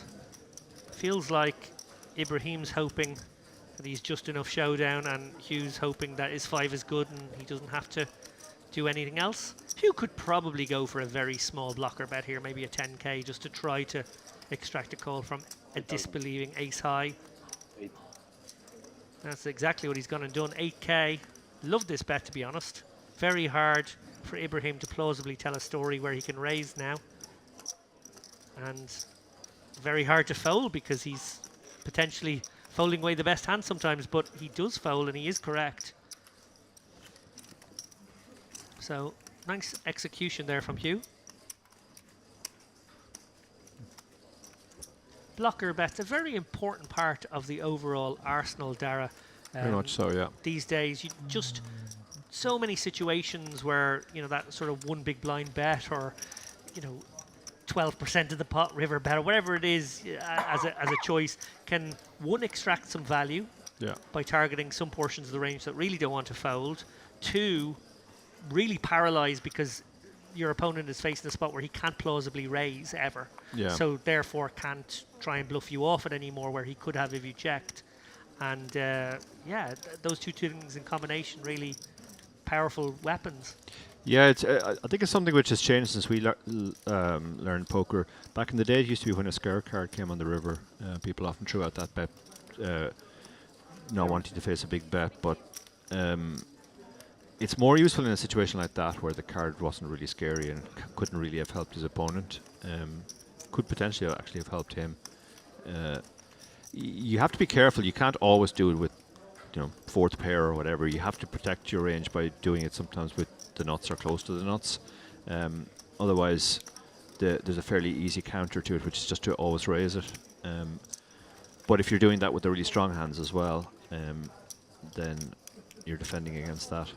Yeah, because the really strong hands, while they might at some sort of basic level be very greedy and want more chips in, if the read on the situation is that the opponent doesn't have much, then even the really strong hands can't really go for a particularly big bet. So that's a really nice time to use it. Yeah, I remember when that first came in online, and it pretty much always worked. Whenever you threw out a small bet, players raised it. So it was a great line to take with the nuts.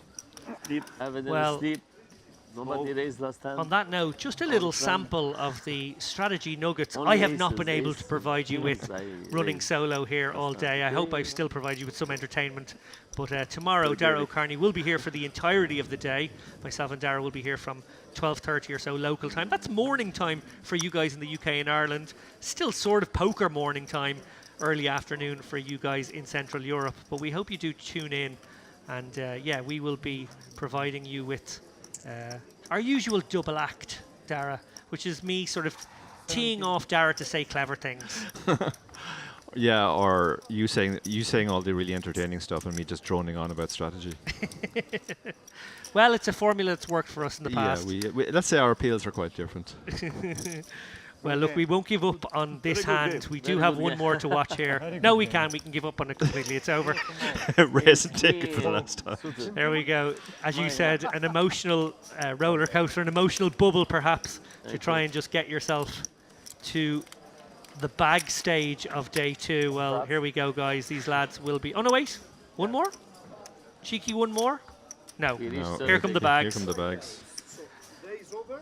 Don't forget. So congratulations to all of our players here who have battled away triumphantly, at least thus far. They haven't made the money yet. 62 of them will make the money tomorrow. I think my estimation of roughly 100 bagging up is more or less correct. We see there David Kuliberda, who joined us a bit late, certainly didn't fail to entertain like the rest of them. He finished with 813k.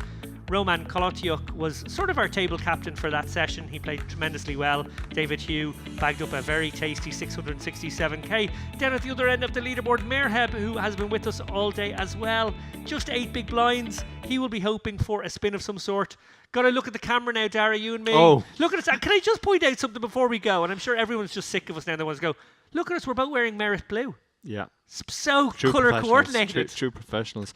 Blending into the background as well. That probably means people can put all sorts of rude things on us, like, you know, when you have green screen. Hopefully they won't do God, that. yeah, no, guys, don't do that. Don't do that. But do tune in tomorrow. We really look forward to bringing you through a longer day from 12:30 local time. Until then, guys, I hope it's been entertaining. It has for me, and it's been great to see Dara make it here in one piece. Take care.